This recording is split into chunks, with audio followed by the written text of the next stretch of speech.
Chapter 35. Thea knows that if she wants to defeat Catwoman, she has to limit her speed. Although she is agile, that's only when compared to Catwoman. Compared to her, there is always a gap between them. It's this gap that allows Thea to have the upper hand, but she can't expand her advantage. She moves sideways to avoid Catwoman's consecutive kicks. It seems that Catwoman's leg skills have been trained hard. Whip kicks, spinning kicks, and all kinds of other kicks make Thea tired. She really doubts whether this guy has the supernatural ability to walk on flat ground while wearing high heels. This is too unscientific. Anyway, Thea thinks that if she wears such shoes, it's good enough that she can walk at a normal speed. How can she kick up and down like this? It's already GG. Finally, when Catwoman's physical strength is exhausted, her powerful side kick loses its precision and is easily blocked. Thea sees that she shows a flaw, so she rushes to the inner circle and hits her face with her elbow. Catwoman sees the fierceness of this move. If she is hit in the face, with the dense nerves on the face, it will definitely cause a short period of coma. At the critical moment, Catwoman suddenly exerts strength between her waist and legs, and her body jumps up a little.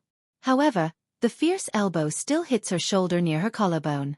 Thea is not going to let it go. She grabs Catwoman's shoulder with both hands, stomps on the ground with her right foot, and bends her left leg, using a Muay Thai knee strike. Seeing that Catwoman is about to be hit in the lower abdomen and lose the ability to fight, a shining metal object in the distance quickly flies towards Thea's right foot. She doesn't know what it is.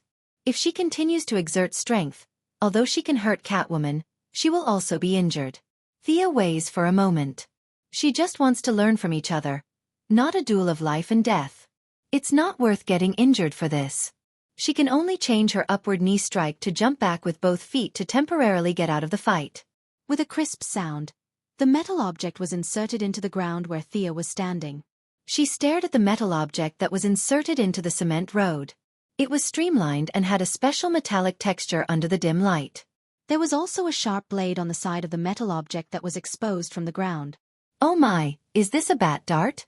Felicity's anxious voice came from the earpiece. "Thea, be careful. It's Batman." In fact, Thea also saw the legendary Master Batman. He was wearing a Kevlar bulletproof bodysuit, a black mask, and a dark black cloak. He looked like he was flying on a sword as he floated down from the sky. If he were to return to the Middle Ages, he would be worshipped as a god. This was to put pressure on him. The information said that he was a famous psychological master, and it was true. Where did he come down from? Did he have a cultivation technique? That was impossible. Thea carefully filtered the surrounding environment with her perception. Sure enough, there was something strange above her head, but the distance was a little high, so her perception was blurry. It should be his bat plane. It has a very strong ultra-low flying ability. She couldn't see it with the naked eye, which meant that it had an advanced optical camouflage stealth function. This was different from the traditional stealth fighter that couldn't be seen by the naked eye. This was both invisible to the radar and the naked eye. It was very advanced. She would ask Ryan's weapon research department to develop one for her later. After seeing Batman float down, he stood beside Catwoman. However, for some reason, Catwoman moved 2 steps to the side, as if to avoid him.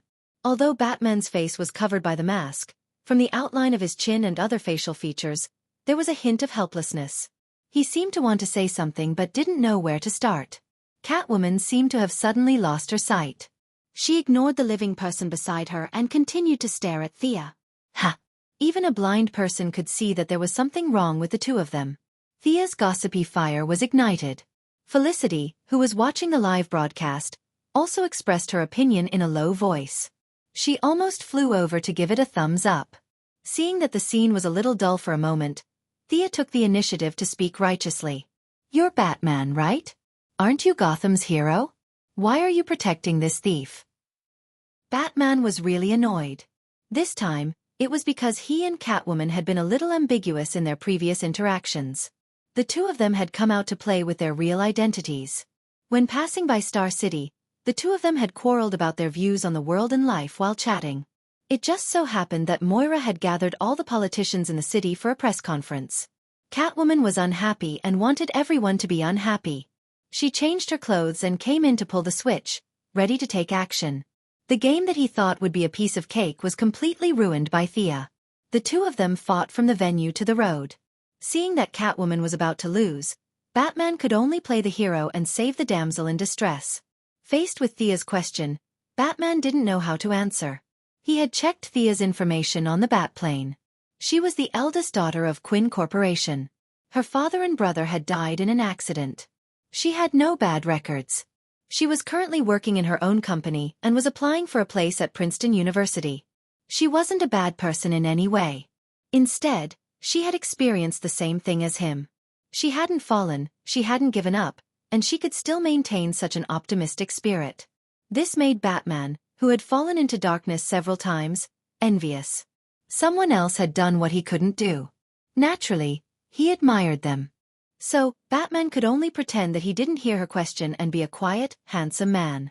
Seeing Batman playing dead, Catwoman was agitated again and again tonight. She couldn't maintain her usual elegance and calmness. She shouted, "Come and catch me if you can." Thea would be stupid to go over. The two of them were clearly in a team. With her small arms and legs, she could forget about it. Moreover, she didn't intend to fall out with Batman. After all, he was a big shot in the Justice League. She would still be in the hero circle in the future. It would be unwise to offend him. As long as she didn't have superpowers, she would automatically be in Batman's camp. Yes, there were also factions among superheroes. Similar to the conflict between Marvel's Team America and Iron Man, the DC was mainly reflected in Wuxia and Batman. Batman was hostile to all abnormal humans. In his eyes, no matter good or bad, all alien mutants should be eliminated. The only difference was that aliens were all hostile, while mutants were selective. With his wealth and wide circle of friends, it might be difficult for him to get some superpowers. However, it wasn't difficult for him to get body-strengthening drugs. However, he would rather maintain his identity as a pure Earthling than accept those enhancements. This showed his philosophy. To deal with this kind of person, it was useless even if your martial arts were better than his. Unless you completely beat him to death, he would always be like a cockroach, jumping out of nowhere to scare you. Thea decided to use the same trick that Prometheus used against Green Arrow in the future to deal with him. First, she would use a big move, which was a famous protagonist's exclusive skill, mouth escape. First, she would seize the moral high ground. There was no need to compare whose fist was bigger. As long as she could make him speechless, she would naturally win. Chapter 36. Thea said loudly, "Tonight is the signing banquet held by the Quinn Corporation and the Star City Police Station. In order to fight crime, we specially developed facial recognition software and gave it to the police station for free. Such a good thing was ruined by this thief." She glared at Batman. "Do you know how many gangsters there are in Star City? Do you know how hard it is to fight against these people? If we can get rid of 1/5 of them, the city government will be able to provide 20,000 more jobs." Everything was ruined by her. The Star City Police Station has become a laughingstock. The efforts of 1,500 police officers and thousands of people in the Quinn Corporation have all gone to waste. In fact, the so-called efforts of thousands of people in the Quinn Corporation were made by Felicity and 3 of her subordinates. Of the 1,500 police officers, less than 100 knew the details. However, Thea put herself in the role of a city protector who did not ask for anything in return. Batman, who did not know the truth, was in an awkward position. They just happened to pass by Star City and did not know the whole story. In fact, it was useless to know in advance. Thea's words were 70% true and 30% false. With Felicity's methods, it was impossible to discover the truth without a team investigating day and night. Damn it! What should I do now? Should I hand over the ambiguous Catwoman? I can't bear to do that. This is not Gotham. I'm not familiar with this place. I don't know who to ask for help. Moreover, Catwoman almost wiped out the Star City Police Station and the city government. She made them lose face in their own home. They would definitely not let her go easily. If someone came to Gotham to cause trouble, I'll beat the shit out of them. After thinking about it, if I can't hand her over, I'll just change my identity to compensate Star City. If they didn't hand her over, they could only kill their way out. However, Master Bruce had never done such a shameful thing in his entire life. He felt extremely guilty and didn't want to waste any more words. He gave the feline girl a look, indicating that they shouldn't embarrass themselves and should leave as soon as possible. Catwoman saw Batman standing there like a block of wood. He did not speak or move. He only gave her a subtle look. She knew that she was in trouble today. Although she was greedy, she always knew her limits. Every time, she would find a target in advance and make a plan before taking action. Today, they were purely in a bad mood and had done this with a mentality of playing a game. Now that the owner had come to find them, they were also in the wrong. Looking at Xia's t-shirt, jeans, and canvas shoes, she looked like the embodiment of justice. Compared to the two of them, who were as black as crows, they looked like bad guys no matter how they looked at it. Seeing the two of them exchange glances, Xia knew that they were going to run. Although she did not want to catch them, it would be too fake to just let them leave. She had to at least put on a show. "Don't run." She rushed over. Of course, she was going for Catwoman. The two had fought twice and knew each other well. Compared to Batman, who was 1.9 meters tall with bulging muscles and wearing defensive armor, Catwoman was the easier target. Batman also knew that it was impossible for him to leave Star City. However, when he saw Thea rushing towards Catwoman, he did not know if he should help or watch from the side. Looking at the two women fighting in full swing, with his martial arts skills, he could tell that the two were evenly matched. If they continued fighting like this, they could fight until the next day. "Young lady, I'm sorry." By the time the sun came up, it would be too late. Batman could only join the battle and fight against Thea. With his participation, Thea immediately felt heavy pressure. Batman claimed to know 127 types of fighting techniques. She did not know who calculated this, but his martial arts skills were really exquisite. Muay Thai, Judo, Sambo, all kinds of martial arts were at his fingertips. In addition, his strength, speed, endurance, and other attributes completely suppressed Thea. He was also known as Batman, so his perception was not weak. Thea's perception in the past was also offset by his strong perception. Catwoman seemed to be very dissatisfied with her old lover's help. Her movements unconsciously slowed down. Batman also did not want to hurt this little girl with a sense of justice. The two of them held back a little for different purposes, so Thea could barely resist. Just when Thea felt that she could not hold on anymore and was wondering if she should pretend to faint or let them hit her twice and then fall to the ground, a high-pitched voice sounded from the side of the road. "Haha, I've been watching for a long time, and I can't help it. Today I must have a good fight." The only person who liked to fight so much and was still a woman in Star City was none other than Miss Shiva. She was still wearing her usual black windbreaker and red singlet, and her long hair danced with the evening breeze. Ms. Shiva. Batman was a little depressed at this time. He knew Shiva. The two of them had fought many times, and he had never won. As the mother of the future third-generation Batgirl, the two of them were not familiar with each other, but they definitely knew each other. Otherwise, why would she not entrust her daughter to someone else, but to Batman? Seeing Ms. Shiva walk straight to Thea, the two beauties, one cold and the other beautiful, stood side by side and looked at the two of them. Batman and Catwoman looked at each other, and they both knew that things were going to be bad. Both of them knew Shiva's personality, and today's matter would not be resolved in a short time. Thea also knew that her helper was here, so she had to continue fighting. The more she fought today, the more proficient she became. Sure enough, actual combat was the best teacher. She ordered Felicity to disable the surrounding surveillance cameras. They had been fighting for a long time, and it would be too disappointing if a group of police officers jumped out. She looked at Shiva and pointed at Catwoman, meaning that she was mine. Miss Shiva was also not interested in Catwoman. She smiled and rushed to Batman. "Batman, our fifth fight has begun." She knew Bruce's identity, but she did not say it out loud because of Thea's presence.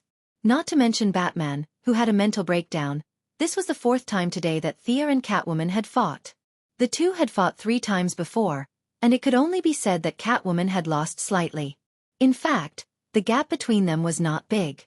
If it was a life-and-death battle, it would be hard to say. Thea naturally did not have such thoughts. She only had the mentality of learning from each other. Catwoman was now not as angry as she was at first, and her mentality was slowly adjusted.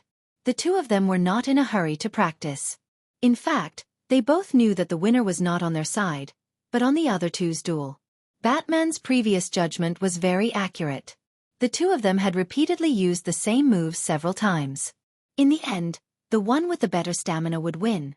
In the end, the two of them were too lazy to continue fighting because there was really no winner.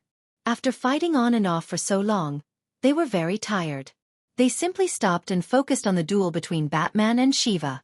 Chapter 37. Batman looked down on women, but his years of education made him maintain a kind of respect for women. It was a mixture of the European chivalry and the ancient chivalrous swordsmen who did not hit women. His view of women was to ignore them. Talia had given birth to a son for him and then stabbed him in the back. This was not an adjective, but a stab from a metal object. What he did was to endure it. Catwoman betrayed him, and he also expressed his forgiveness for his old lover, as if he did not know.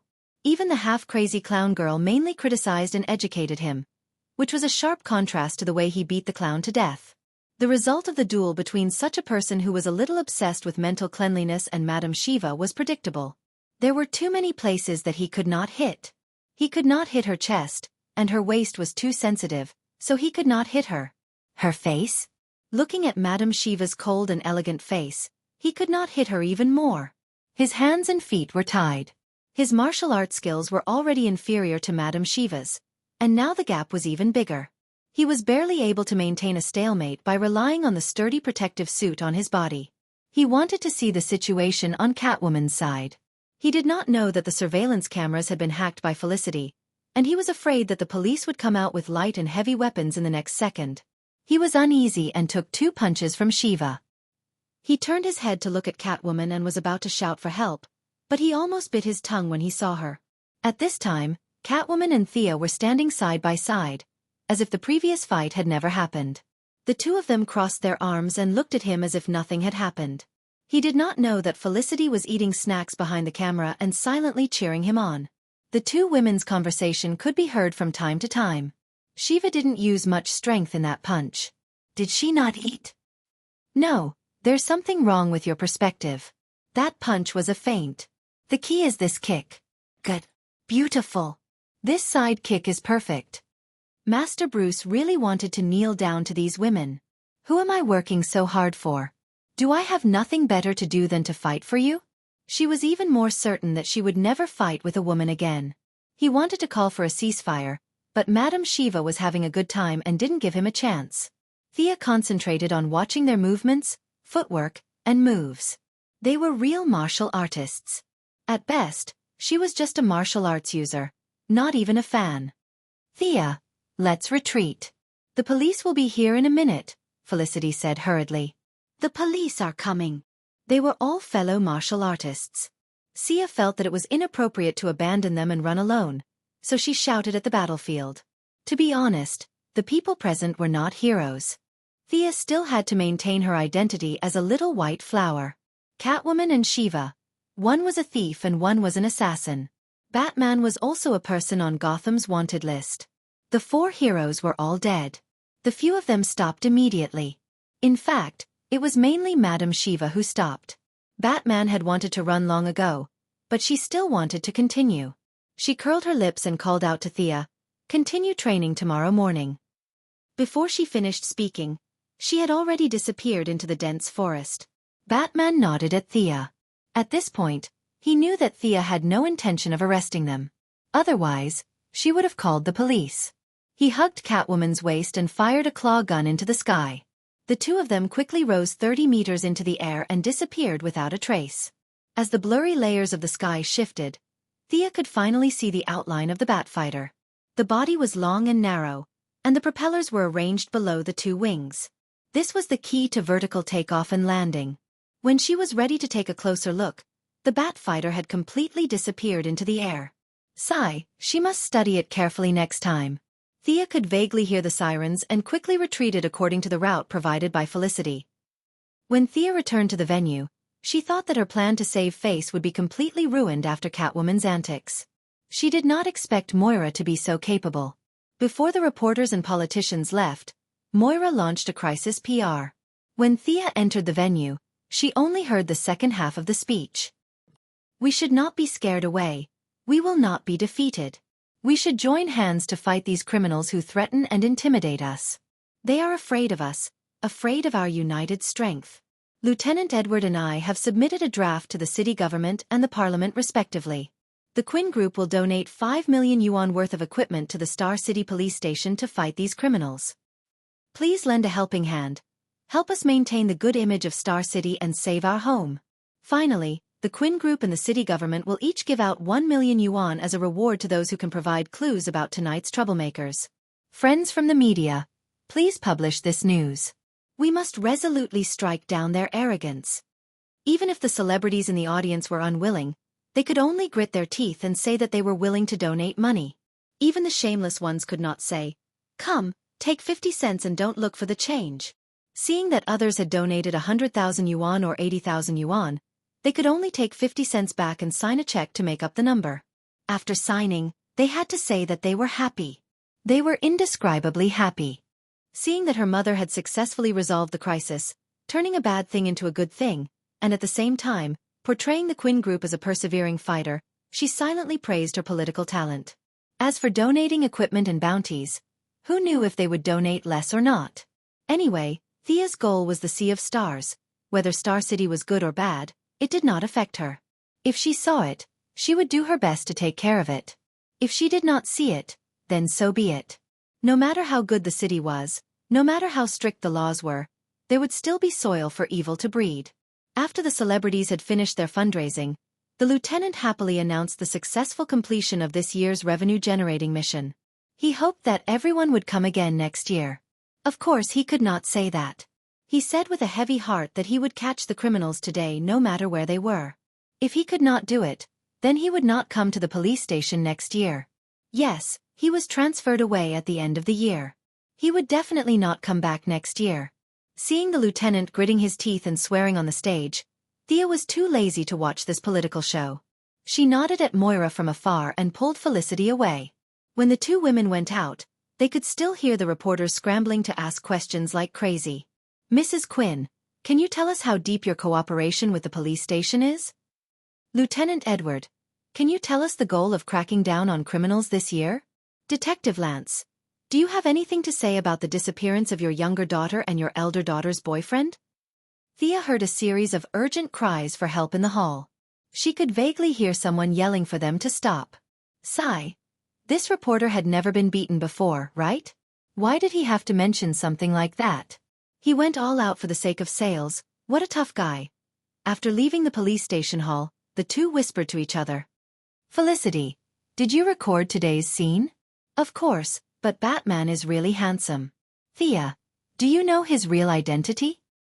"How would I know when I first met him? I only know he's a man." Chapter 38. Over the next few days, Moira's figure could be seen in newspapers and radio stations from time to time. Today, she would talk about the future planning of the city, and tomorrow, she would talk about how many criminals they had cracked down on and how much ice and powder they had collected. For a time, Moira felt like the rising star of Star City. Thea was not surprised by her mother's sudden burst of enthusiasm. Some people were born for politics, but they were buried by various realities before. When the opportunity came, they would soar to the sky.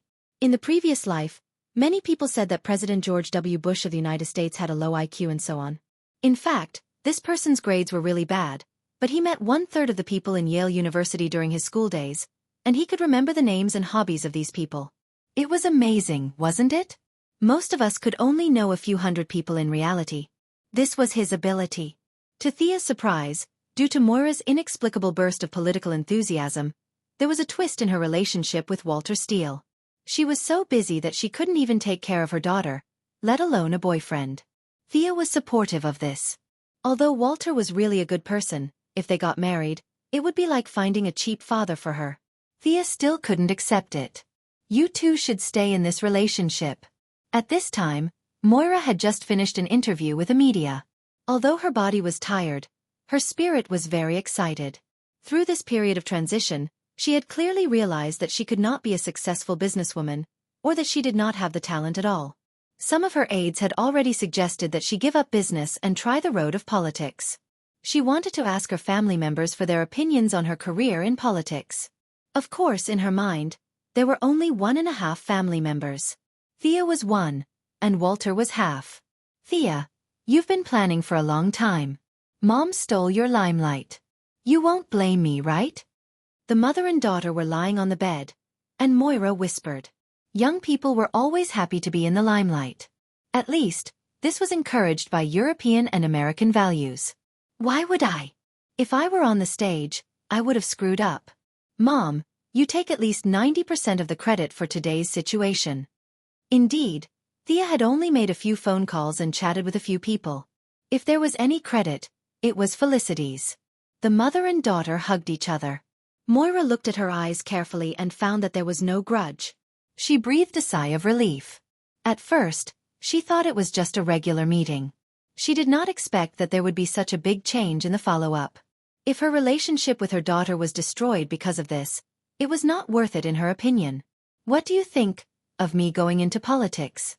I've been really comfortable and happy these days. It's a completely different feeling from when I was in the group. Moira looked at Thea eagerly after saying that. Great, I've finally led you to this path. Thea wished she could punch the wall and shout. Her mother was a shrewd person. Moreover, the two of them met each other every day. She was even harder to fool than Malcolm. Thea had put in a lot of effort and luck, and she had finally managed to get her mother onto the path of politics ahead of time. She thought so in her heart, but she could not honestly say it out loud. Go ahead, I can't wait to be the mayor's daughter. Thea could only smile and say in a flat tone, It doesn't matter. If you think politics suits you, then go ahead and try. Maybe I can be awe-inspiring when you become a high-ranking official. By the way, if you leave the group, your relationship with Walter? If an Asian mother and daughter were to talk about stepfathers while hiding in bed, the scene would be very awkward. However, it was a very common thing here. Moira had also thought about this issue before. Although none of the political figures were clean, they all maintained a clean appearance. Now that her husband and son had passed away, it was a good time to play the sympathy card. If news of her remarriage suddenly broke out, her reputation would not be completely ruined, but it would not be much better. After hesitating for a while, she said, Let's maintain the status quo first. Thea understood instantly. This was the beautiful version of using the sword of wisdom to cut off the threads of love.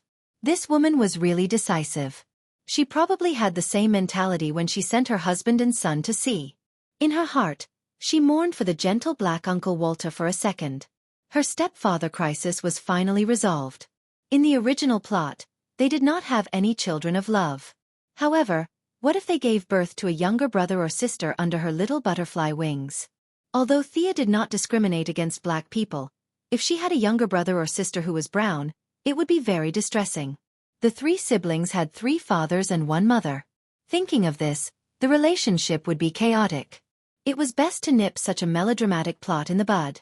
Her mother went into politics and her stepfather ran away. Both goals had been achieved. She had a marriage. Thea kissed her mother's cheek heavily. You child. Moira was not annoyed by her sudden outburst. Instead, she patted her affectionately. In the next few days, Moira began to gradually hand over the affairs of the group to Walter. Although the marriage between the two was a bit uncertain at this stage, they still trusted each other enough to let him take over the position of the president of the group. Although Walter did not know why Moira's attitude suddenly became cold to him, he only thought that he was not determined enough and was not sincere enough. He was ready to persevere. At this time, Thea was also handing over the work in her hands because her Princeton admission letter had arrived. Unlike the Chinese Empire, where there were opening ceremonies and leader speeches, she could go and leave at any time. As long as she had enough credits, she could graduate. She handed over the work of the software department to Felicity and reported to the group to let her take over her position. When Felicity heard that she had to write the facial recognition software from 1.0 to 6.0, she completely went berserk. She didn't want to do such a boring job. Since the Quinn family had money, she probably didn't care about spending a few more. On the first day she took office, she recruited 30 employees for the software department. The original 3 subordinates were all promoted, and each of them took 10 people. She could slowly write them down. Thea's skateboard debugging had entered the final stage. She was ready to finish this work before leaving Star City and do a lot of work. She had no choice. She was so poor that this technological weapon cost too much money. She had already spent all her pocket money.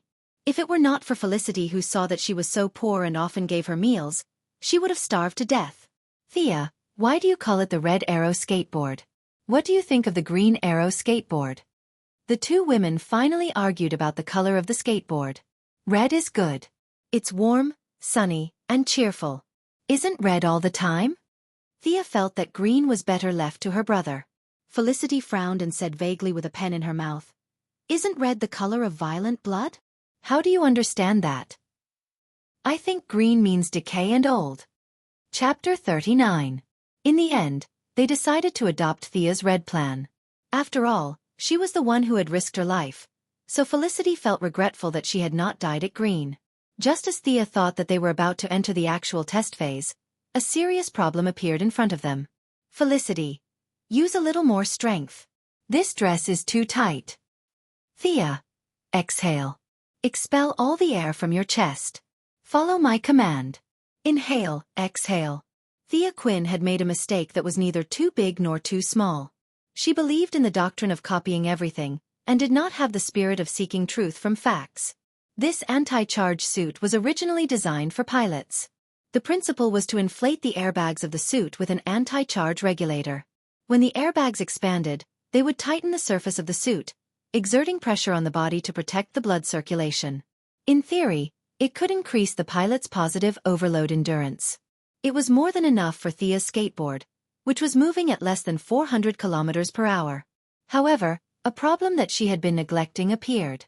This suit, along with the ones in the company's warehouse, were all developed for male pilots. Unlike traditional anti-charge suits, they were all tight-fitting. This led to the problem that Thea could not wear. She did not know if it was because she was in puberty again, or if it was because she had eaten too much from practicing martial arts every day, or if it was because of the medicine that Madame Shiva had concocted for her. In short, the original B-class was moving towards C-class at an astonishing speed. The two girls finally put on the suit with great effort. Thea found that the suit could barely be fastened on the back, but due to some well-known bulges in the front, the suit was a little short. Her beautiful lower abdomen was exposed to the air. If it was a fashion show or a banquet, it would definitely be beautiful. However, it was not a good thing to expose one's lower abdomen while flying at 400 kilometers per hour on a skateboard. Thea felt that after flying for about 20 kilometers per hour, she would have to go to the toilet. "Felicity, this suit is too tight. Think of a way. I can't breathe." Thea was now standing straight, not daring to sit down. In the past, she did not understand what chest tightness was, but today, she finally understood. Felicity took out a small pair of scissors and pointed at Thea's chest mischievously. "I'll help you cut 2 holes. Get some fresh air." What kind of shameful play was this? Felicity used to be so pure and kind. How did she become like this?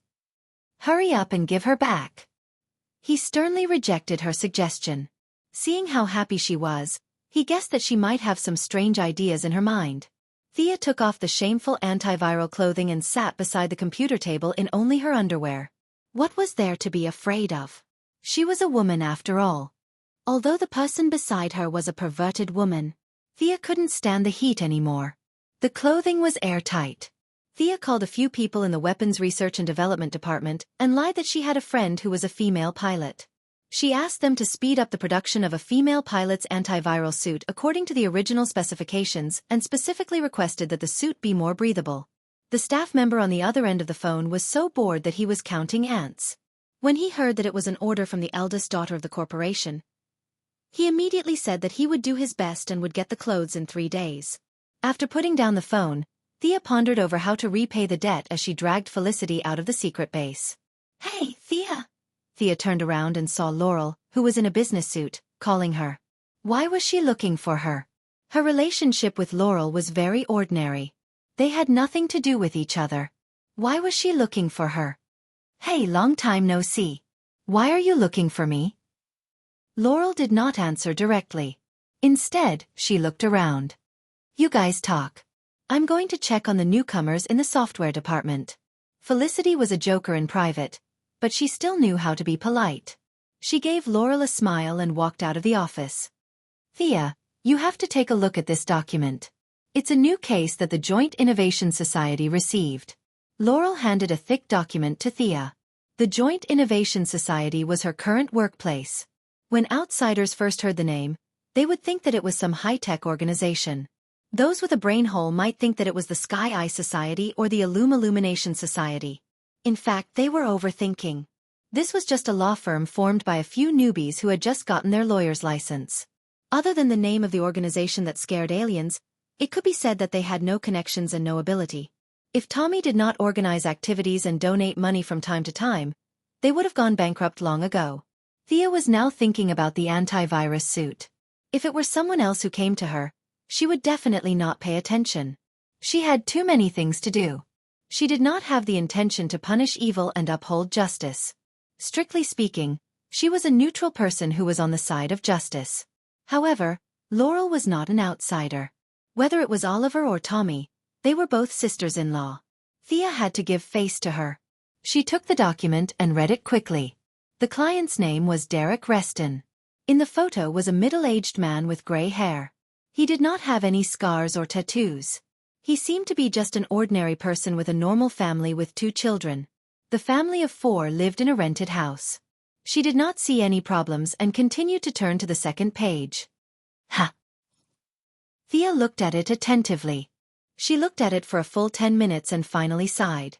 She finally knew why Laurel came to her. This guy named Derek Reston turned out to be an employee of the Quinn Group. Coincidentally, the place where he worked before was Thea's current headquarters. Derek had worked in the Quinn Steel factory before the software department for 15 years and had always been the foreman. However, due to the environment of Star City, the Quinn Group closed the steel factory in 2007 and 1,500 employees led by Derek became unemployed. Originally, this was not a big deal. Unemployment happened every minute of every day, and even Superman could not manage it. However, things went wrong because for some unknown purpose, Quinn Group found a loophole in the guild contract and did not give the workers a single cent of severance pay and pension. This was too wicked. This was the deep-rooted bad habit of capitalists. Did the corporation really care about this little bit of money? No wonder Oliver thought that the Quinn Group was part of the evil and watched the destruction of the Quinn Group. Thea rubbed her head and looked at the severance date. It seemed to be signed by old Robert before he went to sea. Sigh. She did not want to take the blame, but could she escape? She nodded to express her gratitude to Laurel. Sia understood that Laurel didn't ask her to look at the document because she didn't want to talk about it. Laurel was like many female protagonists of superheroes. She didn't care about the sand in her eyes. All of them relied on their powerful boyfriends to court death. One could say that they were childish and naive, but they all had a strong sense of justice. She definitely didn't tell him about this matter in advance because she wanted him to bury the plaintiff in the cement pillar. Instead, she wanted him to quickly deal with this matter and give the workers an explanation. If this matter was exposed, it would have a great impact on the Quinn Group's image and her mother's career in politics. Although her mother would make this guy disappear from the face of the earth, her conscience would not do such a thing. Chapter 40. Thea thanked her future sister-in-law Laurel for informing her in advance. She then hurried to the address to find the client, Derek. She didn't even dare to call Felicity. Although the girl was a spare tire, she was still one of the heroines with a strong sense of justice. It was better for her not to know. Following the address provided on the document, she found Derek's house after a few turns. The house didn't look big, and there were a few scattered families living around it. When Thea arrived, she saw a group of people gathered in front of the door, talking to a few people inside the house. The people outside the door had tattoos on their arms, and they all looked unfriendly. The leader was a young man in a suit. He said with a fake smile, "Mr. Derek, if you can't pay the mortgage on time, we'll have to resort to coercive measures. I'm sure you don't want to see that happen." The few people in the house didn't say anything. They were just silent protesters. Under the lead of Derek, they formed a human wall to prevent the group of people from entering their houses. At the same time, a few of the neighbors opened their doors to show their support. "Mr. Derek, we support you. Keep it up. We'll find a job." The young man smiled contemptuously and pointed at Derek. "I'll give you 3 more days. If you don't vacate the house by then, Mr. Frank Botner will be very angry." He glanced around, and a few neighbors who looked at him lowered their heads. Humph. The young man left with a few strong men. Frank Botner, on the surface, was a businessman who specialized in construction, but he was secretly the boss of the city's mafia. He was also one of the top families in Italy. Later, he killed his daughter's fiancé. His daughter wanted to kill him like a madwoman. That woman seemed to have had sex with Oliver. What was her name again? She couldn't remember. She only remembered that she was quite good-looking. She didn't know if that happened. She had to ask Felicity to check it out. Seeing the crowd gradually disperse, Thea walked to the door. "Mr. Derek Reston, can I have a word with you?" The middle-aged man, Derek, was wondering where he could get the money. When he saw the girl who suddenly walked in front of him, his first reaction was that the debt collector had come again. However, he immediately knew that was not the case. He said in a deep voice, "What's the matter?" Thea had specially worn a business dress today. In order to make herself look older, she even wore a pair of sunglasses. She was too lazy to shake hands with the man and handed him a business card. "Thea Quinn? Quinn Group? Why are you looking for me?" Derek's tone changed from the initial doubt to ferocious. "Do you want me to talk here, or find a place to talk slowly?" Thea said as she pointed at the surrounding environment. A few neighbors saw that things were not over yet and stuck their heads out again. It seemed that they did not care about nationality. Derek looked at the expressions of the people around him. He knew his own business. It seemed that they knew that he was going to sue the Quinn Group. The young lady of the group had come personally to negotiate. There were many conditions that could not be mentioned in public. "Come with me." He led Thea to an open-air cafe. They sat down under an umbrella. "Miss Quinn, if you have something to say, just say it." "I've read the annual report of the group. The group's handling of some things was really excessive. I apologize here." Thea certainly could not reveal Laurel. Whether he believed it or not, this was what she said. "The group will rearrange your work in 3 days. If you still want to be a foreman, you can also rearrange it. But you will have to go to another city. You know, there are almost no factories in Star City now."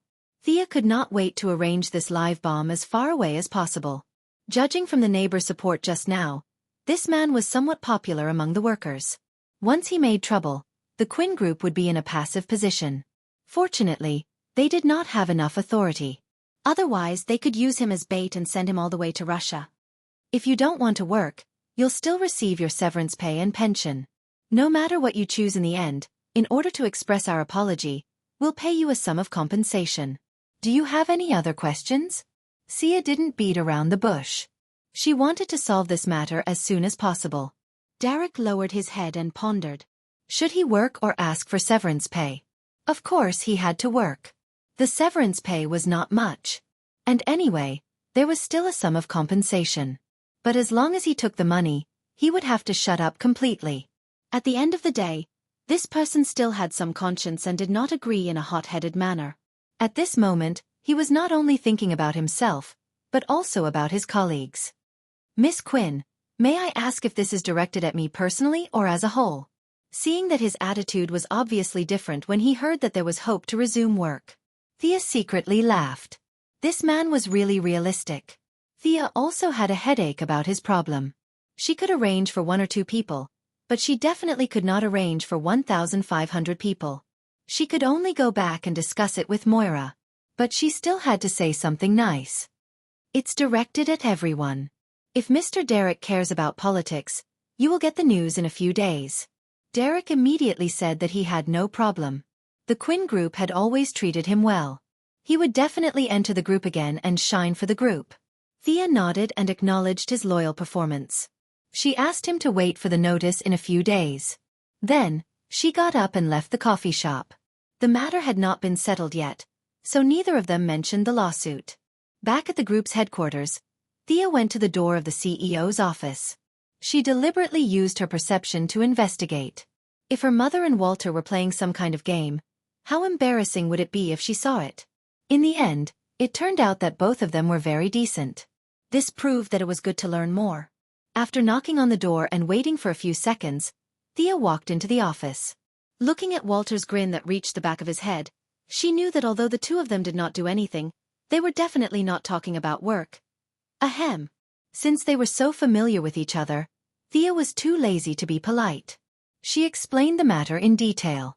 When she heard that someone was going to sue the group, Thea saw a flash of anger in Moira's eyes. But when she heard that there were more than 1,500 people, her eyes were full of hesitation.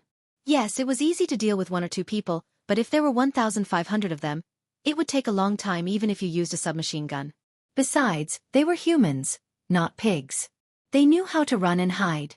If one or two of them ran away and reported it to the media, it would cause a lot of trouble. Of course, it did not mean that it could not be solved by violent means. If it was as strong as Darkseid or Thanos, it would require a team of 40 heroes. But now, they could only use a relatively straightforward method.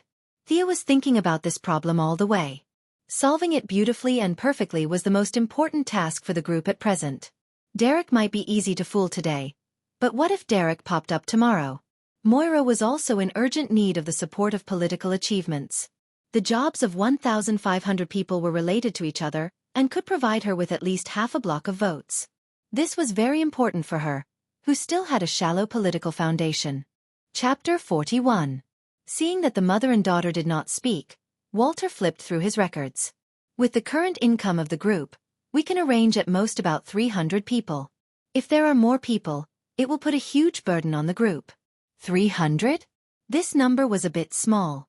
Thea planned to at least solve the work problems of more than half of the people, and the rest could be given a subsistence allowance and be slowly digested. Moira was also not very optimistic about this number. If there are too few positions, it will aggravate the situation. What if they are transferred to a branch in another place?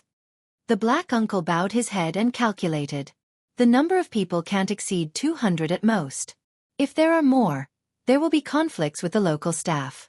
Our group can't interfere too much with the staff adjustment of the branch. This was the interesting part of the United States. Many people thought that it was difficult for people to leave their homeland, but in fact, foreigners also had this problem. The United States also had a land of 9.6 million square kilometers. Was this number familiar? The place was big and the population was small. Many people lived in small towns all their lives. They were born and died here.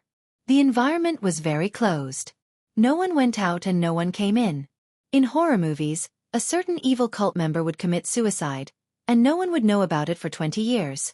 It was only when the protagonists, a handsome man and a beautiful woman, wandered here that they discovered the final plot and so on. It was in this enclosed environment that the plot was created. The closed environment caused all the locals to exclude outsiders. In response to this situation, whether it was the Quinn Group or Wayne Enterprises, they tacitly agreed to the management of the local people in the branch office. Thea suddenly remembered the famous words of a great leader. What do you think of building a high-speed railway that connects several cities? The East-West Railway in the United States had been built for more than 100 years. Daily wear and tear, coupled with various crazy villains who loved to bomb the railway on the ground had long been unusable. On the one hand, it could reopen the steel smelting project of the Quinn Group. The remaining more than 1,000 people could not be solved, but more than half of them could be eliminated. At the same time, it could also increase the economic output of Star City, which would be of great help to Moira in next year's election. This is a good idea. Moira was completely considering it from her own perspective. She thought that she would just shout slogans. If they chose her, she would continue to invest. If they didn't choose her, she would not lose anything. Railway work was not a task that could be completed in a day or two, or even a year or two. The time would be extremely long, and the voters would not scold her for not building the railway in a week. Moreover, now that he had a program, he could pull it out and talk about it every time he gave a speech in the future. It would save him the trouble of racking his brains to come up with a speech. It wasn't difficult to implement. He knew so many people in the early stages of the investment, and each of them could contribute a little. The more he thought about it, the more he felt that it was a good idea. Although Walter didn't like the idea, he didn't object when he saw that the mother and daughter both thought it was a good idea. Anyway, since they were willing to pay, he couldn't be bothered to interfere. Thea urged her mother to send someone to sign Derek's agreement as soon as possible. The rest had nothing to do with her. Moira was aiming for the mayor's throne. Although she had yet to formally submit an application for the election, she had already established a huge campaign team. She had recruited a lot of elites from all walks of life. These people could contact the surrounding cities and the major companies' affairs to this group of people. With nothing to do, Thea began to live a life of idleness. She had watched the video of Catwoman and Batman 3 times. Batman's moves were all strong and heavy, which was not suitable for her. On the other hand, Catwoman's street fighting skills were very inspiring to her. She really admired her balance. She couldn't always wear flat shoes at all kinds of banquets in the future. How to wear high heels without affecting the fight was also a lesson she had to learn. She decided to go easy first and then go hard. She didn't dare to try the thin high heels, so she changed into a pair of thick high heels. Walking was not a problem, but she made a kicking action. Dong ha! Thea rubbed her head and got up. The designer of this pair of shoes should be dragged to target practice.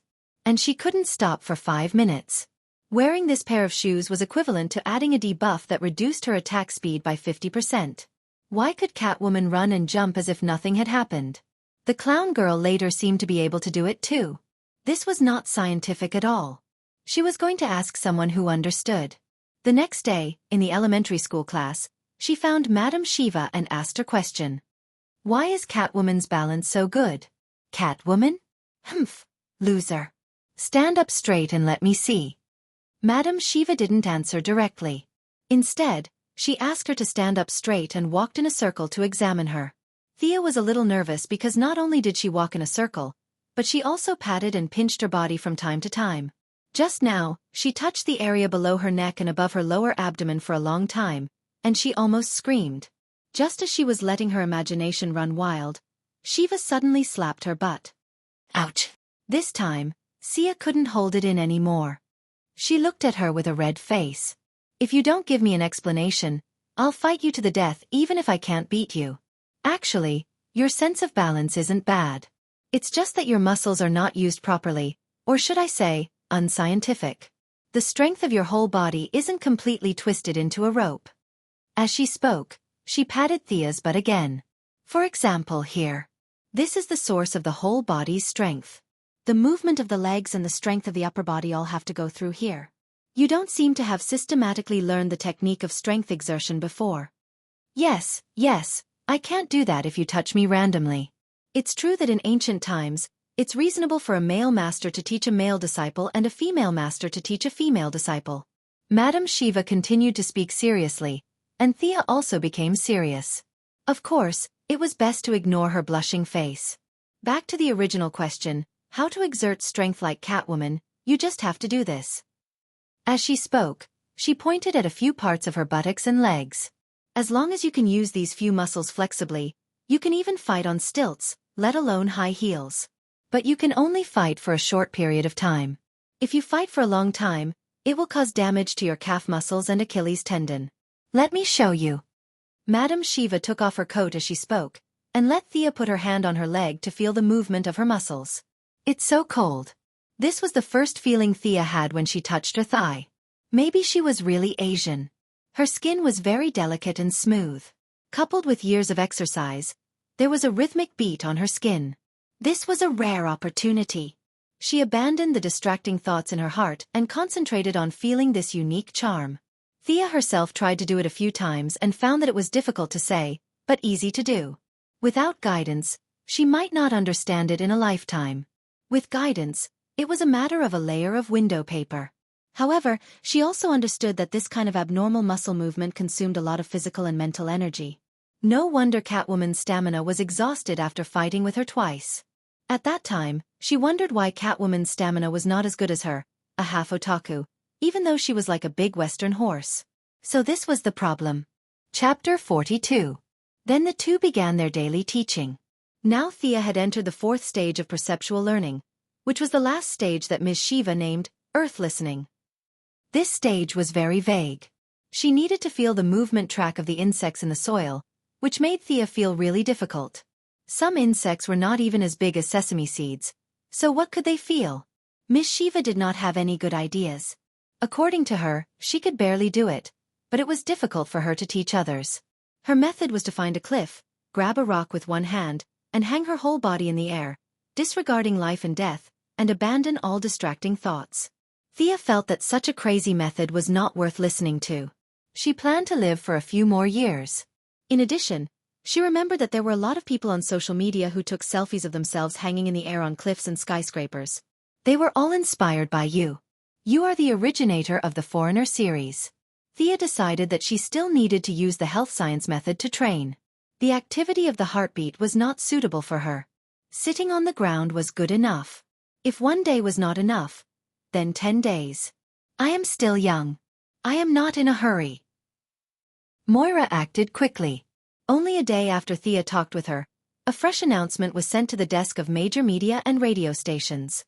She had contacted the city governments of Central City and Midway City, revealing the plan to build a high-speed railway between the cities. She also vaguely said that she had contacted some enthusiastic businessmen to donate generously, and the two governments only needed to nominally support a small part of it. Such a good thing, the two governments had no reason to oppose, and they also expressed their support for Moira's high sense of social responsibility. The implication was that as long as she could pull in dollars, they would support her campaign. It was unknown whether this was Moira's own idea or the strategy of her think tank. Anyway, the bundled election was a reflection of political wisdom. The signal to the voters was, if you choose me, I will have a job. If you don't, then goodbye. You can go find whoever you choose. Actually, it was not a new idea to combine the campaign and employment together. Many people had done it before, but there were successes and failures. The failures had their own reasons, while the winners all had one condition, and that was to be rich. Malcolm also paid attention to this matter when he was teaching Tommy. He did not expect his old lover to burst out with such enthusiasm. Although increasing the income of the poor made him unhappy, at the same time, it also provided him with an opportunity to enter Central City and Wedme City. Generally speaking, he supported the idea because his huge underground organization had nothing to do every day and was bored out of its wits. No one knew what he had in mind at the beginning. The huge organization he had established had members from all walks of life, from business stars like Moira, politicians, police chiefs, boat runners, powder sellers, and even street vendors like Leo Miller who sold submachine guns. There were so many members that the diary was full. Conservatively speaking, there were at least a few hundred people. His organization could be said to be the most inactive organization in the multiverse. After the establishment, they did not go out to do demolition work in groups of two like Akatsuki. His reason was that they would take action when Unidac Industries' seismic device was developed. He did not know whether it was because of his big heart or because he was good at calculating. Anyway, these people did nothing but eat and wait for death to come. At present, he was in the waiting period. When he got the news from Moira, he planned to let a few of his underlings explore the way. If everything went well, they would take down 2 cities. If not, they could also solve the instability of his underlings. With Moira's strong candidacy and Malcolm's secret help, in less than 4 hours after her announcement, one of the 3 candidates had announced his withdrawal and called for supporters to fully support Ms. Quinn. Thea was watching TV at Felicity's house, watching her mother on the stage talking about the dangers of various means of transportation except for high-speed rail. Planes? There are so many hijackers crashing into buildings, and supermodels flying by from time to time. It's so dangerous, and you still dare to take it? Ships? Moira laid out facts and reasons, combining them with her family's experience, and talked about the 108 unsafe factors of sea transportation, as if Robert and Oliver had gone out to sea on a raft instead of their family's cruise ship. All in all, vote for me if you want to be safe and want to work. Several people in the audience, who were not sure if they were hired by Moira or not, immediately applauded fiercely after Moira finished her speech, as if they had heard some wonderful words. For a moment, the atmosphere was as warm as the new year. The camera also gave a close-up of a few strong men with big heads and thick necks. These people were all teary-eyed and looked so excited that they could not speak. In fact, they did not dare to speak, or did they have nothing to say? Thea looked at these people who looked like they were collecting protection money. One of them with a fierce face was particularly familiar. Was he the owner of the bar she often went to? Felicity had never liked Moira. Seeing her speaking on the stage, she slanted her eyes and curled her lips in disdain. Thea also did not understand. These two should not have any interactions, so why did they seem so incompatible? In the original plot, Felicity was already Oliver's girlfriend, and she even sneered at him at Moira's funeral, not giving her boyfriend any face at all. Perhaps it could only be attributed to the incompatibility of the two. Your antivirus suit is here. Felicity put down the phone and said lazily, "Oh God. It finally arrived." It turned out that the Europeans and Americans were also full of nonsense. They said that it would be done in 3 days, but it took her 10 days. They really did not take her seriously. Thea silently recorded these people in her little black book. When she was in power, she would throw these people into the coal mines of Siberia to experience life. Although these guys were not good people, their craftsmanship was still good. In order to increase ventilation, it was changed to have an inner layer and an outer layer. The inner layer was divided into upper and lower parts, and there was a joint in the middle. The outer layer maintained the previous integral way of wearing, but it was much looser. It was not like the previous tights, where the breasts and buttocks were clearly visible at a glance. It could confuse the gender to a certain extent, which was good. The brainwave collection device was completely unrecognizable. The two girls felt that the previous round helmet was too stupid and ugly, so they changed it into the current one. It looked a bit like the headband of the elf queen Galadriel in Lord of the Rings. At most, it was the magical version, but this was the sci-fi version. People used a mithril chain to wear 5 gems, but they used polymer to wear several mobile modules. They were all shiny and looked similar from a distance. Felicity had spent a lot of energy on these modules. She had used up 2 keyboards just to write the code, and she had lost 3 kilograms of weight. The mobile module mainly collected Thea's brainwaves and sent out instructions through the white matter in the brain cells to achieve the purpose of controlling the entire hoverboard. However, the connectivity and conductivity of human brain cells were slower than the transmission of the system, which put the pressure on Sia. This gave her a headache for 2 days. It was a real headache. She felt as if there was a piece of wood stuck in her head, and it took her 2 days to recover from it. The two tried many methods and finally came to the conclusion that the machine was indeed smarter than humans.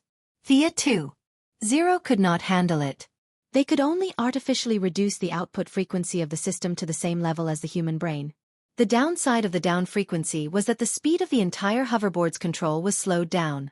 The original design of the hoverboard only required a thought to complete various dodging and high-level movements, but now it required manual and machine adjustments. Although Felicity added a fuzzy algorithm module, the overall performance inevitably dropped by 30%. If the original Marvel's Green Goblin hoverboard was the 1.0 official version, Thea's hoverboard could only be considered the 0.7 beta version. Fortunately, she only used it as practice and did not plan to use it to practice flying. The current performance was more than enough to rob a few gangs or give to the poor. Chapter 43. The original main body of the skateboard had undergone 3 major modifications and was completely different from the original one. Dr. Hoffman probably wouldn't be able to tell that he was the one who developed this thing. The main body had changed from the original flat shape to a V shape, with a large front and a small back. The operator was in the front. When the skateboard entered flight mode, a fixed frame would pop out from the body and fix the pilot's legs and waist. In theory, it would be no problem for the skateboard to perform a few flying tricks. Green Goblin was an agility-enhanced person, so he mainly relied on his own agility to operate the skateboard. He might have been forced to do so by Spider-Man at first, but later, he got used to it and it became instinctive. From time to time, he would show off the separation of man and machine. In Thea's eyes, this was too dangerous. It was purely suicidal.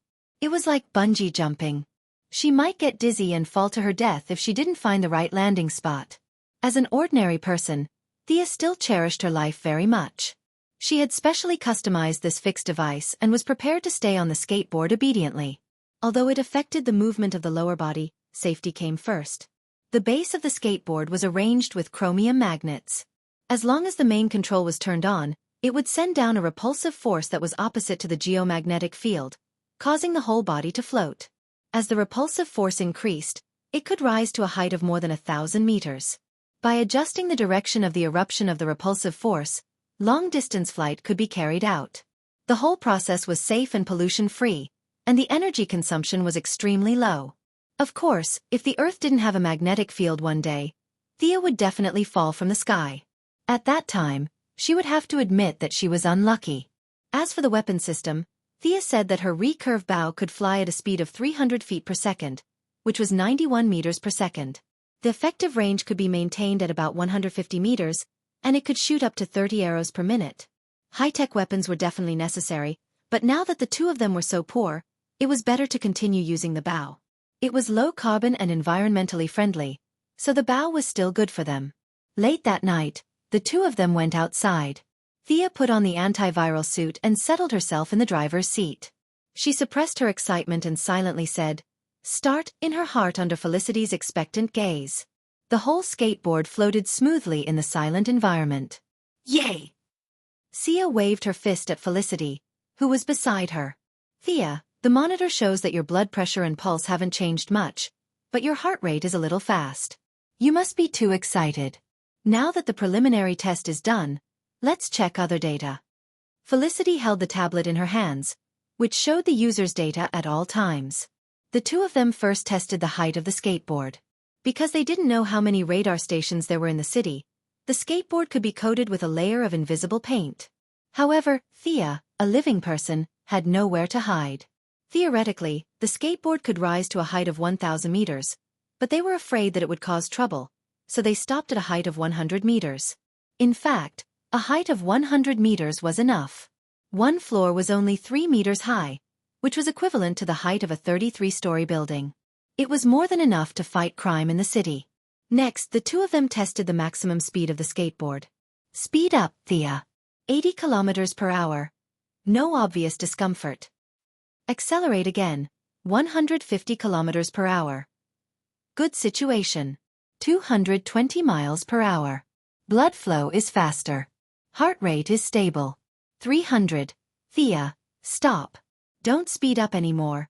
Your body is close to the danger line. Since Thea had reached the limit, there was no need to risk her life. It seemed that 300 kilometers per hour was her current limit. She believed that with the improvement of her physical fitness and the increase of the intensity of training, there would be some room for improvement.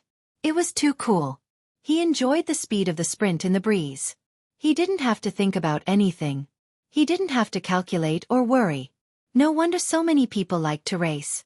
It was really a great enjoyment. Thea circled around the city at a height of 50 meters. She wanted to slow down and fly with Felicity, but she didn't expect the girl to be afraid of heights. Next, they entered a period of chivalry for them but robbing for the bad guys.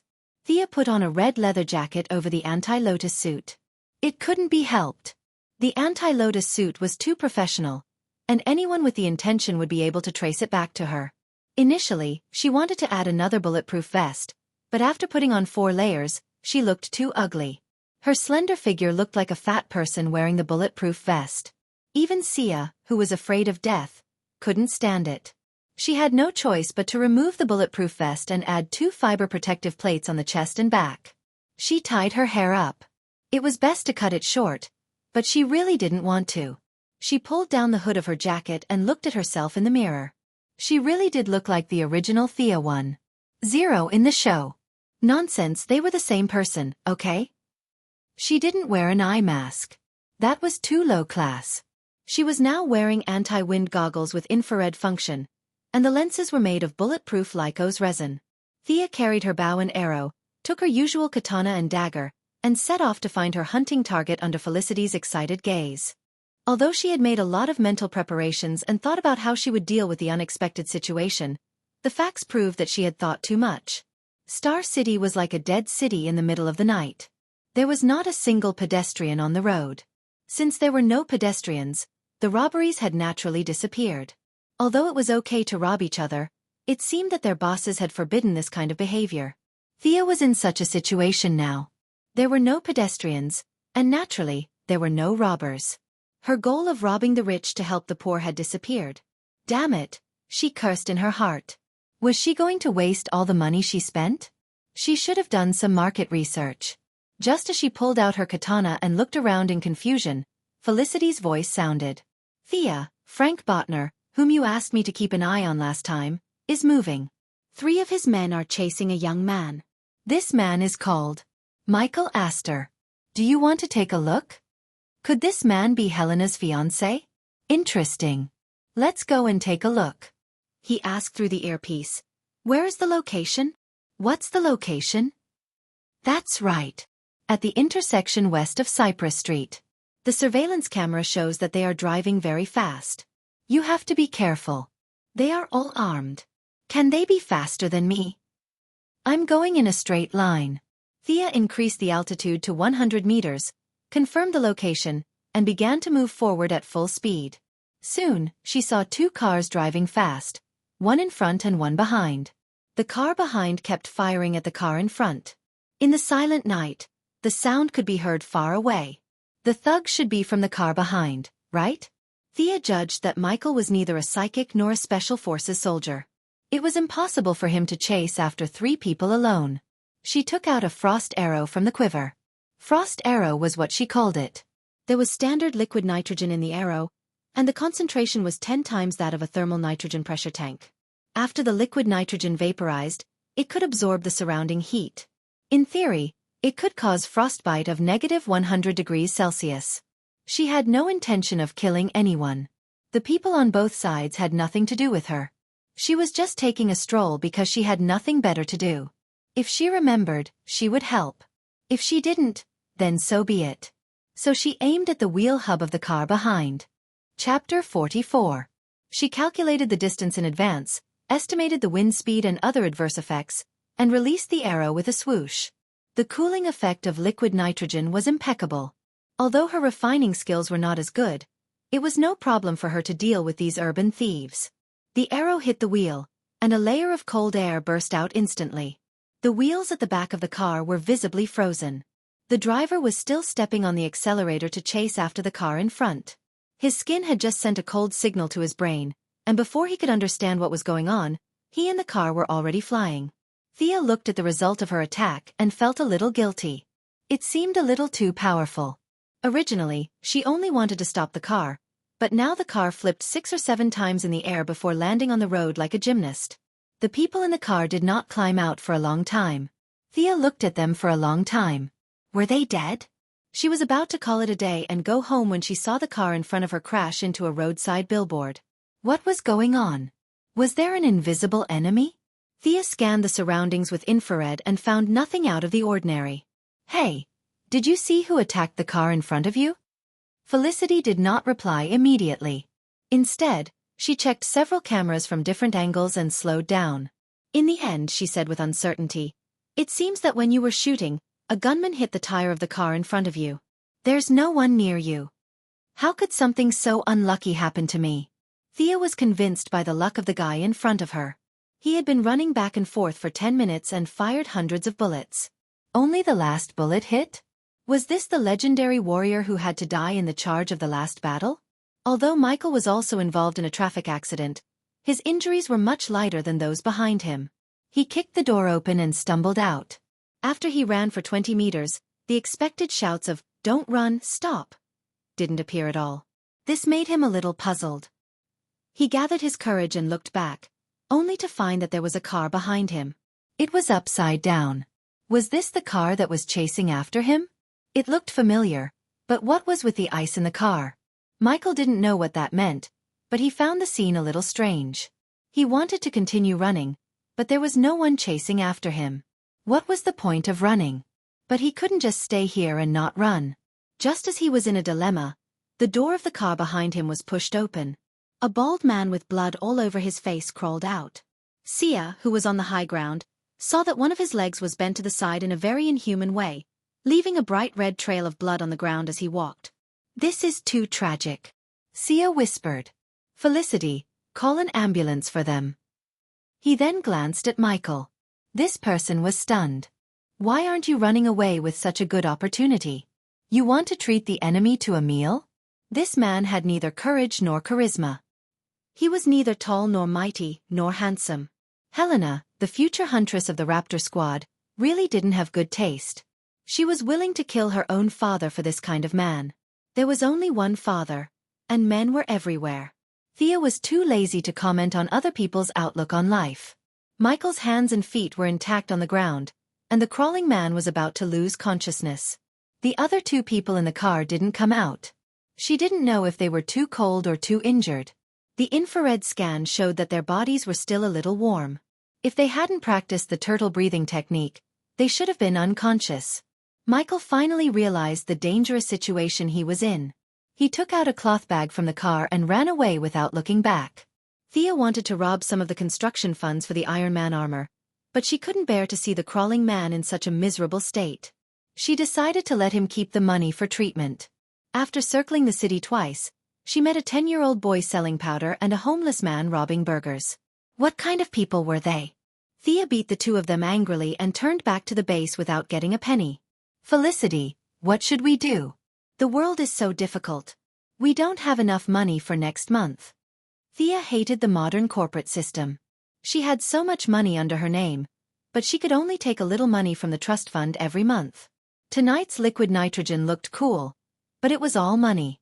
All kinds of purification, suppression, and sealing. It was really not easy to get money from the group, so it was all Thea's private money. No wonder the people who made false accounts in the past and this life were all talents. They were all forced by this system. Tony Stark announced that he was Iron Man in public. It was not without the huge consumption of the Iron Man armor and the unknown flow of funds. The board of directors had to confess because they couldn't fool them. Justin Hammer's Iron Man armor had a wholesale price of more than 100 million, and as an Iron Man armor that was 8 streets better than him, it could only be more expensive. Felicity was an otaku, so there was no good way. The two could only continue to patrol tomorrow and try their luck. In the next few days, Thea went out every night to try her luck. She didn't catch any big fish, but she caught a lot of small fish and shrimps. The charges were not big, and it was a waste of taxpayers' money to send them to the police station, so she simply taught them a lesson. She didn't know if these people were timid or they didn't have much power. Thea imagined her back printed on a large piece of paper, and the bounty of hundreds of millions of berries written under it never appeared. Star City is still the same as before. Is my sense of existence so low? Thea now goes out every night to be chivalrous. In the morning, she trained with Ms. Shiva. At 8 o'clock, others came to work. She left everything to Felicity, closed the door, and went to sleep. At night, she continued to go out. Wake up, someone is looking for you. In a daze, Thea saw Felicity leading a tall girl into the room. Who is this? She looks familiar, but I shouldn't have seen her before. Miss Quinn, we need your help. As soon as the tall girl spoke, Thea recognized her. Isn't this Catwoman? She didn't wear the iconic leather jacket and eye mask, but changed into a short skirt. Humph, I can recognize you even if you take off your pants, but her calves are really long. Carefully looking at Catwoman's appearance, she is very similar to Anne Hathaway in her previous life. If Miss Shiva's temperament is cold, her temperament is elegant. Catwoman, you can call me Catwoman. Thea Quinn, you can call me Red Arrow. The two women also became friends after fighting, and they shook hands to show their recognition of each other. Thea saw that Catwoman didn't talk about business, and only looked at Felicity on the side. Does she mean to ask her to leave? How is this possible? Thea immediately said that she is not an outsider, she is her teammate. Well, I'll get straight to business. Batman is in trouble. I need your help now. Chapter 45. Thea looked at her calmly and gestured for her to continue. It was normal for something to happen to Master Batman. It would be weird if he was fine. He was the American version of Tang Sanzang. He had chosen the path of death and was determined to go through 81 difficulties.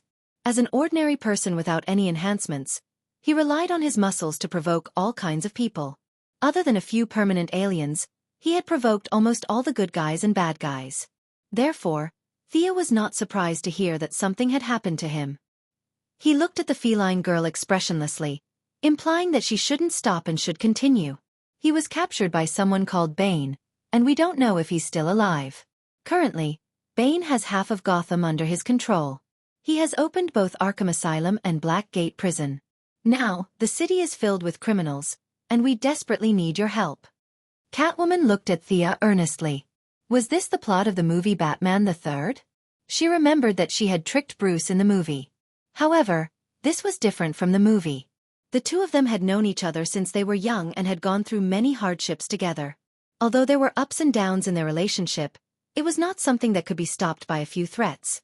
Realizing that she could not completely copy the plot of the movie, Thea asked carefully, "Who is this Bane?" "I don't know.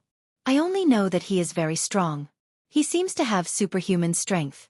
I heard from one of his subordinates that he has 2 tons of strength. I don't know if it's true or not, but he defeated Batman with his bare hands. I saw Bane break his spine with my own eyes." Catwoman looked a little depressed. 2 tons? Thea was shocked when she heard the weight unit. Didn't they use kilograms as a unit to measure strength? Where did this ton come from? At the same time, she realized that this was definitely not the Bane from the movie. This guy must have been injected with a biochemical injection or something. Otherwise, a human would not be so strong. Facing Catwoman's earnest gaze, she wanted to say no. However, When she saw Felicity's sparkling eyes looking at her through her glasses, there was encouragement and excitement in her eyes. She could only smile stiffly. The Joker hasn't been released, right? No, he's being held in special custody. But, other than him, everyone else has escaped. Catwoman wanted to say that the people here were simple and honest. The criminals were all obedient and could not be chased away.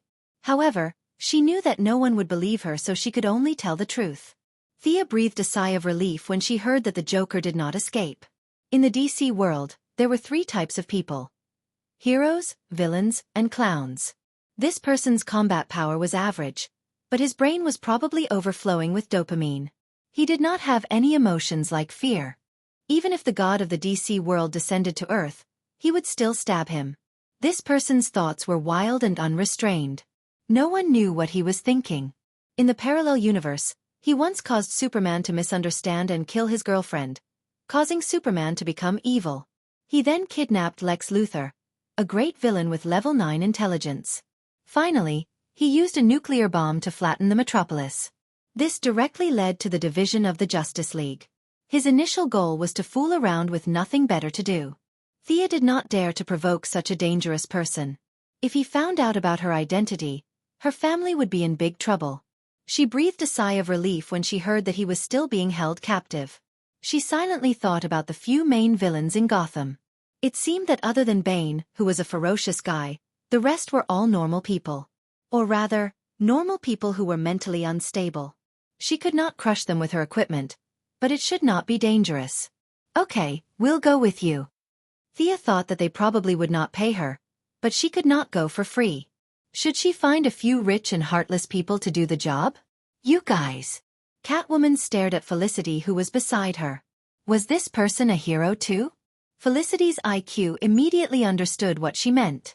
She angrily said that her hacking skills were superb and demonstrated the most advanced facial recognition and positioning technology. Catwoman, who did not go to school since she was young and only knew how to pick locks, was impressed. She immediately approved of her joining. Since you're not afraid of death, then come. We'll organize a group of friends to sing you a Gotham welcomes you. Who's your teammate now? Did you invite anyone else? Thea could not figure out what era it was now. How many members did the Bat family have? There was strength in numbers. If you invited a few strong heroes from elsewhere, you could happily do whatever you wanted. Catwoman did not know what she was thinking. She answered honestly, on our side, it's me, Batwoman, and Robin. I also asked Madame Shiva to look for Batman. She has a lot of connections in the underworld. I believe there will be good news. The 3 of them plus the 2 on her side. Heh, there were exactly 5 of them. Was this the rhythm of forming a team to fight a dungeon? It was a pity that Catwoman, Batwoman, Robin, and herself did not have any resistance. They were all agility-based heroes. Felicity could only do logistics. She would cheer everyone up and act cute as a mascot. They were done for this dungeon. In fact, it would be great if Madame Shiva was here. She could temporarily take on the role of damage absorber. Unfortunately, she was sent out to look for someone? You sent the best fighter out to look for someone. I really have to hand it to you. She wanted to say that she would look for someone and let Shiva deal damage. However, that would be a bit of a boost to the morale of others. She resisted the urge to say it. Besides, she really did not know where Batman was locked up. In the movie, it was a deep cave. Master Bruce even did a leap of faith. However, in this real world, who knew where that place was? She could only hope that Shiva would find him quickly and let him come back to clean up the mess. She asked Catwoman how she got here. The answer she got was that the armory had been discovered by Bane. All kinds of high-tech equipment had been taken away. Without Batman by her side to give her ideas, she did not dare to do anything. She had hitched a ride all the way here. That was why it was said that heroines could not rely too much on others. They had to be independent. Thea asked the company to prepare a helicopter for her. Knowing that Catwoman knew how to pilot it, she heaved a sigh of relief. After all, Gotham was not a tourist city. After hearing Catwoman describe the rain of bullets, she was still thinking of how to make up a lie to fool the pilot. The 2 of them did not hide it from Catwoman. They folded the skateboard a few times and put it in their backpacks. It weighed less than 20 kilograms. It was indeed a good weapon for home travel, murder, and arson. This was the good thing about being a superhero. They did not ask about other people's abilities or background. If you were willing to tell them, just say it. If you were not, then forget it. Catwoman watched the two of them pack up their equipment and naturally stood at a distance. Not knowing how the battle would be, Thea brought all of her arrows. Yes, she was prepared to be a long-range attacker. Although she was better at close combat, she still felt that it would be safer to leave such an important position to someone else. Felicity was still immersed in her fantasy of being a hero. Thea reminded her a few times before she realized that she also needed to prepare. After running around for 2 rounds, she did not find anything else that she needed to bring along other than a tablet. Thea, should we bring some food? Thea, have you seen my charger? Catwoman's mouth twitched when she heard this. We are so big in Gotham. Do you think we lack food for you? Thea also felt a little embarrassed. She had lowered the standards of Star City's heroines. Didn't you see that her peers in Gotham were laughing at her? She quickly pulled her in and asked her to change. After all, the situation in Gotham was unclear.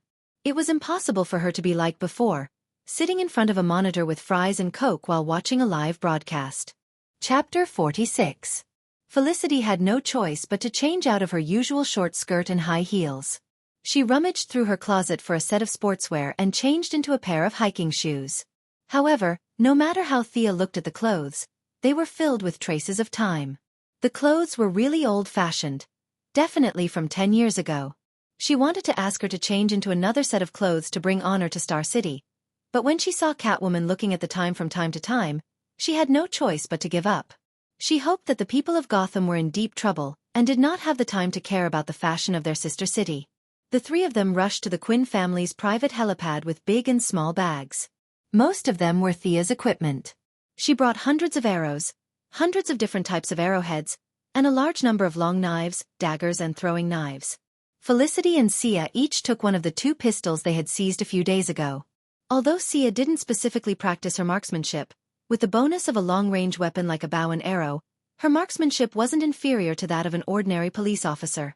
As for Felicity, she only asked her to protect herself and not shoot her own people. Thea, where are you going? Moira heard that she had hurriedly enlisted a helicopter and did not know what she was going to do. She was not used to her daughter's way of life and hurriedly rushed over from the office. We are going to Malibu Beach. Thea said and hugged Felicity and Catwoman's waists with a bright smile. Felicity and Thea had hugged each other more than once, so there was nothing unusual about it. However, this was the first time Catwoman was hugged by someone of the same sex. Her waist was a little sensitive, so she could not help but shiver. However, she forced herself to suppress it and forced an ugly smile. Moira knew Felicity. Although they had not spoken, she knew that she was an employee of the company and was her daughter's good friend. However, this was the first time she had seen Catwoman, who appeared out of nowhere. She felt that although this woman was beautiful and had a good figure, there was a hint of wildness in her eyes. She felt that it was dangerous for her daughter to be with her. However, when he saw the 3 of them standing together intimately, he didn't say anything. He only said that they would call him when they arrived and tell him that they were safe. As an experienced person, even if she had never eaten pork, she had seen pigs walk. She had noticed her daughter's abnormality early on, but there was nothing she could do to stop it. He contacted Malcolm to ask for his opinion. Initially, Old Ma was a little surprised by his son's sexual orientation, but on second thought, it seemed that there was nothing wrong with it. Compared to his daughter lying in the arms of a man, finding a woman was still acceptable. 99% of fathers in this world were dissatisfied with their daughters finding boyfriends. They always felt sad that their daughters had run into another man's arms, as if their cabbage had been eaten by a pig. At most, some people were more dissatisfied, while others were weaker. However, they were all unhappy and unhappy. Joe West, the father-in-law of the Flash Barry Allen, cared about how far the 2 of them had progressed and whether they had done anything. This was only because Barry had been raised by him since he was a child. It was a kind of mindset of keeping the goodies within the family. He was not a real father-in-law of the nation. Malcolm's current mindset was to let nature take its course. If it was a woman, then forget about it. If it was a man, then he would kill him immediately. Of course, he wouldn't find anyone for his daughter. It would be best if she was always 18. Thea didn't know that her parents were worried sick about her marriage. She arranged for Catwoman to pilot the helicopter in front. "Since you are leading the way, I don't have to worry about you if you go in the wrong direction." She sat in the back seat and watched Felicity break through the firewall of the Gotham police station. As expected of a police station in a big city with millions of people, it took Felicity a full 10 minutes to find the mission target. Thea looked at it. There were quite a lot of targets that she needed to deal with.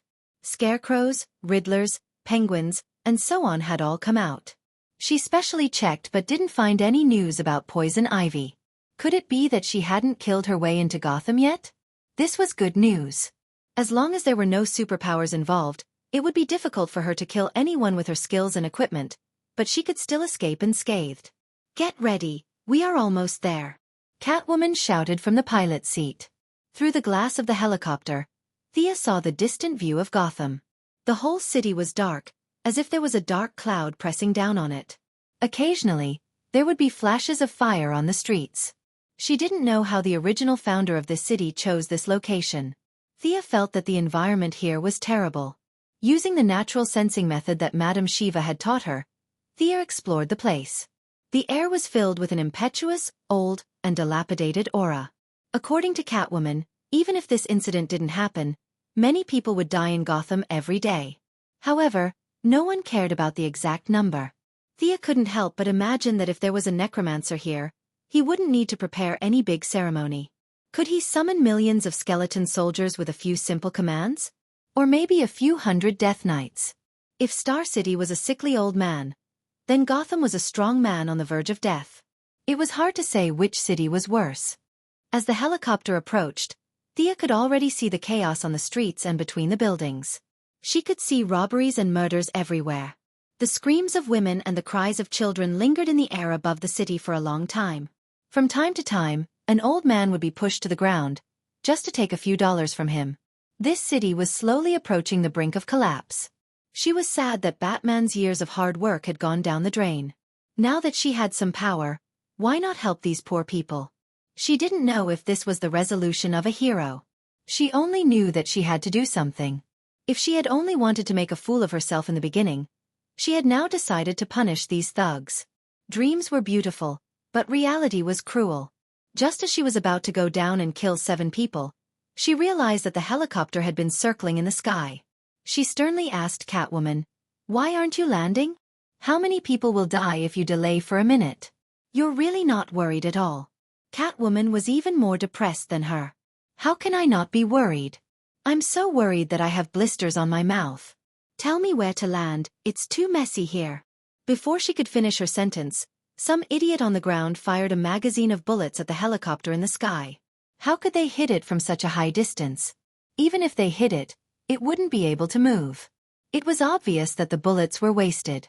Thea looked around. It was indeed quite messy. The weather today wasn't good either. In fact, Gotham's weather had never been good. She didn't know what kind of weather this place had, but it was always cloudy for 300 days in a year. Just as she was about to carefully look for a flat ground to land, she saw a bald man with a common face rushing out with a rocket launcher. Thea was shocked. "Io, pull it up, hurry." Catwoman's reaction was also very fast. In addition, the helicopter's performance was good. In the nick of time, the rocket launcher flew past the bottom of the helicopter. Phew! The 3 of them let out a sigh of relief. Chapter 47. The duo from Star City was not used to people who would start shooting at the slightest disagreement. The citizens here were much more ferocious than those in Star City. Thea had patrolled her house for 3 nights, but she had never seen anything as ferocious as a rocket. She quickly asked Catwoman to increase the altitude and turned to Felicity. "Look for Gotham's police station and government buildings to see if we can land. Maybe a few rich people's private residences." Felicity fired the first shot of the invasion of Gotham amidst the whirring of the propellers. "Oh, I don't think we can go to the government building. Look at what I found. This guy doesn't look like a government worker." She turned the tablet around to show Thea. On the screen was a 2-meter-tall bald man with a metal breathing mask on his face. His upper body was bare, and his muscles were bulging. One of his arms was as thick as Thea's waist. Thea shook her head. This guy doesn't look like a friend of justice. Which government would hire someone like this? It's only a matter of time before they all resign. This brother general should be Bane, right? Comparing the strength of the two of them, he should be the final boss, right? Maybe. Why did she use maybe? Because Thea gathered all the information and clues provided by Catwoman.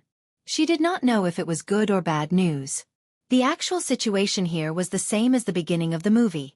It started with Bane defeating Batman, but the plot took a turn for the worse. Bane had also hacked the TV station and brought a few henchmen to broadcast a nuclear reactor live, trying to create a large-scale panic. However, after waiting for 2 days, he found that the city was quiet. People continued to eat, drink, and dance in the square. The scene of the citizens hiding under the table and shouting for the Buddha did not appear at all.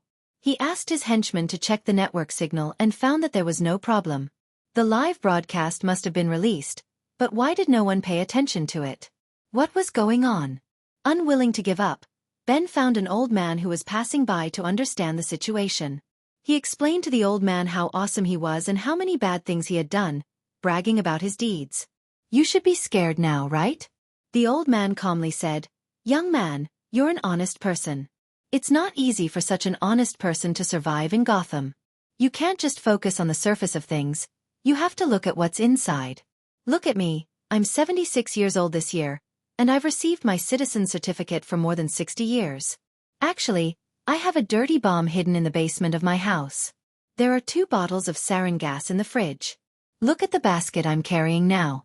I just bought 2 kilograms of radioactive material this morning.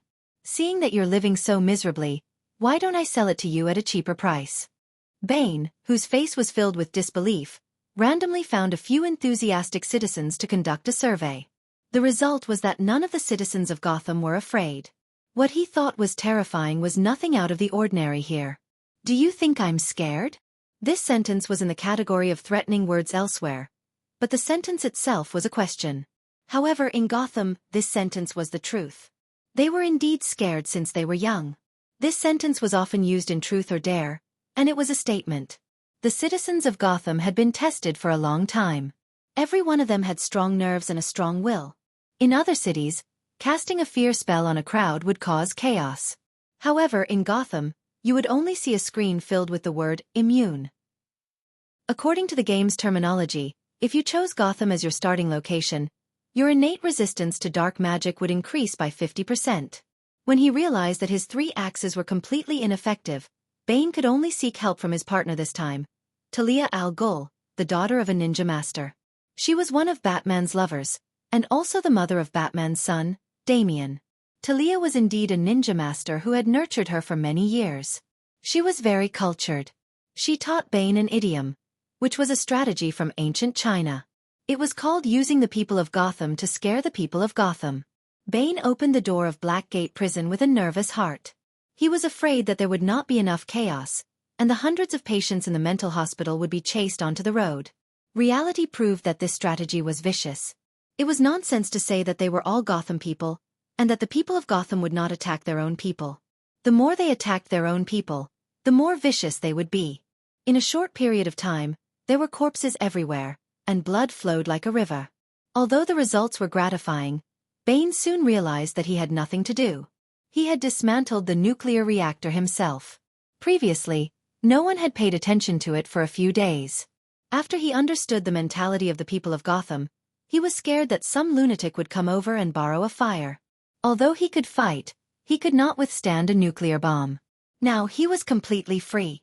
His original desire to be a leader was also extinguished. Yesterday, there was a guy called Penguin who came to seek refuge with him. In front of him, he acted like a grandson and wanted to lick his shoes. However, when he was not paying attention, he took a few of his subordinates and ran off with a truck full of weapons. There was also a guy called Scarecrow. He wore glasses and looked like a gentleman. Who would have thought that this guy would not sleep at night to tell his subordinates a ghost story? 3 of his subordinates were scared to death, and 2 of them were dumbfounded. After fully demonstrating the definition of a playful person, he also ran away. Now, Felicity's live broadcast showed the original final boss, who had completely turned into a wild monster. He was sitting alone in front of the city hall, playing with pebbles. Seeing that he was having fun, Thea decided to ignore him for now. After that, she checked a few more places. Whether it was the police station or the hospital, the central square was in ruins. There were obvious signs of crossfire outside the police station, and the corpses on the ground were scattered messily. It was obvious that the villains had suffered heavy losses, but there were also a few corpses of police officers scattered around. The situation was more serious than she had imagined. She did not have any good ideas, so she could only ask Catwoman, "Have you arranged with Robin and the rest to meet at a place?" "Yes, but when we passed by the place, I found that it was already a sea of fire. I can't contact them at the moment. You guys didn't know how to find a few more places to meet. You didn't expect any unexpected situations and came out with your eyes closed to look for reinforcements. I really have to hand it to you guys. If it wasn't for Batman's clever brain, you guys would be dead by now." Catwoman did not know anything, so Thea could only turn back and discuss with her friends. Use facial recognition satellite positioning to find out where Director Gordon is. The man had an iconic face. He had sacrificed his life for Gotham for 30 years. His picture could be found all over the streets. Compared to Batwoman Robin, who wore a mask, he was the easiest to find. Felicity was busy for a minute. Their satellite lock is hard to crack. I need time. Chapter 48. Thea saw Catwoman's small ears twitch and knew that she had heard Felicity's words. However, after waiting for a minute, Felicity still did not respond. She still wanted to hide her identity? Everyone knew who she was. Thea was too lazy to play guessing games with her. She gave Catwoman a meaningful look and said, "Tell us the password to Wayne Group's satellite control system." The Catgirl hesitated for a moment and gave a long password that was a mixture of characters and numbers. Found it. Felicity was indeed the best in Star City. With the help of the powerful satellite, she quickly found the target. The similarity is 97%. It should be this person. Director Gordon and 3 other officers are fighting with a group of thugs. The location is... I'm not familiar with the terrain. It should be the intersection of 4th Street and Grundy Street. At least, that's what your map says. The 2 foreigners said, "Hurry up and drive. We're not familiar with the place, so we can only rely on you." Catwoman quickly turned the helicopter around and flew into the distance. "You'd better hurry up. One of the 3 officers has already fallen," Felicity urged. She didn't mind watching the drama unfold before her. Catgirl was so anxious that she was scratching the wall. Director Gordon was someone she had known since she was a child, and he was also the father of Batgirl Barbara Gordon. She couldn't just leave him in the lurch. However, the speed of the helicopter was limited. It was a commercial helicopter, not an armed one. Catwoman had to search for targets on the ground from time to time. She could only maintain 150 kilometers per hour because of her skillful skills and quick reflexes. Another officer is injured. They're surrounded in a house. Felicity was not nervous at all. She calmly reported the situation as if she was a live commentator. Thea saw that the helicopter could no longer speed up. It seemed that she could only rely on herself to break out of Director Gordon's predicament. Gordon was too important to Gotham. He was fair, selfless, and righteous. All the praises one could think of could be used on him. If he could pass through the mountain pass, he would be able to instantly become a holy knight. If he died here today, he would be able to rewrite Gotham's fate. This guy with luck was always looking for trouble, but every time he was in danger, Batman would jump out from the bushes to save him. But this time, if Master Bruce did not know how to teleport, he would not be able to make it in time. She sighed inwardly. The only person who could save his life now was her, a bystander. Without another word, Thea began to take off her clothes, because she needed to change her outfit. Catwoman doesn't know what happened to her and why she took off her clothes without saying anything. Although she is very concerned about the situation at the front line, she can't help but turn her head to take a look. "What are you looking at?" "Focus on driving, no, fly the plane." Thea jabbed at her angrily. "It's all your incompetence that made the people suffer." After changing into all the equipment, he controlled the skateboard to float out of the cabin first and was at the same level as the helicopter. He carried a quiver of arrows on his back. There were only 7 enemies before, so 20 arrows should be enough. After putting on the hood and goggles, Thea ordered the 2 of them to follow quickly. Then, she jumped onto the skateboard. Under the control of her mind, the skateboard flew across the sky like a bolt of lightning. "So cool, how did you do it?" Catwoman didn't expect them to have such a weapon of mass destruction hidden in their backpacks. She only felt that the skateboard was really fast. Even though the situation was tense, she couldn't help but think about her career plans. If she had such a skateboard, who would be able to catch her in the future? If Old Master could come back alive, should he ask him to do something for him? Ha ha, Catwoman laughed. Felicity was involved in the construction of the skateboard from the beginning to the end. Although she was a little disappointed that she couldn't drive it herself due to her fear of heights, she was still very satisfied with her results. Usually, she couldn't find anyone to share her sense of achievement with. Today, it was rare for someone to be interested in talking about something that didn't involve the core technology. In fact, Catwoman didn't understand the core technology she was talking about. Although Catwoman was influenced by Master Bruce and learned a lot, she was determined to expand her business from stealing jewelry to all kinds of elegant art. Unfortunately, her foundation was too weak. She didn't even finish primary school, so she could only say that the algorithm and formula Felicity mentioned were very good and powerful. Felicity, who was happily chatting, inadvertently glanced at the surveillance camera and was shocked. "Thea, you're flying too far. Hurry up and fly back." At this time, Sia didn't know that her little friend was bragging too much and didn't pay attention to the road situation on her side. When she heard that they had run, she thought it was her own fault and sped up all the way. She was too fast for her to react, so without saying a word, she flew back the way she came. This time, she didn't dare to fly too fast. She carefully looked for suspicious targets. Fortunately, the distance wasn't far. After flying for a few miles, she finally arrived at a crossfire. She counted the heads. There were 7 on each side and 4 on the other. It seemed like this was the place. In fact, she was flying like a gust of wind and just happened to fly over these people's heads. Because she was flying too fast, these people didn't see clearly what she was. They only vaguely saw a red shadow flying from south to north. In a few seconds, it flew out of their vision. The two groups of people were a little surprised. Because of this, they stopped fighting for a few seconds. They only continued fighting when the unknown shadow flew out of their sight. When Thea came back, these people were shooting from a distance. Gotham had daily combat records. Regardless of whether it was the police, villains or civilians, they were all very sensitive to the sound of gunshots. Everyone had a special way of dodging bullets. Therefore, although the gunshots didn't stop, there weren't many casualties on both sides. The suspected dead police officer that Felicity saw earlier only had a slight injury to his shoulder. It didn't affect the battle. The situation was 4-7. Although Gordon was in danger, it wasn't to the extent that she expected. Most likely, he had successfully escaped in the original plot. But now that she was here, it wasn't appropriate for her to watch the show. She had to at least do something. Just as she was thinking about whether she should kill them one by one or kill them one by one, a strong man below saw her floating in the air. Perhaps he had lived in Batman's shadow for many years, so he wasn't afraid of such high-tech equipment. Bang! He raised his rifle and fired at the sky. He didn't hide his actions from Thea. Moreover, with such a big body, it was impossible to hide. Thea had long seen this guy who jumped out to seek death. She judged the trajectory of the bullet. The x-axis was off by 10 meters, and the y-axis was off by 25 meters. Unless the bullet could bend, it wouldn't hit her.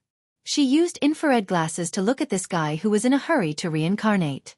Under the lens, this guy's skin was obviously darker than a normal person's. A normal person would only be a light red, but this guy was dark red. If he wasn't a fire ability user, then he had too much heat in his body. Thea judged that he had consumed too many calories.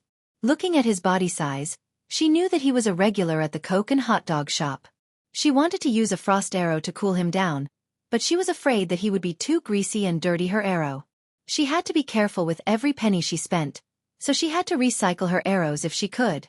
She silently calculated everyone's position, rose up, and took out a special arrow from her quiver. Magnetic arrow, go! A dark blue arrow shot 10 meters in front of the villain. Chapter 49. The two groups of people on the ground didn't know why she was being so high profile. They stared at the arrows stuck in the ground. No matter which side they belonged to, they couldn't help but think to themselves, "Isn't your archery a little too bad?" Thea ignored their stares. She was wearing a pair of goggles, and her face was completely covered. None of them would know who she was.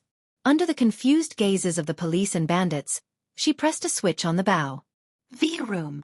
A low hum sounded. Even Thea found it a little jarring. Not to mention the people on the ground. Some of them covered their heads, some shook their heads vigorously, and one of them who had lost a lot of blood was already dizzy. Whoosh, whoosh, whoosh. The guns in the hands of both the police and the bandits were attracted by the huge magnetic force of the magnetic arrowheads. A few of them who were slow to react were still looking down at their guns. Although Chief Gordon was older, he reacted quickly. He immediately looked up at the mysterious person in the sky. He didn't know what she was trying to do. He originally thought that she was a helper, but after seeing how she couldn't differentiate between friend and foe, he became suspicious. Thea didn't have the time to think about the thoughts of the people on the ground. Since they had no weapons, they couldn't hit her knees even if they jumped up. What was there to be afraid of? Felicity, the power of our magnetic arrowhead seems to have increased a little. I saw it. It's a little bigger. The original design was to have a radius of 20 meters, but now it's 50 meters. I think it's because of the excessive amount of neodymium magnets. The violent collision also increased the rotation of the neodymium particles. Can we reduce it by 25% next time? We should reduce it further. The magnetic waves emitted by the arrowheads are too strong. We designed them to be attracted to the special metal in the gun barrel. The effect is so strong that it can be used as a sonic weapon. Okay. Let's try again next time. Reduce it by half. Just as Thea was about to say something, she noticed that Chief Gordon was yelling at her. She quickly interrupted the weapons discussion with Felicity. What's the matter? A certain someone stared at the old bureau chief with his big, innocent eyes. His face was solemn, and his forehead was wrinkled enough to squeeze a fly to death. What are you talking about? The old director looked at her with disdain and pointed at the enemies on the other side. Two villains gritted their teeth and struggled for a long time to remove their guns from the arrows. How fresh! The magnetic field is still in effect. How can your little arms and legs compete with the magnetic field? If you had so much energy, you would have been the boss long ago. Seeing that they couldn't take down the weapon for the time being, there was nothing they could do. They couldn't figure out what it was. That was how people who didn't study were like. But at least they still had some brains. They knew that they had to deal with the enemy in front of them first before doing anything else. They all rolled up their sleeves and prepared to fight. This was the situation Chief Gordon was facing. He was about to retire, so he was considered old and weak. Beside him, there was another person who was shot and was considered to be disabled. On his side, there were only 2 people who were still intact. On the other side, there were 7 people, all of whom were experienced in street fighting. The one in the lead was a guy who weighed 150 pounds. Although he looked stupid, he was actually quite strong. Previously, he could barely hold on with his gun. But now, he really couldn't win. He waved at Thea with all his might. He wanted to ask her if she was here to help or to lead them to change their strategy. Thea scratched the back of her head embarrassedly. Yeah, they were fighting so well before, but I came in and used a big move without distinguishing between friend and foe. Now, with my help, the situation is becoming more and more disadvantageous for them. Sigh, she really wanted to help. She just wanted to test out the weapon on a whim. Tens of thousands of dollars were gone just like that. Looking at Chief Gordon's bitter face, he probably wouldn't reimburse her. She could only help them fight these small monsters. As for changing the strategy, she couldn't afford to lose face. Secondly, the skateboard was only so big. There were 4 policemen and 5 of them, so there was no place to stand. Moreover, she didn't want to let random people use her equipment. She now had the mentality that since they sincerely begged her, she would be merciful and help them get rid of their enemies. It would definitely feel good to shoot one person at a time, but he definitely couldn't go on a killing spree in front of these policemen, especially old Gordon. First impressions were very important, and the first impression that Green Arrow gave people was very bad. At least, it was very bad for legal professionals. He took on all the jobs of the police, judges, and judges. Those with poor morals were afraid of losing their jobs, while those with good morals felt that he was blaspheming the sanctity of the law. Although he tried his best to salvage the situation, he still couldn't get rid of this bad impression. He was chased by the police for a few rounds for no reason. The bad guy ran in front, the hero chased behind, and the police chased the hero in the end. If he had known this would happen, he wouldn't have done it in the first place. Superman didn't have this problem. His first impression was very good, and he did everything openly. Perhaps it was also because his strength was beyond the atmosphere. Although the high-ranking officials were afraid of him, no police station in the metropolis put a bounty on his head. Therefore, in order to make a good first impression, Thea gave up the idea of putting on a show for Chief Gordon. She found a good angle, drew an arrow, and aimed at the 300-pound fat man. She whispered, "Look at me. What should I call this arrow? Let's call it the entanglement arrow. Felicity, record the data." Whoosh! The arrow hit the ground right under the fat man's feet. Under his curious gaze, the arrow and the ground collided and triggered the arrowhead's mechanism. A large ball of milky white gelatinous substance flew out and quickly turned into a 2-meter-tall and 5-meter-wide net after coming into contact with the air. The fat man was too close to the net and didn't even realize what was going on. The rest of the people who were charging were also caught off guard and bumped into the net one after another. Thea's entanglement arrow was designed based on Spider-Man's spider silk. She didn't know what the original spider silk was made of, but she used a compound carbon acetylene molecule product developed by the Quinn Corporation. The original author, Dr. Hoffman, had good intentions. He used it to deal with people who jumped off the building. A small ball of it was launched into a large net, and it was so tough that it could catch an elephant falling from the building. This invention had been shelved for a long time. It was accidentally discovered by Thea and she felt that it was quite valuable. She secretly took it out and modified it with Felicity, and it became what it was today. In the end, she named it Spider Silk for convenience. As for whether the spiders would strongly protest against the name of something that did not have any acidic properties, Sia did not care.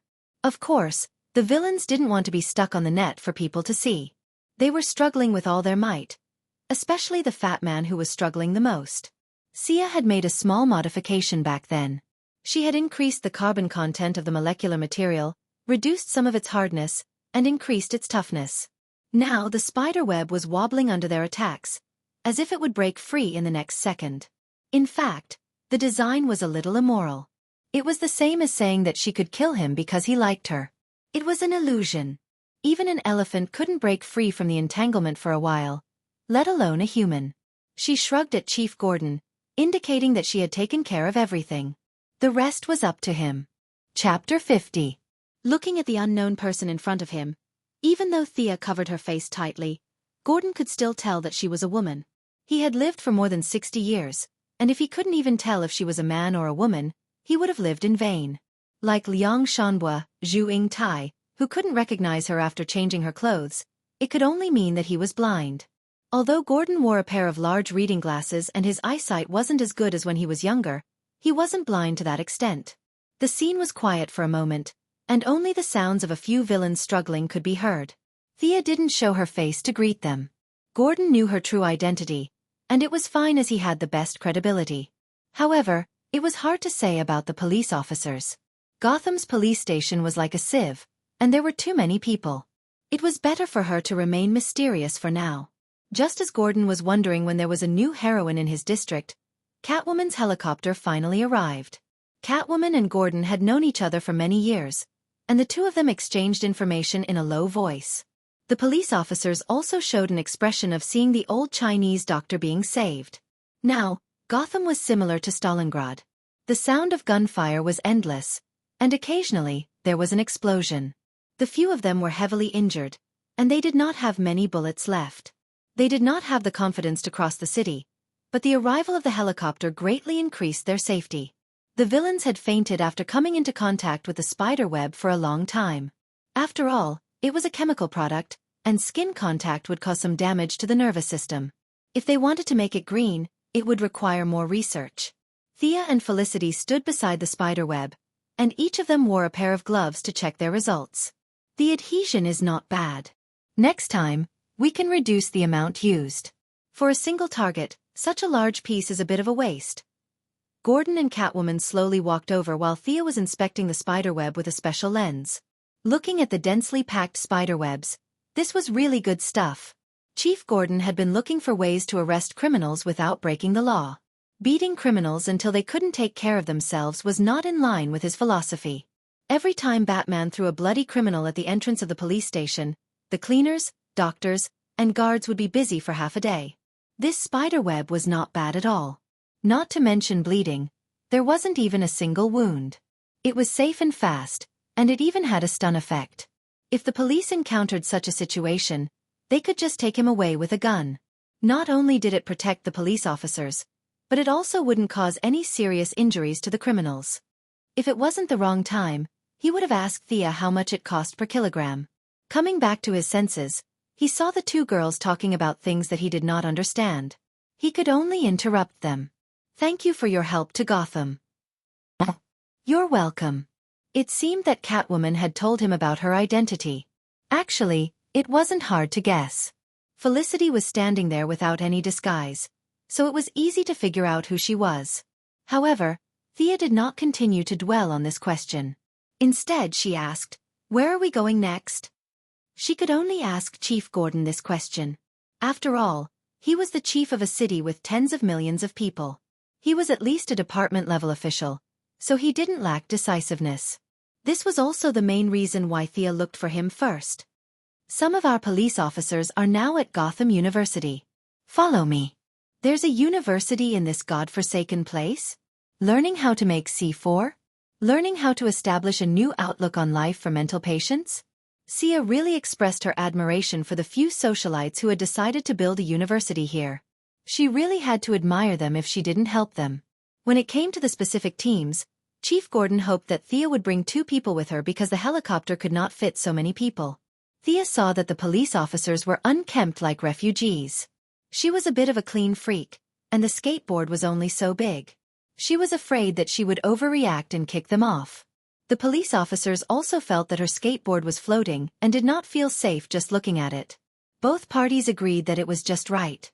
The women got on the skateboard, and the men got on the helicopter. To be honest, the police officers were quite skilled. 3 out of the 4 of them knew how to fly a helicopter. This made Thea wonder if she should learn some modern piloting skills. Catwoman was still very confident in her balance. She stood on one side, while Thea hugged Felicity's waist and stood on the other side. The 3 of them lowered their altitude and flew slowly behind the helicopter. They did not mention the people on the internet. Thea and the rest had a special solution to put them down, but now that the city was in chaos, there was no place to put them. They could only leave them hanging for now. As for whether they could find a way to get down without the solution, the 2 of them did not know. Since Thea was hugging Felicity, she could only use her pistol to fend off the enemies they encountered along the way. The helicopter rumbled, and there was no need to worry about hiding. Catwoman also showed the limit of human agility. She stood steadily on the skateboard without relying on any equipment. From time to time, she would even throw knives at the enemies. Finally, just before Felicity was about to faint, they arrived at the so-called Gotham University. The university was really in the style of Gotham. The overall feeling was gloomy and gray. There was a shabby iron fence at the entrance. The main teaching building was brighter, as if the school was trying to decorate the university with more colors. However, the actual effect was minimal. After years of neglect, the originally white walls had become murky. There was a green belt at the side of the school. The trees that were supposed to bring life and sunshine looked especially scary in this gloomy environment. A breeze blew, and the leaves rustled, like the whispers of a banshee echoing in the forest. Thea was a little annoyed. This place did not even need to be renovated to make a horror movie. How much money could they save by lending it to the crew of a ring? If they buried a corpse here, it would turn into a corpse in no time. Felicity, who was always talkative, was also frightened by the scary atmosphere. She shrank into Thea's arms like a quail. The police officers and Catwoman were not affected. Perhaps they had grown up in this environment and were already immune to it. This university was really a place of outstanding people. There was a guy who liked to scare people since he was young and grew up scaring people even more. Later on, someone gave this professor a nickname, the Scarecrow. He was the sage who scared many people to the point of peeing their pants when he wore a mask in Batman's movie. There was also an outstanding student representative. She was a young girl who won the gymnastics championship for the school. It was said that she almost participated in the Olympic Games. After graduation, she focused on the most advanced research in psychology and became an existence that countless juniors looked up to. This girl was called the Clown Girl. Of course, the school was innocent in nurturing so many elites. You couldn't say that the school was bad just because Voldemort graduated from Hogwarts. A school was a place to learn. Did the two above learn anything? If they did, it meant that it had nothing to do with the school. In the future, Batman even sent his son to this school for further studies. This meant that Master Bruce recognized the school's teaching ability. Chapter 51. Everyone parked the flying vehicle in the open space of the campus. The police officer who acted as the temporary pilot touched the control stick reluctantly. Looking at his expression, he wished he could live on the plane so that he could make strategic changes at any time. However, he had to obey the chief's orders. He could only keep up with the rest of the team. Sia jumped off the skateboard with Felicity. Just as she was about to ask Felicity where the other two teammates were, Felicity stopped. "Dad, you're finally back. Are you okay?" A fashionably dressed red-haired girl hugged Gordon's neck and refused to let go. Behind her was a skinny black-haired young man. "I'm fine, Barbara." The old chief was not used to hugging in public. The two hugged reluctantly and then let go. It seemed that the girl was Batgirl and the man was Nightwing, who would become Robin later. Thea did not go up to greet them. Firstly, it was not worth it. Secondly, she was just a backup. It was not good for her to steal the limelight. They could not swarm at the door and talk, so Gordon gestured for everyone to go inside. They were very quiet along the way. Only Barbara kept asking questions, such as if Batman had been found, and if the state government had sent troops. Halfway through, Gordon interrupted her to introduce Thea and Felicity. However, she just nodded indifferently and continued talking to her father. Sure enough, the people in this city were a little crazy. "Why are you so arrogant? There will be a time when you will beg me." Thea observed along the way and found that the woman was really not shrewd. She only talked to her father and Robin next to her. She did not even ask about the police officers who had gone through fire and water with her father. She did not know how smart this person was, but her EQ was obviously not high. No wonder she was severely injured and paralyzed by the Joker in the future. She had to sit in a wheelchair for 3 years before she came to her senses. She remembered that after she was injured, she was taught by Richard Dragon and learned the long-lost Ling Hu hero's unique skill of becoming the best in the world in a wheelchair. She relied on the wheelchair to make a name for herself. She imagined that scene and felt a chill in her heart. When the time came, she would definitely come and see. She was a noble person. She would definitely not come to mock her. She would definitely come to learn from her. Yes, that was it. As she walked, she suddenly realized that there was something wrong with the number of people in the team. Ha! Where's Catwoman? Thea looked around and found that Catwoman was silently walking at the back of the team. There was an indescribable feeling in her expression. What was the meaning of this? Could it be that these two women didn't get along? In fact, she had guessed correctly. Barbara was usually very arrogant. She had always looked down on the feline girls who did things sneakily, thinking that it was a blasphemy to the so-called righteous cause. Moreover, Robin was very obedient to her, and did whatever she said. Out of sight and out of mind, the feline girls went to look for reinforcements. If it wasn't for the fact that she wanted to find Batman, she would have run away a long time ago. Whether or not Gotham was dead had nothing to do with her. "Hey, do you guys have a place to let me change?" Thea stood there for a while, waiting for Catwoman to walk up to her. She asked softly. It wasn't easy to put on this set of clothes, and it took a lot of effort to take it off. At this moment, she was very envious of Catwoman's lightning-like speed in changing clothes. "Follow me." The two of them greeted the rest of the team, and Catwoman led Thea to the side. "Come to the meeting room later." "Let's have a meeting," Chief Gordon hurriedly said. Catwoman waved her hand from afar, indicating that she understood. After changing into a lighter set of clothes, Thea returned to her harmless little white flower identity, and followed Catwoman to the door of a meeting room. Along the way, they realized that the school building was densely packed with citizens. Some were wearing suits, some were wearing t-shirts and shorts, but these people all had one thing in common, and that was that they were not lively. Almost everyone had bloodstains on them, and many of them were even wrapped in bandages. After entering the meeting room, everyone made a formal introduction. This job could only be done by Catwoman, who was familiar with both sides. "This is Thea Quinn, codename Red Arrow, and this is Felicity Smoker, a computer expert. These two are my teammates, Batgirl Barbara Gordon and Robin Dick Gleason." Since the formal introduction had been made, Barbara Gordon couldn't ignore Thea like before. She casually said some nonsense, such as I've heard a lot about you, and how are your parents? Thea thought to herself. My nominal father has already died at sea, and you're still asking if he's doing well?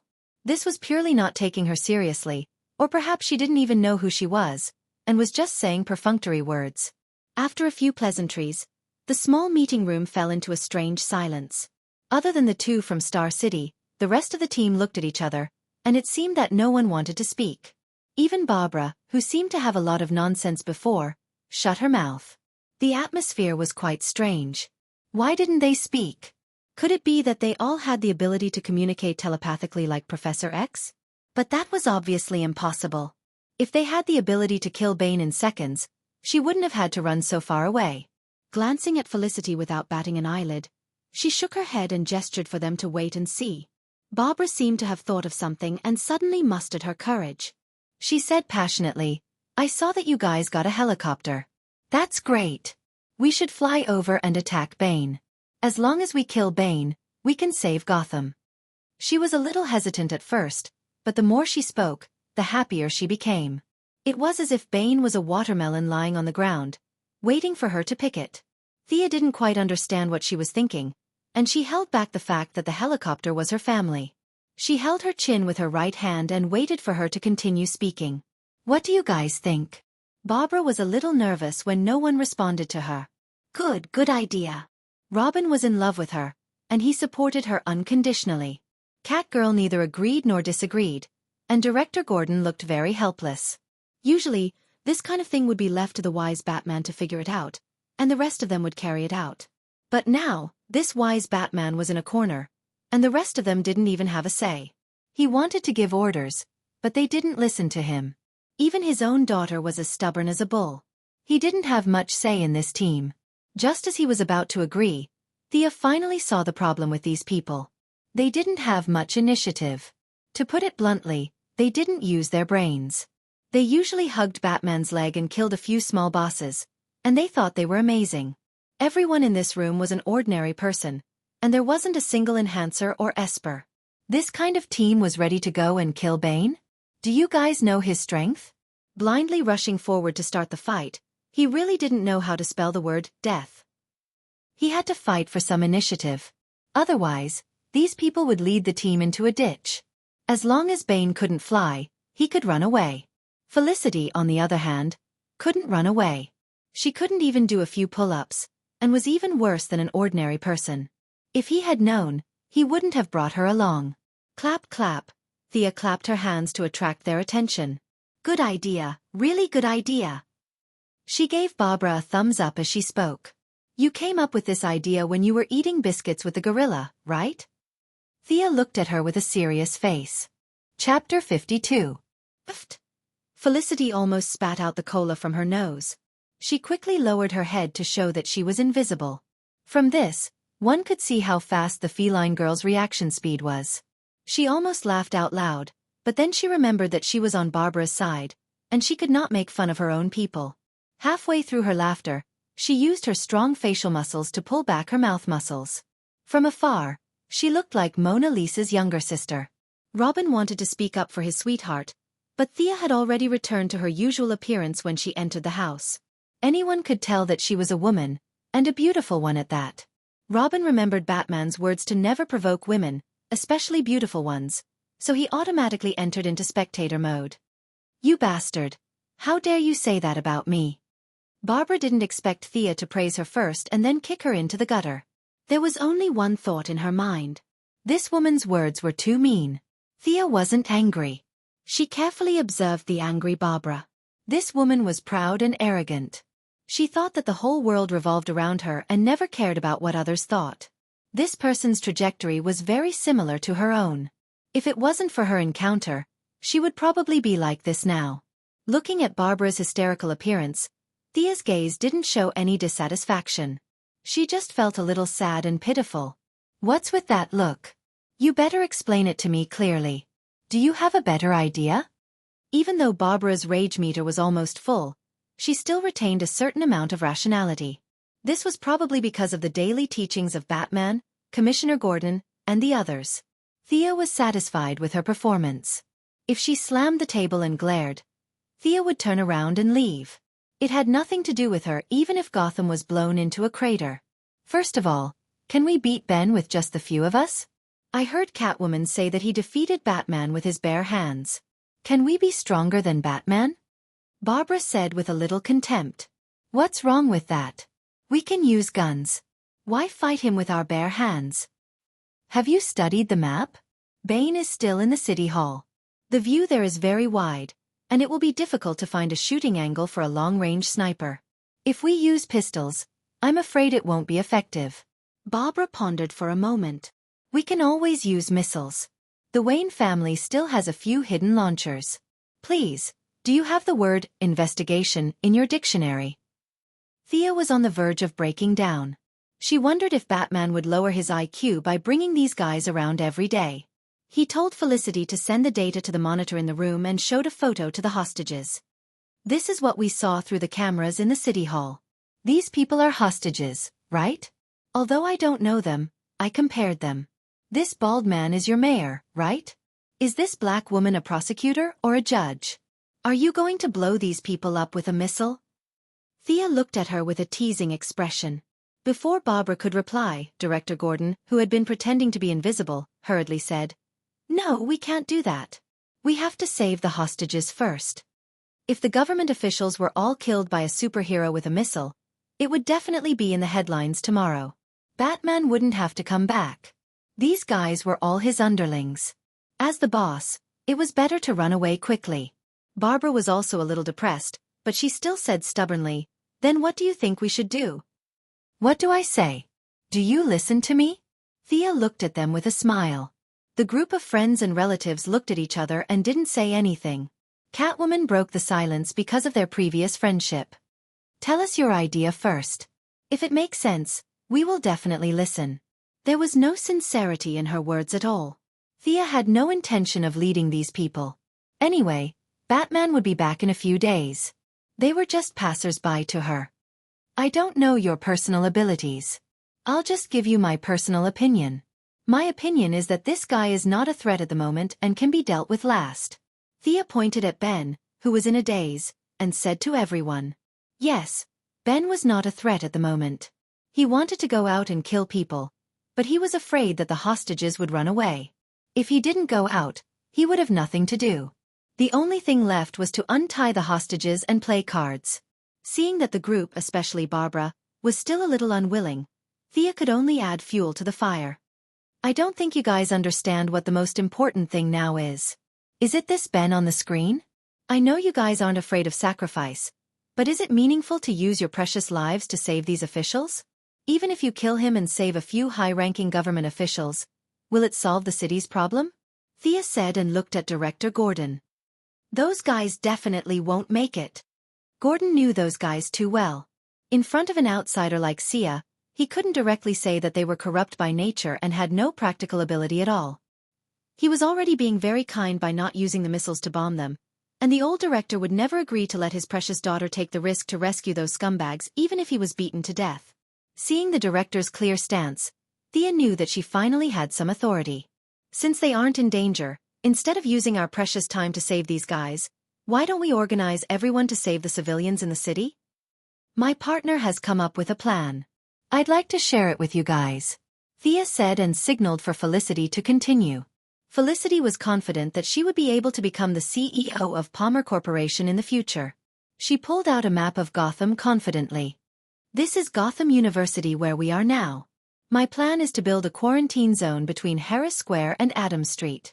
We'll use this area as our actual control zone and call the citizens to come to us. At the same time, we'll continue to gather the scattered police officers and expand our control zone until the crisis is resolved. That's all I have to say." Felicity's speech was impassioned at first, but when she realized that there was no response, her voice became softer. Barbara and Robin were a little dazed. Catwoman seemed to have understood something. She said nervously, "Are you trying to start a war?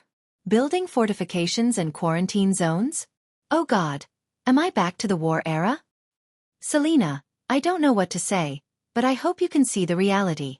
Isn't this a war? At least 1,500 criminals escaped from Blackgate Prison. Adding in the hundreds from the asylum, the city is full of bad guys. Are we going to catch them one by one? How many citizens are going to die in this period of time? Catwoman's thinking represented the thinking of a large number of superheroes. No matter what happened, they would take the blame. To put it nicely, they were willing to take responsibility. To put it bluntly, they were too self-centered. They felt that the world would stop spinning without them. Sia could guess that if she had not been involved in this incident, they would have killed Bane as quickly as possible, and then spent a lot of time looking for fugitives all over the city. The previous criminals and lunatics were the results of 10 years of catching them. This time, they all had criminal records, so it should be simpler. However, it would take at least 5 years to catch them. This was a good thing for the manga artists. They were secretly happy that all the characters could be used again, but it was not a good thing for the people in the real world. Chapter 53. Catwoman wasn't wrong when she said that she wanted to turn Gotham into a war, and that was exactly what Thea was planning. She had nothing to do with Gotham, and it was already good enough that she volunteered to help. Was she going to use her morals to tie her down and work for them for 5 years? What a joke. Batman's group of friends and family members was a classic example of someone who had been poisoned by the idea of a hero. They felt that the citizens were so weak that they could be blown away by a gust of wind, and they would rush to the front whenever something big or small happened. The truth was that the citizens weren't that weak, and the bad guys weren't that strong.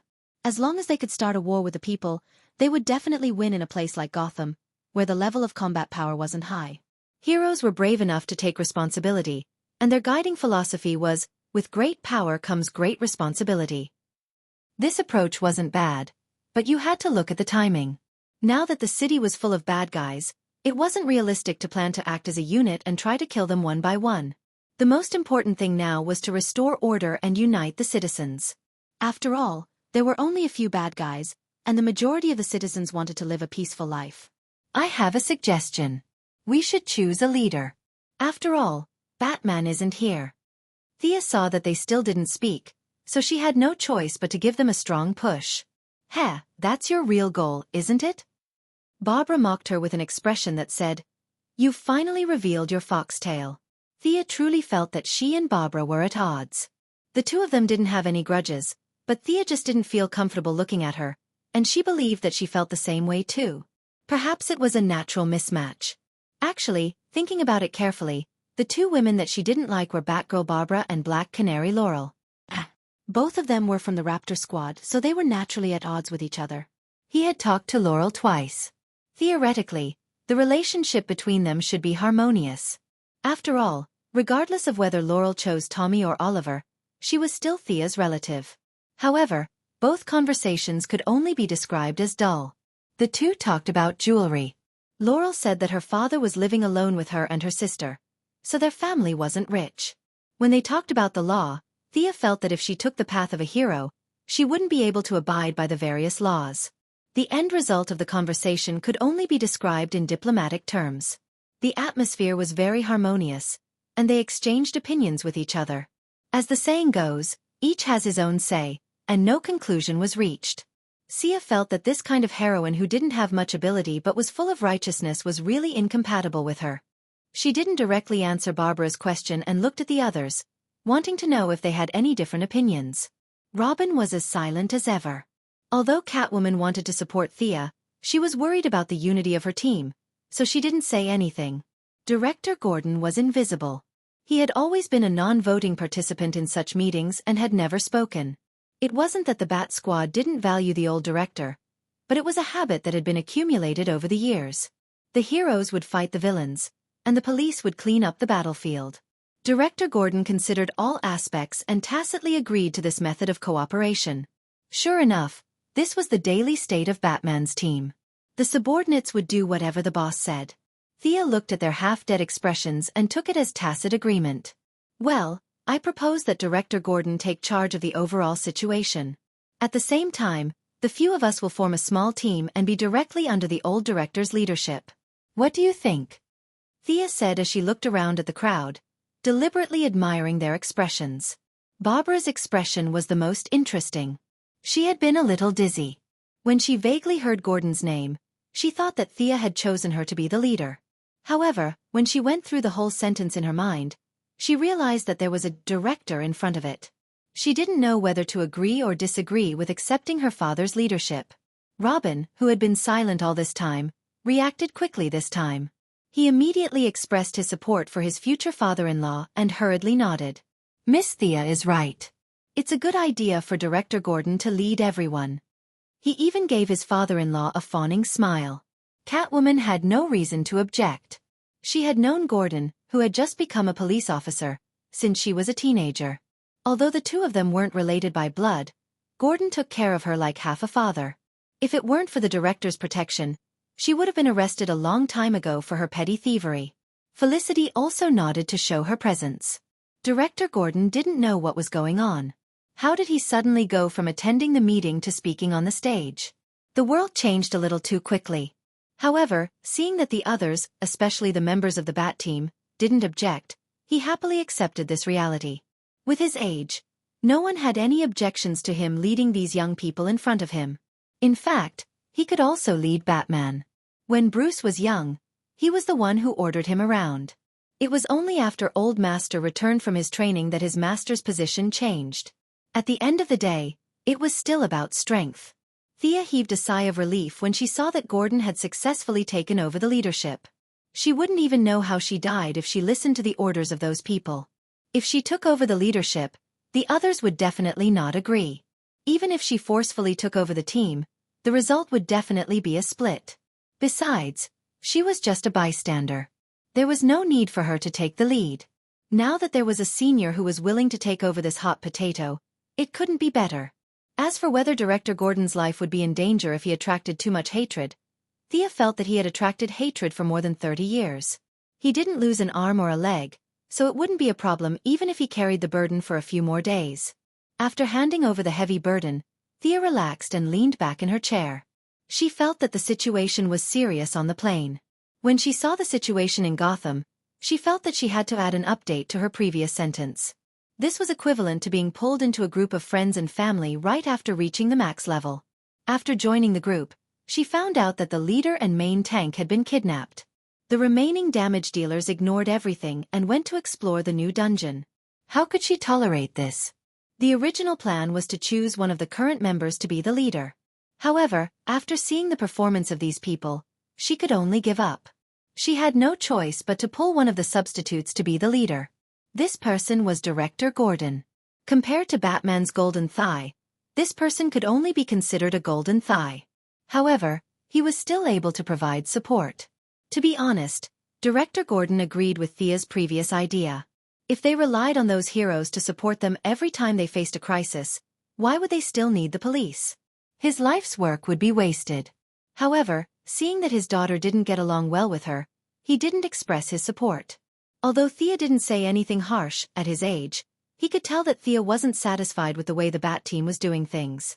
In fact, Director Gordon also didn't agree with Batman's method of using fear to deal with evil. He went from incomprehension to anger, to numbness to compromise in the end. It was actually a psychological struggle. Now that he saw that the daughter of Star City seemed to have a different way of doing things. She was more sunny and rational. The flame of hope that he had given up on was reignited. Perhaps she would bring a new way of choosing to Gotham. Chapter 54. At the end of the meeting, Felicity showed off her presence again. While they were chatting, she stole 2 drones. Although they were commercial drones and didn't carry any weapons, it still shocked the brainless Gordon. Barbara, who always boasted of being a computer expert, also showed an expression of wonder. Gordon immediately pulled Felicity away to set up the defense line, and at the same time, indicated that the rest of the team could rest. Yes, the heroes didn't need to be involved in some trivial matters. This was also one of Thea's goals, to change from a forward to a second-string bench. It was indeed inconvenient for the heroes to do many things. For example, evacuating the civilians from the war zone, the police could knock on the door and say, "Fellow countrymen, open the door and check the water meter." When the people inside saw that it was the police, they left without a word. In this war, they didn't even care about the water meter, let alone their belongings. The heroes couldn't do it. If you hid your head and showed your tail, who would dare to follow you? What if a bad guy tricked you to some place and did something to you? In this era, people were too liberated. In the past, only women were in danger. But now, both men and women were in danger. Barbara insisted on playing her role and using her real identity to help her father. Robin had no choice but to change his identity and follow her. Catwoman stood there in a daze. She wanted to help, but to be honest, she didn't feel comfortable being with dozens of policemen. She was afraid that the policeman would suddenly raise his badge and gun and shout, "Hands up, I'm GCPD, Gotham Police." This scene had appeared countless times in her childhood dreams. Although she had turned over a new leaf, this scene would occasionally appear in her mind. Seeing that she was in a daze, Thea didn't say anything and pulled her out. It was rare for her to come here, and it would be a waste if she didn't take a stroll. Catwoman also found an excuse for herself. She said that they should go help, but she quickly ran out of the school with Thea. Gotham was an international metropolis.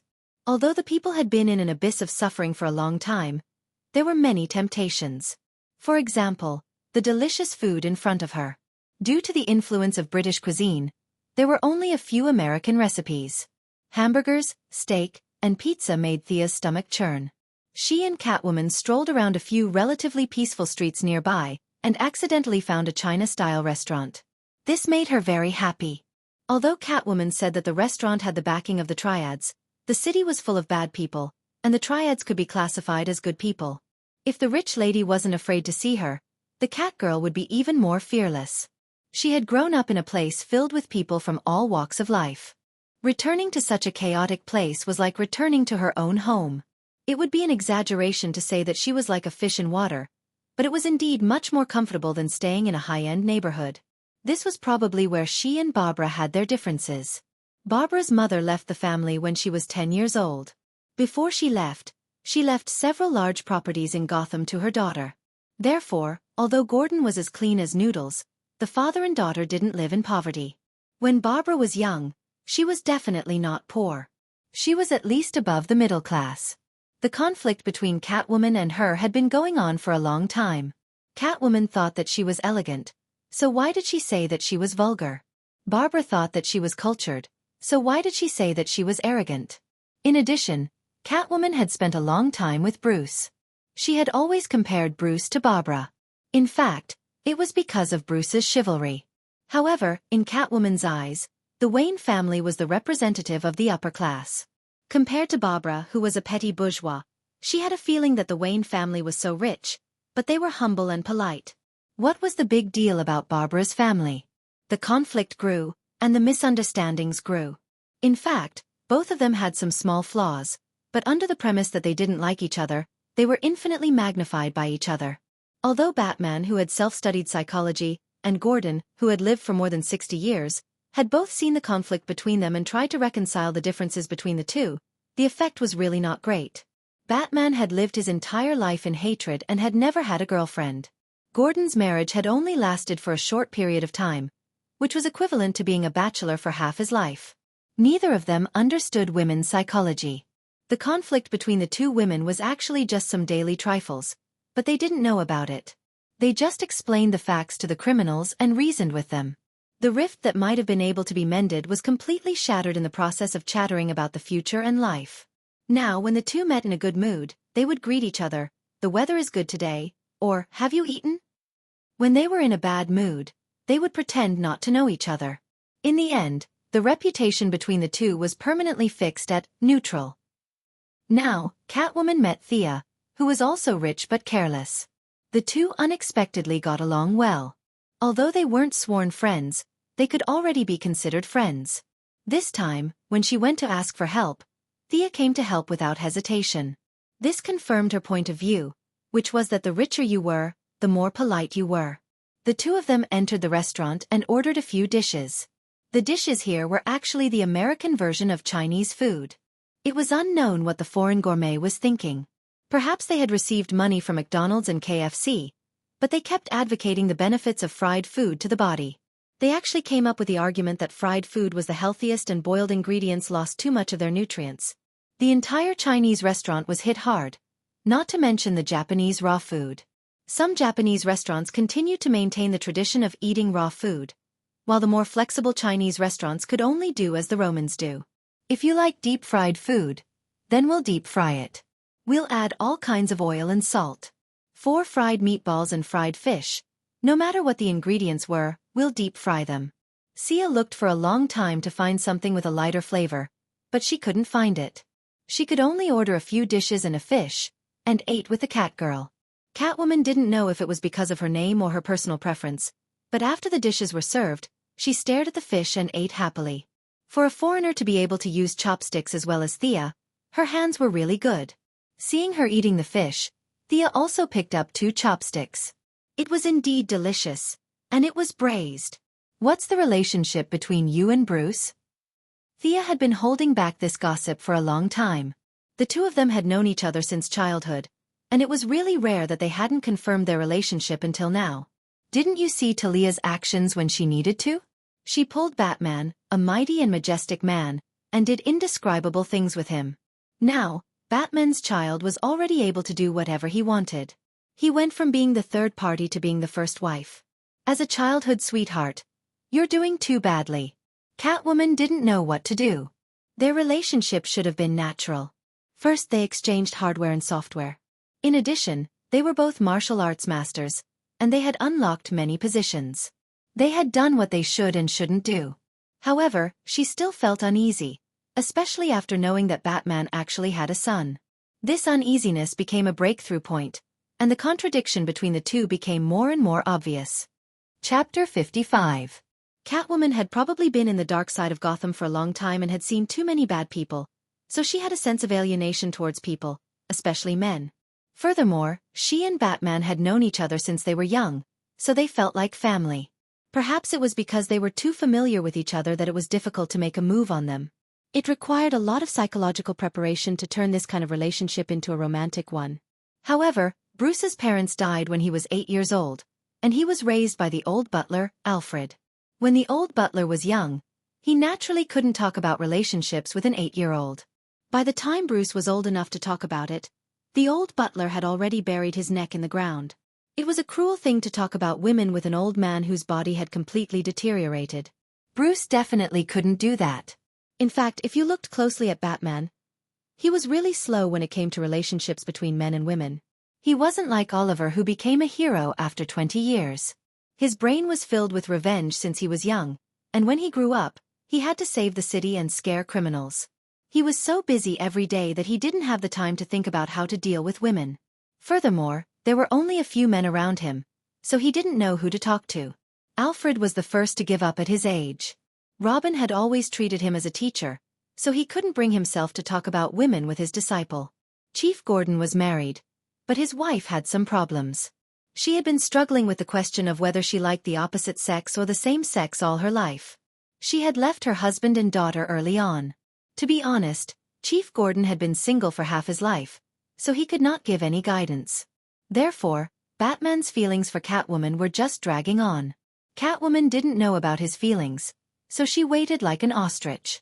The two of them just waited like that. If there were no accidents, they would still be together in the end. It didn't matter who they were together with, so they would be able to survive until there was only one man left. However, Talia's sudden interference broke the tacit understanding between the two. Nandarbat had a subtropical climate, so Talia was very passionate. She didn't care about Catwoman's declaration of sovereignty and dragged Batman into a friendly match. Ninja Master had trained Batman before, so he was very happy to have him as his son-in-law. He kept saying, "You're really my son-in-law." In order to help his daughter tie down Batman, the Master used his profound alchemy knowledge to concoct a long-lost palace drug. 10 months later, Damian Wayne fell to the ground. It could be said that this was a classic case of knowledge changing one's fate. After Batman found out the truth, he couldn't find anyone to vent his anger on. The Master really had good intentions. He taught him martial arts without asking for anything in return, and even gave his daughter a betrothal gift without asking for a single cent. He even personally concocted the secret medicine. One had to know that many of the herbs were already extinct, and the more they were used, the less they would be used. In order to continue the Wayne family's ancestral line, the Master really went all out. With this pioneering deed, he could easily become the nation's best father-in-law. On the other hand, Talia couldn't blame her either. She gave birth to her own child, not old Wong's. Batman thought about it, and could only run. On a dark and windy night, without riding the white dragon horse or bringing his third disciple, Mr. Bruce ran away. He wandered outside for a few years, waiting for the news to die down before returning to Gotham. After that, Talia angrily chased after her husband. Today's situation in Gotham was 99% caused by his actions.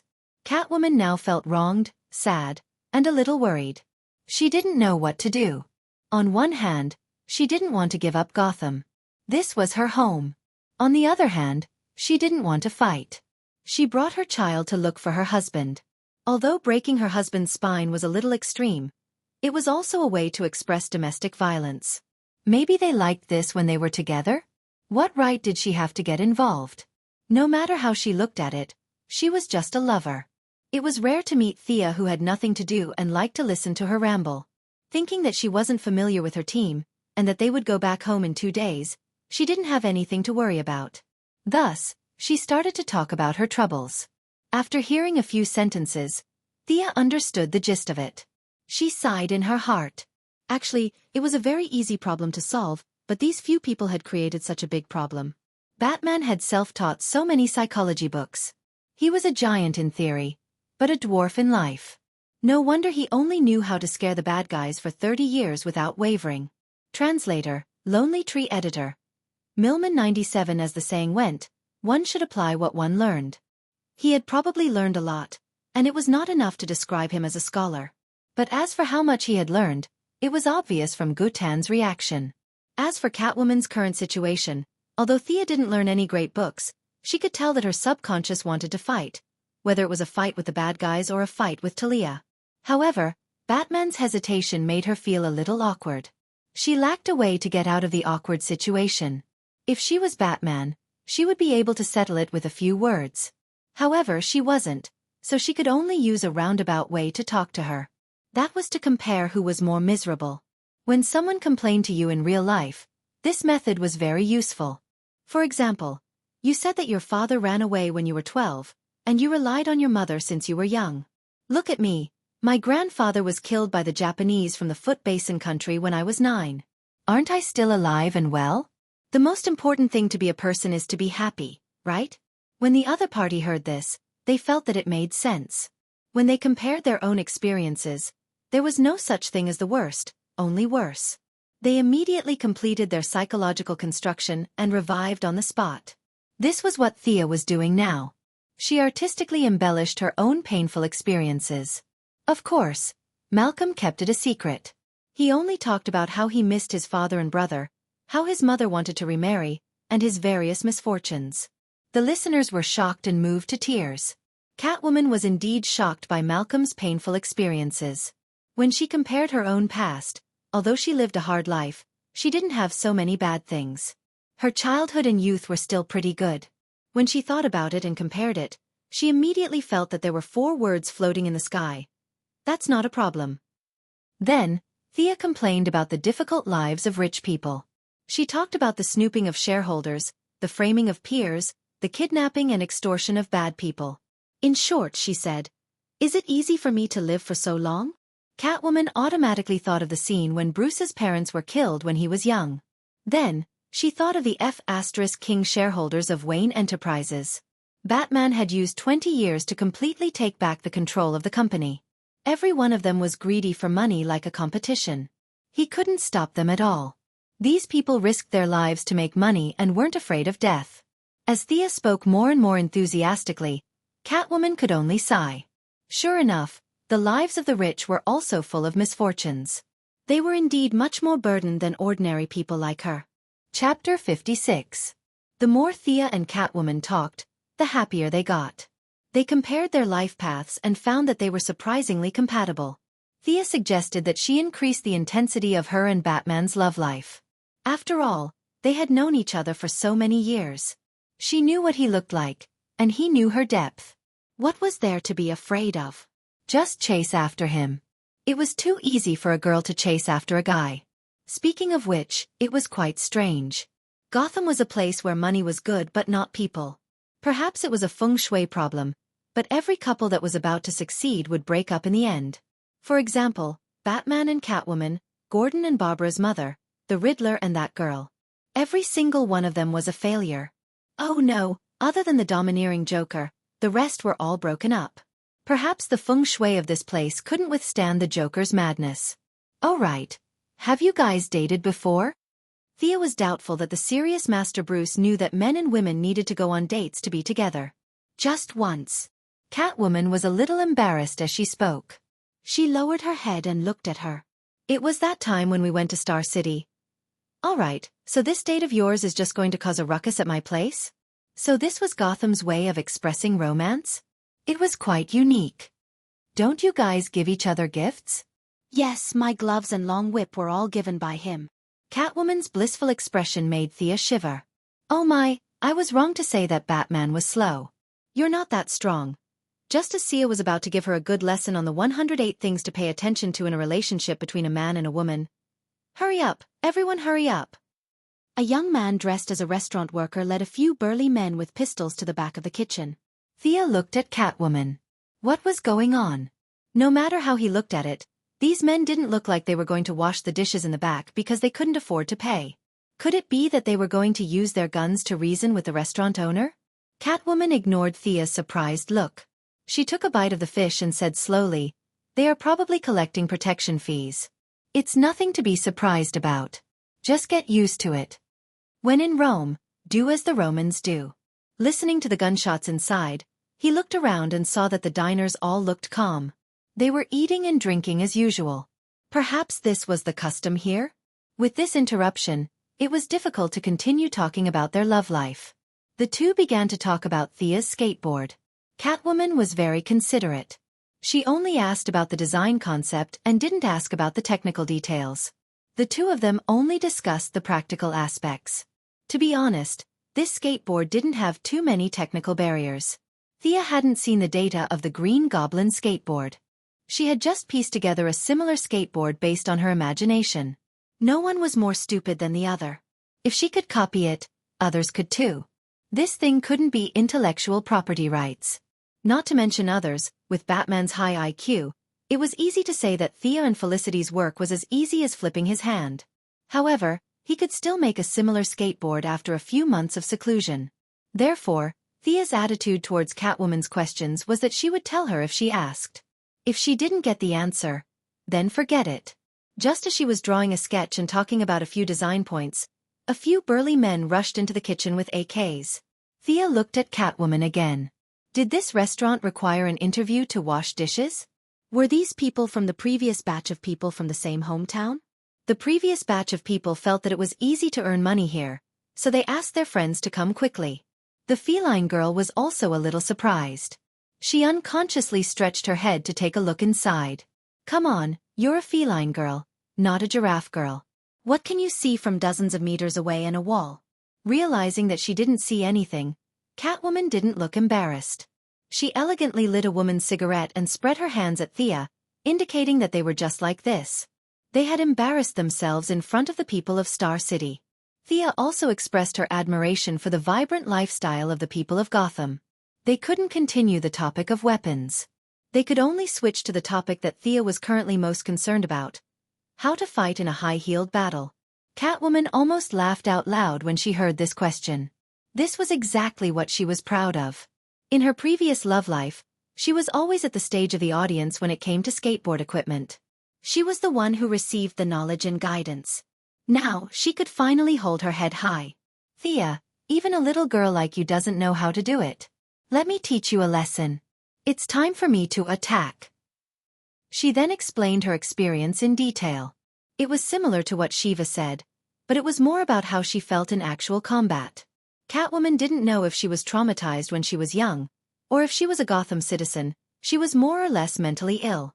She seemed to have a sensory disorder. Her self-awareness was completely focused on height. She was full of confidence when she wore high-heeled shoes, but when she changed into flat shoes, her aura plummeted. She was 1.7 tall, but she still wore high-heeled shoes every day. From afar, she looked 1.8 tall. This height made many suitors flinch. Her appearance could be said to be the prettiest girl Thea had ever met. Her figure was even more so. When she was young, she fed the stray cats every day and stole milk from them.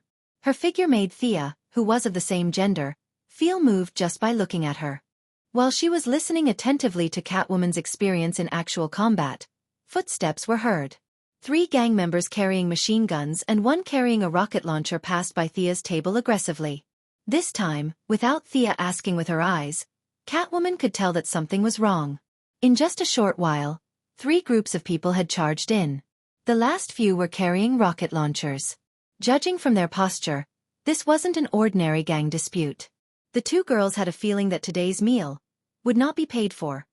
Women always had a sixth sense. With a loud bang, the entire restaurant quieted down. However, the silence didn't last for more than a few seconds. Screams came from the kitchen. "Ah, run, run!" The few people who went in earlier ran out with their faces covered in blood. A few of them ran while throwing their weapons. Among them, a bald man stood out. He didn't leave through the door. Instead, he covered his head with his clothes and found a weak spot in the wall. With a loud bang, he broke through the wall and rushed out. Thea was stunned. The successor of the Iron Head art? What a tough guy. But what's going on? The 2 girls looked at each other. Looking at the few people running away as if they wished they had more legs, Catwoman knew that something was wrong. Thea could understand Chinese, but the few people's accents were Americanized. They were neither Chinese nor foreign, so all she could hear was the word run. I hate situations like this. Thea didn't bring any equipment with her. She thought that nothing would happen in the police's area, but it was too late for regrets now. Catwoman was also dressed casually. She only had a dagger with her. However, looking at the chaos around her, she didn't have any intention of performing the 72 steps of Tan 2A. Since we can't start the fight, let's just run.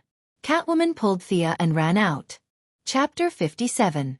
The 2 ladies were both agility-type heroes. Their long legs made them look like they were flying.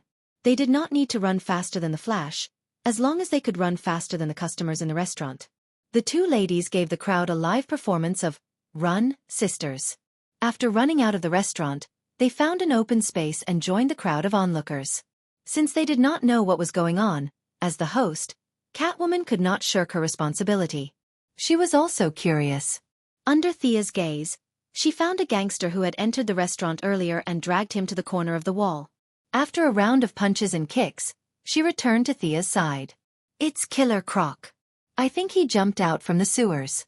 He killed 2 people at the scene. I didn't expect him to be released. Sia didn't ask who it was. In any case, she knew that Batman's team had dealt with him before. That was easy. This meant that there was a strategy. Many villains were very powerful in the early stages, but later on, they were reduced to soy sauce and replaced by new villains. The key point here was that the heroes had a strategy. The same trick wouldn't work on Saint Seiya the second time. There was a similar setting here. Many villains had mutated abilities.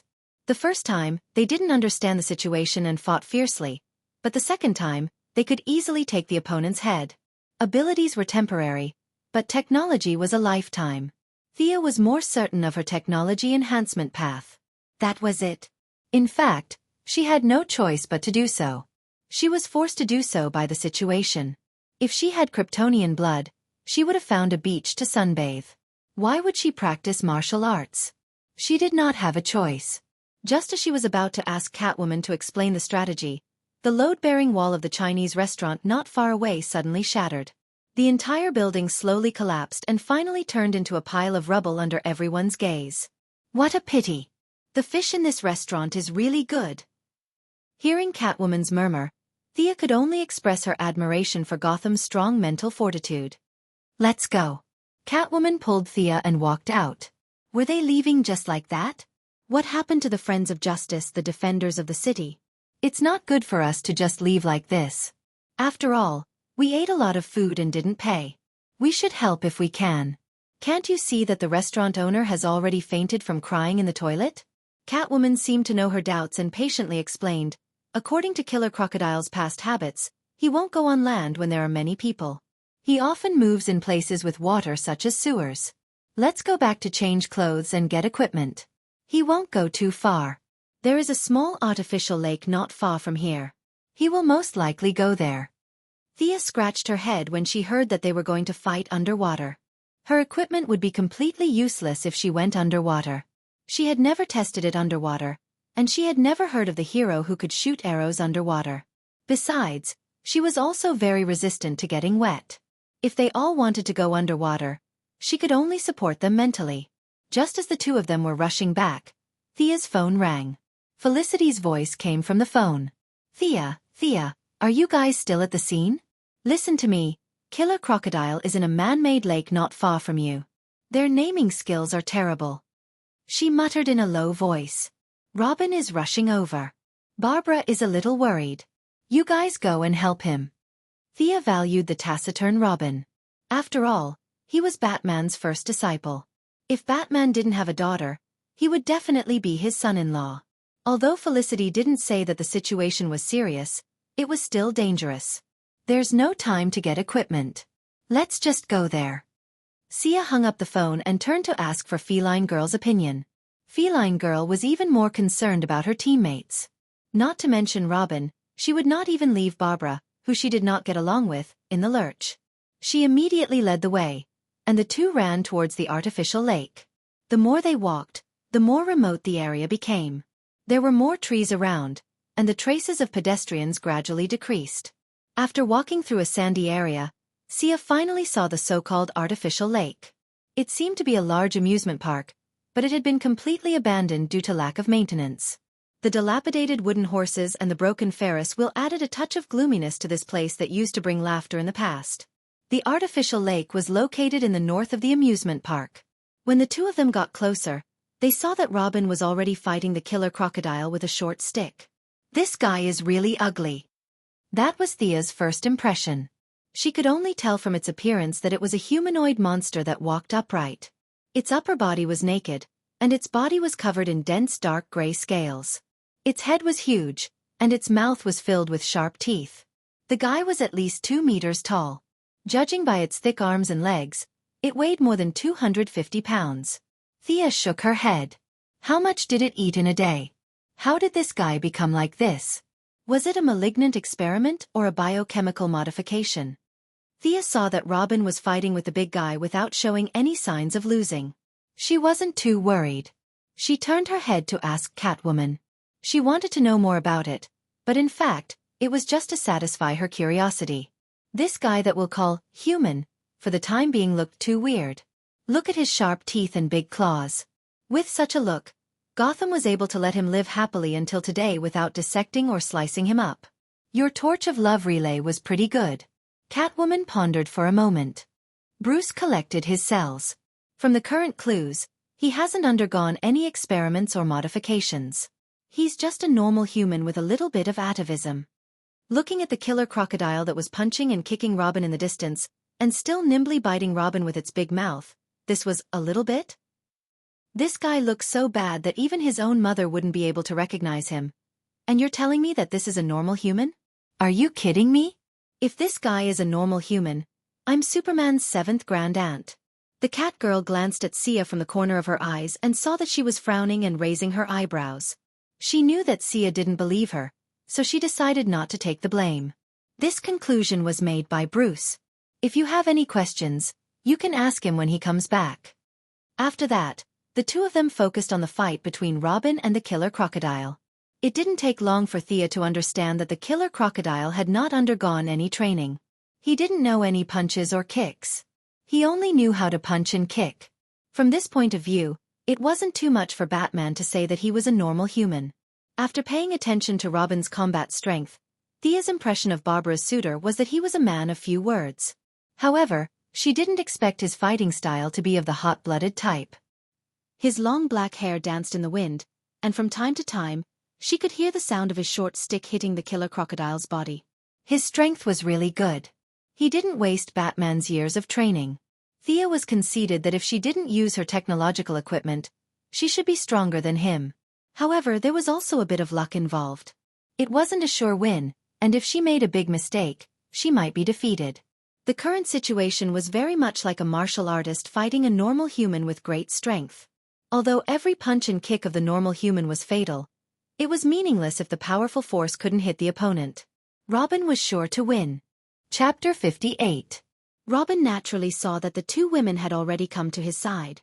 As the successor of Batman, who was a bit of a clean freak, he also had a very chivalrous demeanor. He shouted loudly, Don't go, I can deal with him.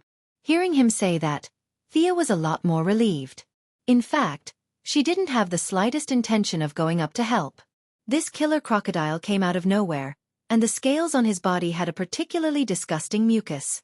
Just looking at it made her feel uncomfortable. Catwoman grew up in the slums, so she could maintain a certain degree of tolerance for mucus. But just now, the wind changed slightly, blowing a rotten smell from the place where the two were fighting. Catwoman, who was caught off guard, hurriedly hid to the side. It was too smelly. She was known as Catwoman. Although she wasn't at the level of a cat, her sense of sight and smell had reached an extremely strong level. This sudden smell made her almost vomit out her lunch. The two women tacitly exchanged glances with each other. They were surprised to find that the two of them didn't have the intention to rush up. They were secretly relieved.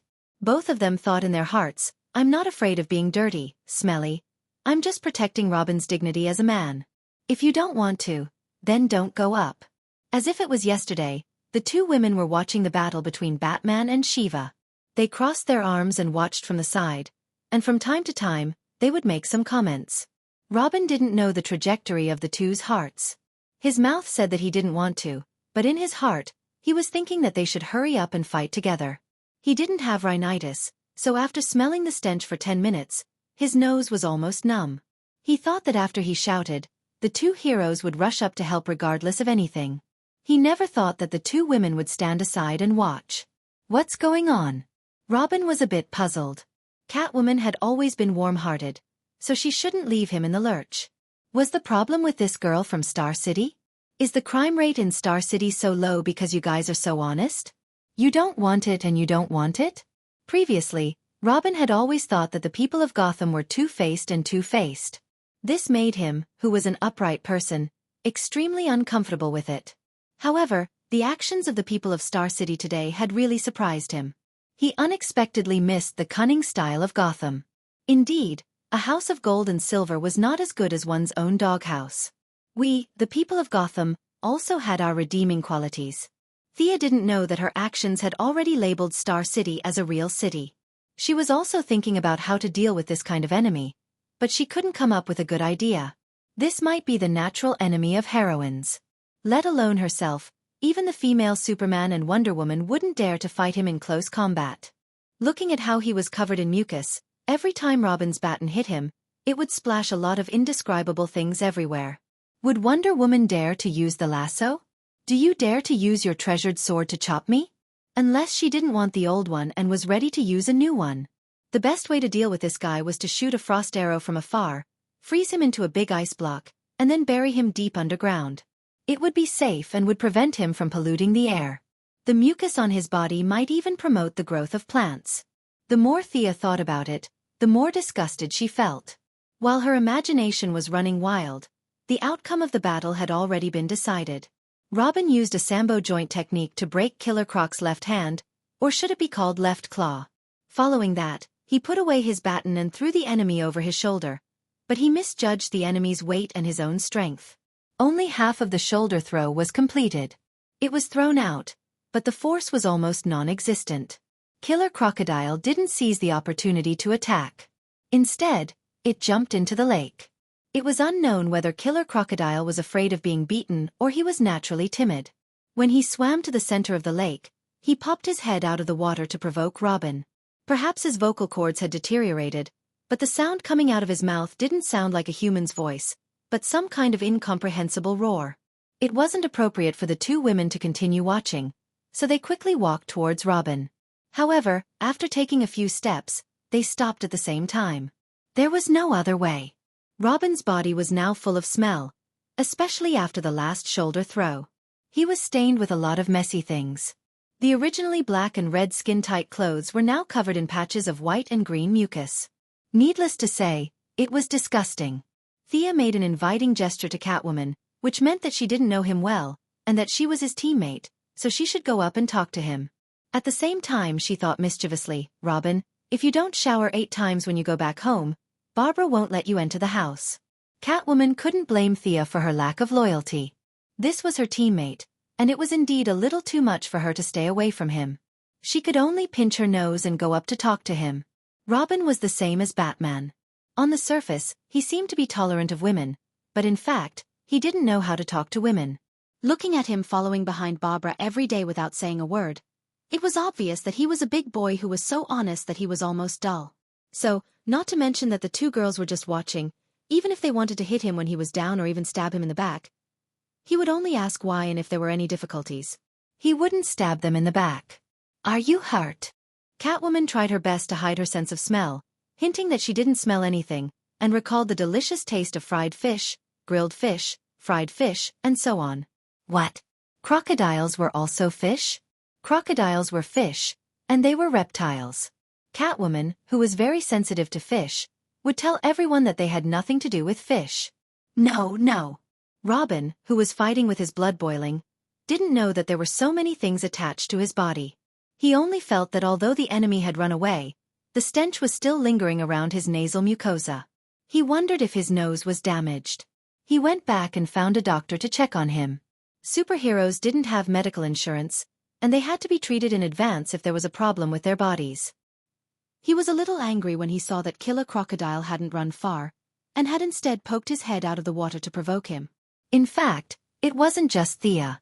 Batman's team wasn't good at water battles either, or it could be said that other than the Sea King, superheroes didn't have the habit of fighting underwater. So, there was really no good way to deal with such a guy other than to trick him into fighting on land. Come up if you have the ability, I can kill you with one hand. Robin used all his taunting skills, trying to trick the other party out first. Come down if you have the ability, I'll give you a handicap of my legs. Killer Crocodile wasn't a fool, and he still had the IQ of an ordinary person. Although Thea and Catwoman were standing a little far away, they were still surrounding him.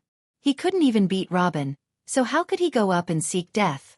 Next, it was time for a war of words. Come down. Come up.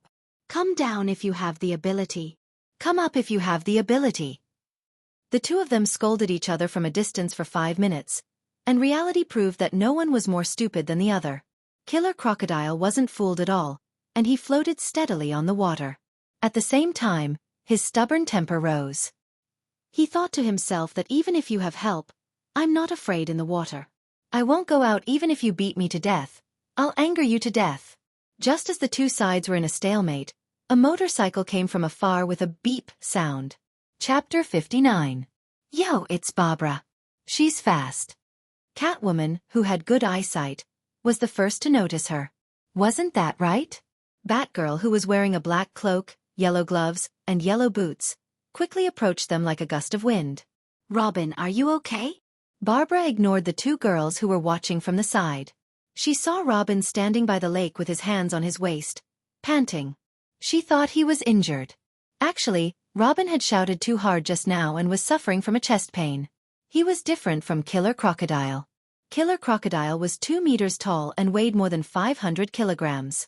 Usually, his voice was like thunder. He was just an ordinary person, and even among the heroes, he was considered thin and weak. It was indeed tiring to shout at the top of his lungs like a human speaker for 5 minutes. Seeing that he didn't reply, Barbara thought he was seriously injured. She looked reproachfully at the two girls who were standing upright at the side. You're too much. She threw the motorcycle aside and ran towards Robin. You're blaming us for this? Thea felt that this person was too brainless. He took everything for granted and used his own thoughts to measure everything.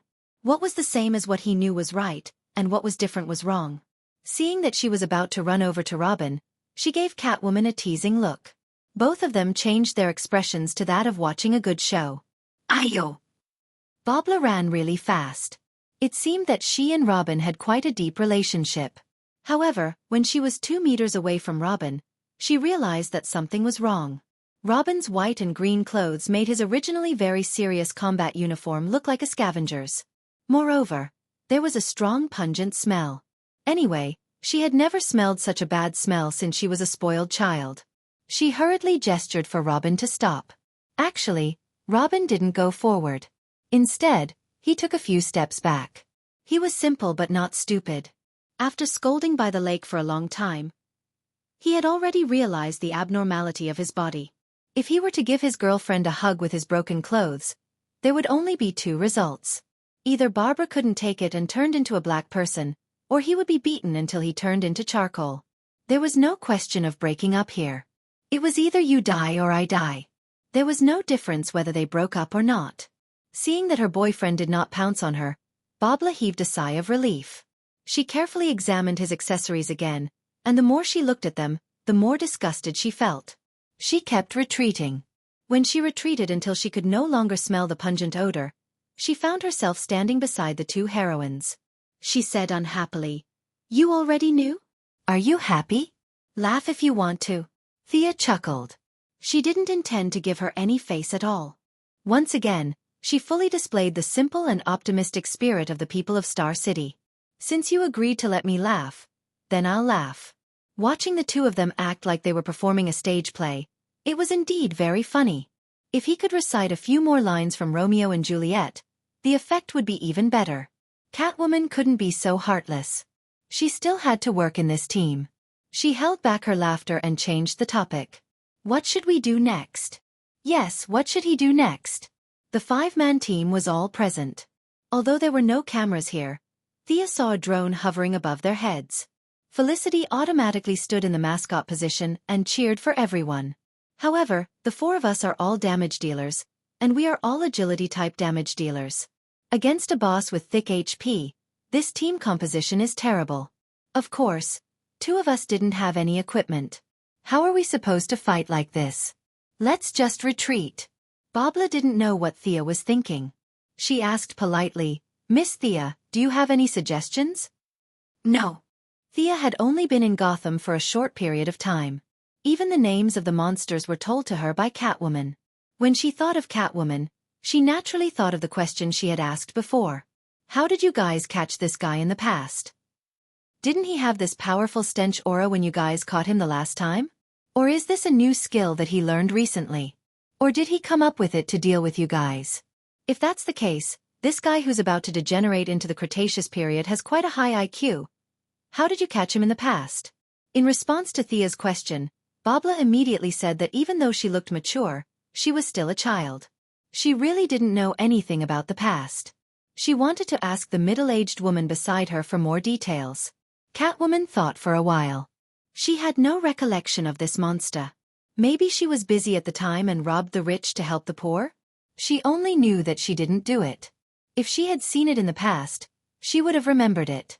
Seeing the two of them shaking their heads, Thea knew that things were bad. Fortunately, there was someone who seemed to know about it. She said to Babla, "Call Robin over.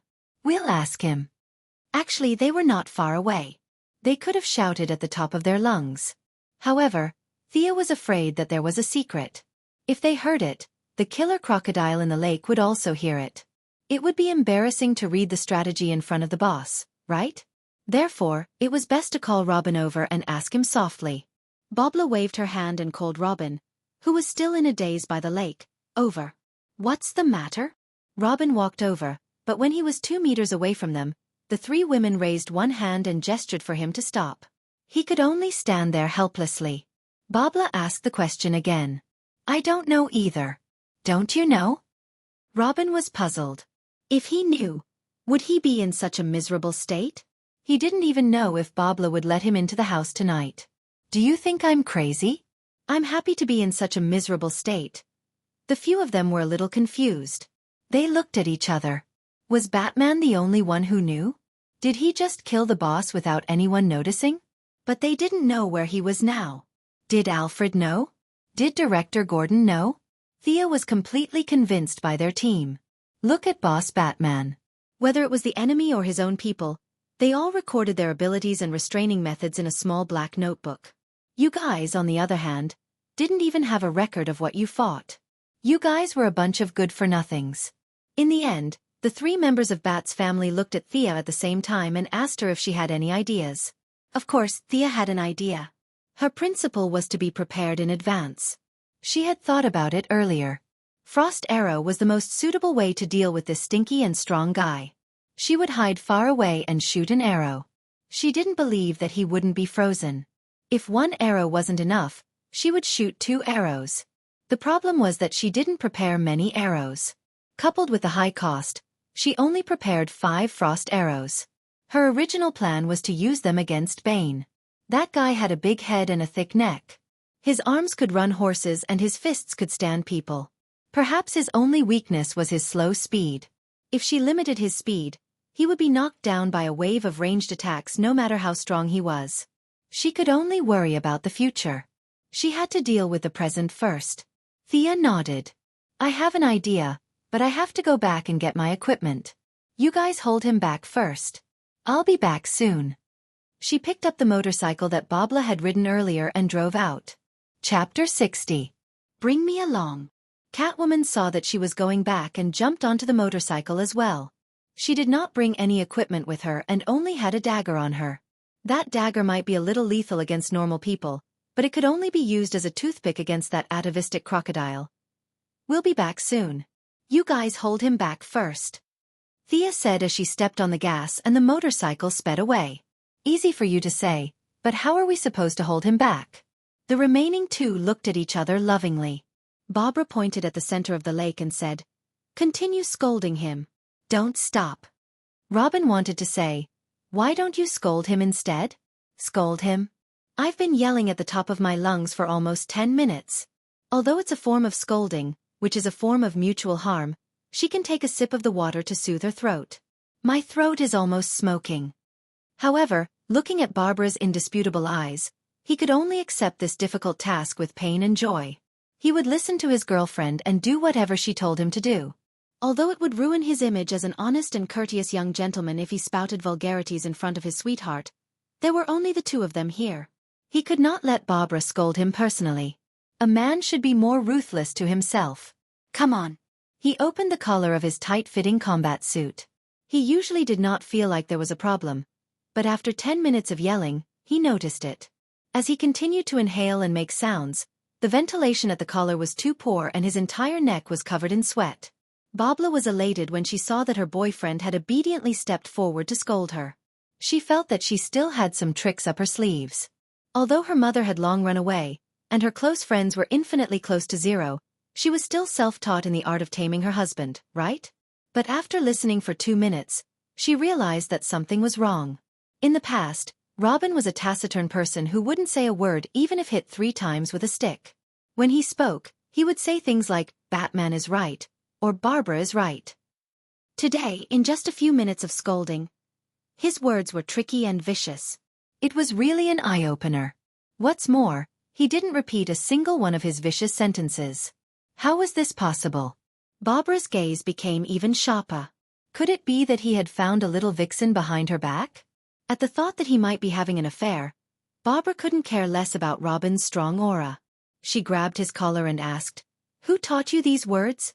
Where is she? As long as Robin mentioned a location in the next second, she would immediately rush over. She would push aside the future of the people of Gotham. If she wasn't happy, what was the use of the happiness of the people of Gotham? Ah, who taught you that?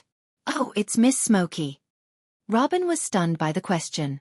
He didn't understand what she meant. He racked his brain but still couldn't figure out the logical relationship. He could only answer honestly. After that, he pointed to the headset he was wearing. Felicity. Barbara hurriedly took out her earpiece and put it on. Before she came out, Felicity had specially handed her one, saying that it was convenient for communication. She didn't have a good impression of the duo from Star City, so she didn't wear it. The earpiece was quickly connected. Welcome, Barbara, to our chat room. I'll talk to you later. We still have important matters to attend to. Robin, please continue. The voice in the earpiece was very clear. She could hear Felicity hurriedly greeting Robin and began their important matters. She would say something in the earpiece, and Robin would repeat it with the human speaker outside. Barbara only felt that the scolding was extremely unpleasant and vicious. If she was in Thea's position, her blood vessels would have exploded long ago. She recalled how Thea's insults made her lose her dinner. Were the people of Star City also good at scolding people? To be able to scold someone on the spot without repeating a single sentence, what kind of vocabulary did that require? Robin, take a break for half a minute. I'll find a new one. You should drink some water too. Felicity's tapping on the keyboard could be heard faintly shouting, That baldy over there, pass me a bottle of water. What the hell is this? Why is she looking for a new one? Barbara didn't understand. Was there a story behind this that she didn't know? Robin and Robin looked at each other. If his girlfriend had stared at him like this in the past, Robin would have fainted from happiness. However, he really didn't have the energy to do so now. He was panting heavily. He wanted to drink water, but he didn't have any.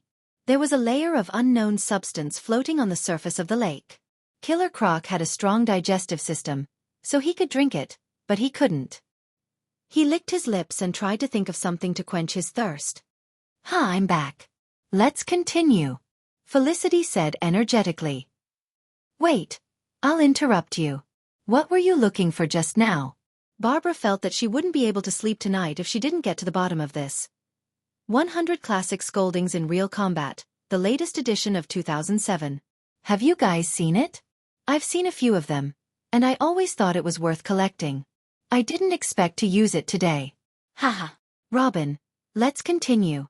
Felicity's words strayed off the topic. Fortunately, she still remembered the important matter at hand and forcefully brought the topic back. You people from Star City know how to have fun. Barbara felt that she had wasted her 20 years of life. She silently watched Robin imitate her and scold her. Needless to say, this was indeed a classic. At first, Barbara listened to a few particularly interesting sentences and memorized them carefully so that she could use them in certain situations in the future. However, after a while, she realized that every sentence was a classic. She gritted her teeth and stomped her feet.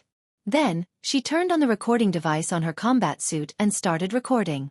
At this moment, Killer Croc, who was in the middle of the lake, was feeling very uncomfortable. When Robin first started scolding, he didn't take it seriously. He only wanted these annoying people to leave as soon as possible so that he could get ashore and escape. This man-made lake didn't conform to the country's standards. He didn't know how much money the contractor had embezzled. This was a pure lake with only a muddy passage at the bottom. It was the one he swam from the Chinese restaurant. There must be a lot of enemies waiting to ambush him, so he couldn't go back. He swam around the bottom of the lake and couldn't find any other way out. However, he didn't despair. He was underwater while they were on the water. So be it. There was food and drink underwater. Who's afraid of who? As he pondered, he caught a small fish that swam past him and ate it in a few bites. He sneered at the people on the shore. When Sia left with the feline girl, he was happy for a while, thinking that these guys were going to retreat. But soon, he found that the young man who had thrown him to the ground had come to the lakeside again and was cursing at him with his cheeks puffed up. These people are really stupid. Are they trying to use such a low-level method to provoke me? Although my body has grown bigger, my brain is still smart. I'm a famous detective. No, I'm me. I'm a firework with a different color. He caught another fish and ate it slowly. Looking at Robin on the shore, Killer Croc was too lazy to come out and scold him. He would just treat it as a stand-up comedy for him. However, the more he listened, the more he felt that something was wrong. It was because Killer Croc's scolding was too harsh. In a short period of time, the names of countless relatives had come out from Killer Croc's mouth. His immediate relatives had already been mentioned. Now, he was even talking about his grandfather's grandfather's generation. Chapter 61. Killer Crocodile wanted to retort, but he remembered that he was abandoned when he was young and had to hide in the sewers every day. He was not like the 4 little turtles next door who had a grandpa who turned into a rat. He could only say a few words because he was smart and eager to learn. However, his poor vocabulary was not as good as the guy on the shore. Fortunately, the target of his atavism was crocodiles. These reptiles were naturally cold-blooded, which meant that their blood circulation was slower and they were not easily angered. Furthermore, Robin's brain was somewhat damaged after the mutation. Robin's scolding was a little too sophisticated. Many of his jokes needed to be repeated a few times to understand the meaning. Killer Crocodile was unable to understand the old ones and new ones popped up. Hey, Barbara, Thea and the others will enter the battlefield in a minute. We have to lure him out. I'll open a channel for you. Join in and scold him, Felicity said hurriedly through the earpiece. I have to join in and scold him? Barbara found it a little hard to believe. She had received higher education since she was young, and she had never done such a thing before. She was a little nervous. Would I be able to do it? However, looking at Robin's red face and thick neck from scolding, it seemed to be a very enjoyable thing to do. A strange sense of guilt emerged in her heart. Is this what they meant by learning well for 3 years and learning bad for 3 days?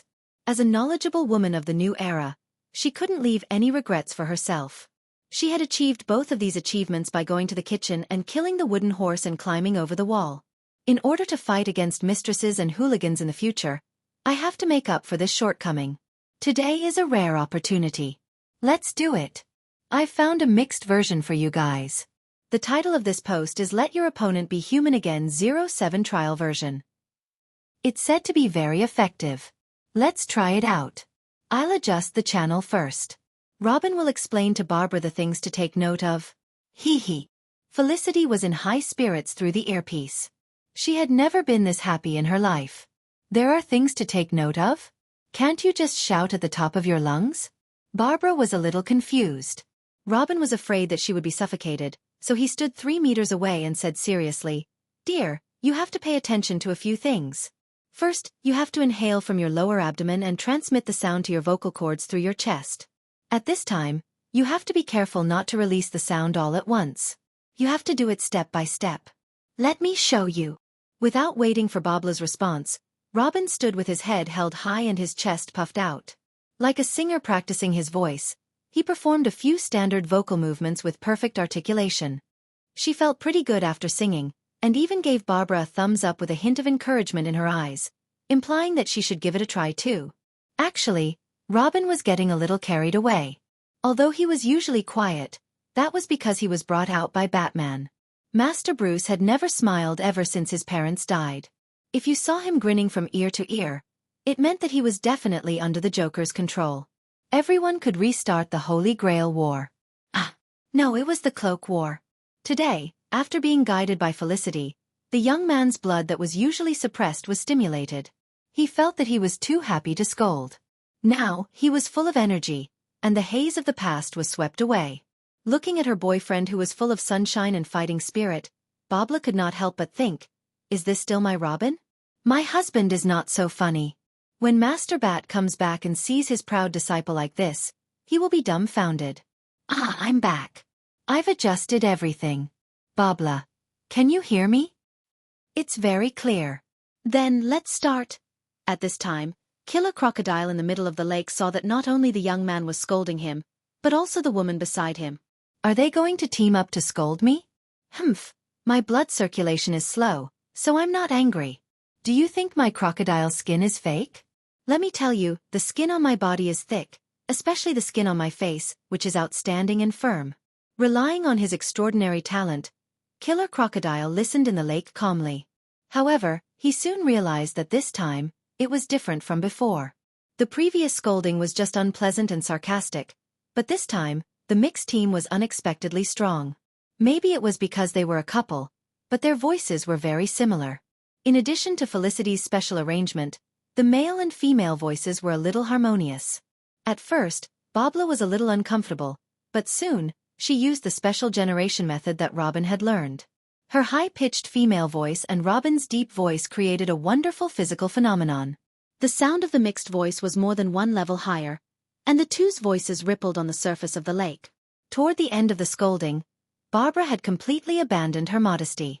She even used the hymns that she had learned from the choir when she was young. She would smile at Robin from time to time and throw flirtatious glances at him. Her voice changed according to her master's tone, sometimes holy and sometimes seductive. Robin looked at his lover with a face full of happiness. It was also the first time that he discovered the potential of his lover. He loved this saintess and seductive tone. He felt that no matter what her identity was or what profession she was the woman that he loved the most. Their affection for each other completely angered Killer Crocodile in the lake. As a cold-blooded creature that had been single for 30 years, he couldn't suppress his anger this time. You two are too much. If you want to show off your love, go home and do it. Why are you hurting me like this? His previous calmness had long been thrown to the back of his mind. There was only one thought in his mind, and that was to burn this adulterous couple to death. Killer Crocodile also forgot his original intention of hiding in the lake. In order to increase his momentum and suppress their decadent voices, he shouted "Kill!" and rushed out of the lake. This was a clip from a web novel that he had read in the sewers when he was young. It was said to be a translation from the distant Eastern world. In the book, Whenever the protagonist was bullied or surrounded, he would shout, "Kill!" And then his strength would increase exponentially. In fact, there was also a break. But he felt that it wasn't imposing enough, so he gave up. When he was young, he was bullied and beaten every day because of his appearance. Every time he shouted, "Kill!" he would muster up the courage to resist. Over time, many people called him Killer Crocodile. This name was actually not bad, or at least that was what he thought. The two people on the shore were feeling refreshed. Batman's disappearance, Gotham's chaos, and all their troubles had disappeared. It was as if the sky had collapsed and they could use it as a blanket. If it wasn't for the wrong time, they would have used the sky as a blanket and the earth as a bed. "Be careful, he's coming out." Felicity, who was controlling the drone, was indeed the best teammate of 2007. She immediately reminded the two of them. "Oh, I almost forgot. There was still an enemy in the lake." Chapter 62. Killer Crocodile ran to the shore and pounced on Robin with a ferocious expression. He didn't even notice that Barbara was unbuckling her belt, but she was actually holding a whip. Actually, this was easy to understand. When a single dog saw a couple showing off in front of him, his first reaction would be to bite the male dog. He wouldn't say that the two of them were too incompatible, so he would bite the female dog to death and then live happily with the male dog. After all, most single dogs were still males, and there might be a few females in between. There was too little data to be universal. Of course, the above-mentioned probability was not completely zero. There were still some gay and single people in life. Every single one of them was a precious breed. We must love and be tolerant. This was definitely true love. It was like seeing a perverted man blocking a handsome man and a beautiful woman on the road. He would slap the beautiful woman's face and drag the handsome man away, ignoring the surrounding gazes. At this moment, we should never take out our phones. "Hello, is this 111? At this moment, we only need to silently send our blessings. Robin was secretly happy when he saw Killer Crocodile pouncing on him. He was not happy because he found his true love, but because he was afraid that Killer Crocodile would hit Barbara. Whether he could beat Killer Crocodile or not was another matter. He didn't want Killer Crocodile to knock out his fragrant girlfriend. Although Killer Crocodile had soaked in the lake for a while, there was still a pungent sour smell on him. "You can do all you want to me." This was the true portrayal of Robin's current state of mind. His voice was hoarse from all the shouting. This time, he finally lured Killer Crocodile out, so he couldn't let him run away again. Signaling Barbara to cut off Killer Crocodile's escape route, Robin moved the battlefield a few steps closer to the shore. "Felicity, have they arrived?" Barbara saw her boyfriend fighting with Killer Crocodile again. Robin's condition was not as good as before. He had been standing under the sun for half an hour and hadn't rested at all. Killer Crocodile was like his own home in the water. He had enough rest and had eaten 2 fishes, so his stamina had recovered by more than half. Under this situation, Robin, who was mentally exhausted, could only try his best to dodge Killer Crocodile's attacks. Occasionally, he would counterattack, but it was ineffective. "Ah, we're already here. If we rush out, we'll scare him. We'll fight our way out at the crucial moment." Thea's voice came from the headset. Actually, she and Catwoman had been here for a while, but they felt that the couple's cursing together was very powerful, so they hid nearby and didn't dare to come out. Sia did have the intention to kill the crocodile in one shot. She had already prepared her bow and arrow. As long as Killer Crocodile showed a flaw, she would show him how a refrigerator was made. Feline Girl didn't care at all. She was just a person who enjoyed watching the show. She was a villain in her early years, but she had recently changed her ways. Since she was caught off guard, the Killer Crocodile couldn't possibly escape, so she hid in the bushes and watched happily. She didn't care, but Barbara couldn't be indifferent. Seeing that her boyfriend was getting more and more tired, she picked up her belt, which was actually a long whip, and joined the battle. Thea wanted to see how good she was. After all, they still needed to work together for a while, but she wasn't disappointed. She just felt that she didn't live up to her name. For some unknown reason, Barbara had put in a lot of effort into her whip. It was obvious that she liked this sort of mid-range weapon very much. During battle, she would constantly make use of her female agility to move her feet. This sort of fighting method was a little too tricky, but it wouldn't be a problem for her to use it against normal people or small monsters. In fact, it would be very efficient and beautiful. However, This fighting method would be full of flaws when faced with a slightly stronger enemy. If she was only at this level, Thea could defeat her without using any weapons, and the chances of winning were very high. At present, the strongest member of their group was Catgirl. Years of life and death on the streets, and her style of doing things that were both good and evil, had increased her combat strength exponentially. It should be noted that she had received almost no training. She had never attended a serious class like Xia, and all her kung fu was honed in actual combat. Robin's strength was slightly weaker. Batman valued this successor too much and taught him all the moves he was proud of. However, Robin's physique was thin and weak, and there were many moves that he couldn't use with his physical condition. Perhaps he was aware of this problem, so he artificially leaned on the path of agility and dexterity, making him look a little different now. Barbara was even worse. She was at the level of a hero. If she didn't make any major adjustments, her achievements would be limited. Just as Thea was seriously thinking about the problem, Felicity's voice came again. Don't just fight. Keep scolding. What if he runs away? I'll continue. Keep scolding? The young couple looked at each other and saw a trace of anticipation in each other's eyes. Let's do it then. After all, Felicity was the one who said it. They repeated it, and it became a conditioned reflex. They didn't even think about it. They just kept scolding and hitting each other. You stinky son of AB*TCH. You're polluting us physically, so we'll deal with you with trash talk. Come on. Let's hurt each other. In fact, Killer Croc was already thinking of running away. Although he didn't have Spider-Man's spider senses, his atavism had strengthened his sixth sense. Although he only saw two enemies, he had a bad feeling in his heart. Just as he was about to go back to eat his fish, he saw that the couple was still scolding each other. As the two of them sang together, his anger that had subsided soared again.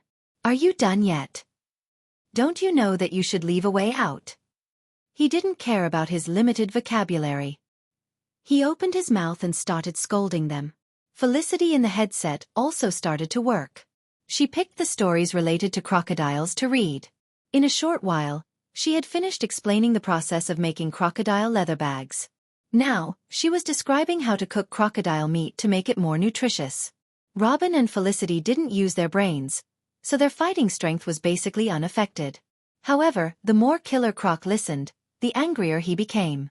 Although he still thought of himself as a human, as time passed, he was ostracized by human society. Listening to Robin's description of all kinds of skinning and pulling tendons, as well as all kinds of braising and stewing, he relaxed his attacks on Barbara. In fact, she was the one who was jumping up and down nimbly like a rabbit. Killer Crocodile couldn't hit anyone at all. Since it couldn't hit anyone, it didn't attack anymore. It ignored Barbara and rained punches on Robin. Robin had already used up a lot of his stamina, so he could only barely resist such a fierce attack. Barbara couldn't bear to see her boyfriend get beaten up, but her lethality was really limited. She could only swing her hand and wrap the whip around the Killer Crocodile's leg, hoping to rely on her own strength to hold him back and buy time for Robin to regroup. Chapter 63.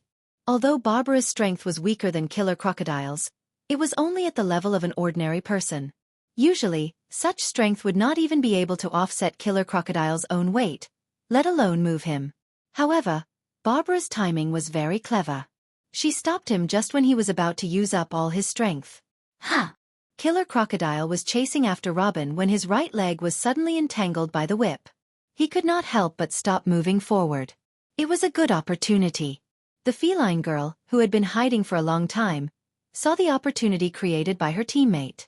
Without hesitation, she immediately flew up and shot two throwing knives at the Killer Crocodile's eyes that were not protected by scales. At the same time, she pulled out her long whip and wrapped it around his left leg. This was a gift from the unromantic Master Bat on a date. To be honest, it was quite useful.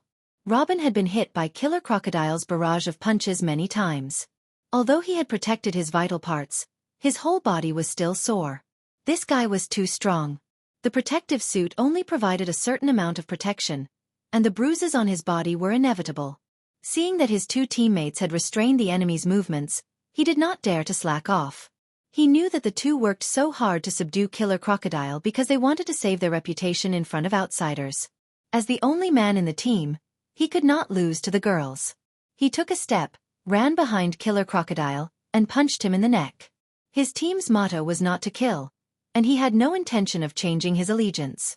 Although he did not understand how much this guy could contribute to society, he still had to abide by the rules of the Batgate. Being able to knock the enemy out was a very perfect ending in Robin's opinion. A normal person would indeed faint if they were hit in the neck. This scene often appeared in movies and TV shows. The protagonist or the villain would throw the person into a small dark room, then hide behind the door and hit the target lightly. It was somewhat artistic, but the principle was correct. People who were familiar with the structure of the human body and had been trained could do it. Robin was naturally trained, and he was very confident in his skills. However, he did not expect that this confident punch would have an unexpected effect. Was Killer Crocodile a normal person? Emotionally, he felt that he was very normal. When he had nothing to do, he would roll in the mud and catch a few small fish and shrimps for breakfast. Was this life not normal? He had seen many women smearing mud on their faces. It was said to be called seaweed mud or something. He heard that it was quite expensive. That was nonsense. He saw that the mud was no different from the sewage in his house. Another time, he hid far away and saw some very short yellow-skinned people from the Foot Basin country eating a raw fish. After eating, they were even singing and dancing in celebration. Why were they so happy? Could it be that they don't usually eat raw fish? That must be it. Killer Crocodile felt that these people were not doing as well as him. Seeing how pitiful they were, he even threw a few fishes down. He wondered if they had eaten them. Through constant contact with human society, Killer Crocodile did not feel that there was anything wrong with his lifestyle. Other than looking different from them, there was no difference. This made him feel that there was nothing wrong with him. But was that really the case? There were many people in Arkham who claimed that they were not crazy. The truth was that these people were crazy. The more they said that, the more serious and incurable their condition was. On the other hand, those who quietly pondered over the patrolling pattern were the ones who were not crazy. Killer Crocodile was one of these people who claimed that he was still human, but in reality, he was not. Physiologically speaking, the genetic difference between him and a human was as big as two streets. If he did not stop his current degeneration, theoretically speaking, he would become a humanoid crocodile who only knew how to kill in 20 years. Of course, all of this was still far away. Killer Crocodile did not care about what would happen in the future. First, he needed to get out of this crisis. His legs were tied up by the two girls. Robin had already circled behind him. He gathered all his strength and punched the back of his neck. Ah! The imagined enemy fell to the ground. Receiving the admiring gazes of the girls and marrying Barbara in the future did not happen. Robin was dumbfounded as he watched Killer Crocodile roll on the ground with his hands on his head. The two girls could only retract their whips and watch from afar to avoid being dragged into the mess. No matter how he looked at it, it didn't look like he was going to faint. Could it be that his martial arts had regressed so much that he missed such a simple punch? Robin's face was a little ugly. Killer Crocodile's face was even uglier than him. His body was too big, so his reaction speed was a little slow. When he realized that Robin had circled behind him, he was one step too late, so he did not dodge the punch. Normal people who were hit by Robin's punch full of true Yuan chakra would definitely faint, and they would not wake up for at least 3 days. Even if they woke up, they would wake up because of hunger. But Killer Crocodile was not normal. His physiological structure had become infinitely similar to that of a crocodile with the increase of age. A crocodile had a dense cluster of neurons below the neck near the spine to control the balance and overall coordination of the body. From the perspective of an ordinary person looking at a crocodile, the crocodile's head, neck and body were as thick as a bucket. It was impossible to find the specific position, but a skilled hunter could find this area. If you don't want to use the old-fashioned method of burying a knife in the crocodile's path and let it cut open its stomach by itself, but you want to challenge it like a warrior, then you only need to find this position and take a dagger and stab it fiercely, then the crocodile will be paralyzed. At that time you can kill it or scratch it, up to you. Unfortunately, Robin hit this position. If he had a knife in his hand, the battle would have been over by now, and they would have carried the trophies back to the mission. But he hit it empty-handed. Although the strength was great, the crocodile was famous for its thick skin. The lethality of this punch was not dizziness but pain. The severe pain made Killer Crocodile, who had thick nerves, a little unbearable. Regardless of the enemies around him, he held his head and rolled on the ground. Oh, this was a good opportunity. Thea saw the enemy rolling on the ground, and several of her people were stunned on the side. She knew that it was time for her to appear. She floated 10 meters in the air and controlled the skateboard to jump out like an arrow. Flying to a distance of 30 meters away from Killer Crocodile, she sniffed gently with her nose. There was no strange smell.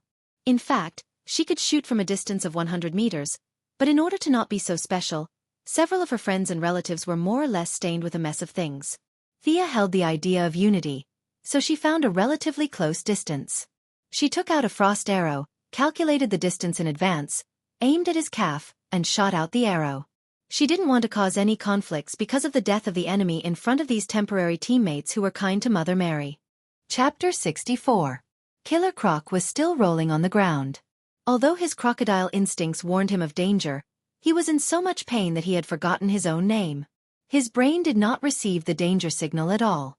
Or rather, even if it did, there were no brain cells to analyze it. Compared to the pain in his back, this light arrow was nothing. He also saw the person who shot the arrow at him. How could this person float in the sky? As a single croc who had lived in the sewers for 20 years, he had never seen such a high-end thing. Was this the plane that those people were talking about? Subconsciously, he felt that it did not look like it. It seemed that a plane should be flying very high. His mind wandered for a while and he was surprised to find that his back did not hurt as much. This was great news for him. As long as he could move again, he could run back to the lake. The flying thing could not possibly go into the water, right? As for the 3 people on the ground, Killer Croc felt that he could still get out after taking a few hits. At the same time, he thought that he would not come out no matter what they said in the water. His plan was pretty good. Just as he was about to move his legs and charge on the road, why didn't he move? He wanted to move his body but found that he could not move. There was a bone-piercing chill running through his body. Subconsciously, he lowered his head and said, "Wow! Why was there ice below his neck?" His huge head swayed left and right. Only his neck could move. He looked around. It was still the same environment as before. The adulterous couple and the guy who jumped out and threw knives at him were watching from the side.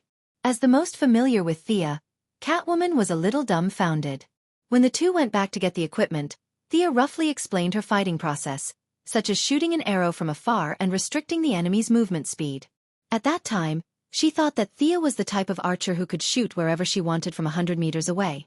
One arrow would make a hole in the enemy's leg and restrict the enemy's movement speed. The rest of the team would swarm up and chop the enemy until he could not take care of himself.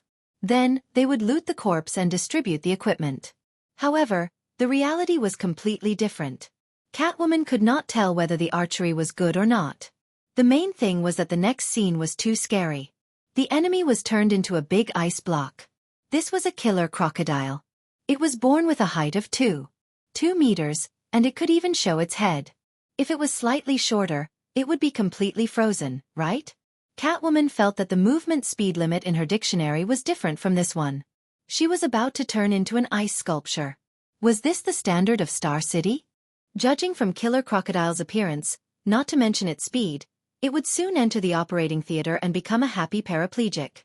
Bobla, what's that on her arrow? When Robin saw that the battle had ended, he plopped down on the ground and panted in exhaustion. However, when he saw the frozen crocodile created by Thea, he didn't know if it was because of the cold or because he was a little frightened. But after seeing the frozen crocodile created by Thea, he quickly ran to Barbara and asked her about it. It should be some kind of chemical product. I can't tell the specifics, but it's really powerful. Barbara had gone through systematic higher education, and she was much more experienced and knowledgeable than Robin, who had always relied on self-study. She pondered for a moment and gave her answer. Do you think we can study this weapon? Robin was now very fond of this unknown chemical product. If you had this arrow earlier, would you be so tired like a dead dog? I'm afraid not. Mr. Bruce won't let us use this kind of weapon. It can be used against enhancers, but our enemies are basically ordinary people. Not many of them can survive this arrow. Barbara was actually a little envious. This kind of weapon was convenient and fast. No matter how strong the enemy was, it would be able to attack from 3 points in the shape of a triangle. The enemy wouldn't be able to escape. Unfortunately, as long as Batman didn't change his principle of not killing, they could only say goodbye to this kind of weapon and fight honestly. Then what if we develop it privately? It's great as a trump card. Robin was still a little unwilling to give up. Barbara laughed coldly. Do you know how much it costs to develop this thing? Do you have a laboratory? Do you know how much professional knowledge is required? Do you plan to rely on the two of us? She continuously asked 5 to 6 questions, leaving Robin speechless. Yes, the two of them didn't have a large financial group behind them, nor were they the illegitimate children of nobles. They were poor children who grew up in a circus. Barbara was a fair, rich, and beautiful woman, but she was only at the average level. He didn't know how many assets the Quinn Group had, but even if it wasn't as big as Wayne Enterprises, the difference wouldn't be too big. He knew how Bruce's Batmobile and Batfighter were developed, and how much money it cost. Thinking about the astronomical figures, Robin felt dizzy. He could only express his envy and jealousy towards the world of the rich. He should go back and take a shower, hug his wife, and live the rest of his life. Thea, what do we do now? Are we just going to leave this guy here? Catwoman looked at the big block of ice in front of her. The killer crocodile originally weighed 400 to 500 pounds, and now there was a block of ice outside. How much weight would it have to weigh? In the past, their strategy was to find the enemy, then knock him out and hang him in front of the police station. However, now that the police station had been breached, they couldn't go back for the time being. Also, they couldn't take the enemy away. The 4 of them were skinny, and they were in a team of 3 women and 1 man. The only man was so tired that he was hanging his tongue out. How could they move him? Thea honestly didn't think about this problem. Felicity didn't have a good idea either, so she might as well just follow her own plan. You guys get out of the way. I'll give him another arrow to strengthen it, and we'll leave him here. Thea pointed at Robin and Barbara, who were observing from a close distance. You're not going to kill him, are you? He's freezing to death. Barbara pointed at the ice sculpture and said, That's right, the killer crocodile's big head that was originally looking left and right had no strength to turn around. Its yellowish eyes looked helplessly into the distance, and the sharp teeth in its mouth made a clicking sound from time to time. It's okay, he won't die. Get out of the way. Thea didn't understand their strange principle. If he died, he died. If they didn't mention it, who would know? So what if they knew? This guy had degenerated to this extent. Was he still a human in the traditional sense? Was this guy protected by the law? Did he pay insurance and housing? Even if Batman jumped out now, Thea could still make him speechless. Besides, Thea didn't think that he would die from the cold. Didn't you see that Captain America was frozen for 70 years? After defrosting, he was still alive and kicking. This guy's physique was quite strong.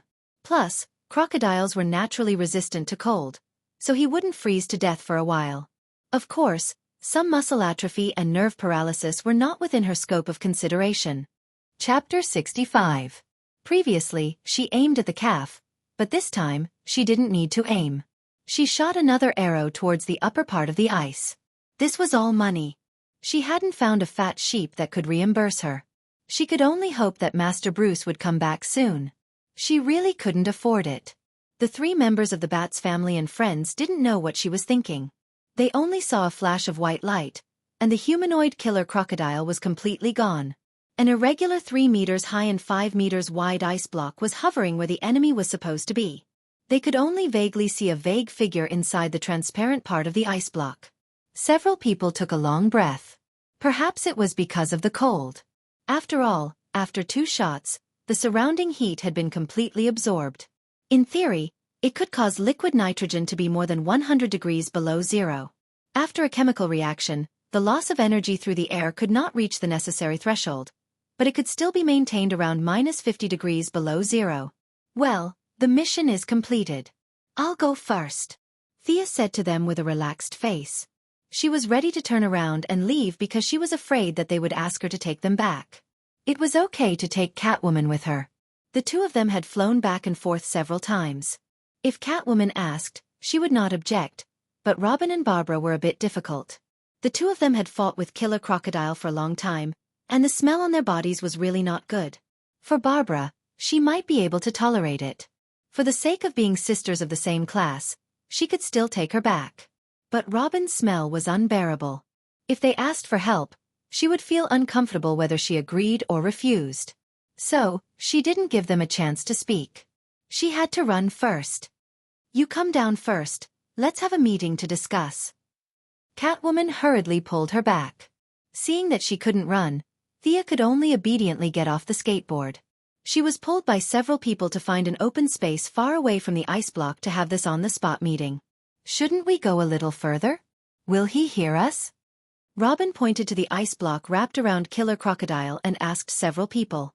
Because he didn't understand the principle, he focused on Thea. He's unconscious. He can't hear us. Don't worry. Barbara didn't even wait for Thea's reply. She rebutted her boyfriend's stupid question with a few sentences. At the same time, she thought to herself, your basic knowledge is too lacking. I must enroll my boyfriend in an adult tuition class so that he can learn. If he can get a degree, it will look better when they get married. Although Babla ended the topic abruptly, Sia still nodded. Babla is right. He should be unconscious now. With a thick layer of ice, he can't hear anything. Robin was a little embarrassed. He felt that since everyone here was a woman, he should have shown more of his abilities. However, his poor performance could only be said to be contrary to his wishes. He smiled embarrassedly. Seeing that he didn't speak, the women didn't want to continue talking. Although they were discussing, they didn't have a good way to deal with this ice cube. The three members of the Bat family subconsciously looked at Thea, implying that this was her fault. She had to get rid of it even if she had to cry. Thea was also a little troubled. She and Felicity had considered the power and duration of the ice cube. At most they considered the cost. She really didn't think about how to deal with the ice cube. Felicity, do you have any ideas? At this time, she could only ask her friend for help. There was a silence from the earpiece. Let's go find Chief Gordon and discuss it together. At this critical moment, Catwoman finally came up with a reasonable suggestion. In fact, she didn't have any ideas herself. This was a sign that she took the initiative to shift the blame. The others felt that this was a good idea and agreed. Things like having an elder at home was like having a treasure. They had to make use of the subjective initiative of an old comrade. These were all excuses for their lack of ideas. Wait here, I'll call him. The four heard the busy tone from the earpiece and knew that Felicity had gone to call for Gordon. However, they couldn't just stay here and do nothing. Miss Thea, are you interested in sparring with me? Babla suggested excitedly. Their reactions were different. Catwoman had the mentality of watching a good show, Robin was a little worried about his girlfriend, and Thea was purely annoyed. She was ready to find a grass patch to sleep. After all, her schedule had been to sleep during the day and fight monsters at night. After being forced to come to Gotham, her biological clock hadn't adjusted yet. However, looking at Babla's confident expression, she couldn't be bothered to talk nonsense with her. If she used a weapon, she would definitely be bullying her. She threw away her bow and arrow and waved at her. Come on. Seeing that she threw away her bow and arrow, both Babla and Robin, who were prepared to challenge her, secretly heaved a sigh of relief. It couldn't be helped. Thea's high-tech arrows were almost invincible against ordinary people. Not to mention them, even Miss Shiva would be at a disadvantage if she wasn't prepared. After all, this was an era of technology, not martial arts. However, as Catwoman who had fought countless times, she could only smile when she saw the relaxed expressions of her two teammates after Thea threw away her weapon, indicating that she would just watch quietly and not say anything. Since her opponent had given up such an advantageous weapon, Babla also threw away her belt. No, it was the whip that was disguised as a belt. During the initial battle, Thea wasn't around and didn't see where she took out the whip. Thus, when she suddenly saw her opponent taking off her belt, she was shocked and almost shouted that she admitted defeat. In her heart, she felt that Thea was deliberately mystifying things. Couldn't you wrap the whip around your arm or your thigh? Wouldn't anything work? It would be too easy to create ambiguity if you tied it around your waist to hold a weapon. As a woman, she was already surprised. What if her opponent was a man? Or the kind that had been single for 50 years? Once he saw that you had a combat strength of 5 after taking off your belt, he would immediately transform into a werewolf. His combat strength would be over 100. Thinking about it, she felt that it was dangerous. She wanted to persuade her. Lady, you have to respect yourself. The world of adults is still very dangerous. However, thinking that their friendship hadn't reached that level, she wouldn't listen even if she did, so she could only give up. When she realized that it was a false alarm, Thea's original tiredness was also scared away. She had originally planned to deal with it to kill time, but since Thea was so determined, she had no choice but to fulfill her wish since she had already taken off her belt. The two walked into the arena empty-handed and guarded against each other. No one wanted to make the first move. Babla motioned for Thea to attack first, which made her feel a little amused. Thea was already inferior to me, and you're giving me the first move? I hope you won't lose too badly. Be careful. After giving a reminder, Thea attacked first. She used a Wing Chun fist technique to directly hit her opponent's face. Babla used a judo technique in an attempt to grab her opponent's arm in preparation for the next throw. Chapter 66. However, Thea also knew judo, so how could she be caught so easily? Wing Chun was known for its tight defense. She spread her arms outwards, blocking Babra's arms, and went straight for her middle. Although Barbara had never seen this kind of fighting style before, she reacted quickly and immediately changed to kickboxing. She used a series of intensive attacks to recover the situation. However, from the beginning of the fight, it became a one-sided fierce attack. Although the fight seemed intense, she did not have any advantage. The two had been fighting for less than a minute, and Sia had already roughly figured out her martial arts routine. It was a bit of an exaggeration to say that she was weak in close combat. She could see that she had put in a lot of effort to practice, but she was lacking in moves. She only used karate, judo, and kickboxing. These kinds of moves were really effective against ordinary people. However, Thea, who could fight with Madame Shiva for a while, was a little problematic. First of all, there was a problem with the moves. These moves would be very disadvantageous when used against enemies who were larger than oneself. Just like the killer crocodile just now, if you used a throwing technique, you would definitely die miserably. Regarding this point, Robin deeply understood. It was only because they were both women and had similar strength and physique that they were able to fight back and forth for a few rounds. Secondly, she did not have much experience in barehanded fighting, and it consumed a lot of energy. Perhaps in the past, when she was using a whip, she did not need to move so frequently. However, now that she was facing Thea's strong attacks, she could only exhaust a lot of energy to avoid Thea's close combat and try to open up the distance between them. Lastly, and also the most important problem, she had never seen Wing Chun before. It was reasonable to say that Batman knew this style of fighting. After all, he was known to know 127 types of martial arts. Perhaps Old Master himself had a strong physique and did not like this kind of close combat style. Naturally, he would not use it normally. If he did not use it normally, Barbara would have never seen it before. In addition, she had too little experience in fighting. Originally, she could at least hold on for 5 minutes, but now, she could not hold on for more than a minute. If this was in the past, she would have been defeated directly. Sia in 1-0 wasn't a humble person, and the concept of this world was to use as much strength as possible. If you were merciful to your enemy would be merciless to you. However, the current situation was a little special. He was fighting in an away game, and his opponent was an ally. Most importantly, this ally's father was the leader of his own faction. If he made things too ugly for her, it would easily destroy the relationship between both sides. But he couldn't admit defeat. That would be too fake. He sighed in his heart that this opponent was too weak. He hadn't used many moves yet. In desperation, he could only give up the advantage of Wing Chun and change to karate. The two of them practiced slowly. When Robin first saw that his girlfriend was losing, he was extremely anxious. He wanted them to stop, but he knew that neither of them would listen. At least, the competitive Barbara wouldn't listen. Just as he was thinking about how to end the fight without hurting his girlfriend's face, he suddenly realized that Thea had changed her moves. He had never seen Wing Chun before, but he felt that her attacks were fierce and surging, making it hard for him to breathe. If he was in her position, he would most likely lose. As for the move she was using now, he understood. Isn't that karate? It seems like she's not familiar with it. His original hope for his girlfriend to win surfaced again. Maybe she can win? After all, if his wife wanted to live a good life after fighting with someone, anyone would support their wife.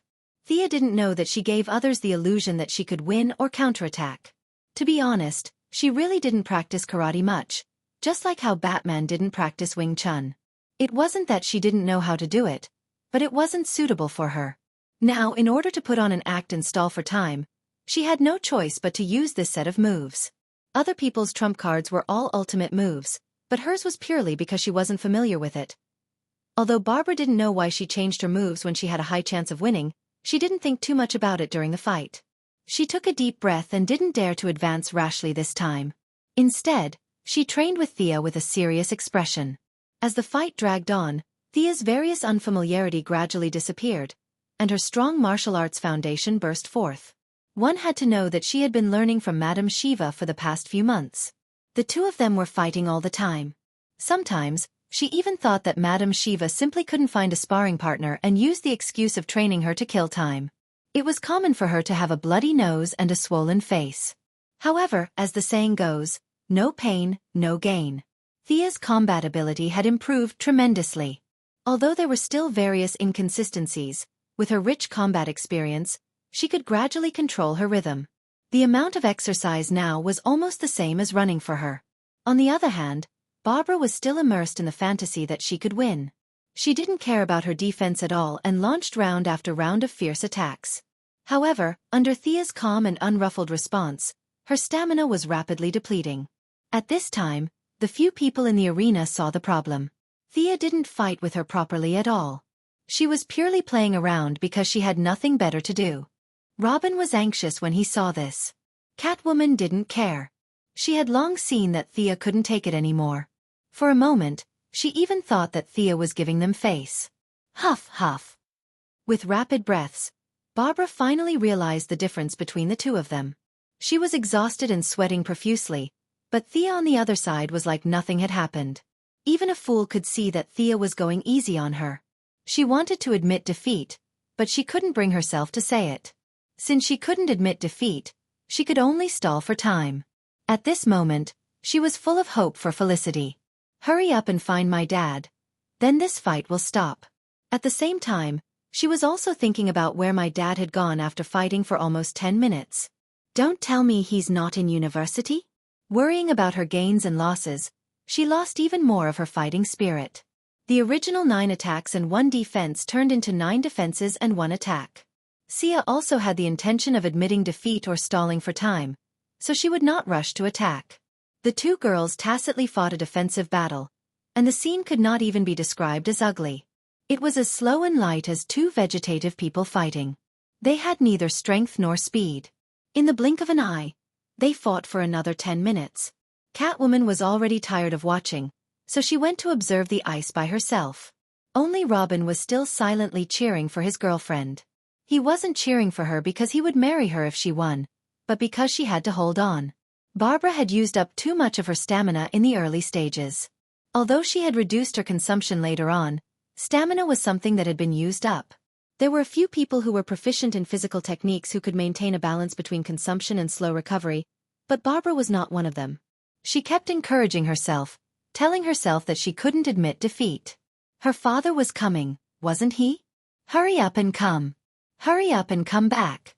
Finally, she heard Felicity's voice in her earpiece. Hey, everyone, I've found the chief. Let's officially start. The voice in her earpiece sounded a little rushed. It could be heard that she had gone to a lot of places to find Chief Gordon. Chapter 67.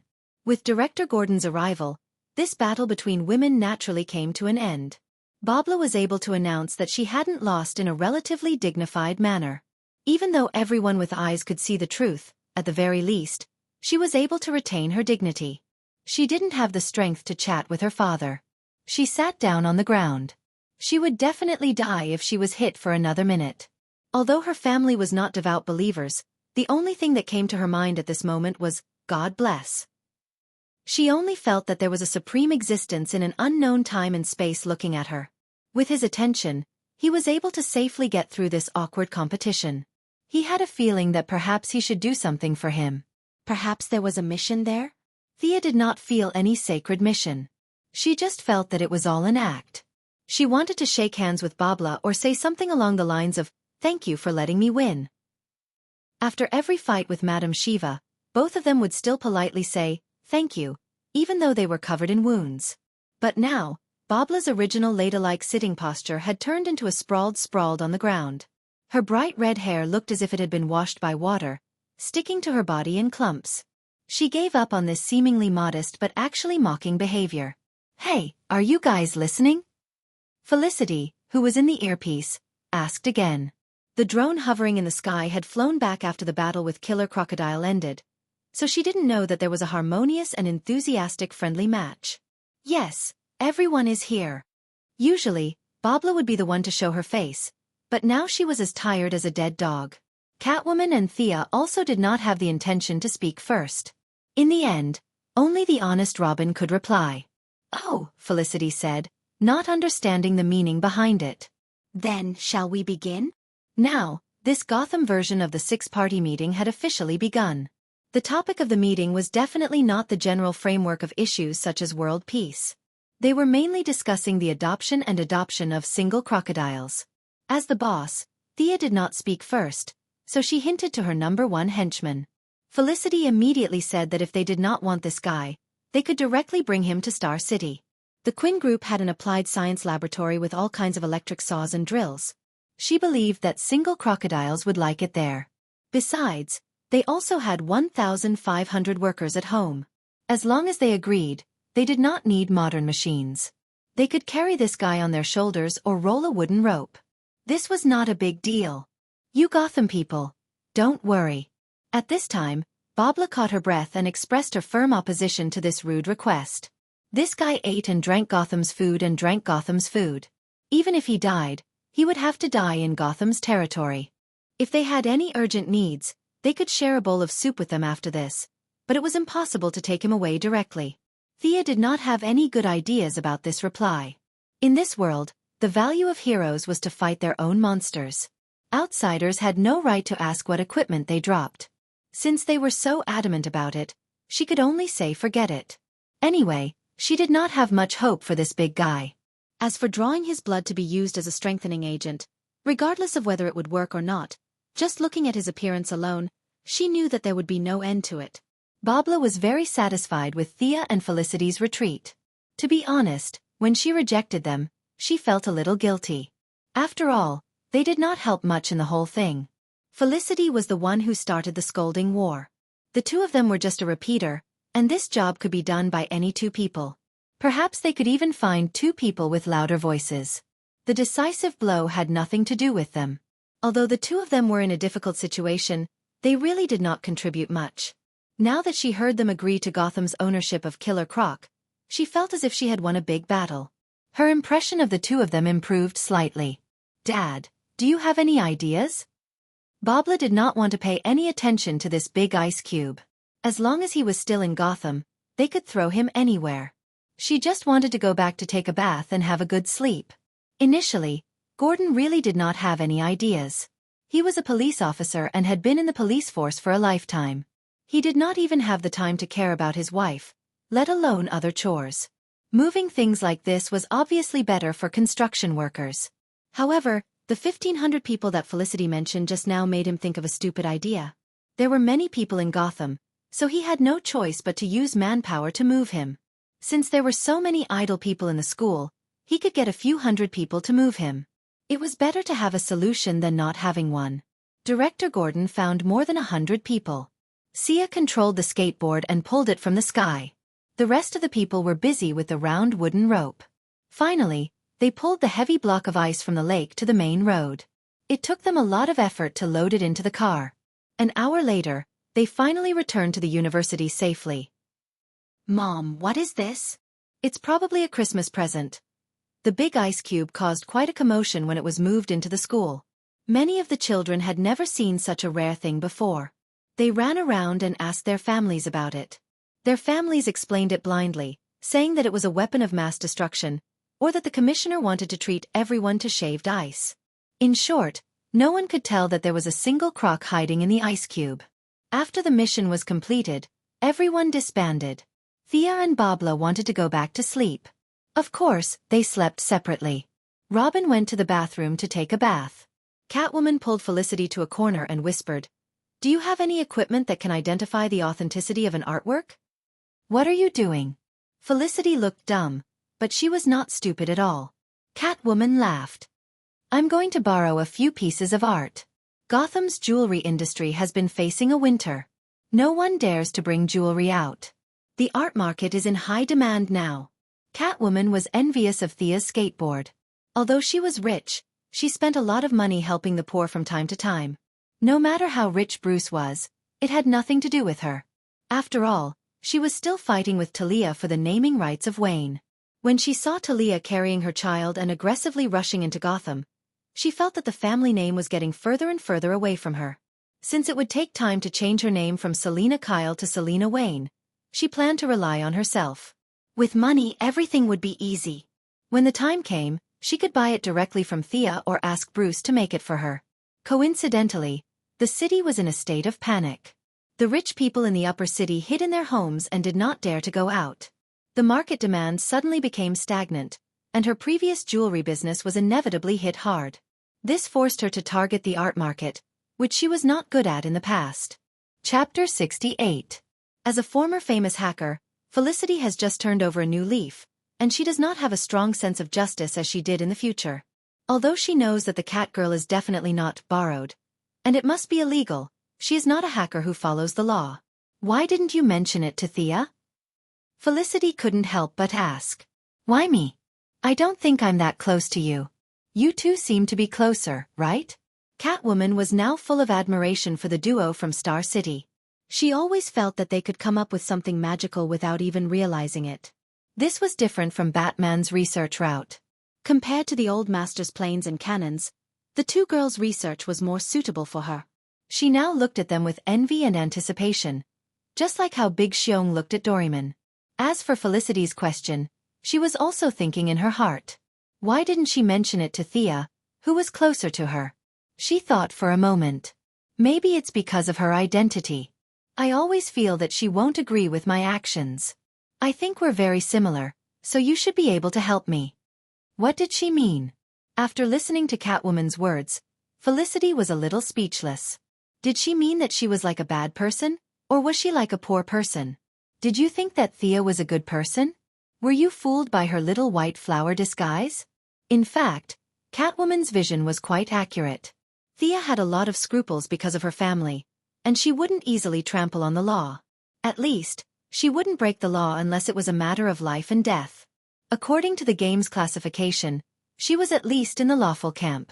As for whether she was lawful or neutral, it was still unknown. Felicity didn't have this problem. She had enough to eat and her family wasn't hungry. She was also very adventurous, otherwise, she wouldn't have volunteered to come to this place. Okay, this is for you. I don't know anything else. She opened the tablet and connected it to a mobile phone. She quickly operated it, then handed the phone to Catwoman and walked away briskly. Catwoman took the phone and found that there was only one application called Art Identification 2-inch. She clicked on the application. It was a very simple program. As long as you scanned the art, you could determine the age of the object and the production process. The database of the software was extremely large. Even the collections of Malaysia were included. Although she couldn't directly provide a proof of authenticity, this was enough. Catwoman didn't have any requirements for artwork, as long as it matched the era. Haha. Catwoman felt that Felicity wasn't being honest. If she was a good person, why would she prepare this software for no reason? It was obvious that she had written it long ago and just hadn't used it. This was a great help to him. When he thought about how his career could take off, he didn't pay much attention to Master Bruce being imprisoned. That night, Robin and Barbara had rested enough and went out to capture a criminal with a name. This person was called the Electric Torturer. It was said that it was a craft passed down from their ancestors. No one knew which generation of the Electric Torturers he was. However, Thea looked at the serious-looking middle-aged man and thought that he was a joke hired by someone. This person was extremely stupid. He carried a battery from an electric scooter on his back. It was unknown whether it was hydrogen or lithium. He connected 2 wires to a pair of gloves and electrocuted whoever he caught. It seemed very impressive, and it was very effective against ordinary people. However, the smart Chief Gordon had discovered a fatal flaw in their craft 30 years ago. It was afraid of water. You didn't even need to prepare anything. Just walk 3 meters away, open a bottle of my dong, and pour it on the person's face. This guy would be silenced. What kind of F*** king technology was this? They didn't pursue innovation. Instead, they stuck to tradition for 30 years and passed down this stupid thing to their descendants. They even went against the Gotham police station. It could only be said that there was something wrong with this family's brains. Thea shook her head and didn't look at the serious-looking electric torturer anymore. She was afraid that she would laugh and affect her ladylike demeanor. She lowered her head and finished the black bacon cheeseburger on her plate. Just when she thought that her days would continue like this, and when Master Batman returned home, she would completely retire to the second line. She could go home after robbing a windfall when no one was paying attention. However, someone came to talk to her. "Miss Quinn, the chief wants to see you in the meeting room." A police officer whose name Thea didn't know said to her. "Oh, okay." Why was he looking for her? Thea didn't understand. Could it be that Batman was back? However, she quickly shook her head. He wouldn't be back so soon. It would take a day for him to recover from his injuries. His spine was also broken. Even if he came out, he wouldn't be able to recover that quickly. She pushed the door open and entered the meeting room. Felicity, Robin, and Catwoman weren't there. Only Chief Gordon and Barbara were talking to a woman in black. "Thea, let me introduce you. This is Laura Michaels, a senior investigator of the Advanced Superhuman Joint Research Team. She's here for Killer Croc." Chief Gordon gave a simple introduction. "Oh, isn't this the Heaven's Eye Society? This woman is Lara, the future wife of John Diggle. She didn't have a wedding ring on her hand. Does this mean that they aren't together yet?" Thea looked at her face. She could be considered a character from the Green Arrow. She didn't expect that their first meeting would be in Gotham. "Nice to meet you." "Nice to meet you." The two women shook hands gently. It could be seen that Lara was still a little immature. She didn't look like a middle-aged woman with a dissatisfied face. She could barely be considered a mature woman now. Lara was also secretly observing the young man in front of her. She was ordered to take Killer Croc away this time. It was purely a coincidence that she met Thea. However, after learning more about her past, she made the decision to get in touch with her.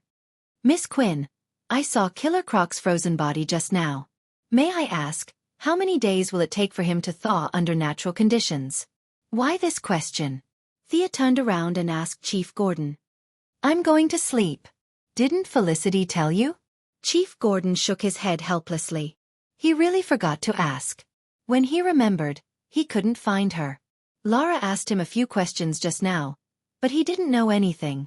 When he heard that Thea was eating, he quickly called her over after getting Lara's permission. Thea slapped her forehead. This muddle-headed guy really brought shame to Star City. She quickly coughed and said, "Ahem, in theory, under normal conditions, it will thaw after 3 days. This has nothing to do with the species of the body. Whether it's a giant or a dwarf, it will take 3 days. If it needs to regain consciousness, it will take 15 to 30 days for a normal person to regain their nerve activity. However, I haven't drawn blood from this guy before, so I can't say for sure. But it will take at least 5 days." When they heard that Killer Croc wouldn't be able to jump out of the ice immediately, Chief Gordon and Barbara were obviously relieved. Lara, on the other hand, nodded like a general. Chapter 441. In the quiet back hall of the medical pavilion, Fangya wiped the sweat off her forehead and slowly stood up from the bedside. Her face was filled with fatigue as she turned to look at the nervous Yunqingya behind her. "How is it?" Yunqingya's heart tightened. His tightly clenched fists were covered in sweat. His handsome face was filled with anxiety. Fangya shook her head, her face filled with helplessness. Seeing her expression, Yunqingya felt as if a bolt of lightning had struck his head, causing him to uncontrollably take a few steps back. "I've tried my best, but her injuries are too severe." Lu Yin's palm shattered her internal organs. "I've used all my strength to maintain her life for 10 days. If Yun Luofeng still hasn't returned in 10 days, I'm afraid she really won't be able to be saved." 10 days, Yunqingya's gaze gradually turned to the young girl on the bed.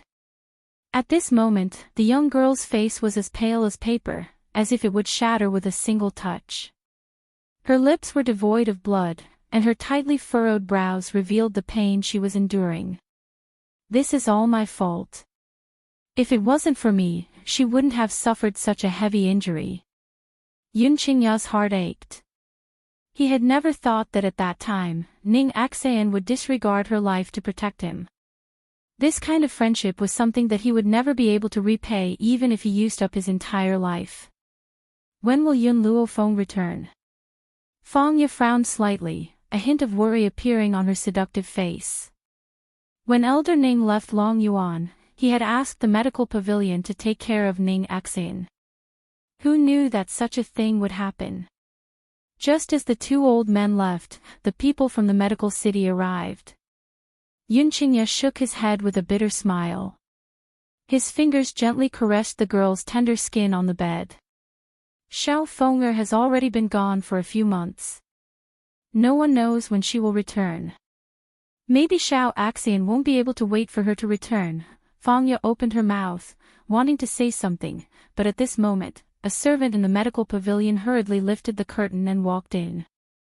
He said respectfully, "Miss Fang Ye, the people from the Ning family are here." Ning family? Hearing this, Fang Ye frowned slightly. Who is the person from the Ning family? Miss Fang Ye, that old man claims to be the fourth elder of the Ning family. He's here to bring Miss Ning Axayan home. The servant's words caused Yun Qingya's heart to tremble. He hurriedly held Ning Axayan's hand, his cold eyes filled with determination. No. I can't let Xiao Axian go.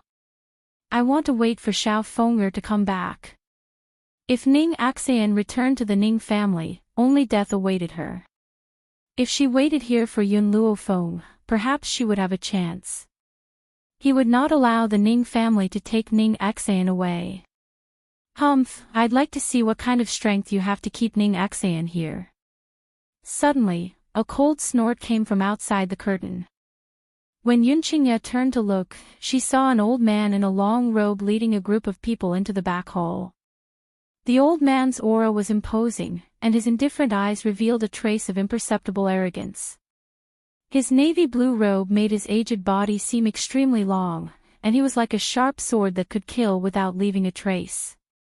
In particular, there was a faint trace of hostility in his gaze as he looked at Yun Qingye. You can't take Ning Axayan away.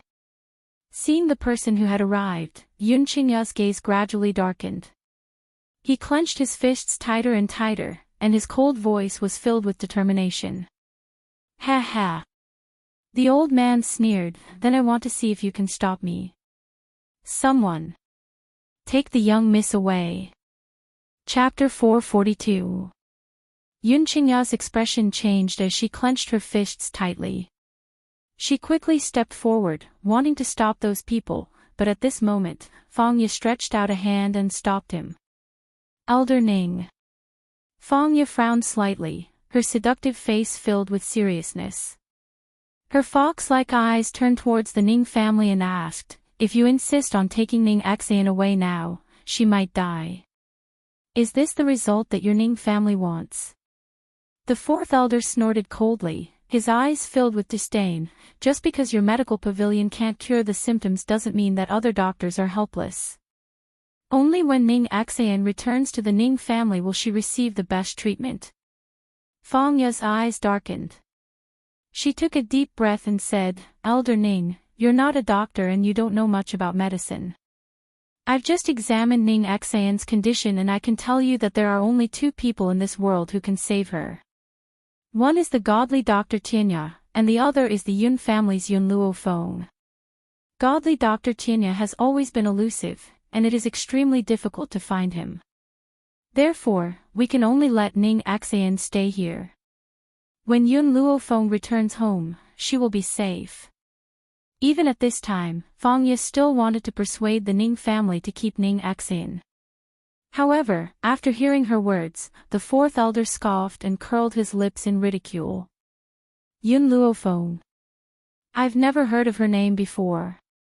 How dare a granddaughter of a general be compared to the godly Dr. Tianya? Elder Ning, Yun Luofeng cured Elder Ning's illness. Do you think she has the qualifications to be compared to the godly Dr. Tianya? Fang Ye's brows furrowed tighter and tighter, a hint of impatience gradually appearing on her face. The people of the Ning family were really stubborn. If Elder Rong was here, they wouldn't dare to come to the medical pavilion to snatch people away. Although Elder Rong's status was not as respected as Elder Ning's on the continent, they had known each other since they were young. How could their relationship for so many years change with the change in status? Therefore, the people of the Ning family were very respectful towards Elder Rong. No one dared to act rashly in front of him. Ha ha ha. Fang Ye's words caused fourth elder to burst into laughter. His laughter was filled with sarcasm. Fang Ye, do you really think that I don't know that Elder Ning's illness is not under control? He must have found an excuse to reassure the Ning family. How could a general's granddaughter have the ability to cure him when so many famous doctors on the continent were helpless? Do you think I'm stupid? You. Fang Ye was so angry that her delicate body trembled and her chest heaved up and down. Let me tell you, it's not just Elder Ning, our medical pavilion's pavilion master was also cured by Yun family's fallen maple. Furthermore, you all know that Yun Qingya's strength was crippled before. The reason he was able to stand here safe and sound was all thanks to Yun Luofeng.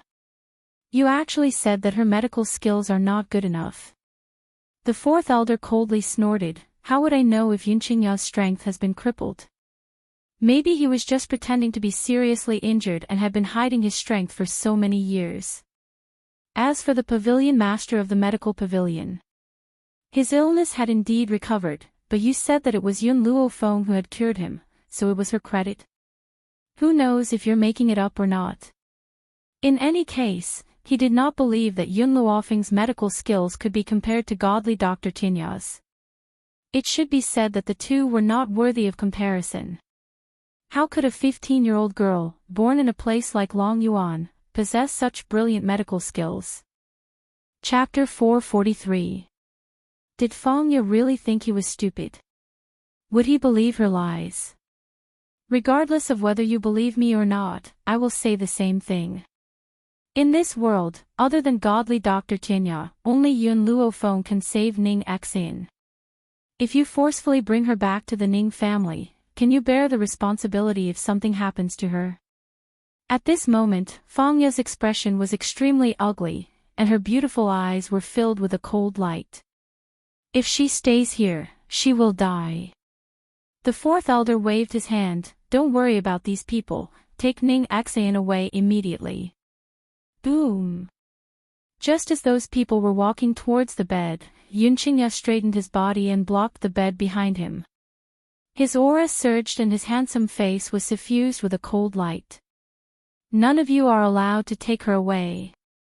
His eyes were filled with determination. With a choice that was unafraid of death, he forcefully blocked these people. Beat him up. The fourth elder's gaze darkened as he coldly berated. In an instant, the people from the Ning family rushed towards Yun Qingya, the spiritual energy in their hands attacking the cold and handsome man in front of them. Ever since his injuries had been healed, Yun Qingya's strength had increased by leaps and bounds, and he had even broken through to become a high-level high spiritualist. However, even so, it was difficult for him to fight against four hands with just two fists. Just as he was distracted, his chest was forcefully punched. Puchi! Yun Qingya's footsteps suddenly retreated. Seeing that he was about to collide with the bed behind him, he hurriedly stopped in his tracks. He wiped the blood from the corner of his mouth and coldly looked at the Ning family members. I won't let you take her away. Ning Xin had been seriously injured in order to protect him. No matter what, he would protect her well and not let anyone take her away from him. You're courting death. The fourth elder coldly snorted. Then, his body moved and he suddenly charged towards Yun Qingya. The aura on his body was extremely sharp, like a sword shooting out. Stop! Fang Ye's expression changed drastically. She looked at the fourth elder's actions in fear and hurriedly wanted to go forward to help. However, before she could reach Yun Qingya's side, she was affected by the old man's aura. It was as if a gust of wind had blown past, fiercely blowing her away. Bang! Her soft body fell to the ground. She raised her head and stared angrily at the fourth elder of the Ning family. Hurry up and stop. If anything happens to Yunqingya, your Ning family will be destroyed one day. Fang Ye was clearer than anyone else about Yun Luofeng's vengeful personality. Now that her second uncle had been injured by the Ning family, based on her personality, she would never let the Ning family off so easily even if she was on good terms with old man Ning. However, the girl's growth was too terrifying. In just half a year, she had already reached such a level. Who could stop her in the future? Offending her was no different from offending the devil. Bang! With a punch, Yunqingya's body was thrown out with a bang. She smashed through the wall and fell into the ruins. His fingers twitched as he tried to get up from the floor. But he felt powerless. He could only watch helplessly as the Ning family carried Ning Axayan from the bed. Let her go, Yunqingya's voice became very hoarse. His fingers tightly pinched the sand in front of him. Just as he opened his mouth, he spat out a mouthful of blood. His handsome face was so pale that it was almost transparent. At this moment, his eyes were filled with anger and despair, and he had never been as powerless as he was today. It was as if his body had been hollowed out. Chapter 444. Fourth Elder, what about that man? The Ning family guard carried Ning Axayan by the waist and walked in front of the fourth elder as he asked. The fourth elder paused and said coldly, "Don't worry about him. They won't be able to cause any trouble. Let's hurry back to the Ning family." After saying that, he quickly walked out of the back hall of the medical pavilion without looking back. After the Ning family left, Fang Ye propped herself up and staggered towards Yunqingya, who was lying in the ruins. She asked worriedly, "Young Master Yun, how are you?" Yunqingya did not say anything. His fingers tightly gripped the sand on the ground, his eyes filled with deep pain. "Your injuries are very serious. I'll treat you." Fang Ye sighed softly. She knew that with her and Yunqingya's strength, they would not be able to stop these people from the Ning family. Now, they could only let them take Ning Axayan away. Yunqingya's expression was somewhat sluggish as he allowed Fang Ye to help him up and walk towards the bed. At this moment, he looked like a person who had lost his soul. His eyes were unfocused. "Someone, come." Fang Ye's gaze darkened as she ordered, "Go to the Yun family and invite the Yun family's old man over. Tell him something has happened to Yunqingya." Standing outside the Yun family's gate, Yun Luofeng stopped in her tracks. She looked at the panicked servants in the Yun family's courtyard and couldn't help but frown. Could it be that something had happened to the Yun family while she was away? Just as Yun Luofeng was about to step through the door, he bumped into a familiar figure. That person had clearly noticed Yun Luofeng at the door as well, and his eyes were filled with surprise. "Mistress, you're back. Where's my master?" Qin Yuan's face was filled with excitement. However, when he saw that there was only a little girl following beside Yun Luofeng and that cold figure was nowhere to be seen, he couldn't help but be stunned. The matter with the Xiao family has been resolved. He still has some other things to do there. Oh right, what happened to the Yun family? Why are all of you so flustered? Yun Luofeng frowned and asked. Hearing Yun Luofeng's question, the excited smile on Qin Yuan's face gradually disappeared. He carefully glanced at the young girl in front of him and said, "Mistress, young Master Qingya is injured and is currently being treated in the medical pavilion." The young girl's face suddenly darkened, her pitch-black pupils seemingly boundless. Qin Yuan immediately became nervous. He explained anxiously, "Mistress, this matter is my fault. I did not protect young Master Qingya properly, causing him to be injured. No matter how mistress punishes me, I, Qin Yuan, will accept it." At this point, Qin Yuan's eyes were filled with guilt. Before Yun Luofeng left Long Yuan country, he had promised her that he would take good care of the Yun family. However, Ning Axayan was injured first, and then, due to his negligence, even Yun Qingya was seriously injured. This time, even if he died 10,000 times, he would not be able to absolve himself of the blame. Yun Luofeng didn't reply to Qin Yuan. She didn't even look at him. She silently turned around and walked in the direction of the medical pavilion. Seeing this, Qin Yuan didn't dare to say anything else. He followed the young woman anxiously, and his heart was tightly in his throat the entire way. In the back hall of the medical pavilion, old Master Yun sat in front of the bed. He looked at the man lying on the bed with his eyes wide open and couldn't help but let out a soft sigh. "Miss Fangya, I've really troubled you this time. I didn't expect so many things to happen. If I had known, I wouldn't have let Qingya come to the medical pavilion alone." Chapter 445. Fangya forced a smile. There was a trace of worry between her eyebrows, but even more so, there was a sense of guilt that could not be erased. "Patriarch Yun, please don't say that. If it wasn't for Yun Luofeng, our pavilion master's illness wouldn't have been cured. But now, your Yun family needs help, and I can't help you at all. But don't worry, I've already sent a pigeon to inform Elder Rong of this matter and have him help me find Elder Ning's whereabouts." 10 days. Ning Axayan only had 10 days. She had to find Elder Ning and Yun Luofeng within these 10 days. Otherwise, Ning Axayan's life would be in danger. "Miss Fangya, no matter what, I still have to thank you for what you've done for the Yun family.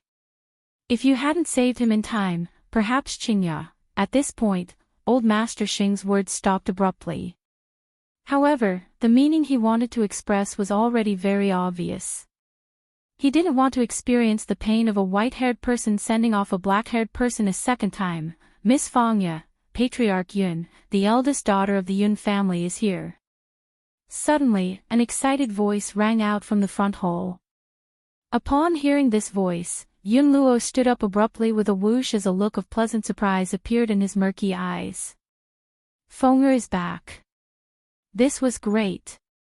As long as she came back, both Yun Qingya and Ning Axayan would be safe and sound. Just as the old man finished speaking, the curtain was lifted by a hand. Immediately, a young girl dressed in white walked in from the front hall and appeared in the old man's eyes. Beside the young lady was a cute little girl. This little girl was sucking on her finger and looking around curiously with her big eyes. "Fenger." The old man's throat was a little dry, and tears welled up in his eyes.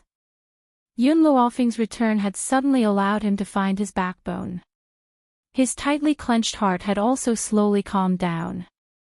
Even the old man didn't know when Yun Luofeng had become the backbone of the Yun family. It was as if as long as she was here, any difficulty could be easily solved. In this world, there was nothing she couldn't do. "We'll talk about other things later. Let me take a look at second uncle's injuries first." With that said, the young girl walked towards the big bed. Her fingers gently touched Yun Qingya's body. After checking the injuries on his body, her heart gradually returned to her stomach. Second uncle has indeed suffered a very serious injury. Fortunately, his life is not in danger. "Fangya, I have a pharmacy here. Go and get some medicine for second uncle to use." After Yun Luofeng finished speaking, he took out a green medicinal herb from somewhere. "Remember, add this spiritual herb." "All right." Fangya took the spiritual herbs that Yun Luofeng handed over and immediately ordered the servants to prepare a pen and paper. Once Yun Luofeng had written down all the herbs he needed, she left the back hall. The entire back hall quietened down because of this. The girl turned to look at the old man and asked in a deep voice, "Tell me, what happened?"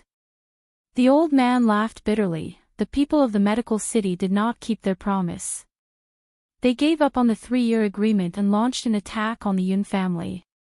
In order to protect your second uncle, Ning Axayan suffered a palm strike from Lu Yin and was severely injured. She was on the verge of death. In order to save Ning Axayan's life, your second uncle brought him to the medical pavilion, but who would have thought? Not only did the Ning family rush over, they even injured your second uncle. Chapter 446. Yun Luofeng's eyes darkened bit by bit, his black eyes containing a strong storm. Even the aura on her body had cooled down following the old man's words. Does Elder Ning know about this? She muttered to herself for a while before saying this.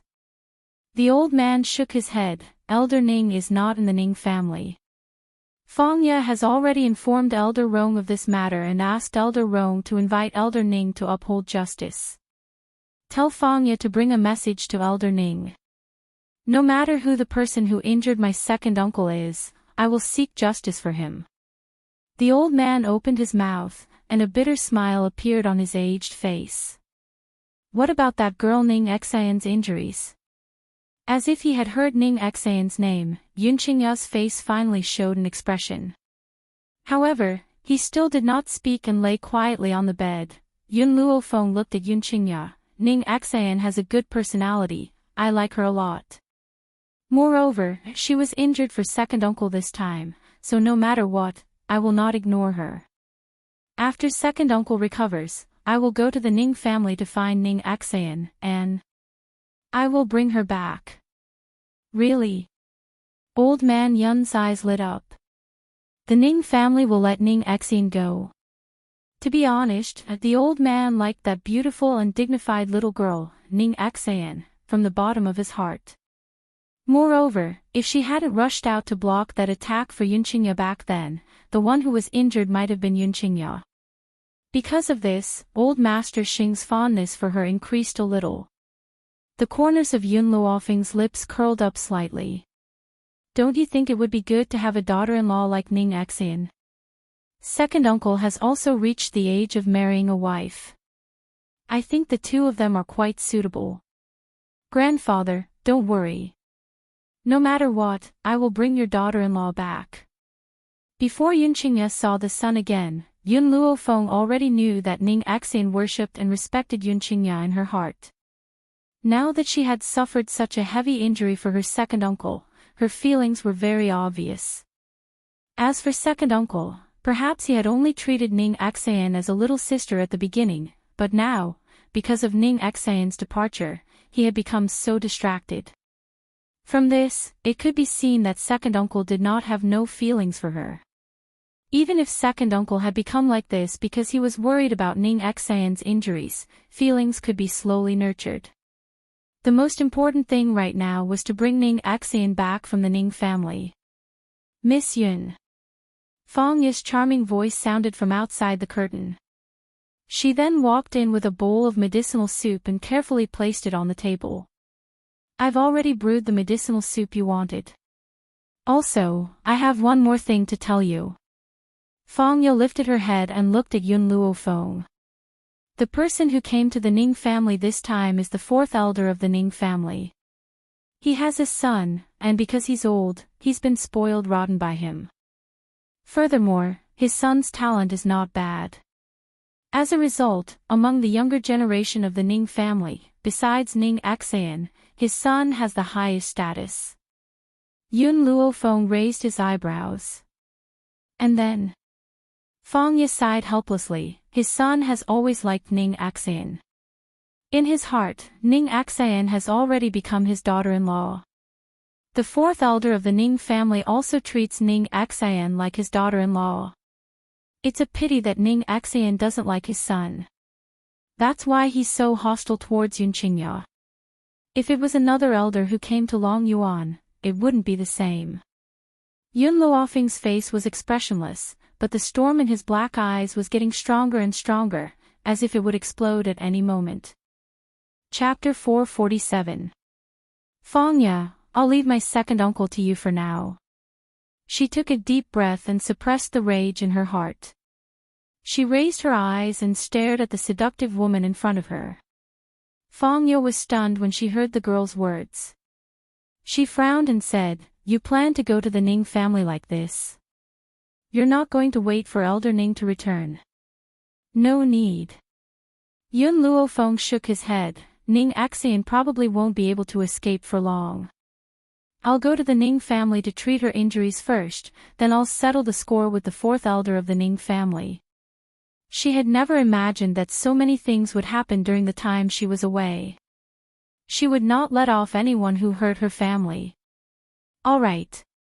Fang Ye thought for a moment and nodded. Leave Yunqingya to me. I'll take good care of him. Also, you probably don't know where the Ning family is. I'll send someone to send you there. Indeed, as Yun Luofeng had said, Ning Axian wouldn't be able to hold on for long, and Elder Ning was still somewhere unknown, therefore, she could not stop Yun Luofeng's choice. She could only hope that Elder Rong could quickly find out Elder Ning's whereabouts so that this girl wouldn't suffer a loss in the Ning family. Perhaps sensing Fang Ye's worry, Yun Luofeng's black eyes gradually calmed down. Don't worry, Yun Luofeng, will eat anything, but I won't lose out. After saying this, she turned to look at the old man with sincerity in her eyes. Grandfather, wait for me here. I'll bring your daughter-in-law back. The old man opened his mouth, his eyes filled with worry. Should I go with you? How could he be at ease letting his granddaughter enter the tiger's den alone? The Yun family needs someone to take charge. Yun Luofeng looked at the old man's worried expression solemnly. So, you must stay here. Hearing this, the old man laughed bitterly and sighed helplessly. All right, then come back early. I'll wait for you to bring my future daughter-in-law back. Yun Luofeng looked at Yun Qingya, who was lying on the bed, and lowered his eyes to hide the raging anger in them. Xiao Bai, let's go. Oh. Lin Ruobai blinked her eyes cutely. Master, do you want to ask my father for help? Yun Luofeng shook his head. It's too far. There's no time. Ning Axian's injuries couldn't be delayed any longer. If she returned to Spirit Realm and asked the Spirit God for help, Ning Axian would probably die from her injuries before she returned. Wait. Just as Yun Luofeng turned to leave, an anxious voice came from behind him. She saw that the man who had been lying on the bed with lifeless eyes, had somehow forced himself to stand up. His hands were tightly pressed against the edge of the bed as a beautiful smile bloomed on his handsome, pale face. The man's smile was like a lotus, so beautiful that it could move one's soul. I'll go with you. Yun Luofeng was startled. He frowned slightly. Your injuries, I'm fine. Yun Qingya shook her head slightly and smiled weakly. Little Fenger, Xiao Axian was injured because of me, and you are planning to go to the Ning family because of me. How can I retreat at a time like this? I wasn't able to protect her before. Now, I will personally bring her to the Yun family. He was a man, and as a man, he had to have a strong spirit. Instead of hiding behind his niece. Looking at Yun Qingya's determined expression, Yun Luofeng pondered for a moment, then nodded and said, drink the medicine and immediately set off with me to the Ning family. Chapter 448. In the great hall of the Ning family home, the middle-aged man sat on the highest seat. His brows were furrowed in worry as he asked in a low voice, has the master not returned yet? Reporting to the master. The great elder walked out and clenched his fists as he replied respectfully, the Ning family is already searching for the old master's whereabouts. However, we don't know where the old master has gone, so we haven't been able to find him yet. Sighed, the middle-aged man sighed and the worry between his brows deepened. I'm afraid that Axianer won't be able to hold on for much longer, but the master has yet to return. Perhaps, they won't even be able to see him one last time. He rubbed his forehead with his fingers and his handsome face was filled with agony.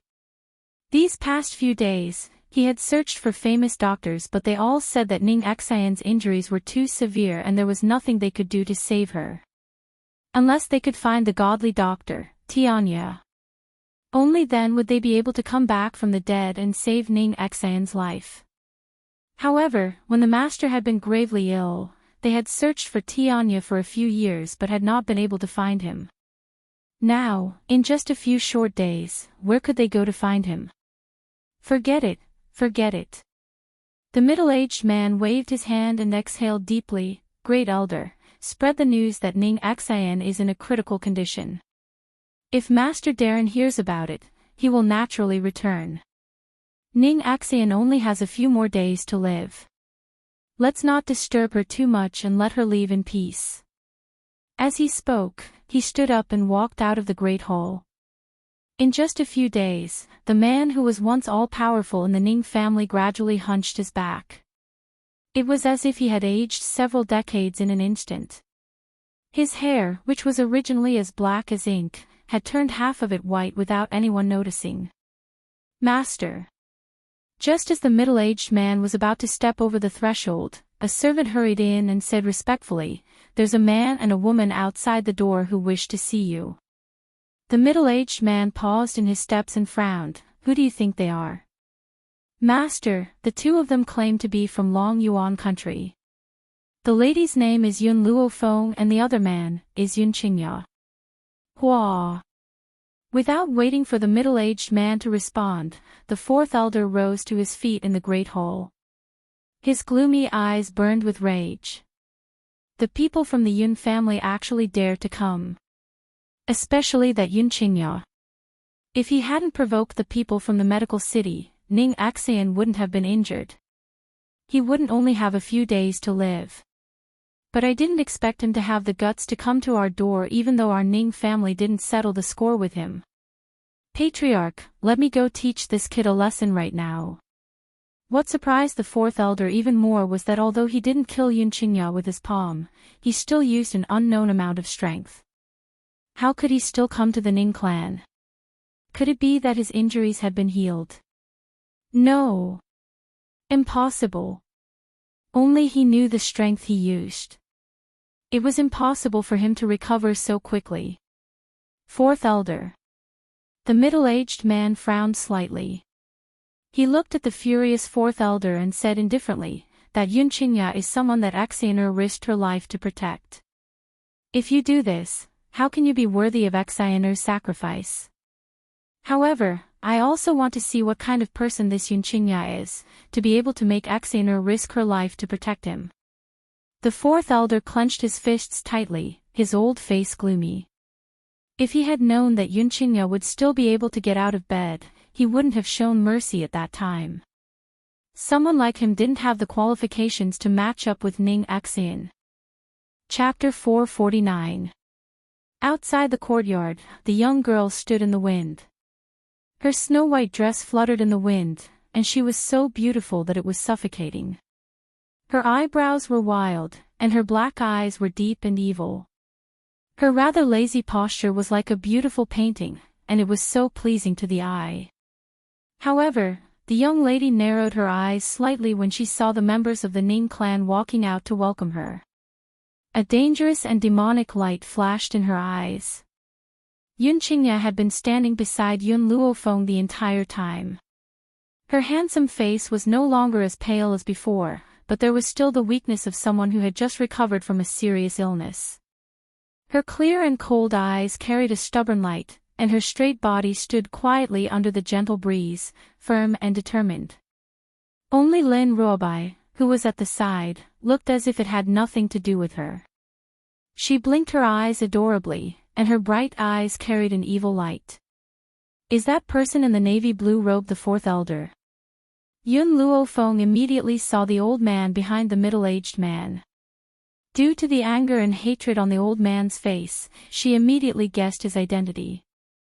Hearing this, Yun Qingya nodded slightly. "It's him." Hearing the man's answer, Yun Luofeng didn't say anything else.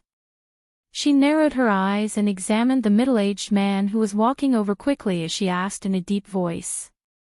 "Where is Ning Xian?" She went straight to the point and asked about Ning Xian's whereabouts. The middle-aged man was slightly startled and smiled faintly. "I believe this must be the granddaughter of the general of Long Yuan country, Lady Yun Luofeng. My father once mentioned you to me, so I've heard of your name for a long time. Where is Ning Xian?" The young girl acted as if she didn't hear the middle-aged man's words and continued to ask. The middle-aged man didn't expect Yun Luofeng to be so determined to see Ning Xian, and even ignored his words. He couldn't help but feel a little unhappy, and his voice no longer had the friendliness from before. Xan is seriously ill in bed. I'm afraid she won't be able to meet any guests. Miss Yun, please go back. As he said this, the middle-aged man's eyes kept glancing at Yun Qingya, sizing her up with a scrutinizing gaze. The more he looked, the more dissatisfied he became. This Yun Qingya's talent was considered not bad in the secular world. For a power like theirs, only the hedonistic young city lord of the medical city would be defeated by him. However, everyone knew that the young governor's talent was not that great.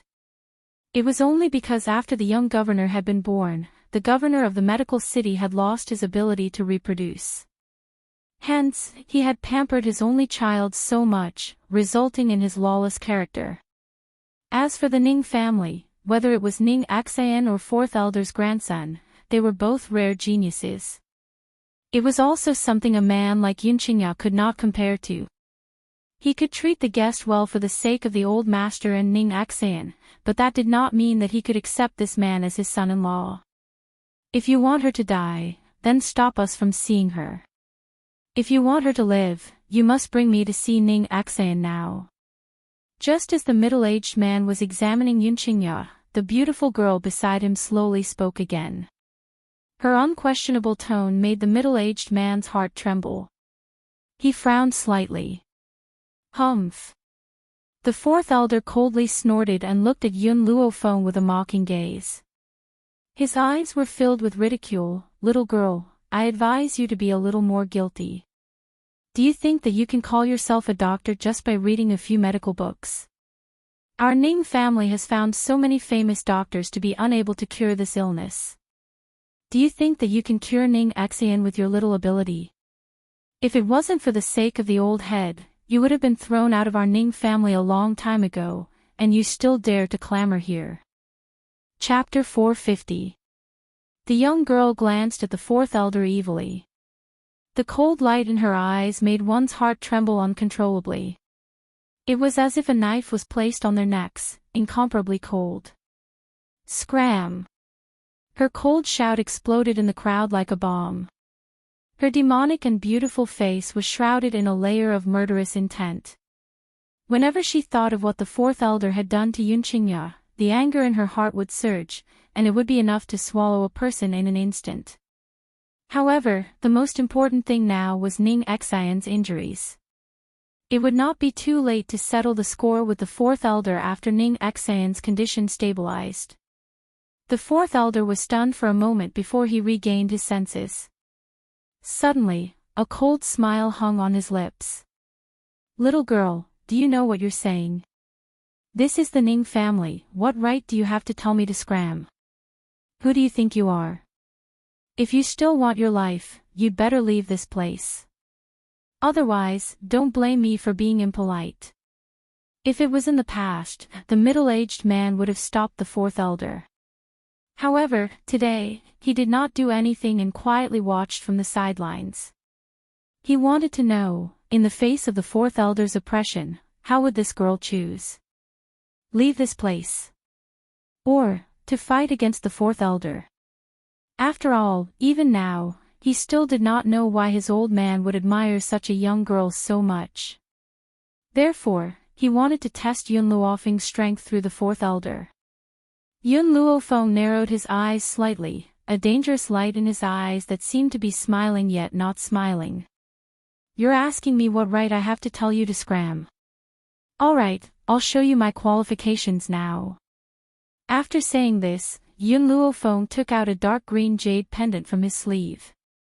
The word Ning, engraved on the jade pendant, shone brightly under the sunlight.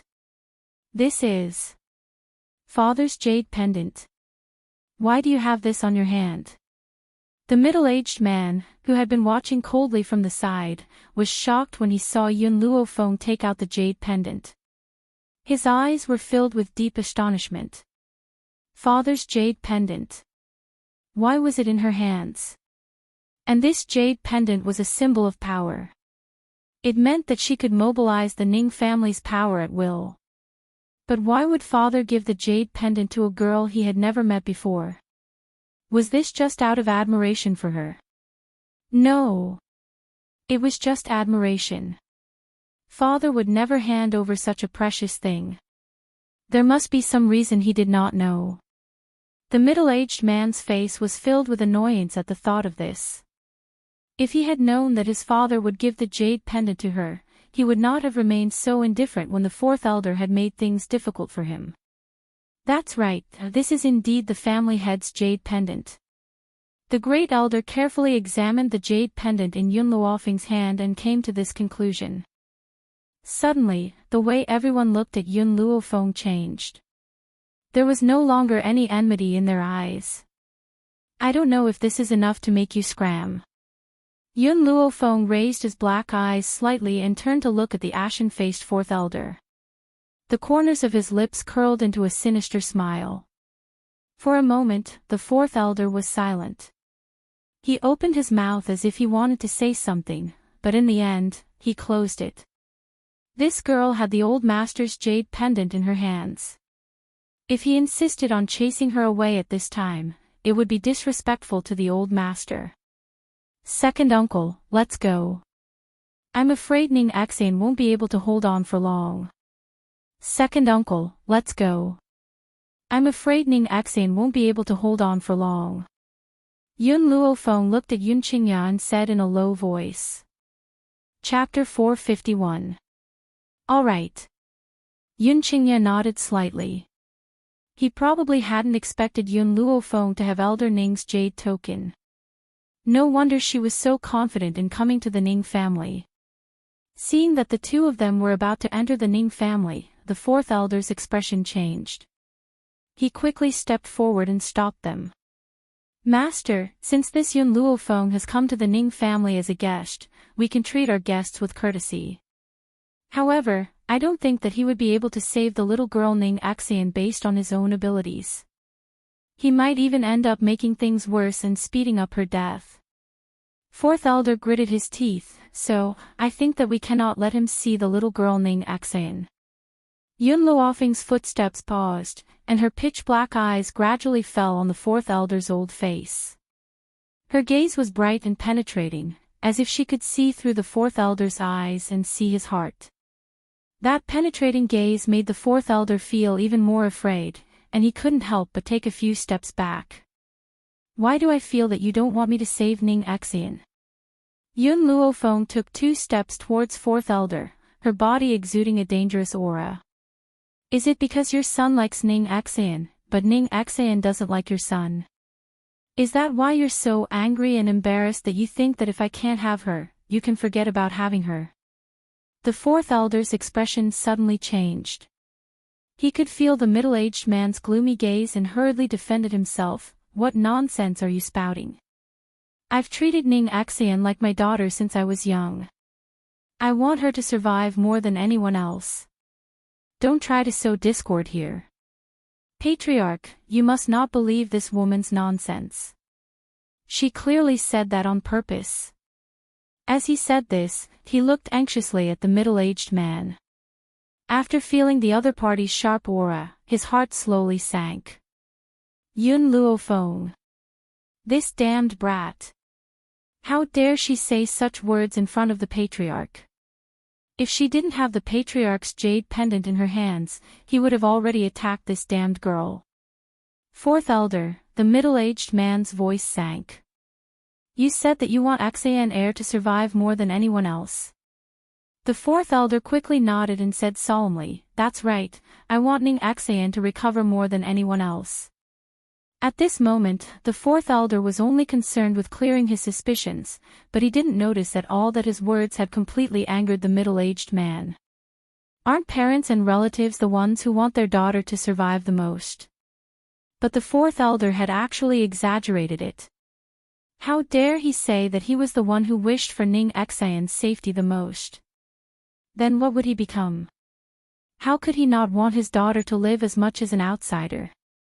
Looking at the increasingly ugly expression on the middle-aged man's face, the fourth elder felt a little guilty. He didn't know what he had said wrong to cause the patriarch to be so angry. The middle-aged man glanced coldly at fourth elder, then turned his gaze to Yun Luofeng. After a moment of silence, he asked, "Can you really cure Xian, To tell the truth, he was the same as fourth elder. He did not think that Yun Luofeng had this strength. However, Xian would definitely die if she wasn't treated. As such, he could only take the risk and trust her once. However, this did not mean that he could accept the Yun family's Yun Qingya as his son-in-law. Second uncle, little white, let's go. Yun Luofeng did not answer the middle-aged man's words. He walked into the Ning family's main gate. In the Ning family, other than Elder Ning and Ning Xian, she did not have a good impression of anyone else. Chapter 452. In the boudoir, the fragrance was pleasant. The snow-white veil fluttered in the wind, and one could vaguely see a beautiful body on the bed through the veil. The young girl's face was pale as she lay silently on the bed. Her breathing was extremely weak, so weak that it seemed as if it would dissipate at any moment. Looking at the young girl's pale face, Yun Qingya's heart suddenly tightened. Her black eyes were filled with guilt. If it wasn't for him, Ning Xian wouldn't have been injured. Her condition isn't very serious. Perhaps feeling the guilt and worry in the man's heart, Yun Luofeng glanced at him and comforted him. Hearing Yun Luofeng's words, Yun Qingya's tightly clenched heart finally relaxed. From his point of view, if Yun Luofeng said that it was fine, it meant that Ning Xian's injuries could still be treated. Humph. The fourth elder snorted coldly as he glanced at Yun Luofeng with ridicule in his eyes. A hint of ridicule appeared on his aged face. I really don't know if you're pretending to understand. Lu Chen's palm had pierced a hole in Ning Xian's heart. If it wasn't for the fact that the medical pavilion had life-prolonging medicinal herbs that could extend her life for 10 days, Ning Xian might have died on that day. And all of this was caused by your Yun family. Whenever he thought about how Ning Xian had been seriously injured in order to save Yun Qingya, he gritted his teeth in hatred. This lowly girl, her son had pursued her for so many years, but she had remained unmoved. Yet, she had lost her life for a useless man like Yun Qingya. He really brought this upon himself and couldn't bear it. Yun Qingya did not say anything. This time, he had tacitly agreed with the fourth elder's words. Indeed, if it wasn't for saving him, how could Ning Xian have been seriously injured? He owed her a life, so he could only repay it with his life. Yun Luofeng coldly glanced at the fourth elder. If you say another word, I don't mind. From today onwards, you won't be able to open your mouth. You. The fourth elder was so angry that his entire body was trembling. He gritted his teeth and said, "You only dare to be so presumptuous because you have the old patriarch's jade tablet in your hands. If you didn't have the old patriarch to support you, what would you be? You'll find out soon enough. I need to treat Ning Xian now, I don't have time for you." Other than healing Ning Xian, she had also come here to avenge Yun Qingya. But Ning Xian couldn't drag things out any longer. She ignored fourth elder for now. "My master told you to shut up. Hurry up and shut up." Lin Ruobai glared at the fourth elder, who was about to continue speaking. "I've never seen such a stupid old man. Is there no one in the Ning family to discipline him?" From Little White's point of view, anyone who master did not like was not a good person. And her master obviously hated these people from the Ning family, including her second uncle's future father-in-law, therefore, none of these people were good people. The fourth elder's expression grew increasingly ugly. He opened his mouth but was interrupted by a voice next to him. "Fourth brother, forget it. That last Ning Xian doesn't look like she's going to make it out alive. We can only try our best and trust this once." The great elder shook his head helplessly and sighed softly. His pitiful gaze fell on the half-dead girl on the bed, and a hint of heartache appeared in his eyes. Even though Ning Xian was the young miss of the Ning family, she had never been arrogant.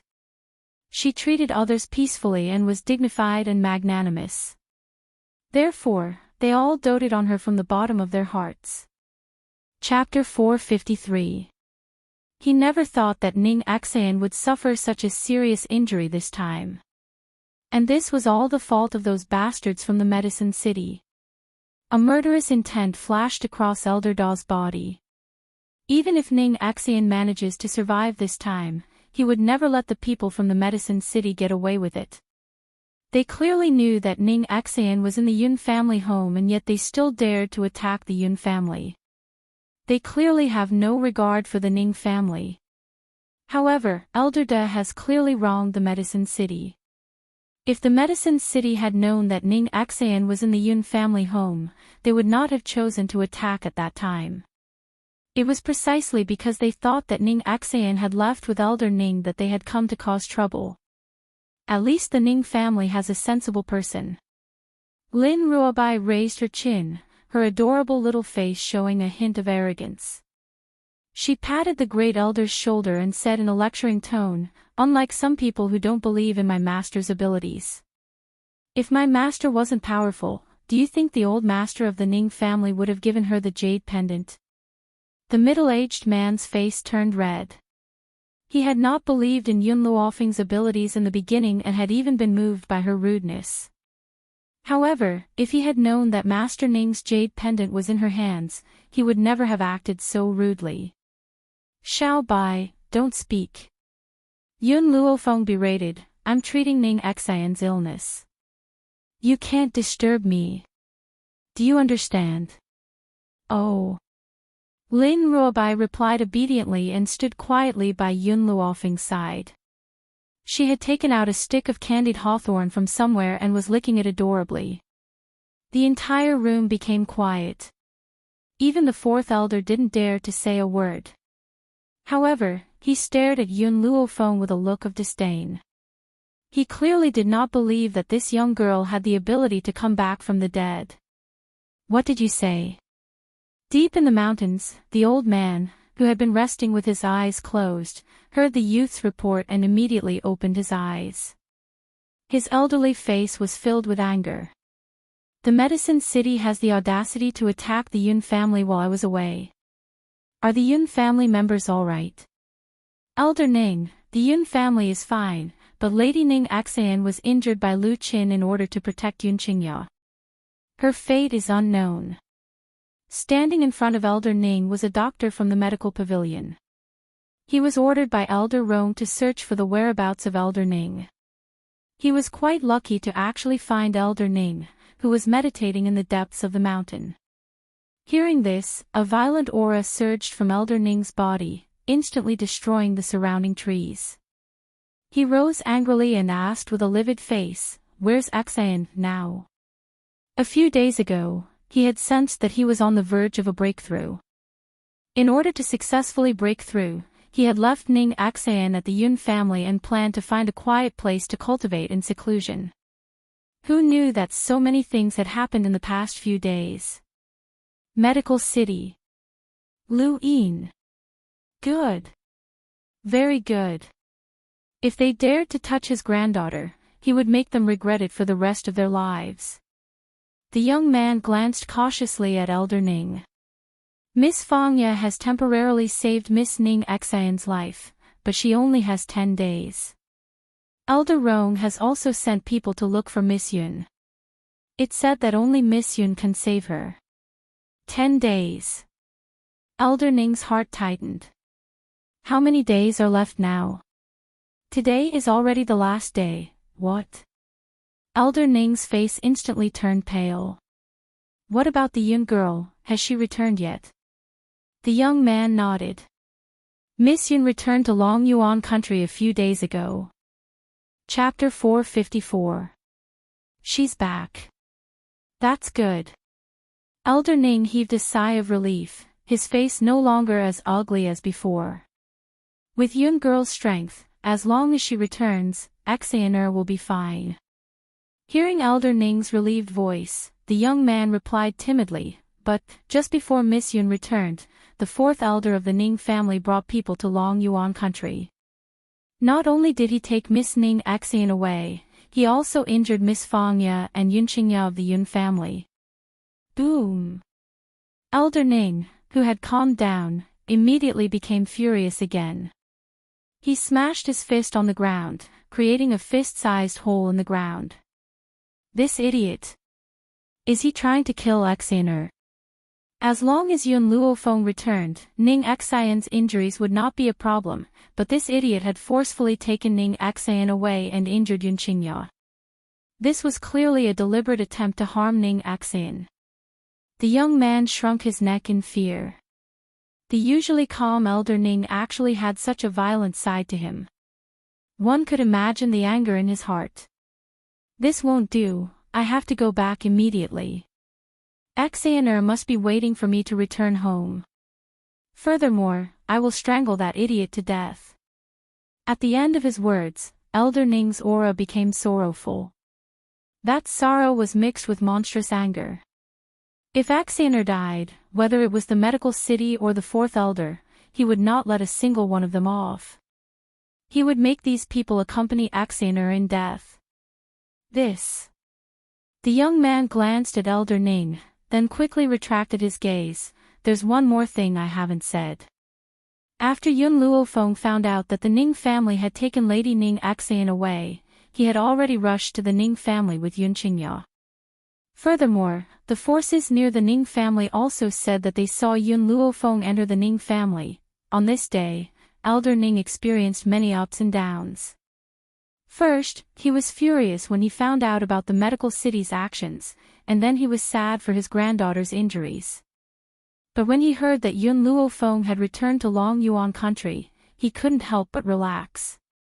But then, when he heard that the Ning family had forcefully taken Ning Xian away before Yun Luofeng returned, his originally relieved heart immediately turned into despair. Finally, this kid told him that Yun Luofeng had already arrived at the Ning family.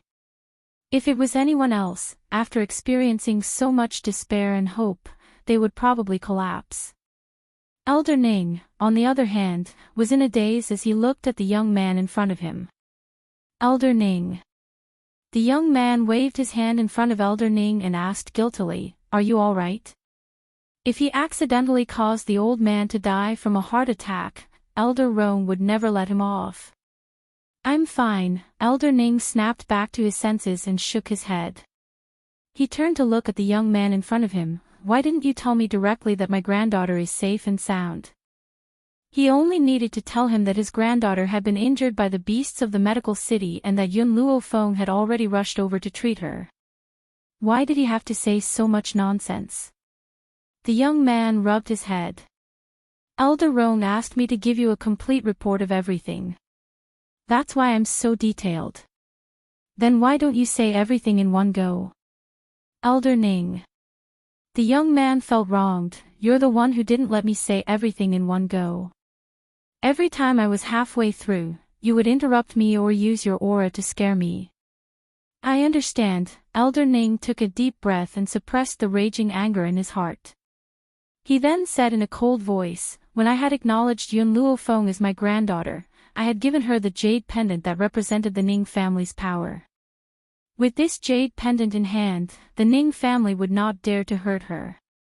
Now, I want to make a trip to the medical city to avenge my granddaughter." Since Yun Luofeng had rushed over to the Ning family, that meant that his granddaughter would not be in too much of a problem. He could then rest assured and settle the score. Chapter 455. The medical city was in a mess at this moment. The city governor of the medical city, Lin Gu, was so anxious that he paced back and forth in the great hall. Suddenly, a servant hurriedly walked in and clasped his fist respectfully, reporting to the city governor, "Elder Ning of the Ning family has come to pay a visit."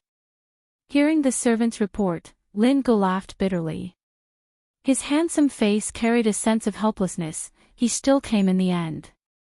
Ever since he found out that Lu Yin had injured Ning Xian, he knew that the old man from the Ning family would come to settle the score with him sooner or later. And this old man was even more reasonable. Even if he brought out the Doctors' Association, it would be useless. Hee hee. Suddenly, a cold laugh rang out from the front of the courtyard. Soon after, an old man in green robes stepped into the courtyard. His indifferent and otherworldly features were curled into a mocking smile. You, the city governor of the medical city, are really a breeze. Even I have to concede defeat. However, the medical city did not keep its promise of 3 years and attacked the Yun family. I wonder if this news will cause the reputation of the medical city to be ruined. Lin Ji's expression changed. Elder Ning, this is a matter between me and the Yun family. Humph. Elder Ning scoffed coldly and said expressionlessly, I don't care who it is between you and, I only know that the Yun family's Yun Luofeng is my goddaughter and my own granddaughter was injured by your medical city. We should settle this debt no matter what. Hearing Elder Ning's cold voice, Lin Ji's face carried a bitter smile. Elder Ning, this matter is indeed the fault of our medical city's Luyin. However, I don't think there's anything wrong with me attacking the Yun family. It was the Yun family who did not keep their promise in the first place. Yun Qingya is actually still alive. Since the Yun family did not keep their promise, why does our medical city need to keep our promise for 3 years? At this point, a vicious glint flashed across Lin Ji's eyes. His precious son was the most outstanding in his heart. No one could compare to him. However, that damned brat Yun Qingya had dared to make a fool of his precious son in public. How could he tolerate this? Elder Ning's expression darkened bit by bit. On the dueling platform, there is a battle for victory and defeat. Your son's strength is inferior to others, so who can you blame for his defeat? Do you want Yun Qingya to stand still and let him hit you? With such behavior, what's the point of setting up an arena? Hee hee, Lin Gu laughed mockingly. Elder Ning, you won't understand how I feel. Yun Qingya's actions back then not only hurt my son's pride, they also made me extremely angry. He is the devil in my son's heart. If he doesn't die, my son won't be able to live happily. But you've already sent people to kill Yun Qingya, causing him to be unable to see the light of day for 10 years. Isn't that enough? Elder Ning's eyes darkened as he asked coldly. No, not enough. I want him dead. Only when he's dead can I let go of the hatred in my heart. Lin Ji's eyes were filled with viciousness and his face was ferocious. Elder Ning shook his head. You're crazy. Completely insane. Didn't Yun Qingya just defeat him in the arena? She didn't kill him or cripple him. I really don't know where your hatred comes from. I can't talk to a lunatic like you at all. I came here today to make you give me an explanation. Explanation. Lin Gu curled his lips. He no longer had the initial panic, his heart had also calmed down, and he calmly said, I don't know what you're talking about, but Ning Xian's injury wasn't the fault of our medical city in the first place. Who told her to rush out and block that move for Yun Qingya? If you want to find someone, go settle the score with the Yun family. If it wasn't for Yun Qingya, your granddaughter wouldn't have been injured. Chapter 456. Lin Gu did not understand why Ning Xian would fall for Yun Qingya. For him, she was willing to give up her life.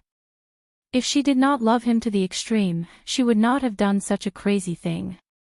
Elder Ning paused and said, I don't think there's anything wrong with Yun Qingya. In my opinion, that young man is very hardworking and does not bow to power. I admire his unyielding character. Besides, the people of the Yun family are not as bad as you say. That's right, they are indeed not strong. They are only a general of Long Yuan country. But after more than half a year of investigation, I have discovered that this family is worthy of admiration.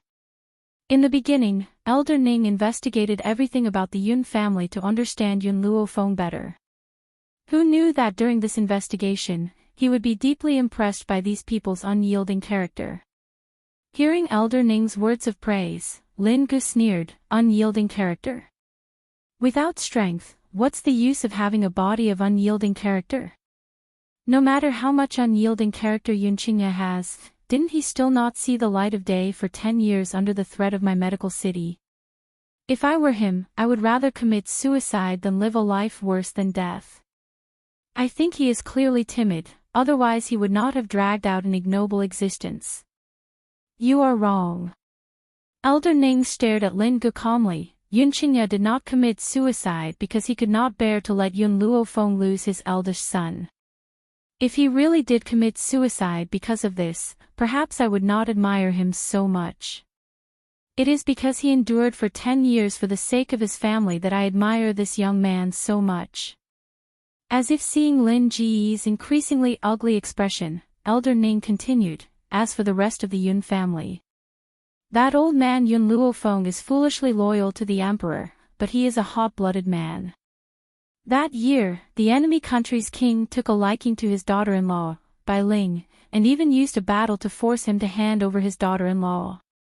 In this country where men are supreme, he ordered his son to fight without hesitation, and did not need his daughter-in-law to ensure his safety. I do not know much about that young man Yun Yang, but to be able to command millions of soldiers in Long Yuan country, and to go through fire and water with so many soldiers, he must be a heroic hero. Elder Ning's tone was filled with admiration towards these people from the Yun family. A smile appeared on his aged face. However, within the Yun family, the person that I admire the most is none other than Yun Luofeng. That girl is a legendary existence. She has too many secrets that cannot be divulged. It was as if as long as she was there, any difficulty would be solved. You wouldn't understand this sort of feeling. It's like, when I heard that she had gone to the Ning family, I knew that my granddaughter would be safe and sound. When Yun Luofeng was mentioned, Elder Ning's expression softened. However, her gaze towards Lin Gu was still filled with a sharp light. Hee. Lin Gu raised the corner of his lips mockingly, his eyes filled with disdain. You actually hold the general's mansion in such high regard. On this mainland, the fist is king. If the Yun family isn't strong enough, they're destined to be trampled under my feet. Elder Ning did not expect this fellow to be so stubborn. His expression could not help but turn cold. Lin Gu, believe me, that girl Yun Luofeng is not someone who will stay in a small pond. One day, she will transform into a dragon. In the future, you might have to rely on her to live. This girl was not only gifted, but her medical skills were also superb. Perhaps it would not be long before she would transform into a golden dragon and soar into the sky. Chapter 457. No, Elder Ning seemed to have thought of something and shook his head. I forgot, you probably won't be able to wait until then. What a pity, not everyone had the qualifications to witness her growth. In particular, what Lin Gu had done had exceeded the limits of what she could tolerate. Even if he didn't come to settle the score with him now, the girl wouldn't let him go. Elder Ning, you've really been brainwashed. Lin Ji's face carried the same ridicule as ever, as if he didn't take the old man's words to heart. What can a general's granddaughter accomplish? Don't exaggerate. As long as Yun Qingya is still alive, the Yun family must be destroyed. A sinister look flashed across Lin Ji's eyes. He gritted his teeth and said fiercely, "Fine." Elder Ning's eyes darkened and he said coldly, "Then I won't discuss the Yun family with you today. Now, get that old fellow Lu Yin out here, I want to settle the score with him." It wasn't that Elder Ning didn't want to destroy the medical city, but that the medical city should be left for the Yun family to deal with. After all, the Yun family and the medical city had a deep hatred. Only by killing one's enemy with one's own hands could one feel this kind of hatred. If it was him, he wouldn't want to use other people's hands to deal with his enemies. Instead, he wanted to rely on his own efforts to fight against his enemies. Therefore, he didn't come here to cause trouble for the medical city. He just wanted to vent his anger on that old fellow Lu Yin. Elder Ning. Lin Ji's expression changed. Don't go too far. Lu Yin is indeed at fault in this matter, but he accidentally injured your granddaughter. If your granddaughter hadn't rushed out to protect Yun Qingya, how could she have been injured? Humph. I don't care who my granddaughter was injured to protect, I only know that the person who injured her was Lu Yin. Get him to come out and see me immediately. Elder Ning was no longer as indifferent as he was at the beginning. His old face was filled with coldness. Lin Guo. Don't forget, my daughter is the disciple of an elder of the Doctors' Association. Aren't you afraid of being condemned by the Doctors' Association for doing this? Lin Ji's eyes grew colder and colder. Even though he knew that it was useless to bring up the Doctors' Association now, if he really handed Lu Yin over, he was afraid that from now on, his medical city would lose all face. This was something he did not want to happen. Your daughter. Is she your adopted daughter? Elder Ning's lips curled into a mocking smile. Whether it's my biological daughter or my adopted daughter, I raised her. She is also wholeheartedly loyal to my medical city. If you do this, it will be equivalent to becoming enemies with the Doctors' Association. Lin Gu threatened in a low voice, but his gaze towards Elder Ning was full of solemnity. If Elder Ning suddenly flipped out, he didn't know if he would be able to withstand his strength. But no matter what, he wouldn't compromise. Don't count on the Doctors' Association. It was your medical city's fault in the first place. I'll avenge my granddaughter. I'd like to see who dares to say no. Elder Ning's green robe fluttered in the wind. His entire body was overflowing with a domineering aura. His eyes were filled with confidence and arrogance. He was only seeking revenge for his granddaughter. Even the Doctors' Association had no right to stop him. City Lord. Just as Lin Ji's expression darkened, Lu Yin's cold voice rang out from outside the hall. After the voice fell, an old man in a gray robe slowly walked into the hall from outside. His cold eyes turned to look at Elder Ning, who was standing quietly in the hall. Chapter 458. Since Elder Ning has come here to find me, then let me settle this matter. Even though he was looking at Elder Ning, his words were directed at Lin Gu. Lin Gu frowned. All right. Elder Lu Yin, I'll leave this old man to you. Yes, master. Lu Yin cupped his fists and turned his arrogant gaze towards Elder Ning. The corners of his lips curled into a mocking smile. Elder Ning, I know that you're stronger than me. That's why you dared to come to my medical city. However, I don't think I've done anything wrong. If there's anything wrong, it's your Ning family's fault for not being strict with your daughter. You've run off to a man's house at such a young age. Impudent. Boom. The aura from Elder Ning's body gushed out violently. His white hair danced in the wind and his eyes were filled with the flames of anger. It was as if he had the power to destroy everything. You're courting death. He stretched out his hand and picked Lu Yin up. The veins on his forehead bulged and he no longer had his previous indifferent and elegant demeanor. His granddaughter was his bottom line. He would not allow anyone to insult her. What? Are you angry from embarrassment? Am I not speaking the truth? Your granddaughter, a virgin, ran off to the Yun family to have an affair with a wild man. If they hadn't been innocent, Ning Axayan wouldn't have been injured in order to protect Yun Qingya. The smile on Lu Yin's lips grew even wider. He was not afraid of the old man in front of him at all. Bang! Elder Ning smashed Lu Yin's body fiercely onto the ground. His fist was wrapped in a layer of sharp aura as it landed with a loud bang. In an instant, the surrounding tables and chairs were lifted by his aura and sent flying in the air. Lu Yin, who was lying on the ground, vomited a mouthful of blood. The mocking smile on his pale face did not diminish. Instead, it increased. Elder Ning, even if you kill me, I will still say the same thing. Everything that happened today was because your Ning family was not strict enough. The medical city is not in the wrong. In other words, Ning Axayan had been injured by the medical city but she was the one in the wrong. On the contrary, what the medical city had done was right. Who told Ning Xan to seek death by rushing forward to block that palm for Yunqingya? Bang! Old man Ning's fist descended once again, slamming into Lu Chen's face.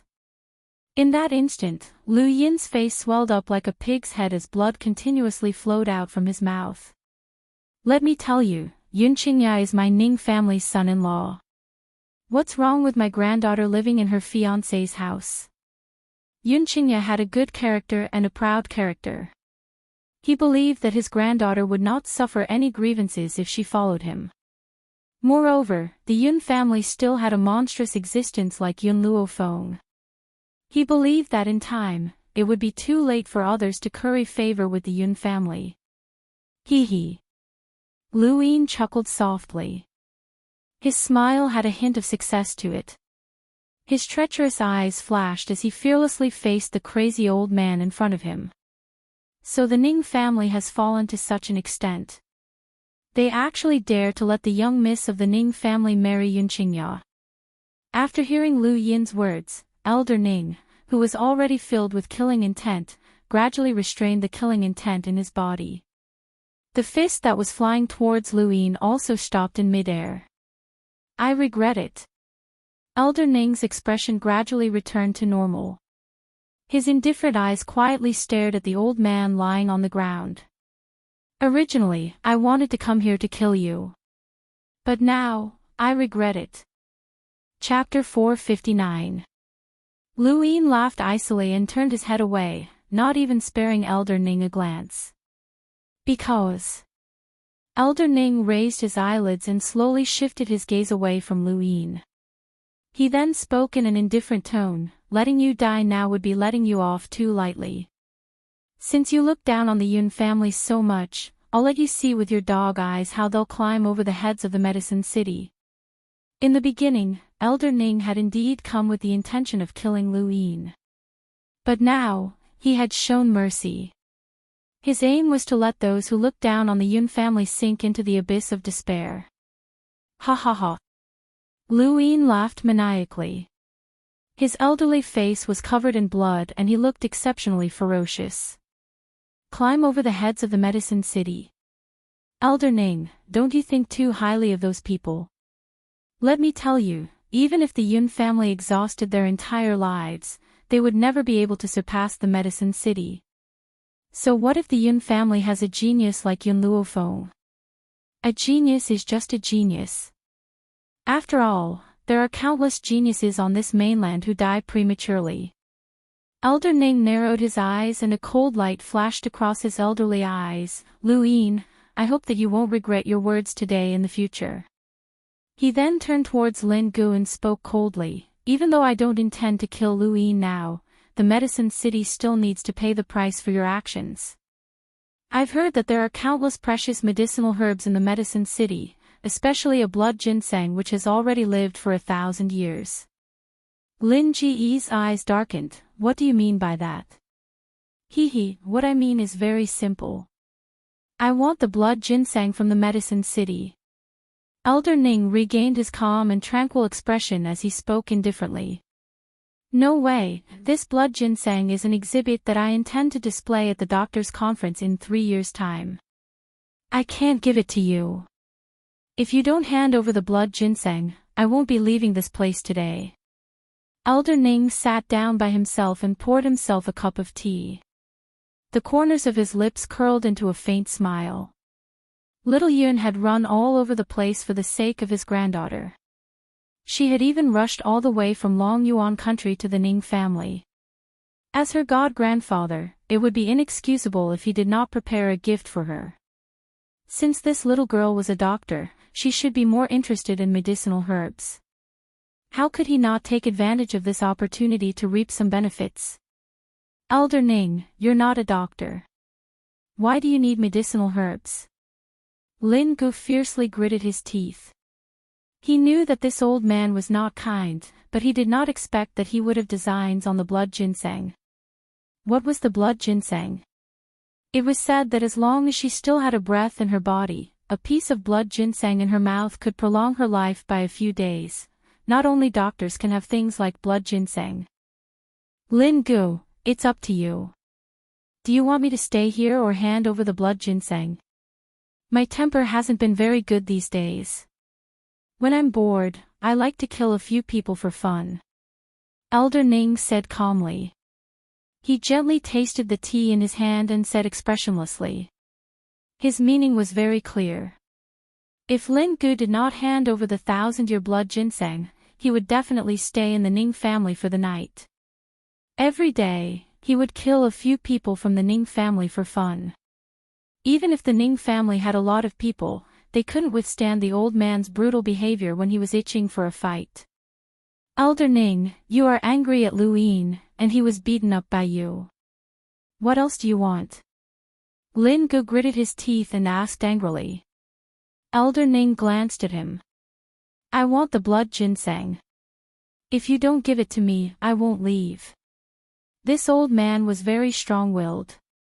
He did not want anything else but that stock of 1,000-year blood ginseng. Chapter 460. Good, very good. Lin Gu was so angry that he laughed. He gritted his teeth and said, Elder Ning, don't regret what you've done today. Someone, bring me the blood ginseng. Regret? Elder Ning smiled faintly. The medical city would be the one to regret in the future. Not long after, a servant girl dragged the blood ginseng onto a tray and walked into the hall. When the red cloth covering the tray was lifted, a blood-red ginseng appeared before everyone's eyes. The ginseng was bright red and the smell of blood rushed towards them. However, it did not make them feel nauseous. Instead, it made the blood in their bodies churn. That's right, this is the blood ginseng. Elder Ning's eyes were full of smiles. At least you didn't use anything else to brush me off. I'll accept this blood ginseng without hesitation. Ha! After saying this, Elder Ning raised his hand and kept the blood ginseng. Send the guest off. Lin Ji's face was ashen as he coldly ordered. He did not want to look at this old man anymore.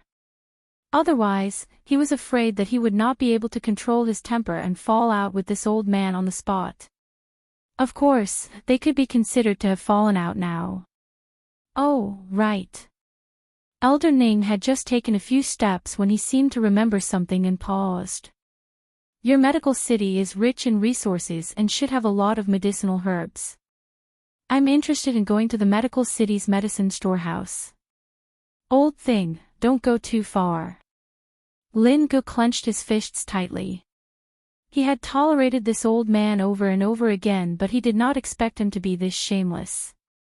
Facing the gloomy Lin Gu, Elder Ning smiled faintly. If you had taken the initiative to bring me to the medicine storehouse, I might have stopped. However, you actually treated me with such an attitude. This won't do. I must go to the medicine storehouse this time. Lin Gu was so angry that his entire body was trembling. He could not even say a word.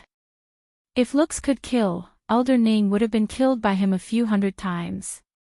Master, let's not get angry with this kind of person. Lu Yin walked to Lin Ji's side with his body covered in wounds. There was a hint of gloom in his eyes. This old man has already fallen into my trap. Because Elder Ning had already gone far away in search of the medicinal storehouse, Lu Yin dared to say such words. If Elder Ning was here, he would not say another word no matter what. Lin Gu frowned. What do you mean? Hee, Lu Yin laughed sinisterly. Elder Ning flew into a rage out of humiliation and said that Yun Qingya was his grandson-in-law. This way, even if he calmed down later on, he would still marry Ning Xan to Yun Qingya for the sake of face. This way, the power of the Ning family would end in Ning Xan's hands. Ning Xan was the only daughter of the Ning family. Even though her talent was outstanding, she still found a powerless man like Yun Qingya. Otherwise, if Ning Xan were to marry an outstanding man, it would be too late for the medical city to take revenge. But the Ning family has Elder Ning, this old thing. We still can't do anything about it. Lin Ji's brows knitted tighter and tighter, his face clearly carrying a hint of helplessness. Patriarch, do you think Elder Ning's illness can be cured? Lu Yin glanced at Lin Gu. Back then, countless famous doctors treated Elder Ning and said that it was impossible for him to recover. But now, he actually claims that his illness has been cured by Yun Luofeng. Do you believe this? I think that Elder Ning thinks that his time is coming to an end. In order to prevent others from having any ideas about the Ning family, he deliberately said such words. Chapter 461. The Ning family was only stronger than Elder Ning. Without Elder Ning, the Ning family would not be able to stir up any waves. Lin Gu sighed. Back then, although Yunqingya did not die, he could only be a piece of trash. However, now that he has appeared in front of the eyes of the world, perhaps, that Yun Luofeng really does have some ability, Lu Yin scoffed. At the beginning, his thoughts were completely the same as Lin Ji's, but after he left Long Yuan, he secretly investigated Yun Luofeng's deeds. This girl obviously didn't have anyone as her master, so how could she have such brilliant medical skills? Could it be that she could teach herself? Was this possible? As for Yun Luofeng restoring the male characteristics of a eunuch in the palace, perhaps she had some precious medicinal herbs in her hands. He had heard of a medicinal herb that could regenerate broken bones, but it did not prove her ability. City Lord, more than 10 years ago, we heavily injured Yunqingya, but who knows if he really became a cripple? Perhaps his injuries have long since recovered, and he has only been hiding his strength for the past 10 years. Hearing Lu Yin's analysis, Lin Gu nodded in agreement. What you said makes sense. We have never seen Yun Luofeng's true abilities, so how do we know that she has extremely high medical skills? Perhaps she is just fooling the world.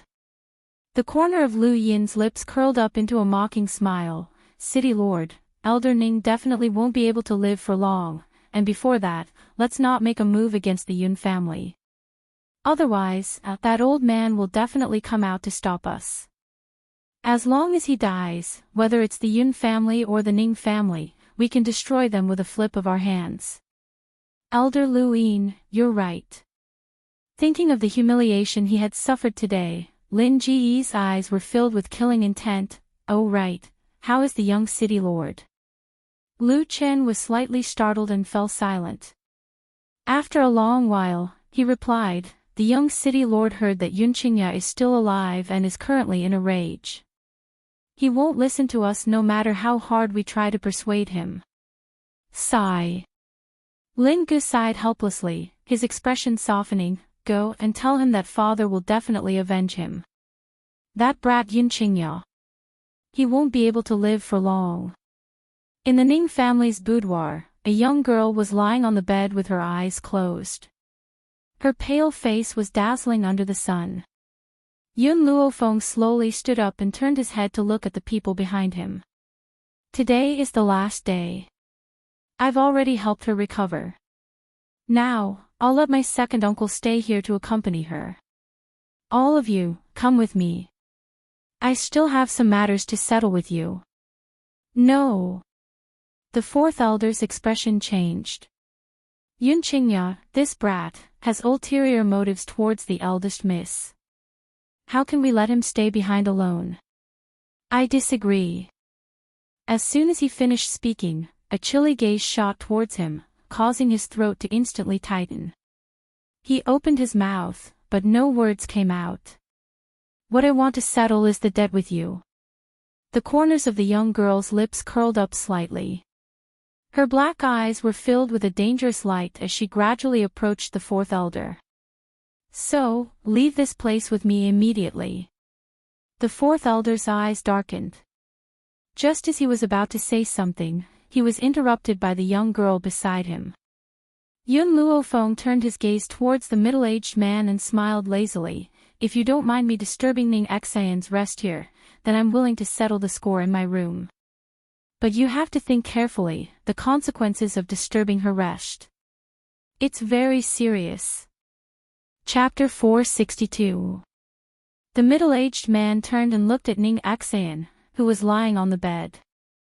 After a moment of silence, he looked at Yun Luofeng again. All right, let's talk outside. Master. Fourth elder's expression became even uglier. He stared at Yun Luofeng with a gloomy gaze. Girl, don't go too far. You are only an earth spirit, you are no match for me. Since you know who I am, don't tell me, you don't know that what I like to do the most is to bully others. Yun Luofeng's lips curled into a smile. His pitch-black eyes were filled with an evil smile. Her smile was like that of a demon, forcing people step by step into the abyss of despair. Ha! Fourth elder seemed to have heard a funny joke and couldn't help but laugh. Bully others. Yun Luofeng, even if you have the old master's jade pendant, at the end of the day, you are still an outsider. You dare to bully others in the Ning family. Didn't your grandfather teach you any rules? His eyes were full of disdain, as if he didn't care about the young girl in front of him at all. At this moment, an old hand suddenly reached out from the side and grabbed his clothes tightly. Then, the old man walked out of the door with large strides. Fourth elder was stunned. He swept an angry gaze at the elder next to him and said darkly, First elder, what are you doing? Hearing this, the first elder swept an indifferent gaze at fourth elder and said lightly, Ning Xan needs to rest. If there's anything, let's talk outside. You, as soon as he said that one word, his body was thrown to the ground by the head elder. With a bang, a muffled sound rang out. Then, an endless amount of anger spewed out from his chest, as if he wanted to burn the head elder into ashes. Lady Yun, the middle-aged man furrowed his brows slightly as his gaze shifted from fourth elder to the peerless beauty next to him. His tone no longer held the sense of superiority he had at the beginning. I wonder what mistake fourth elder has committed. Why are you treating him like this? These words, he was still considered polite. But Yun Luofeng still heard the man's questioning tone. After all, the fourth elder was an elder of the Ning family. No matter what he did wrong, it was not up to an outsider to criticize him. Thinking up to here, the evil smile on Yun Luofeng's face became extremely sinister.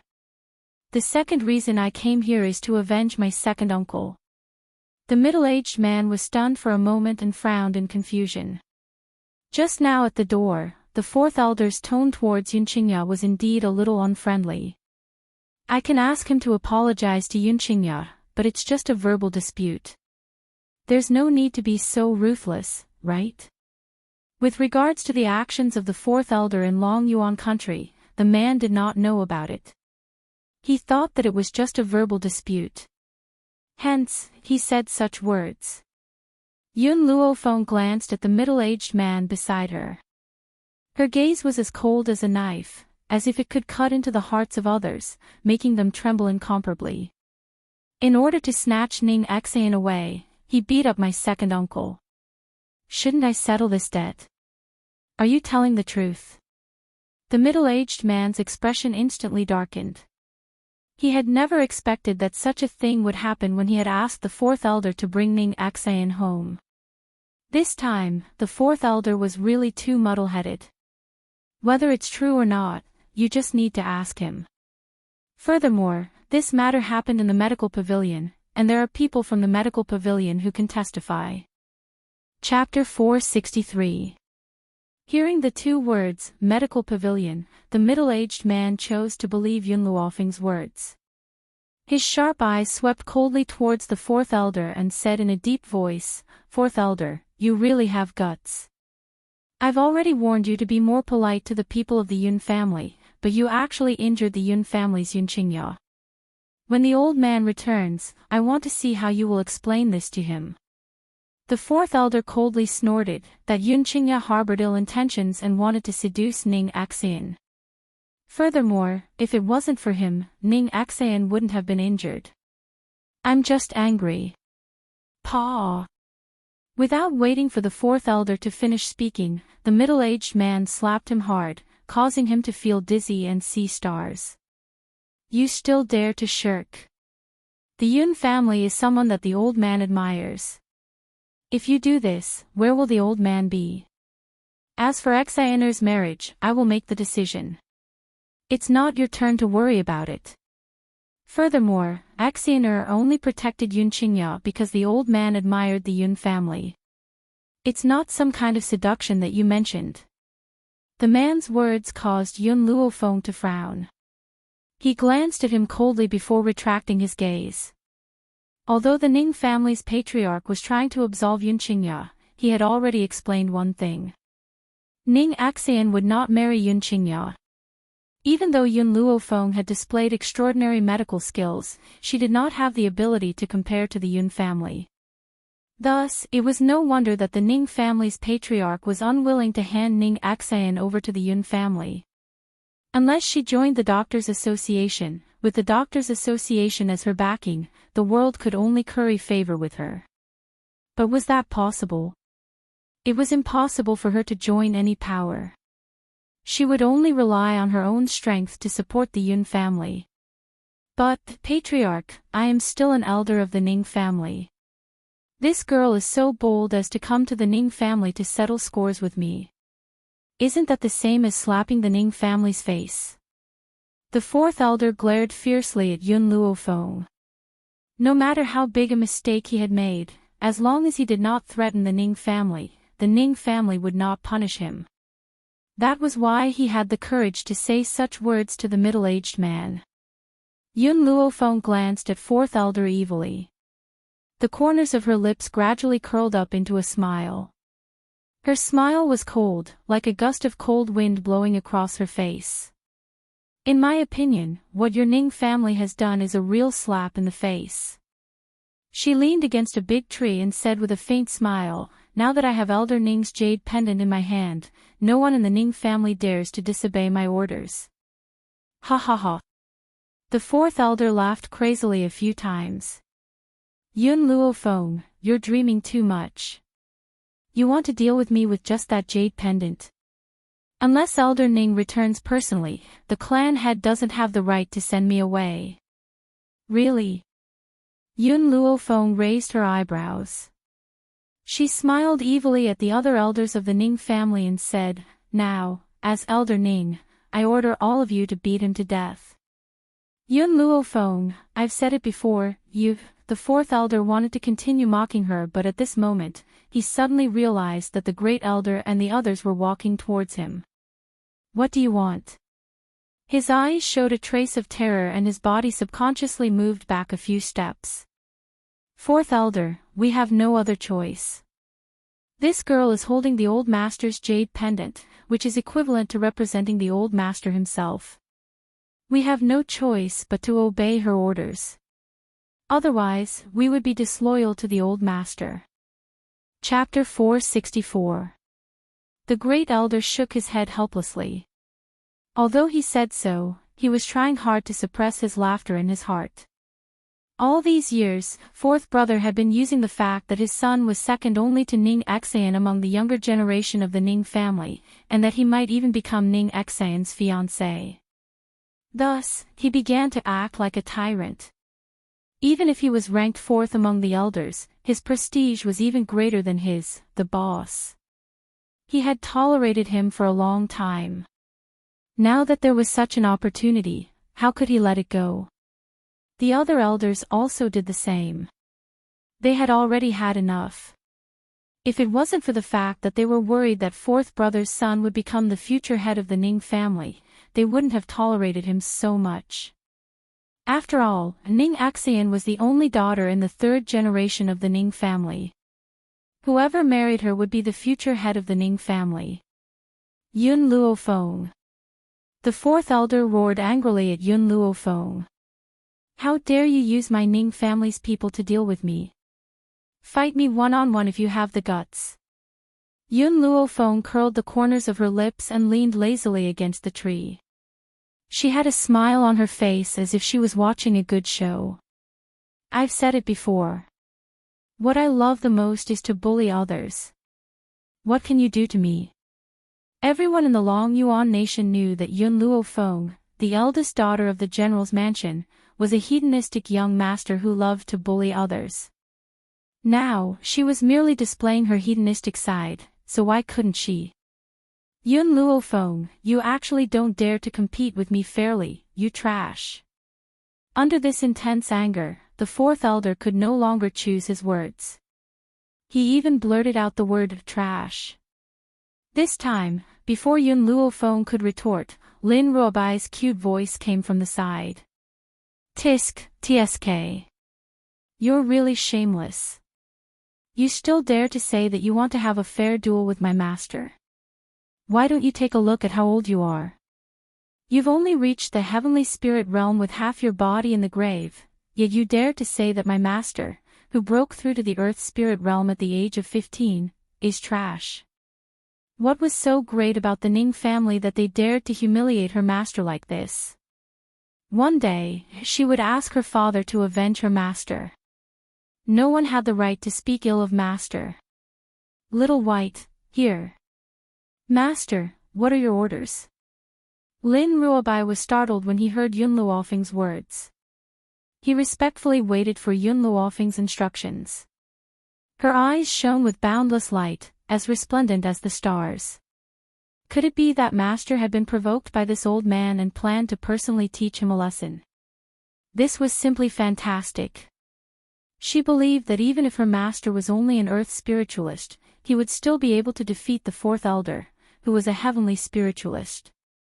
I'm tired. Who knew that after Lin Ruobai waited for a long time, all he got was this indifferent reply from Yun Luofeng. Lin Ruobai's little face immediately fell. She pursed her lips and obediently ran into the hall. She brought a chair over and placed it behind Yun Luofeng. After Yun Luofeng sat down, Lin Ruobai arrogantly walked behind her and giggled, Master, do you need disciple to massage your shoulders and legs? All right. Yun Luofeng sat lazily on a wooden chair. The corners of his lips curled into a smile as he stared at the fourth elder, who was surrounded and attacked by the crowd. Fourth elder, I'm sorry. Who asked you to disobey the master's orders and commit such a grave mistake? This time, no one can protect you. The great elder had already walked in front of the fourth elder. He then gave a look to the elders beside him. In an instant, the aura of the elders spread out and surrounded the fourth elder. Chapter 465. Eldest brother, second brother, third brother, don't, bang. Elder Da's fist came crashing down and landed squarely on Elder Four's chest. He endured the pain in his chest and instantly leapt up from the ground, desperately trying to fight back. Unfortunately, he was outnumbered and after a few blows, he was beaten to the ground, unable to move. His eyes were filled with hatred as he glared angrily at Yun Luofeng. If looks could kill, Yun Luofeng would have been hacked into 1,000 pieces and died without a complete corpse. Yun Luofeng. Your heart is evil and you will never have a good death. His voice was like a curse, circling around everyone's hearts. However, in the face of his malicious words, Yun Luofeng only raised the corners of her lips and replied in a languid voice, It seems that everyone who has lost to me will say this before they die. But, I won't let you die too early. At this moment, the young girl was leaning lazily against the back of her chair, her peerlessly beautiful face carrying her usual evil smile. She was like a high and mighty queen, arrogant and domineering.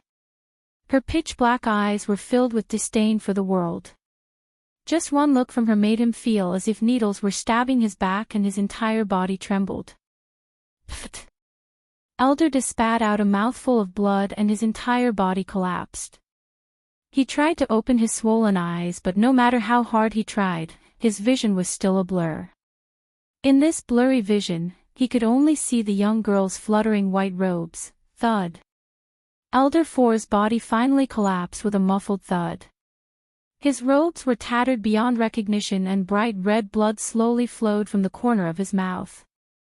Lock him up first. When Ning Axian wakes up, I'll ask second uncle to punish him.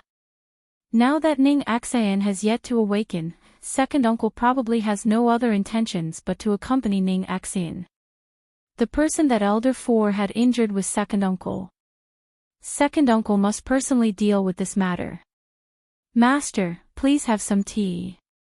Lin Ruobai poured a cup of tea out of nowhere and presented it to Yun Luofeng as if she was offering a gift. Her adorable little face lit up with a brilliant smile. "Where did you get this tea from?" Yun Luofeng picked up the cup of tea and took a sip. After tasting the tea, she couldn't help but frown. Lin Ruobai blinked. "I found it in one of the compartments, but I have to say that these tea leaves were really well hidden. They were actually hidden in the wall compartment. If it wasn't for my keen sense of smell, I wouldn't have been able to find these tea leaves." After this little girl had massaged Yun Luofeng's legs for a while, she had noticed that her master hadn't drunk water for a long time and was probably thirsty. Taking advantage of the fact that no one was paying attention, she had turned the Ning family's house upside down.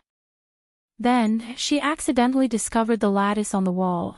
The tea leaves were hidden so tightly that they must be of the highest quality. Thus, she hurriedly took the tea leaves and offered them to her master. In Little White's eyes, all good things should be given to her master. The Ning family actually dared to hide something. "Where did you say you found the tea leaves?"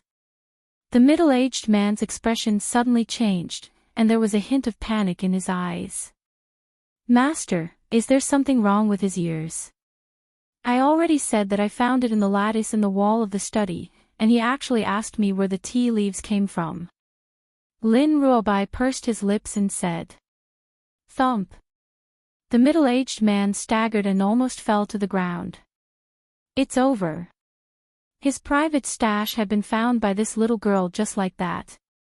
One must know that he and his father both loved tea. No matter what quality tea he had obtained, it had all been taken away by that old man. So this time, he had chosen to hide the tea leaves. Chapter 466. But he never thought that it would still be dug out. The middle-aged man felt the urge to cry. If this little girl was not Yun Luofeng's disciple, he would have rushed forward and strangled her to death. "The quality of this tea is not good enough." Yun Luofeng handed the teacup to Lin Ruobai. "Take it away." The middle-aged man's lips twitched violently. This woman dared to say that the quality of his precious private collection was not good enough. Does she even know how to taste tea? "Yes, master." Lin Ruobai stuck out her tongue cutely. "This is the best tea I've found in the Ning family. The others are even worse. It looks like the Ning family is really poor to only have tea of this quality. I'll give Elder Ning some good tea some other day." Yun Luofeng said carelessly. On this mainland, Elder Ning was one of the few people who treated her sincerely. Hence, she would not be stingy with this old man. So, the next time she sees Elder Ning, she will give him some spiritual tea. The middle-aged man snorted disdainfully at Yun Luofeng's words. He did not think that Yun Luofeng would be able to produce better tea than him. Not to mention satisfying that picky father of hers. However, for the sake of his pride, her father would certainly accept her tea. "Great Elder," the middle-aged man turned to look at Great Elder and said, "Take Fourth Elder away and wait for my father's return to deal with him." Yun Luofeng curled the corners of her lips. She had said that she would continue to punish Fourth Elder when Ning Xian wakes up. But in the middle-aged man's mouth, it had become Elder Ning's return. Unfortunately, whether Elder Ning returned or not would not be able to decide her thoughts. "Fourth Elder must die." "Yes, master." Great Elder joined his fists and waved his hand, ordering coldly, "Guards, lock him up and watch him closely. Do not allow him to escape." "Yes, your majesty." In the great hall, the middle-aged man was in the middle of a discussion with Great Elder when an angry voice sounded from outside the door. "Get out of the way, all of you, get out of the way. I want to see the master. What has my father done wrong for the Ning family to treat him like this?" "It's Ning Yuan." Great Elder heard the familiar voice from outside the door and frowned as he spoke in a low voice. "Let him in." The middle-aged man sighed and said helplessly. Not long after, a handsome young man quickly walked into the lobby. His words were filled with questions as he stared at the two people in front of him. "Patriarch, you must give me an explanation." You took advantage of the fact that the old patriarch was not home to treat my father like this. My father has been loyal to the Ning family for so many years in vain. Family head Ning frowned slightly. Ning Yuan, this is your father's fault. I can't do anything about it. I asked him to bring Ning Xian back, but he hurt her. Now that they are here, what can I do? Patriarch, this is the Ning family. Who dares to disobey your orders? Ning Yuan trembled with anger and gnashed his teeth. Ning Yuan, Master Ning's expression was a little displeased. That girl is Xian's savior. Furthermore, she has the old master's jade pendant in her hands. She has absolute authority in the Ning family. Regarding Ning Yuan, family head Ning had admired him before this. Even though Ning Yuan was arrogant and despotic, his talent was outstanding and his feelings for Ning Xian were sincere. Most importantly, he had never been a womanizer in all these years. At most, he had gotten into a fight with someone.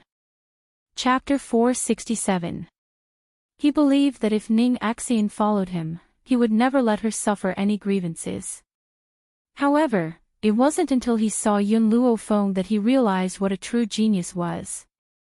It was a pity that the Yun family was too weak. Otherwise, he would really want to marry Ning Xian to Yun Qingya. It was precisely because the Yun family did not have absolute power that he gave up on this idea. Her daughter must have a strong backing. Ning Yuan's father was an elder of the Ning family and was also a heavenly spirit realm expert. Therefore, Ning Yuan had the qualifications to marry Ning Xian. But that was only in the past. Now that Ning Yuan's father had done such a thing, the old man would definitely not allow Ning Xian to marry him again, therefore, he could only choose a good son-in-law for Ning Xian. Patriarch, what is that Yun family?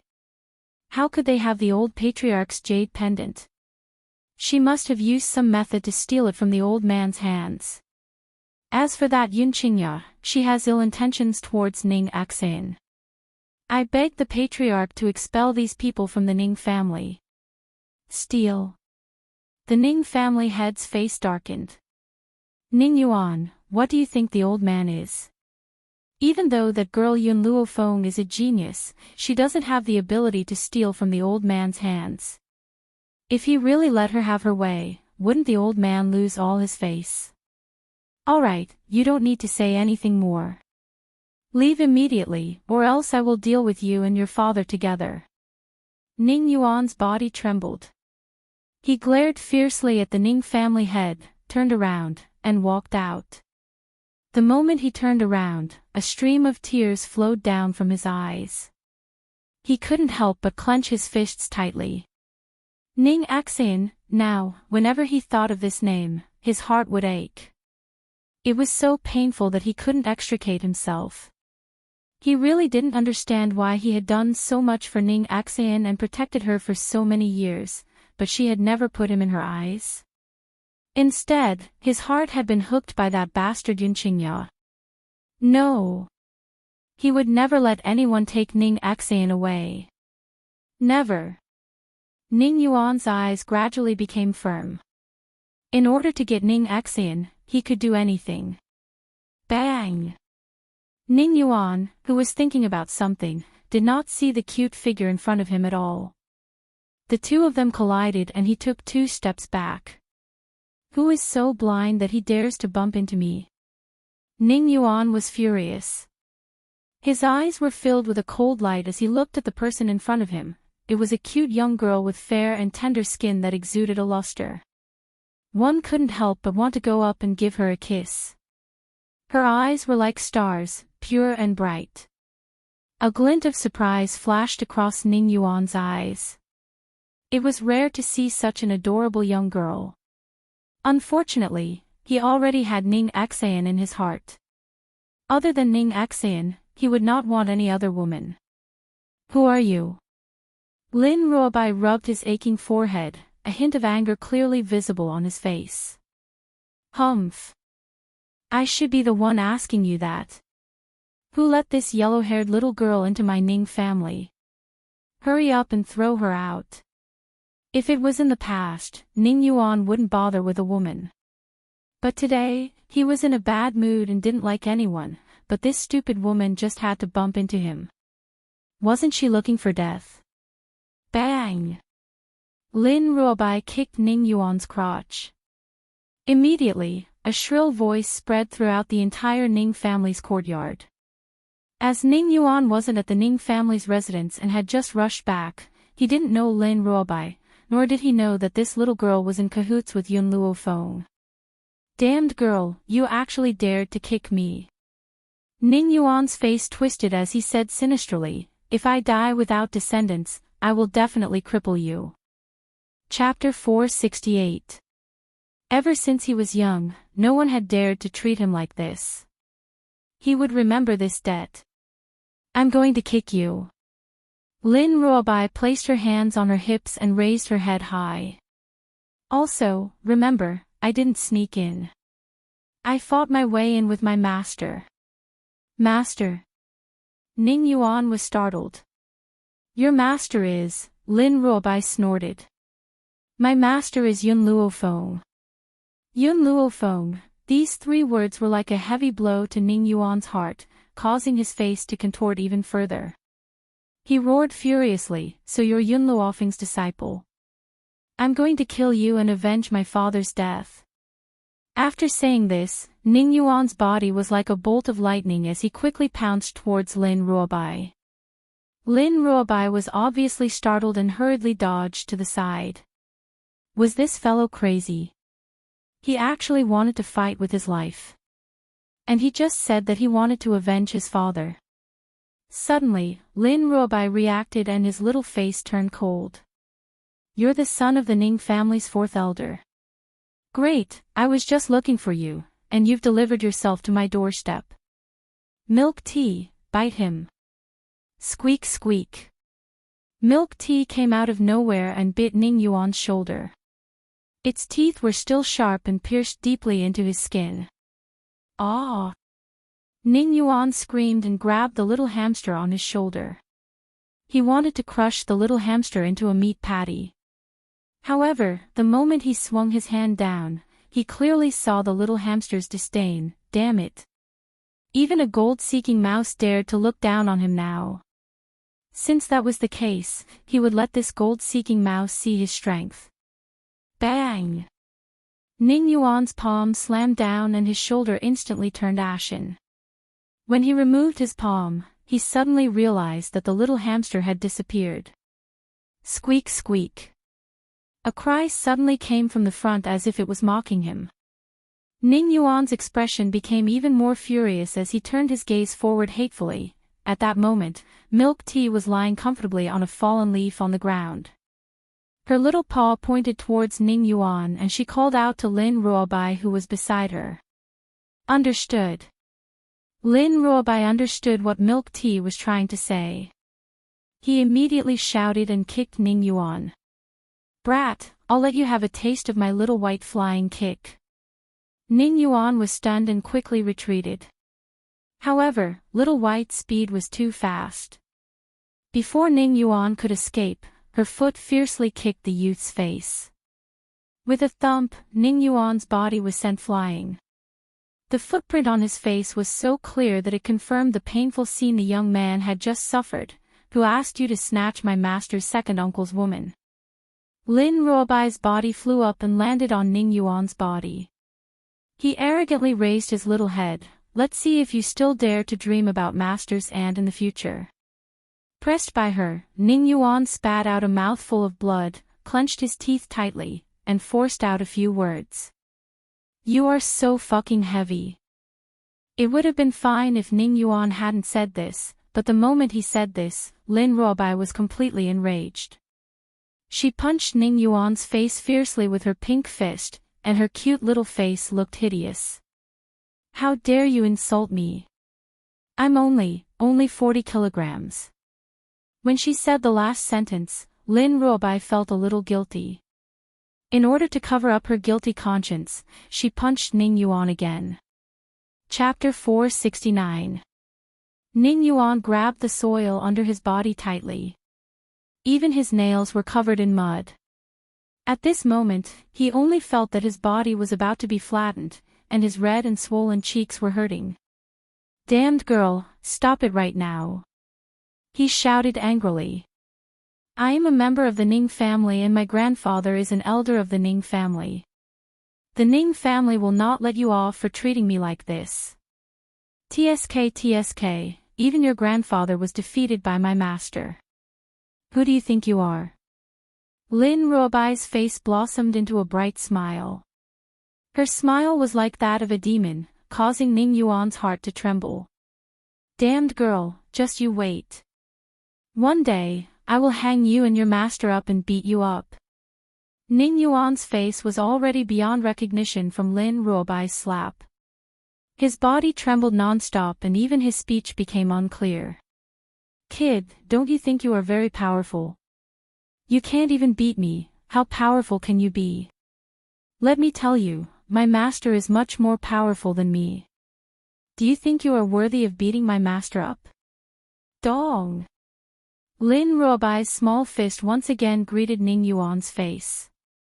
After this punch landed, Ning Yuan became dizzy and saw stars. Then, a small hand grabbed his clothes tightly and lifted him up from the ground. Come with me to see my master." In the room, Yun Luofeng sat upright on the bed with her eyes closed. After a long time, she opened her eyes and let out a breath of impure air. "Back then, when I saved Whitey, the spiritual force I absorbed increased my strength to the peak of intermediate Earth Spiritualist, and I was only a step away from advanced Earth Spiritualist. I didn't think that I would come into contact with the opportunity to break through after coming to the Ning clan. I've finally advanced. Master, you can take the holy water now. With it, you will be able to advance to a celestial spirit immediately." Little Mo's childish voice came from within her soul. The holy water she was talking about was the one she had extorted from Xiao Bai's father in the spirit region. Not only could the holy water help an earth spirit breakthrough, but the quality of one's body would also be strengthened after taking it. The reason why Yun Luofeng did not consume the holy water before was because he was waiting for her to break through to the high-level earth spirit. With the help of the holy water, he became a celestial spirit warrior in one go. "All right." Yun Luofeng nodded slightly. Just as he was about to take out the holy water, the door was kicked open with a bang. In an instant, Lin Ruobai entered the room with a youth in tow and threw him in front of Yun Luofeng. "Master, this fellow is the fourth elder's son." Lin Ruobai walked towards Yun Luofeng as if he was asking for credit. His arrogant eyes glanced at the badly battered youth on the ground, and he snorted coldly. "However, this brat's luck is bad. He actually ran into me. Let's see if he still dares to be so arrogant in the future." Lin Ruobai's little face was a little angry at the thought of what the young man had just said. When she walked past Ning Yuan, she didn't forget to kick him twice. Ahem. Ning Yuan coughed dryly and raised his head to stare angrily at Yun Luofeng. If it wasn't for Yun Qingya's appearance, Ning Axayan would have already married me. It was your Yun family who stole my wife. I will definitely be irreconcilable with you. Hearing the youth's words, Yun Luofeng stood up from the bed and looked down at him with his pitch-black eyes. Chapter 470. Are you sure? Without my second uncle's appearance, Ning Axayan would have chosen to marry you. The young girl's words were like a wooden thorn that ruthlessly pierced into his heart. In an instant, a large hole appeared in his heart. Blood flowed out, and he was in so much pain that he could not extricate himself. She was right. Even if Yun Qingya did not appear, Ning Axayan would not like him. Otherwise, why would they be snatched away by a Yun Qingya who had just appeared after so many years of being childhood sweethearts? However, even if Ning Yuan knew this, he still did not want this wound to be torn open by someone in such a manner. Ha ha. He sneered, and the corners of his lips curled up into a mocking smile. So what if Axayaner doesn't like me? As long as the patriarch gives the order, she must marry even if she doesn't want to. do you think the patriarch will choose to marry your Yun family? No. You're wrong. Even if you save Xaner's life, the patriarch will not marry her to you. The difference between the patriarch and the old patriarch was that the old patriarch paid too much attention to personal relationships, while the patriarch focused on the overall situation. If the Ning family had other children, perhaps he wouldn't care who Ning Xan chose as her husband. However, the Ning family only had this one sole child. For the sake of the entire Ning family, he would never allow Ning Xan to marry Yun Qingya. The Yun family was simply too weak. They didn't even have a heavenly spirit realm cultivator. Not to mention a marriage alliance with the Ning family, they didn't even have the qualifications to gain a foothold on the continent. Yun Luofeng, you can't blame our Ning family for this. It's just that your strength is too weak. Ha ha ha. Ning Yuan burst into laughter at the sight of the young girl narrowing her eyes. I admit that you're very talented. Unfortunately, you're not at the level of a celestial spirit practitioner. There are too many powerful cultivators on this mainland. If you're not at the level of a celestial spirit practitioner, any organization can kill you. Your Yun family doesn't even have a heavenly spirit realm cultivator. Do you think the patriarch will hand Ning Xan over to you? Ning Yuan's face gradually turned sinister, his voice filled with hatred. Yun Luofeng narrowed his eyes and swept them over Ning Yuan. As long as Ning Xan is willing to leave with me, no one can stop her. In other words, if Ning Xan was willing to leave with her, then she would definitely take her away. No one would be able to stop her. Arrogant. Ning Yuan scoffed coldly, and a mocking look appeared in his eyes. Yun Luofeng, I know that the old master is protecting you, but he also has someone he admires. The person he worships is godly Dr. Tianya. Speaking of this name, the sarcasm in Ning Yuan's eyes gradually dissipated and was replaced by reverence. Then, under Yun Luofeng's half-smiling gaze, he continued, this time, when I was traveling, I met a young man. He is from the Tian clan, and his name is Tian Lin. We hit it off the moment we met and became sworn brothers. I even told him about Ning Xan and I. He admires Ning Xan. This time, we heard that Ning Xan was injured, so I rushed back to the Ning family first. However, he will be here soon. He even promised me that he would let Dr. Tianya treat Ning Xan. If I managed to invite the divine Dr. Tianya over, the Ning clan would look up to me even more. Furthermore, if I managed to cure Ning Xan's illness, Ning Xan might even fall in love with me. I never thought that you damned girl, would beat me to it. Ning Yuan said hatefully, but that doesn't matter. Wait for my brother to arrive, he will definitely help me and Ning Xan. Moreover, the old master admires Dr. Tianya so much. If the godly doctor is willing to speak up for me, do you think that the old master will still protect you? Chapter 471. Yun Luofeng glanced at Ning Yuan and his lips curled into a smile. The Tian family. It seems that no matter where I go, I will meet people from the Tian family. Milk Tea, look after him.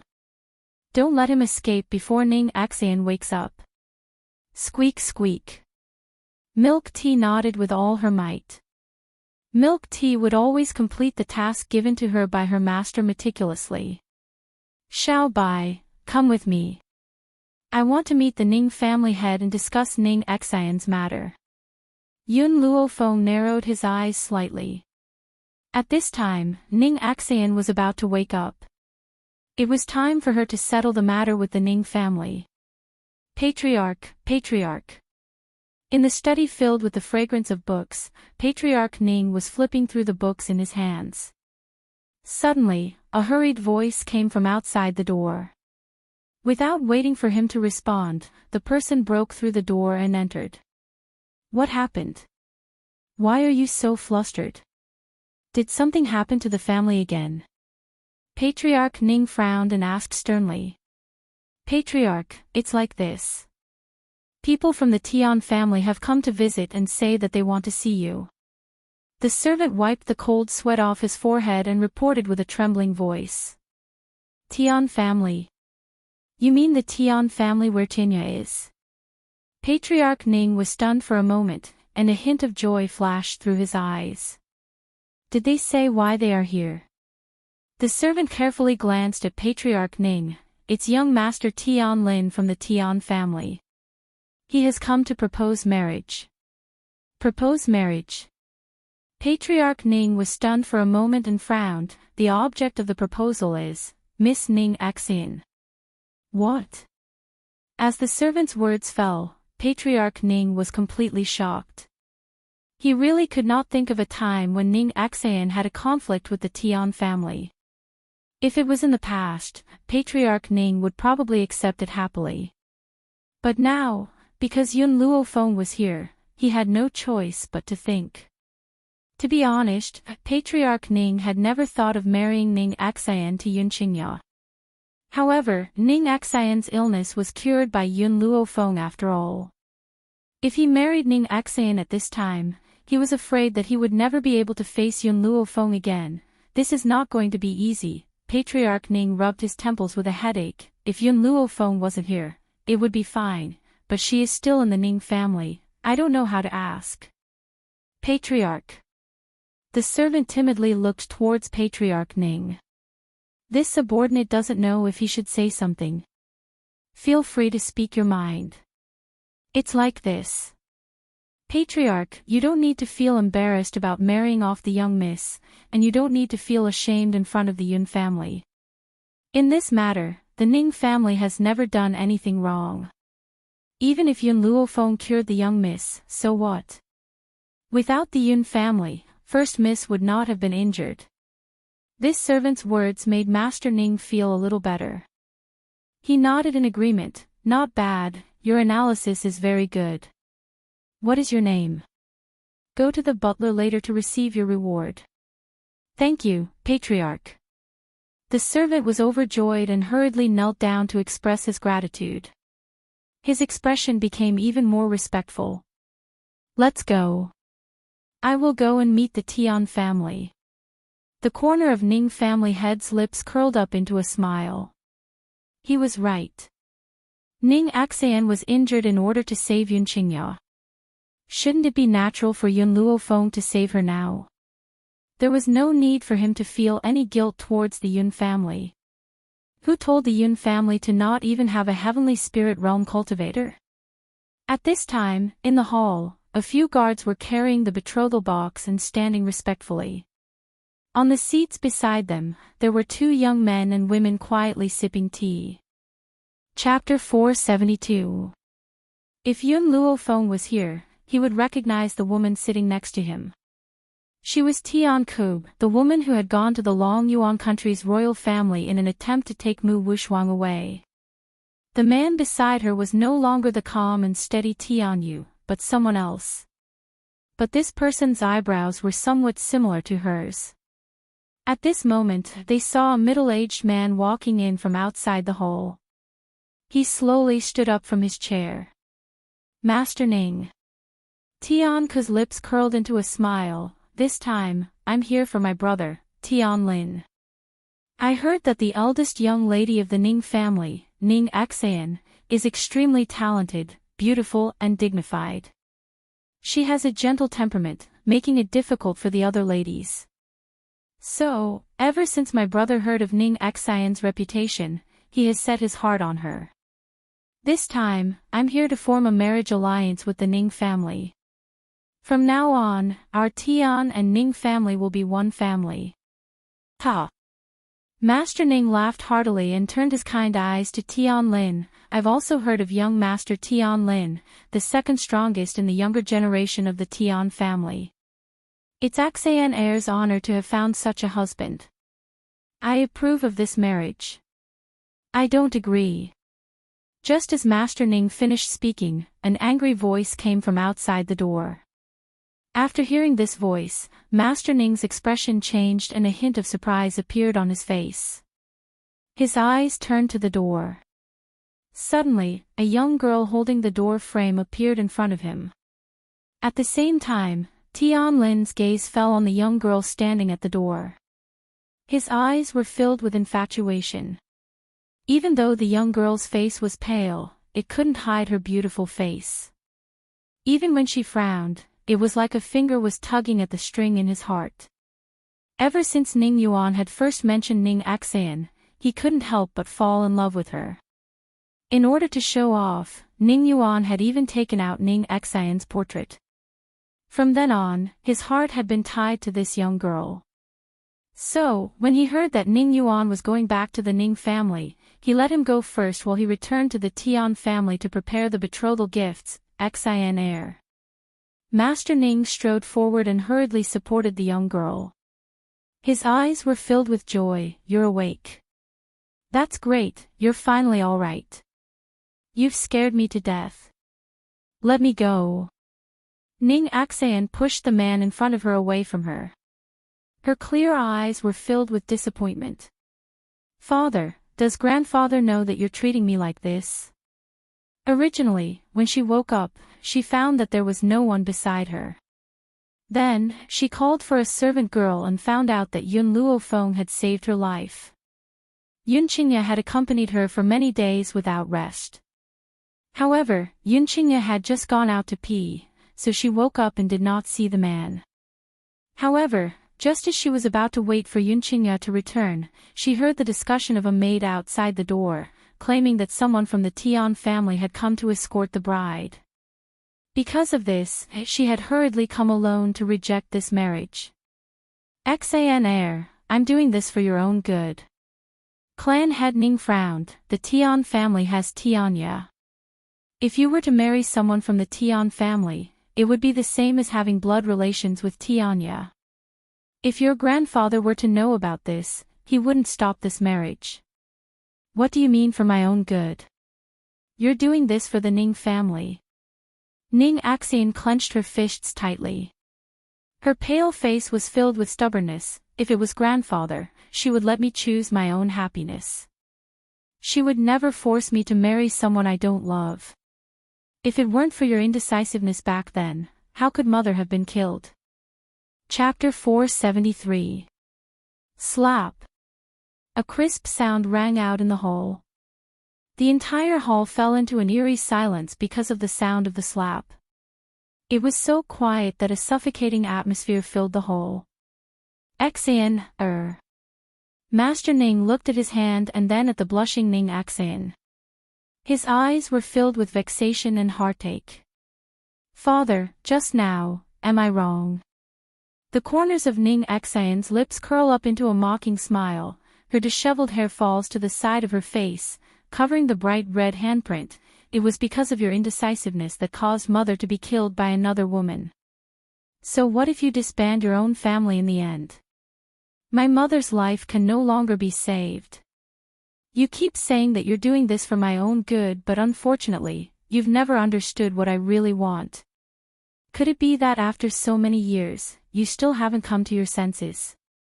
Patriarch Ning opened his mouth and wanted to explain, but his throat seemed to be squeezed by a hand, and he couldn't make a sound. Then, he clutched his head tightly and said in agony, "That's right, I was indeed too indecisive that year and caused your mother's death. But I've been sad for so many years. Isn't that enough? All these years, I haven't married because of you and your mother.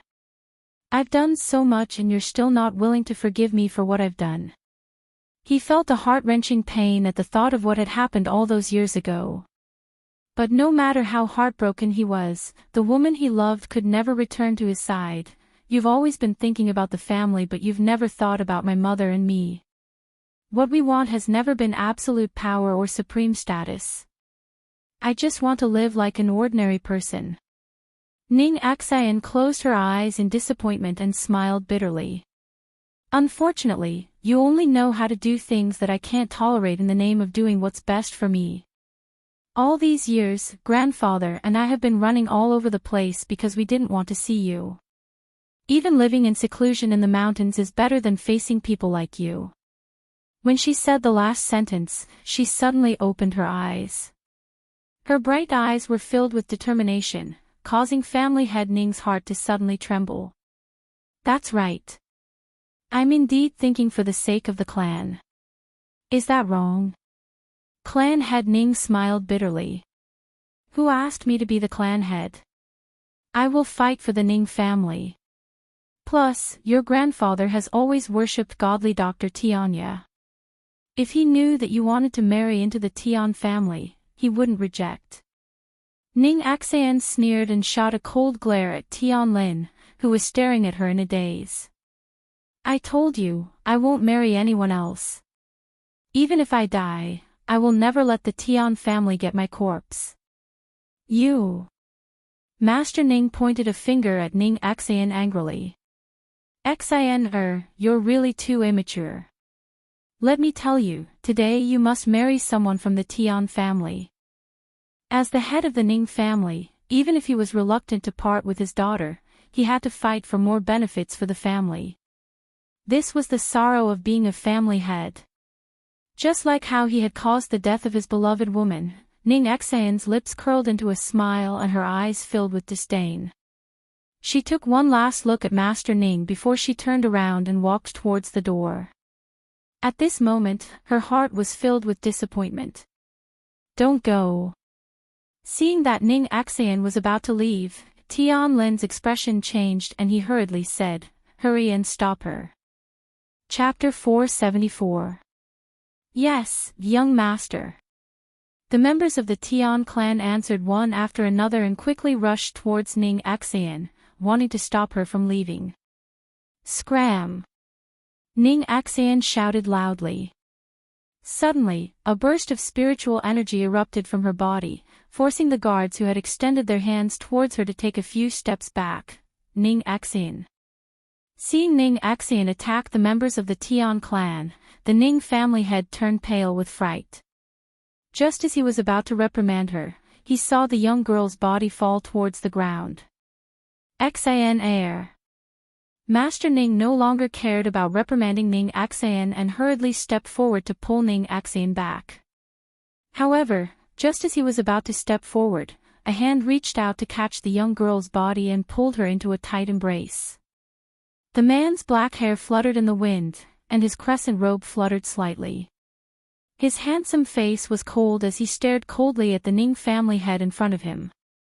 Big brother Yun. Ning Axian was startled. Her eyes quietly stared at the elegant man beside her, and her voice unconsciously choked with sobs. Facing her father's aggressiveness, she did not feel wronged, but now that she saw Yun Qingya, all of her grievances surged into her heart. She could not help but tightly grab onto the corner of his clothes. Yun Qingya's gaze fell on the young girl's flushed cheeks. His slender fingers gently brushed past her hair as he said in a slightly helpless tone, "Why didn't you wait for me and ran out of the room by yourself?" Although his words were filled with reproach, it still could not hide the doting tone of the man's words. Suddenly, Ning Axian could no longer hold back her tears, and they flowed down her cheeks. "I'm sorry, big brother Yun, you have nothing to do with me. If it wasn't for you, I'm afraid the one who would be heavily injured in bed would be me." Yun Qingya smiled faintly. His smile was like a blooming green lotus, making people feel happy. Bang! After Tianko looked at the person who came with Yun Qingya, she suddenly stood up. Even the chair behind her was accidentally overturned by her. Her eyes were filled with anger. "It's you." Tianko gritted her teeth hatefully. "Yun Luofeng, it really is a narrow road for enemies. I didn't expect to meet you here. Previously, you were pregnant with my good deed, yet you still dared to deliver it to me." Hearing Tianko's words, clan head Ning was a little surprised. Could it be that Yun Luofeng had some grudges with the Tian family? In that case, it would be even more difficult to deal with. Yun Luofeng glanced at Tianko evilly. "I was the one who came to the Ning family first. According to what you said, you were the one who delivered yourself to my doorstep to be beaten up by me." Yun Luofeng. Last time, if it wasn't for the fact that Tianyu had an urgent matter to attend to and had to leave, do you think you could have escaped from us?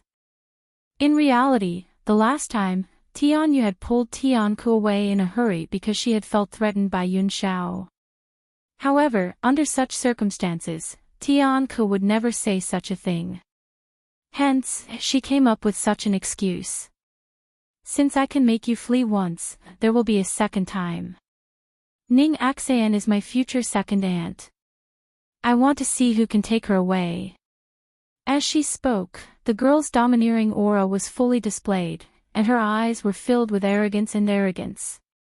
Ning Xian's originally nervous heart miraculously calmed down when she saw Yun Luofeng and Yun Qingya appear. Of these two people, one was her most trusted friend, and the other was the man she liked. She believed that as long as they were here, no matter what kind of difficulty it was, it would be easily solved. Miss Yun, clan head Ning frowned. A hint of worry could be seen in his eyes. The Tian family has Tianya behind them. It's better if you don't get into a dispute with them. Apologize, and I will plead for you to let the Tian family let you off. Chapter 475. Even though Patriarch Ning would not let Ning Xian marry Yun Qingya, Yun Luofeng had saved Ning Xian's life. He did not want anything to happen to the Yun family. The Tian family was different from the medical city. Tianya was too powerful. If she offended that old man, no one could protect her. Why should my master apologize? Xiao Bai, who had just arrived, heard Patriarch Ning's words. She angrily put her hands on her hips and her cute little face flushed red. You ignorant people, even if Tianya comes, you have to call my master master. You actually dare to ask my master to apologize? Pfft. Tianku could not hold it in and laughed out loud. Her eyes were full of mockery. Little girl, didn't your parents tell you that if you boast, your tongue will be cut off? If you said that Yun Luofeng acknowledged Tianya as his master, I might have believed it. But you dare to say that Tianya also has to call her master. Do you think we're stupid? Would we believe such nonsense? Hearing this, the crowd began to ridicule Lin Ruobai, their eyes filled with disdain as they looked at him. Yun Luofeng also looked at Lin Ruobai in surprise. A hint of contemplation appeared in his dark eyes. Xiao Bai was not someone who would boast. Since she said such words, there must be a reason. But she did not know Tianya, so how could she take him in as a disciple? Speaking of taking in a disciple, there was once an old man who claimed that he wanted to take her as his master. Could it be? I'm telling the truth. Right now, Tianya is on his way. He will reach the Ning family soon. Lin Ruobai stomped her foot and said angrily.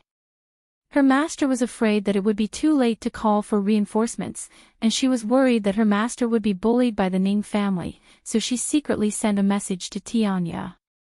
Now that so much time had passed, with Tianya's speed, he should be able to reach the Ning family soon. Little brat, in order to study medicine, Tianya had long found a secluded place to hide, not allowing anyone to disturb him. Even my Tian family doesn't know his exact location, yet you're able to find him. Tianku sneered, such a lie, do you think we'll believe it? Lin Ruobai curled her lips, you can't find Tianya because he doesn't want you to find him. It doesn't mean that I can't find him either. Her words made Tianku's expression change greatly, and her eyes burned with anger. Little girl, if you continue to spout nonsense, I'll tear your mouth apart. Tianya is a member of our Tian family. How could he not wish for us to find him? Let me tell you, just 2 months ago, Tianya returned to the Tian family. 2 months ago. Lin Ruobai laughed lightly. I'm sorry, 2 months ago, Tianya was a guest at my house. You actually said that he went back to the Tian family. Seeing that her lie was seen through, Tianku flew into a rage out of humiliation. Of course, she would never admit that Tianya had been to this lass's house. She would only think that this little girl was deliberately going against her. Damned girl, you're too presumptuous. I'll never forgive you. Tianke's body stirred up a fierce gust of wind, and her body instantly rushed towards Lin Ruobai, her eyes filled with thick killing intent. Looking at this scene, family head Ning helplessly shook his head. If Yun Luofeng obediently apologized, he might be able to plead for leniency. Unfortunately, this pair of master and disciple were too arrogant, and he could not do anything. After all, if Tianyu fancied Yun Luofeng's talent and wanted to take her as his disciple, it would be somewhat believable. But to say that divine Dr. Tianyu wanted to take a little girl in her teens as his master, was that possible? Chapter 476. Thump. Just as Tianku was about to reach Lin Ruobai, a hand suddenly reached out from the side and pulled Lin Ruobai's body into an embrace. A slender, jade-like palm then landed on Tianku's chest. With just one move, Tianku's body was thrown out of the way and slammed fiercely onto the table. The table broke into two pieces and fell to the ground. The entire hall fell silent. Everyone's eyes stared unblinkingly at the peerlessly beautiful young girl in snow-white robes, dumbstruck. The young girl furrowed her brows and lowered her head to look at the little girl in her arms. She then asked, "Are you hurt?" Lin Ruobai stared at the domineering and peerlessly beautiful figure in front of her. Her heart unconsciously calmed down and her eyes became a little dazed. If her master was a man, no one in the world would not be moved by her. Unfortunately, she's a woman. However, Lin Ruobai made a decision in her heart. If she were to find a man in the future, she would use her master as her standard. This kind of domineering and gentle person, who could resist her charm? "I'm fine." Lin Ruobai returned to her senses and shook her head. Her adorable little face lit up with a brilliant smile. "Besides, I know that with you here, master, no one can hurt me. Wait for me at the side, I'll take care of things here." After Yun Luofeng had spoken, his jet-black eyes turned towards Tianku, who was crawling up from the ground. Yun Luofeng. Tianku gritted her teeth hatefully and spat out a mouthful of blood. She glared angrily at the young girl's peerlessly beautiful face. Ever since she had left Long Yuan country, she had returned to the Tian family and had been cultivating tirelessly. Now, she had broken through to the mid-stage of the earth martial artist. Initially, she had thought that based on her power, she would be able to crush Yun Luofeng. However, who would have thought that this young girl would only need to use one palm to push her back? Wouldn't this make her lose all her dignity? How could she tolerate such humiliation? Go to hell for me. Ha ha ha. Suddenly, a powerful energy surged from her body. This energy continued to rise until it reached the peak of the mid-stage of the earth martial artist. Then, it broke through to the high level of the earth martial artist. "Sister." Tian Lin's expression changed when he saw Tianku's actions. "You used the Tian family's secret skill to increase your strength. Once the effect of the secret skill wears off, your rank will drop to a low-level earth spirit. This is the side effect of the Tian family's secret technique. If one used the secret skill, although one could instantly break through a level, after a period of time, not only would the user return to their original position, but they would also drop a level. Therefore, under normal circumstances, no one would use secret skills. Yun Luofeng, I didn't think that a general's granddaughter like you would be able to reach the earth spirit realm without any conditions. The threat you pose to me is too great. Today, I must kill you here." Even though both of them were high-level earth spiritualists, Tianku was very confident. There was no other reason. After using this secret skill, not only would he instantly break through a level, it would also allow one's physical fitness to reach the peak. Unless Yun Luofeng was a heavenly spirit cultivator, she was definitely not his opponent. One needs to note that the Tian family's secret technique doesn't increase the user's strength for a short period of time. It was a real breakthrough. A short-term increase in strength was illusory. There was no actual breakthrough to become stronger. However, the similarity between the two was that there would be a limit. After reaching a certain point in time, the user would return to their original position, accompanied by a strong side effect. Chapter 477. Boom! Tian Ke's body was like a tornado, sweeping towards Yun Luofeng with all her might. A sinister smile appeared on her face, and her eyes revealed a cold killing intent. Under the strong wind, the young girl's white clothes and black hair fluttered in the wind. Her eyes quietly stared at the incoming Tian Ke, and no emotion could be seen on her beautiful face. Fenger, be careful. Yun Qingya turned pale with fright. She hurriedly let go of Ning Xian in her arms and flew towards Yun Luofeng. His cold eyes contained a hint of anxiety, and he was just about to rush in front of Yun Luofeng to block this attack for her. But at this moment, the young girl's hand reached out from the side and pushed Yun Qingya away. She looked at the furious Tian Ke with a calm expression. The corners of her lips curled up slightly, forming a demonic smile. Her voice seemed to come from hell, causing one's heart to tremble. When did I say that I was a high-level earth spirit warrior? What? Tian Ke was stunned for a moment. Before she could understand the meaning of Yun Luofeng's words, the young girl's hand had already slapped her face from the air. Bang! This slap used all of her strength. The stunned Tian Ke was sent flying by this slap. Her body slammed into the wall, and blood continuously flowed out of her mouth. No! Impossible, how can you be a heavenly spirit warrior? This is impossible. She bit her lips tightly, her delicate body trembling uncontrollably. Her eyes clearly contained a hint of fear. Heavenly spirit warrior. Hiss. Everyone couldn't help but suck in a breath of cold air. Even the way they looked at Yun Luofeng changed. Xianer, your friend is a heavenly spirit warrior.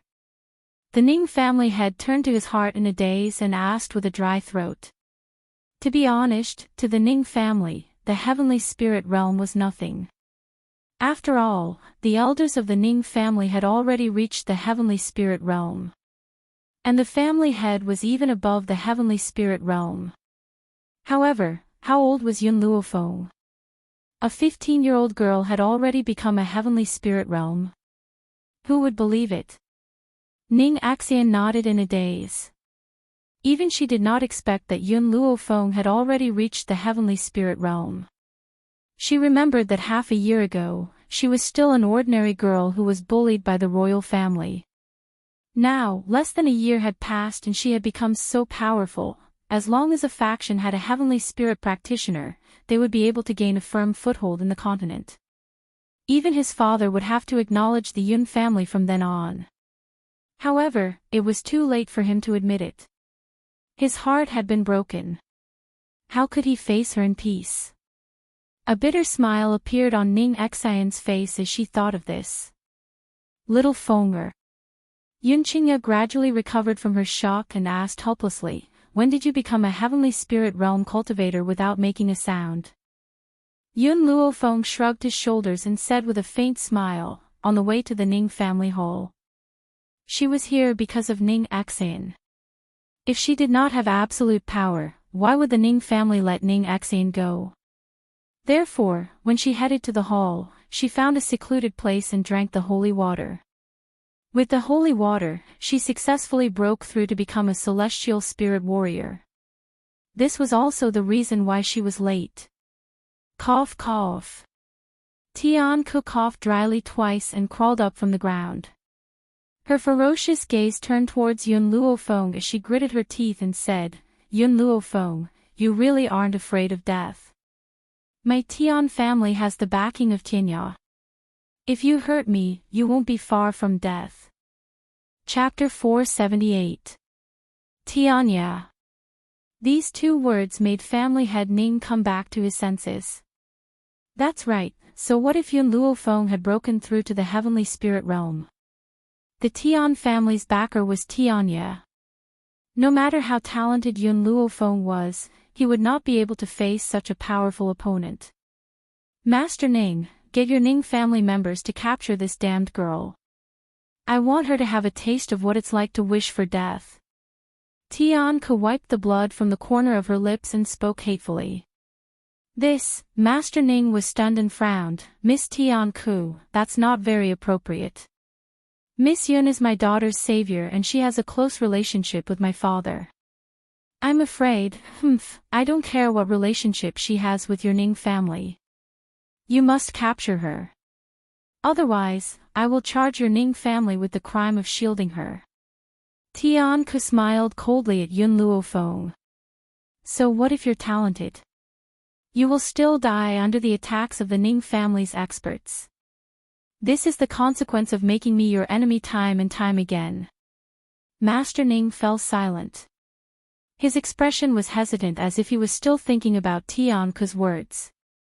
Just then, Ning Xian dragged her frail body in front of Yun Luofeng. She raised her arms and shielded the young girl behind her. She stared at Master Ning with stubborn determination. Father, if you want to touch the people of the Yun family, then, kill me as well. In your eyes, a daughter like me will never be as important as the Ning family. Master Ning's heart trembled. He opened his mouth to say something but was interrupted by Ning Xian's cold voice. You're a good master but you're not a good father. Her voice was like a heavy hammer that hammered into Master Ning's heart, making him feel suffocated. You're right, Master Ning laughed bitterly, I'm not a good father nor a good husband. I've sacrificed too much for the Ning family and I've lost too much. There was a bitter smile on his face as he stared in a daze at the young girl's determined little face.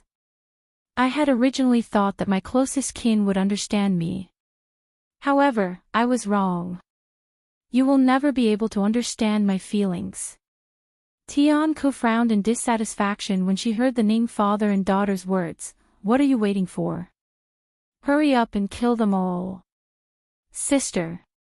Tianlin's expression changed and he grabbed Tianke's arm anxiously. I like Ning Xian, I want to marry her, so, shut up. Tianke glared at Tianlin. Have you not woken up yet? That bitch Ning Xian would rather be with the Yun family than to be part of our Tian family. Since she has made such a choice, then let them go to hell together. Tianlin had never dared to defy his sister since he was young. When he heard Tianke's words, he immediately shut his mouth and did not say another word. He only looked at Ning Xian with pity and reluctance.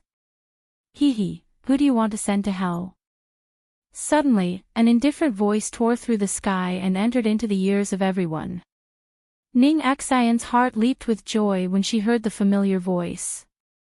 She quickly turned around and looked at the green-robed old man who had stepped through the void.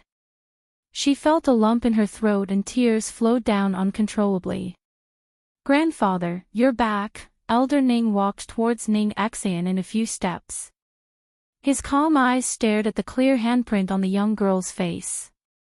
He frowned and asked, who did this? Chapter 479. Even though the old man's words were indifferent, one could still hear the uncontrollable anger in his tone. Master Ning trembled and said timidly, Father, it's me, slap. Just as he finished speaking, the old man's palm swung towards his face. Instantly, the crisp sound of a slap rang out in the quiet living room. How could Master Ning compare to Elder Ning's strength? The slap caused his face to swell and a trace of fresh blood flowed from the corner of his mouth. These days, when I wasn't in the Ning family, is this how you treated Xian, Elder Ning's eyes were spitting fire and his face was livid. Xian has suffered so much all these years, yet you still hit her. I couldn't even bear to touch her, yet you beat her up like this. If it wasn't for the fact that my body had problems back then and I couldn't manage the family, I would never have passed the position of master to you. Master Ning covered his face and felt wronged. Father, aren't I doing this for the Ning family? For the Ning family. Bang! Elder Ning was so angry that he directly kicked his son's body away. His old face was cold and solemn, and his gaze was as sharp as a sword. His expression was as if he wanted to kick his son a few more times. How dare you say it's for the Ning family? I've only been away for half a year to seek medical treatment, and so many things have happened to the Ning family. Ning Xian's mother has also died because of your mistake. In the end, you're saying it's all for the Ning family. Master Ning didn't dare to say another word in order to avoid being beaten again. After he got up from the ground, he timidly hid to the side and looked even more wronged. Until now, he still didn't think he was in the wrong. He just felt that his father and daughter didn't understand his actions. As family, shouldn't they support him? Grandfather. Ning Xian walked forward and gently placed her palm on the old man's chest to calm his anger. Don't be angry, we don't get angry with people like this. The girl's clear voice seemed to have magic, restoring the old man's calm. He turned to his precious granddaughter and said gently, Xian, tell grandfather, what have you been wronged recently? Grandfather will get it back for you. Ning Xian paused and said, fourth elder injured big brother Yun. Her first sentence was not to complain for herself, but to put Yun Qingya's matter first. I know about this. I'll settle the score with the fourth elder later. Elder Ning sneered. He even dared to lay his hands on my grandson-in-law. This is clearly insubordination, unforgivable. Patriarch Ning was stunned. He widened his eyes in astonishment and asked in a trembling voice, Father, what did you just say?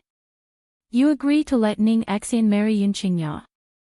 This Yun Qingya was the young master of a general's mansion, yet Elder Ning actually approved of him. I approve of him, but I don't know if he is willing to marry Xian. If he is willing, Ning Xian will be his wife. In other words, if Yun Qingya was unwilling to marry Ning Xian, he would not force her. If he was willing, then no one would be able to stop them. If it was any other man, as long as Ning Xian liked it, he would snatch it away and give it to her. But the Yun family was different.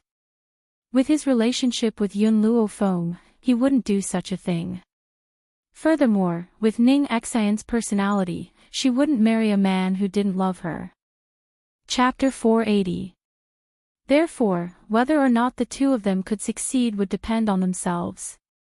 The head of the Ning family was completely shocked. The old man actually claimed that if Yun Qingya wanted to marry Ning Xian, then he would immediately marry Ning Xian to him. If he didn't want to, he wouldn't force it. Was this still the old man of the Ning family who had always been protective? Don't look at this old man's calm appearance. In reality, he still doted on his granddaughter, Ning Xian. But he would rather wrong his own granddaughter than force Yun Qingya to marry her. The head of the Ning family really couldn't figure out what was so special about the Yun family that the old man would treat them like this. Are you guys done arguing? Tian Ke looked at Elder Ning coldly and said, I don't care what grudges you two have. Today, I will definitely kill Yun Luofeng. You better help me achieve this goal. Otherwise, you will regret it in the future. Hee hee. Elder Ning chuckled indifferently. His eyes were calm as he said, the Yun girl can be considered as my granddaughter. If you want to lay a finger on her, I will definitely not allow it. Father. Seeing his father's stiff tone, the head of the Ning family couldn't help but feel anxious. Miss Tian Ke is a member of the Tian family that Tianya is from. So what? Elder Ning glanced at the head of the Ning family. If you can't protect your daughter, then let this old man personally protect her. Patriarch Ning's expression became more and more anxious. He really didn't know what the old man had taken the wrong medicine. In the past, the person he revered the most was Tianya, but now, for Yun Luofeng, he had given up on the person he had revered for so long. Of course, the head of the Ning family did not know what Elder Ning was thinking. He worshipped Tianya because of his superb medical skills, but now, after getting to know Yun Luofeng, he believed that this young girl's level in the future would not be lower than Tianya's. For this, what was the pity in giving up on the Tian family? Ning Xian tightly grabbed Elder Ning's arm and stood beside him with peace of mind. There was no fear on her beautiful face, and her bright eyes were filled with stubbornness. "Father," Ning family head's expression became more and more anxious. He was afraid that the old man's words would provoke the Tian family. Especially when he saw that Tian Ku's face was getting uglier and uglier. He hurriedly said, "The people from the Tian family are not to be trifled with. Don't drag the Ning family down with you. I think we should quickly apologize to the Tian family and marry Ning Xian to young Master Tian Lin. At that time, we will be in-laws with the Tian family." "Shut up." Old man Ning shot a sharp look at family head Ning. "I will never trade my granddaughter's happiness for power." Not to mention, others might not know, but he had heard that Tianya had a falling out with the Tian family. Although he wasn't sure if Tianya still had contact with the Tian family, it was impossible to restore their previous relationship. Even if Tianya would protect the Tian family, he wouldn't send out his granddaughter just because of this. "Since you insist. Don't regret it." Tian Ku's eyes darkened. She knew that with Elder Ning here, it would be impossible for her to kill Yun Luofeng. Hence, after saying this, she pulled Tian Lin and walked out of the hall. When he walked past Yun Luofeng, his arrogant eyes gradually swept over her. He said expressionlessly, "Yun Luofeng, the enmity between us is too great. The next time we meet, I will make sure you die without a place to bury your body. Tian Lin, let's go." Tian Lin's eyes were still filled with reluctance. He glanced at Ning Xian. He wanted to stay, but after meeting his sister's gaze, he retracted his reluctant gaze. Chapter 481. Did I say you could leave? Before the two of them could step over the threshold, a voice that sounded as if it had come from hell suddenly rang out. It made their entire bodies turn cold and their feet seemed to be rooted to the ground, unable to move a single step. Tian Ku's face was as white as snow, but the arrogance in her eyes did not diminish. She turned towards Yun Luofeng. "What do you want? You want to kill me, right?" Yun Luofeng raised an eyebrow and smiled devilishly. "So what if I do?" Tian Ku snorted and replied proudly. "Nothing much." Hearing her answer, Yun Luofeng yawned lazily and leaned against the doorsill. His smiling black eyes landed on Tian Ku. "However, I have a rule. If you want to kill me, you must leave your own life behind." The young girl's words were arrogant and egotistical. She treated the members of the Tian family as fish on a chopping board, waiting to be slaughtered. Tian Ku's expression changed once again. "Yun Luofeng, don't push your luck." Whoosh! This time, Yun Luofeng did not say another word. His white robes flashed like a gentle breeze and he appeared in front of Tian Ku. "You!" Tian Ku turned pale with fright and hurriedly stepped back. However, before she could evade, an ice-cold hand grabbed her neck. Instantly, a suffocating feeling entered her heart. Tian Ku's originally pale face turned red and her eyes widened. She could not even say a word. Seeing that his sister had fallen into Yun Luofeng's hands, Tian Lin's eyes flashed with terror. He could not help but shuffle backwards, trying to sneak away while Yun Luofeng was not paying attention. He regretted it. He regretted rudely coming to propose marriage and bumping into a crazy woman who did not even place the Tian family in her eyes. Now, he must hurry back to the Tian family and find someone to avenge his sister. Just as Tian Lin turned to leave, his body suddenly crashed into a body. That body seemed to have an extremely powerful force which caused him to stumble a few steps back. Sigh, youngsters these days really have no sense of civility. Didn't you see an old man appear? You actually bumped into this old bag of bones. If my old bones were to fall apart, you'll have to pay for it. An elderly voice rang out from above. The accusation in that voice made Tian Lin extremely angry. Just as he was about to lose his temper, he froze when he saw the old man. You are Uncle Tianya. With Tian Lin's age, he didn't recognize Tianya. However, there was a portrait of Tianya hanging in the Tian family. Therefore, he recognized the little old man in front of him at a glance. Young man, don't randomly claim relatives. I don't have any nephews. The little old man curled his lips and subconsciously distanced himself from Tian Lin. A blunder, truly a blunder. Why didn't that girl Xiaofan tell him that these idiots from the Tian family are also here? It seemed like he would be entangled by these people again in the future. However, after seeing the scene in the hall, Tianya was stunned. He blinked his eyes in astonishment.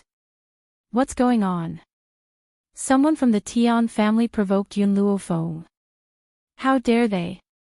A raging flame surged from the little old man's body and a murderous glint gradually appeared in his eyes. He understood Yun Luofeng's character very well. If it wasn't for the Tian family provoking her, she wouldn't have hurt them. Moreover, he had ignored the Tian family for so many years and attracted these people to be lawless. Now, they even dared to bully Yun Luofeng. Uncle Tianya, I am Tian Lin from the Tian family. My sister is being bullied by a crazy woman. Please help us kill that woman. Tian Lin thought that Tianya didn't know that he was from the Tian family and hurriedly explained himself. Then, he shouted towards the hall. Sister, Uncle Tianya is here. We're saved. Chapter 482. Tianya. After hearing Tian Lin's words, Tian Ke's originally despaired heart was rekindled. The corners of her lips curled into a pleased smile. Bang! Yun Luofeng flung her hand and flung Tian Ke's body away. Then, her gaze gradually turned towards the little old man at the door. The little old man had wanted to greet Yun Luofeng first before settling the score with the people from the Tian family. However, he had just taken a step when a wretched figure quickly rushed out of the hall and knelt in front of him with a thud, hugging his thigh tightly. Uncle Tianya, you're finally here. This woman is extremely audacious and doesn't respect the Tian family at all. Please avenge us, Uncle Tianya. At that moment, Tian Ke was not in the mood to consider why Tianya had appeared in the Ning family. She only knew that this time, no one would be able to protect that bitch Yun Luofeng. She would definitely die without a burial. As if she could already predict Yun Luofeng's fate, Tian Ke's eyes flashed with cruelty and the smile on her face became sinister. The little old man lowered his head to look down at the kneeling Tian Ke and said condescendingly, I am all alone. Little girl, it's best if you don't try to claim kinship. Otherwise, it won't be good if you cause any misunderstandings. He did not conceal the rage on his body and a powerful aura crushed towards the woman in front of him. Tian Ke raised her head in horror and said in a trembling voice, Uncle Tianya, I am Tian Ke of the Tian family. We are family. How can you say that I'm trying to claim kinship? Hee hee. At that moment, a mocking voice suddenly rang out from the side. Didn't you see the godly doctor say that he doesn't know you? You still dare to shamelessly pester him. I have never seen such a shameless woman like you. Lin Ruobai placed her hands on her hips and stood next to Tian Ke. A mocking smile hung on her little face as she stared unblinkingly at Tian Ke with her big, bright eyes. Damned girl, shut up. Tian Ke flew into a rage out of humiliation and glared at Lin Ruobai. Who do you think you are, a lowly commoner? How dare you humiliate me like this? No matter what, our Tian family is still more shameless than you two. After all, we aren't like you who spoke such arrogant words, actually claiming that Tianya also has to call Yun Luofeng master. Since this little girl had taken Yun Luofeng as her master, she probably wasn't someone with a high status. Furthermore, she had purposely used this opportunity to say what Lin Ruobai had just said. Her motive was to let Tianya know that someone dared to impersonate his master's name. Idiot. Lin Ruobai snorted and said these two words disdainfully. Tianke was so angry that her whole body was trembling. She turned around and wanted to ask Tianya to avenge her, but the moment she looked at Tianya, she could not help but be stunned. This was because the old man in front of her was staring at her with a gaze filled with killing intent. "Uncle Tianya, you..." Before she could finish her words, she was interrupted by the surging power from the old man's body. A wave of panic surged into her heart, causing her throat to become a little dry. "The lowly commoner you speak of." The little old man paused, then said, "Is the eldest miss of Spirit Divine Mountain." Spirit Divine Mountain. Tianka's eyes widened in shock, her voice trembling even more. The Spirit Divine Mountain you speak of, is it Spirit Realm's Spirit Divine Mountain?" The crowd might not know of Spirit Realm's four-corner city, or the three great families of Spirit Realm, but everyone knew of Spirit Realm's Spirit Divine Mountain. Chapter 483. It was said that Spirit God Mountain was the territory left behind by the Spirit God. Because of this, people understood that those who could live on Spirit God Mountain were of extraordinary status. Even so, there were still people who wanted to go to Spirit God Mountain to investigate. But without a doubt, no one who entered Spirit God Mountain ever came back. As time passed, no one dared to have any ideas about Spirit God Mountain. And because of this, the people of Spirit God Mountain became gods in the eyes of the world. But now, Tianya actually told her that this lowly commoner was the eldest miss of Spirit God Mountain. Impossible! How could the eldest miss of Spirit God Mountain recognize Yun Luofeng as her master? Yun Luofeng is just a secular person. There is no way she could have any relationship with a force like Spirit God Mountain. Not to mention Tian Ku, even the others were looking at Tianya in astonishment. The head of the Ning family, in particular, suddenly had a bad feeling in his heart. That feeling made his heart flustered. If this old man really was Tianya, then his words could not be false. In other words, Yun Luofeng and the Master of Spirit Realm had an unbreakable connection. If you really had the backing of the Master of Spirit Realm, then your status, Yun Luofeng, would definitely increase by hundreds of times. "Excuse me," the little old man laughed coldly and said something shocking, "that girl Xiao Bai is right. Even when I see the Yun girl, I have to call her master." The old man's words were like a bolt of lightning, crashing down and causing the originally noisy hall to become silent. Everyone's bodies stiffened, as if they were still in a state of shock from these words. Yun Luofeng was Tianya's master. What the little girl said just now was all true. It was laughable that they had treated her as an exaggeration. "Uncle Tianya, how could she be your master?"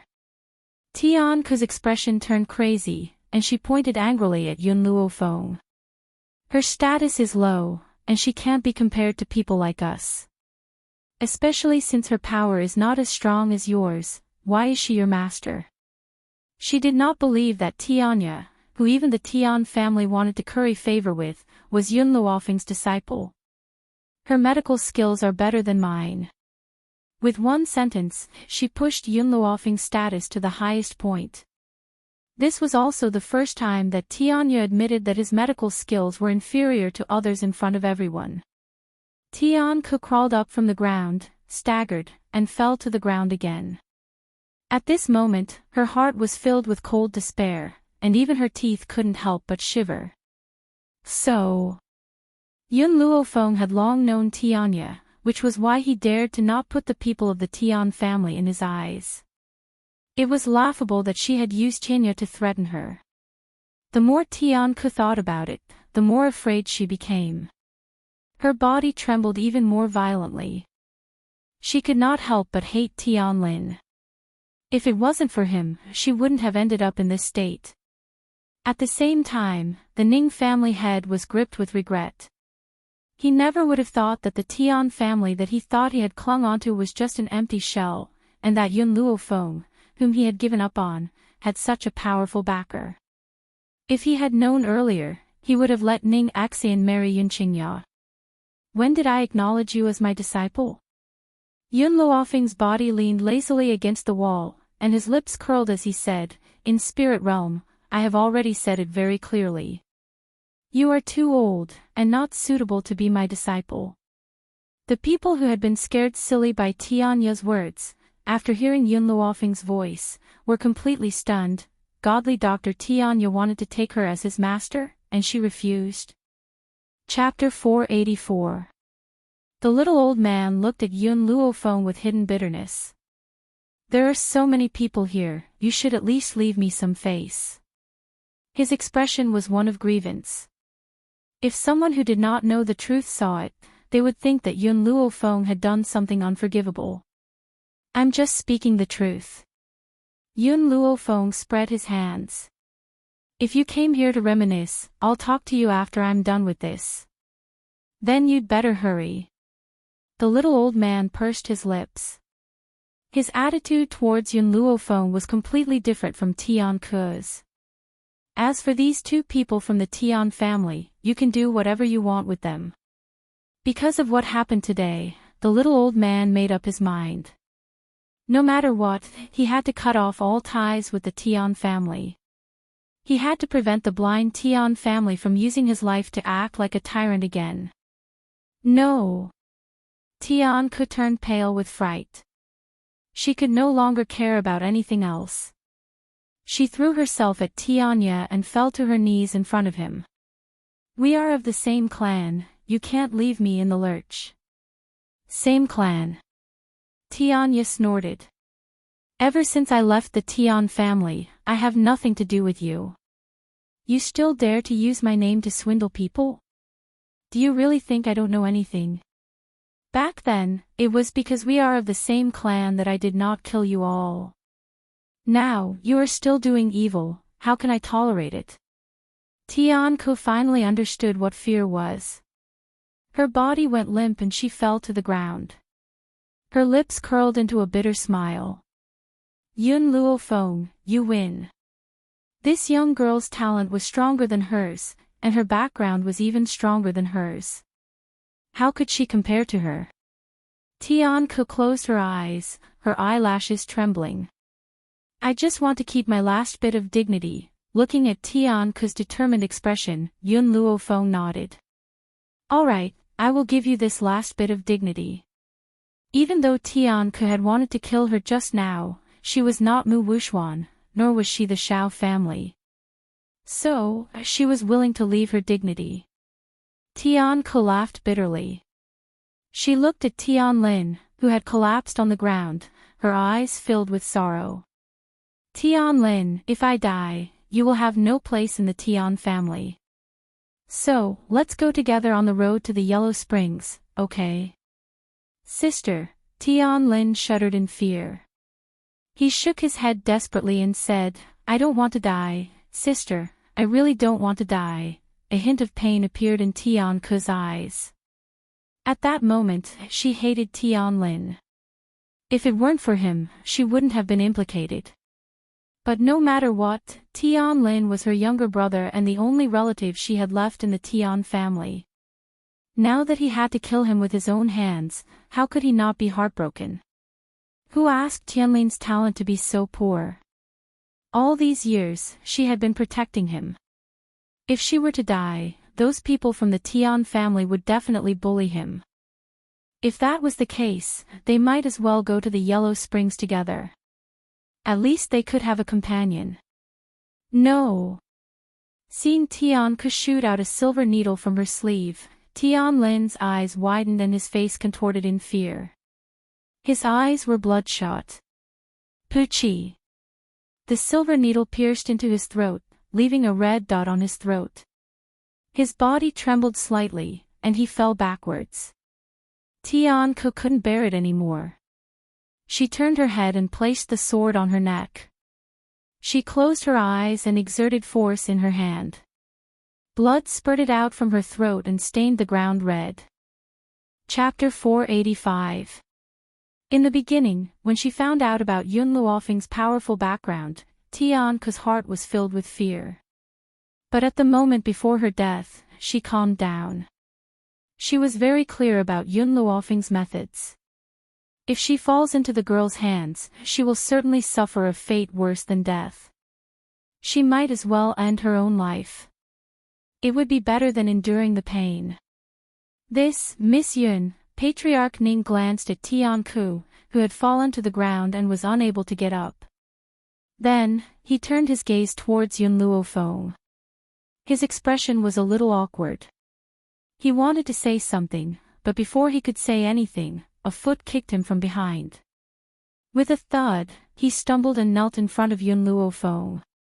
At this moment, the middle-aged man's face was full of embarrassment, but he did not dare to move.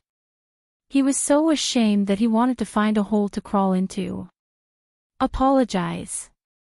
Master Ning coldly looked down at the middle-aged man who was kneeling on the ground and said coldly, Miss Yun, I have eyes but failed to recognize Mount Tai. I have offended you. Please forgive me. Yun Luofeng stared at him coldly.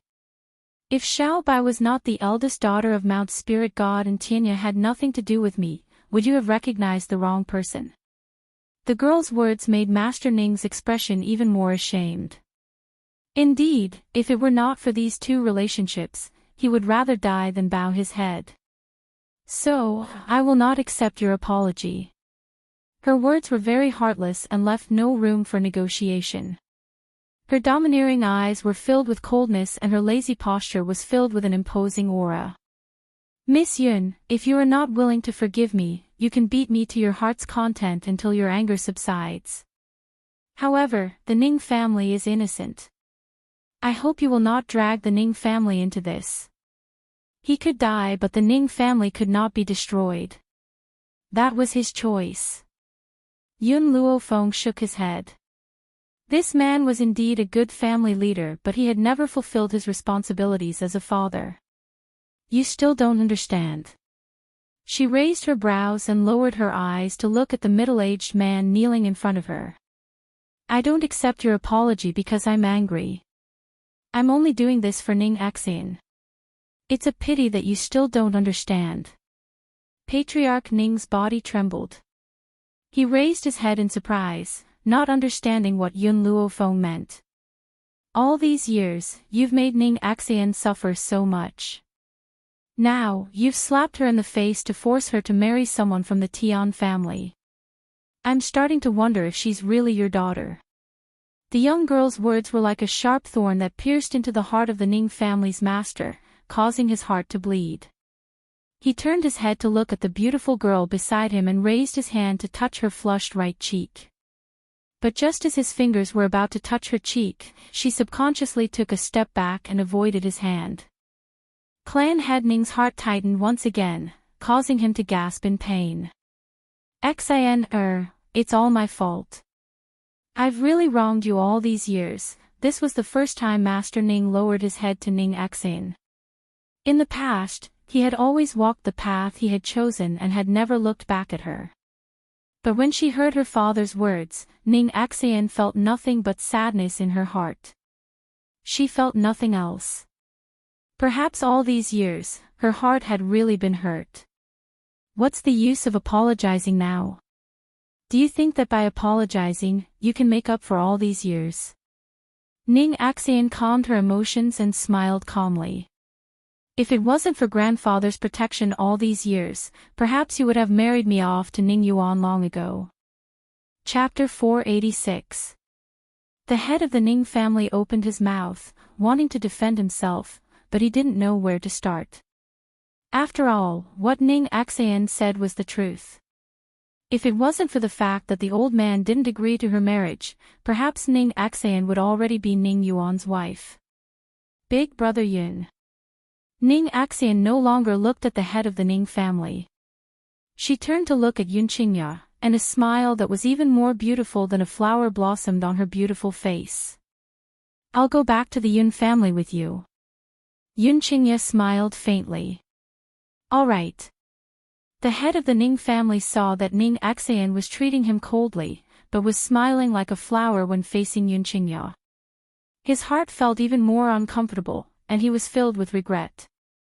It was also at this moment that he completely understood that he had completely lost this daughter of his. Yun Luofeng's gaze turned towards the head of the Ning family and said coldly, For Ning Xin, I won't do anything to you. However, I will bring Ning Xian back to the Yun family, and I will love her more than you do. No matter what, this Ning family head was Ning Xian's father. Furthermore, he was only interested in the family and did not do anything to harm the Yun family.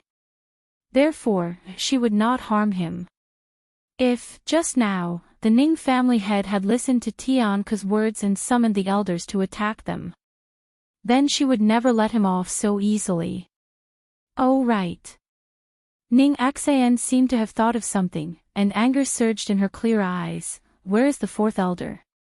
I haven't even settled the score with him, yet he actually dared to attack Big Brother Yun. Elder Ning also suddenly came back to his senses. He had been hesitating before, as if he had missed something. Only now did he react after hearing Ning Xian's words. Fourth elder. Thinking of what this old fellow had done these past few days, his anger couldn't help but surge out, and killing intent appeared in his eyes. Men, drag the corpse on the ground out and bury it. Then, bring the fourth elder and Ning Yuan to see this old man. Elder Ning coldly ordered. This. Tianya scratched his head in confusion. Can you tell me what happened first? Also, Yun girl, what is your relationship with the Ning family? Right now, he was completely at a loss. He had no idea what was going on. At that time, Little White had only sent him a message, telling him to hurry to the Ning family, and saying that someone was bullying Yun Luo Feng. Therefore, he immediately rushed over in anger, but he still didn't know what had happened. Grandfather Tian, Lin Ruobai smiled as he walked to Tianya's side. It's like this, the people from the Medicine City want to attack Master's family. What? World Edge flew into a rage. He slammed his palm down and instantly smashed a huge hole in the wall. What did you just say? The people of the Medicine City were going to attack the Yun family.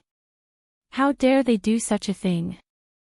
This won't do. I'm going to the medical city to get even with them. Seeing that Tianya was about to turn around and leave, Lin Ruobai hastily grabbed his sleeve. She pursed her lips and said, Can you listen to me first? Tell me, what other atrocities have the medical city committed? Tell them all at once so I can settle the score with them. How preposterous. The people of the medical city were too audacious. They actually dared to attack Yun Luo Feng. Were they tired of living?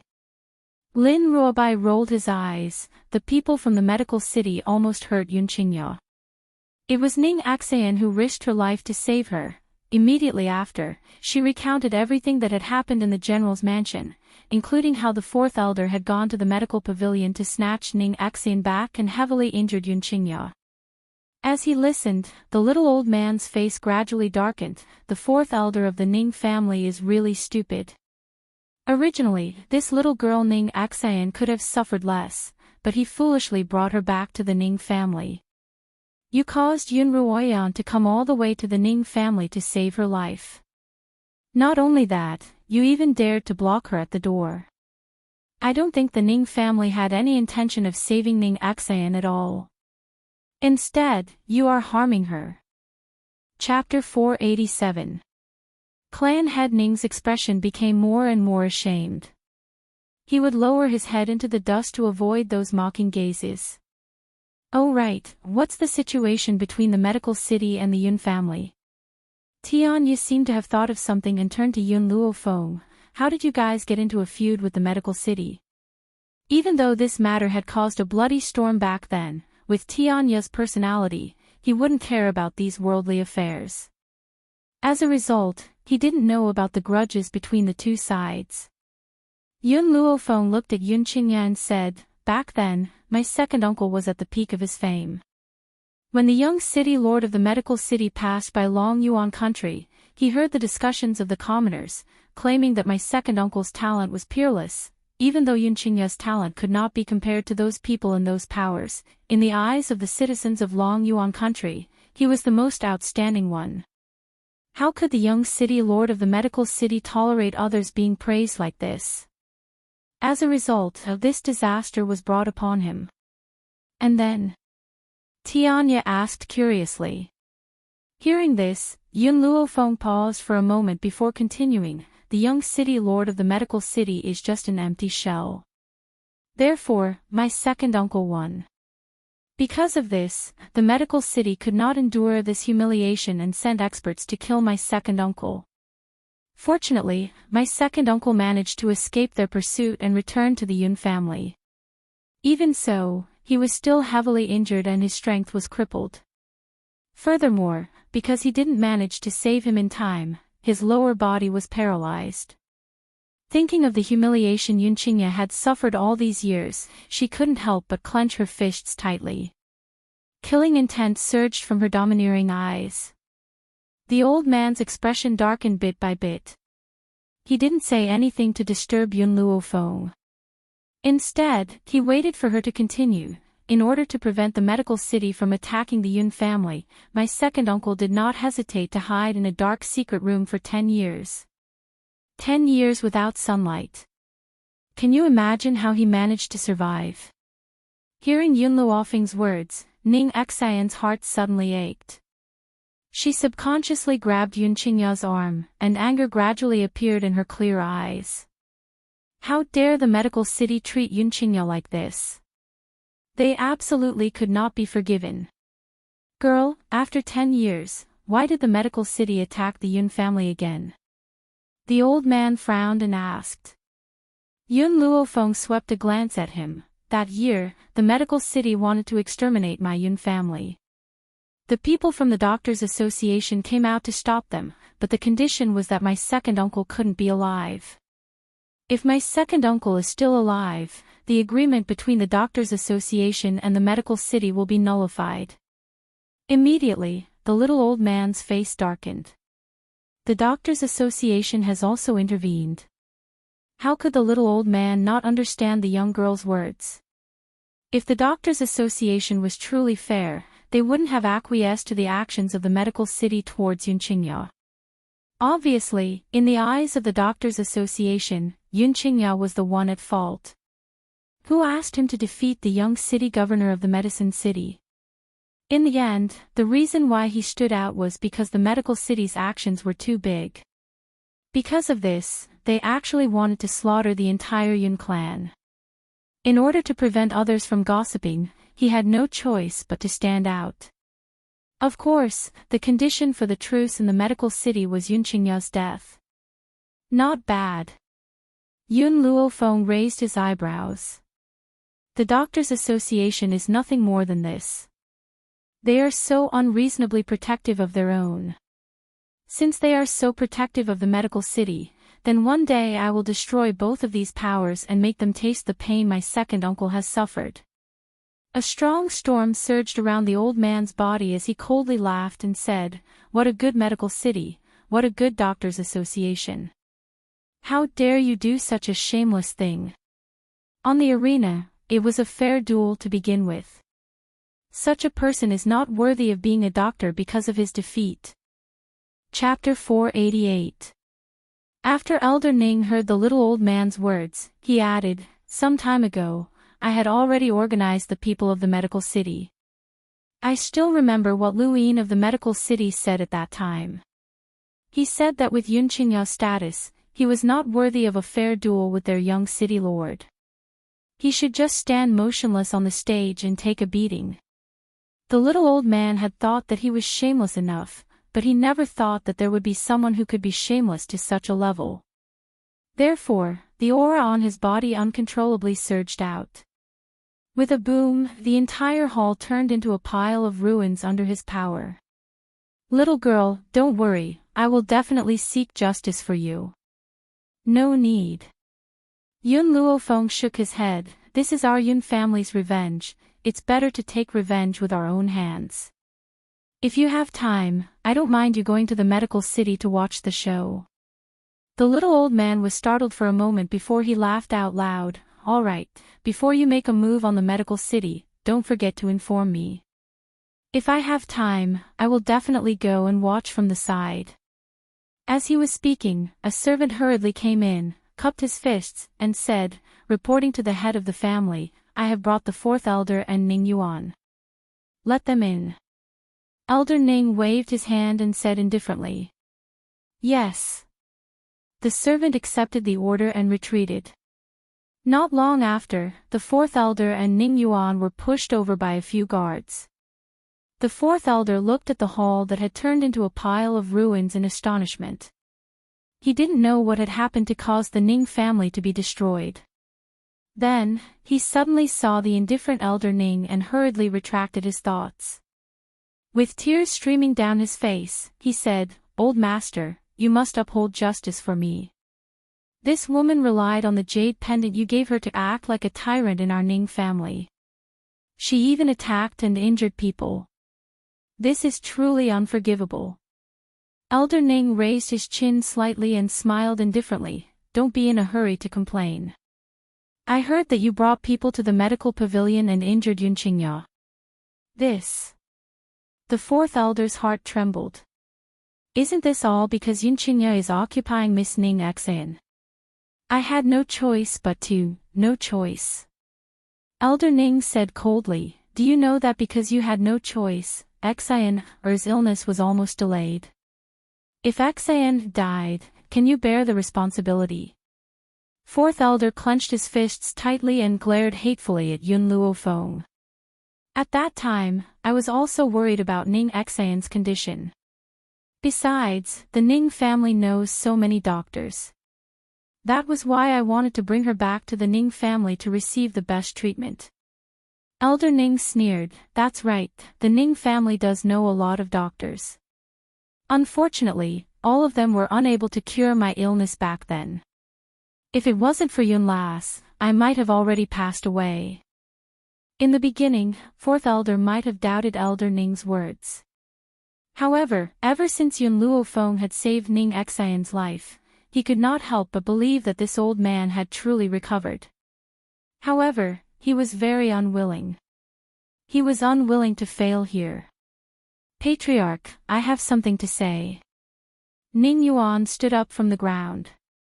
His handsome face had a confident smile on it, but he couldn't help but glance at Ning Xan. He snorted and said, "Even without this woman, nothing will happen to Xan. I guess you guys still don't know, but when I was out a few days ago, I met a disciple of the Tian family. That disciple's name is Tian Lin, and he promised me that he would plead with godly Dr. Tianya for me to save Xan. Could it be that Tinya's medical skills are inferior to this Yun Luofeng's? Therefore, regardless of whether she is here or not, nothing will happen to Ning Xan." When he said this, Ning Yuan didn't notice at all that everyone was looking at him with strange gazes. Chapter 489. The little old man's gaze slowly turned to Ning Yuan, a mocking smile on his aged face. "Youngsters these days, not only do they like to bully others, they also like to spout nonsense. Old thing, who are you?" Ning Yuan saw that the little old man dared to speak to him in such a manner. His handsome face was shrouded in anger. "I'm sorry," the little old man squinted his eyes and said with a smile, "I am the Tianya that the Tian family used to bully others." At this moment, Ning Yuan's expression was very interesting. It was as if his face had been painted with dye, instantly changing to a different color. He bit his lips tightly, his body trembling slightly. "No, impossible, you are Tianya. This is impossible."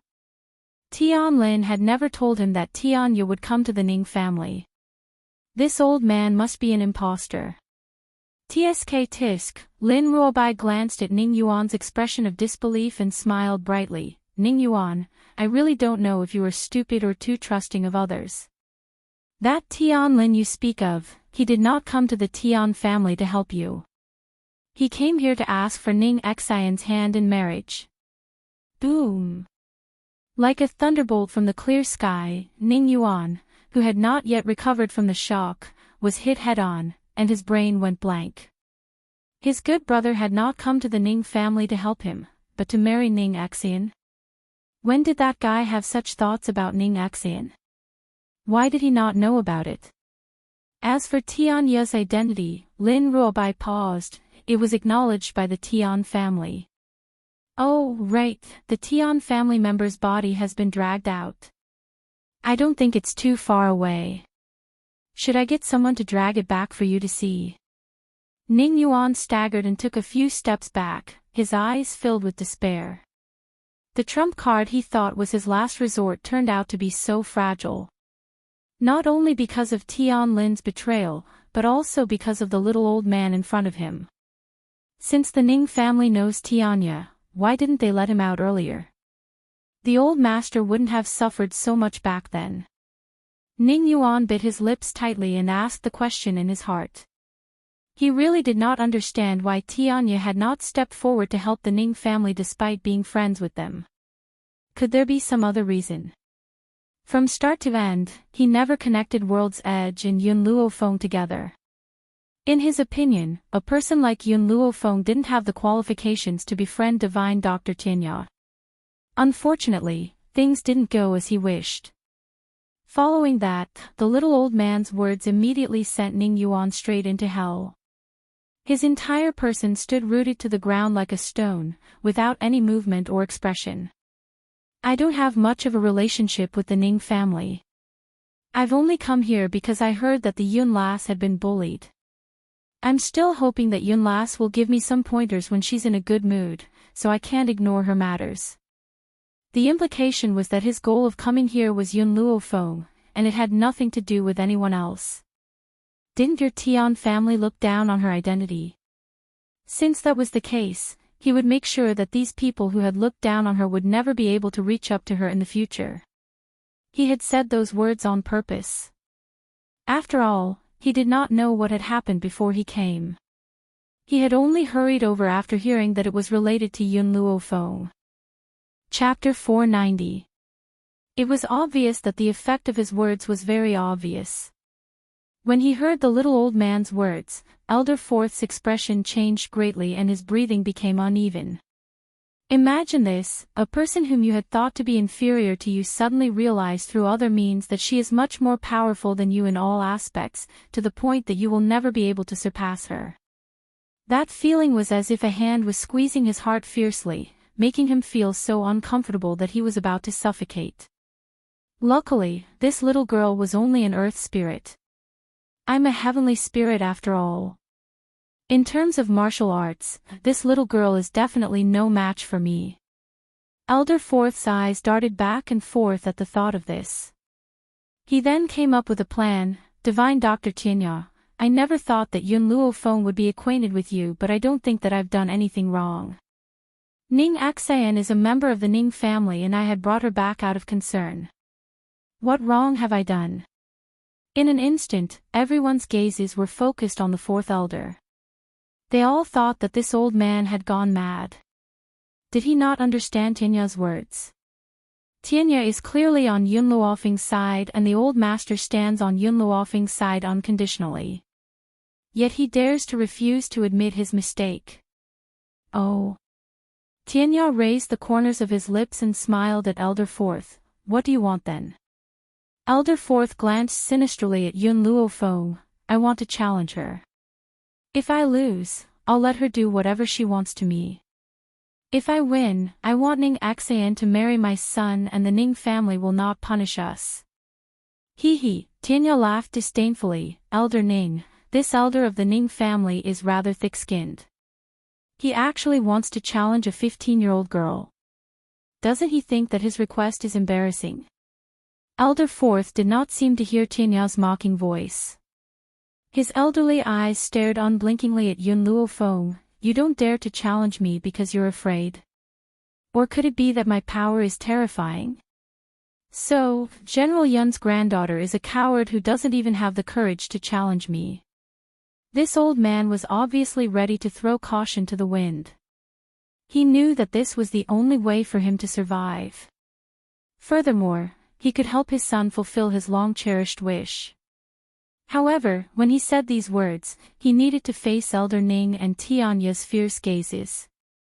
Their gazes made him sweat uncontrollably and his aged face turned even paler. But he resisted the fear in his heart and said these shameless words. You've disgraced our Ning family. Elder Ning snorted coldly and said with an expressionless face, Yun lass, don't worry. I'll kill this old man right now. Don't let him cause trouble here. Seeing that Elder Ning's aura was getting stronger and stronger, the fourth elder became even more anxious. Yun Luofeng, your parents are the heroes of Long Yuan country, yet you are so useless.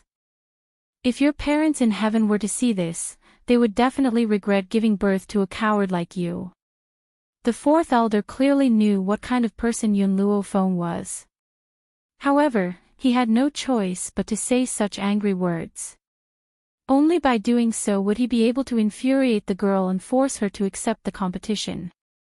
Indeed, after fourth elder mentioned Yun Yang and his wife, the girl's sinister and cold gaze gradually fell upon him. I don't accept not because I'm afraid of you. It's because, based on your abilities, you don't have the right to challenge me. But since you insist on doing this, why not fulfill your wish? Chapter 491. The fourth elder was overjoyed, and a hint of joy appeared in his eyes. This girl was only an earth spirit, he only needed to slap her to death. After defeating her, he would still be the fourth elder of the Ning family, and Ning Yuan could marry Ning Axin. However, the fourth elder narrowed his eyes and turned to Tianya, who was watching the show from the side. Godly Dr. Tianya, I believe that with your high prestige, you will not do anything to cover up. In the arena, a fair duel. The loser will have to fulfill his promise. I only hope that at that time, Godly Doctor, you will not do anything that does not match your status. After all, this kind of thing had been listed here. More than 10 years ago, Yun Qinya had defeated the young master of the medical city in the arena. In the end, it had attracted the crazy revenge of the medical city. As for him, in order to be safe, he had warned Tianya in advance, in case this old man was unreasonably protective. Don't worry, I'm not like those bastards from the medical city. Other than the two sides of the competition, no one else is allowed to interfere in the challenge. Tianya looked at the fourth elder with a mocking smile. However, I also hope that you won't go back on your word. Tianya had great confidence in Yun Luofeng. Since this girl had accepted the challenge, it meant that she had the confidence to win. All right. The fourth elder's gaze turned to Yun Luofeng and he smiled coldly. Yun Luofeng, let's begin. As soon as he finished speaking, a large blade appeared in front of the fourth elder. A sharp hurricane blew around his body, and his snow-white hair danced in the wind. He looked like a real madman. Under normal circumstances, he would never draw his blade in battle. However, this time, he could only win. He could not lose. As such, he took out his weapon and slashed down at Yun Luofeng's head with a loud bang. The entire courtyard was turned into ruins by his slash. Smoke and dust rose in all directions, covering the entire courtyard. Your Honor, it's all over. The fourth elder wiped the cold sweat off his forehead and turned to look at Ning Yuan with a weak smile on his face. Very soon, Ning Axian will become your wife. He believed that under his full-strength attack, Yun Luofeng had no chance of survival. Just when he thought that Yun Luofeng was dead for sure, a hand suddenly landed on his shoulder. Who is it? The fourth elder frowned slightly and suddenly turned around. At that moment, his eyes met with a pair of smiling eyes, and his expression froze instantly. How is this possible? He had used all his strength in that attack. Furthermore, he had clearly slashed his blade towards Yun Luofeng. Why was she unharmed? The fourth elder's tightly clenched fists trembled slightly. He took a deep breath and his expression was extremely ugly. Yun Luofeng, I really underestimated you. Although I don't know how you dodged my attack. However, your luck won't be so good after this. Boom! The fourth elder's fist was mighty and fierce as it met Yun Luofeng's beautiful face with a loud bang. At such a short distance, his opponent was unable to dodge at all and could only face his fist head-on. Yun Luofeng indeed didn't dodge. She raised her hand and unhurriedly clenched it towards fourth elder's fist. Ha! The fourth elder laughed maliciously and spoke cruelly, Yun Luo Feng, based on your earth spirit strength, you can't block my attack. And you can't possibly have such good luck every time. Chapter 492. What was the meaning of extreme joy turning to sorrow? The fourth elder quickly sensed this feeling. Just as his fist was about to reach his eyes, Yun Luofeng's hand easily and tightly gripped his fist. Then, boom! A wave of energy suddenly leapt into his mind and fiercely struck his soul. This attack caused his mind to go blank. When he came back to his senses, he suddenly felt a huge pain in his chest. Following that, his old body flew out fiercely and fell on the icy cold ground. Cough, cough. Elder Fourth coughed out 2 mouthfuls of blood. His gaze towards Yun Luo Feng was no longer filled with contempt. Instead, it was filled with seriousness. Little girl, I've truly underestimated you. Not only did you manage to escape my attack, but you also possess a secret skill. If I'm not wrong, you should have learned a soul attack type of cultivation technique. Unfortunately, no matter how many trump cards you have, there's still an even greater difference between a heavenly spirit cultivator and an earthly spirit cultivator. Elder Fourth crawled up from the ground and laughed icily. His feet gradually left the ground and slowly rose into the sky. This difference is that after becoming a heavenly spirit cultivator, one can fly in the sky. Therefore, the difference between you and me is too great. As long as I rise into the sky, I can attack you. However, you can't attack me. A complacent smile hung on his face as his eerie gaze stared down at the people on the ground. Because his gaze was focused on Yun Luo Feng, he did not notice the strange looks in the eyes of the people around him. Heavenly Spirit Cultivator. Yun Luo Feng curled the corners of her lips. Her smile was demonic and stern. The insolence in her eyes was fully displayed at this moment. Do you think that you're the only one? What? Elder Fourth was stunned. He clearly did not understand what Yun Luo Feng meant by this. However, before he could understand, he was shocked silly by the sudden turn of events. The young girl, who had been standing in the courtyard, suddenly rose into the sky and appeared in front of him in the blink of an eye. Before Elder Fourth could return to his senses, Yun Luofeng's leg swept out with a sharp gust of wind. With a loud bang, the old man's body fell from the sky. At this moment, Elder Fourth's mind was in a daze. Even when his body fell to the ground, he still had not recovered from his shock. She was a celestial spirit practitioner. When did this happen? He could still remember that a few months ago, this young girl was only a beginner earth spirit. In just a few short months, she had become a heavenly spirit warrior. Bang! The fourth elder's body heavily smashed into the ground, creating a deep pit. He lay in the pit with a dull look in his eyes as he stared blankly at the azure sky. At this moment, he thought back to the words he had said before the battle and realized how ridiculous they were. So it turned out that she didn't accept the challenge out of disdain and not out of fear. Father! Ning Yuan turned pale with fright. His face was filled with anxiety, and his forehead was covered with cold sweat. Yuaner! Ning Yuan's voice brought the fourth elder back to his senses and he clenched his teeth tightly. No! Ning Axian hadn't married Yuan yet, he couldn't just give up like this. If he couldn't escape today, he would drag Ning Axian down to hell with him. Only then could Ning Axian become Yuan Her's wife. Thinking of this, the fourth elder dragged his heavily injured body out of the deep pit and quickly rushed towards Ning Axian. Chapter 493. Ning Axian, if Yuaner and I die, I also want you to go to hell to be Yuaner's wife.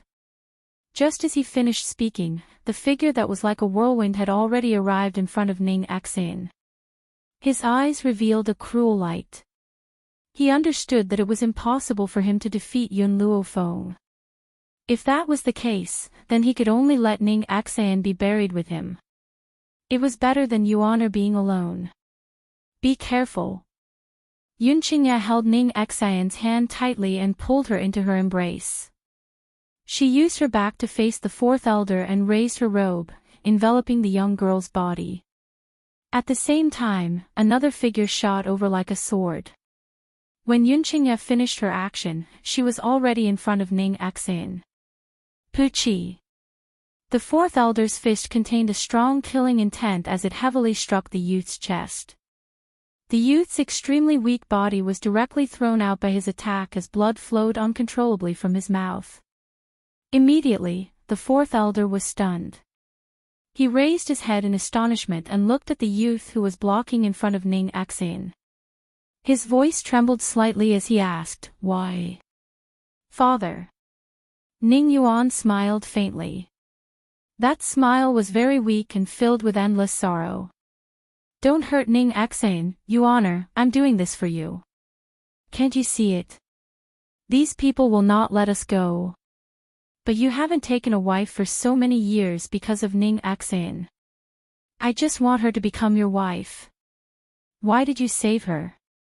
The fourth elder's eyes were about to split open as his old body trembled violently in the wind. His eyes were also spewing out raging flames as he could not help but roar at his son. He had done all this for him. Why did he have to be so rebellious? "Father, even if that's the case, I don't want her to suffer any harm." Ning Yuan smiled slightly. "Sorry, I've disappointed you." After saying that, his body seemed to be unable to bear a heavy burden as he leaned backwards. His eyelashes trembled slightly as he slowly closed his eyes. "Yuan!" The fourth elder roared in grief.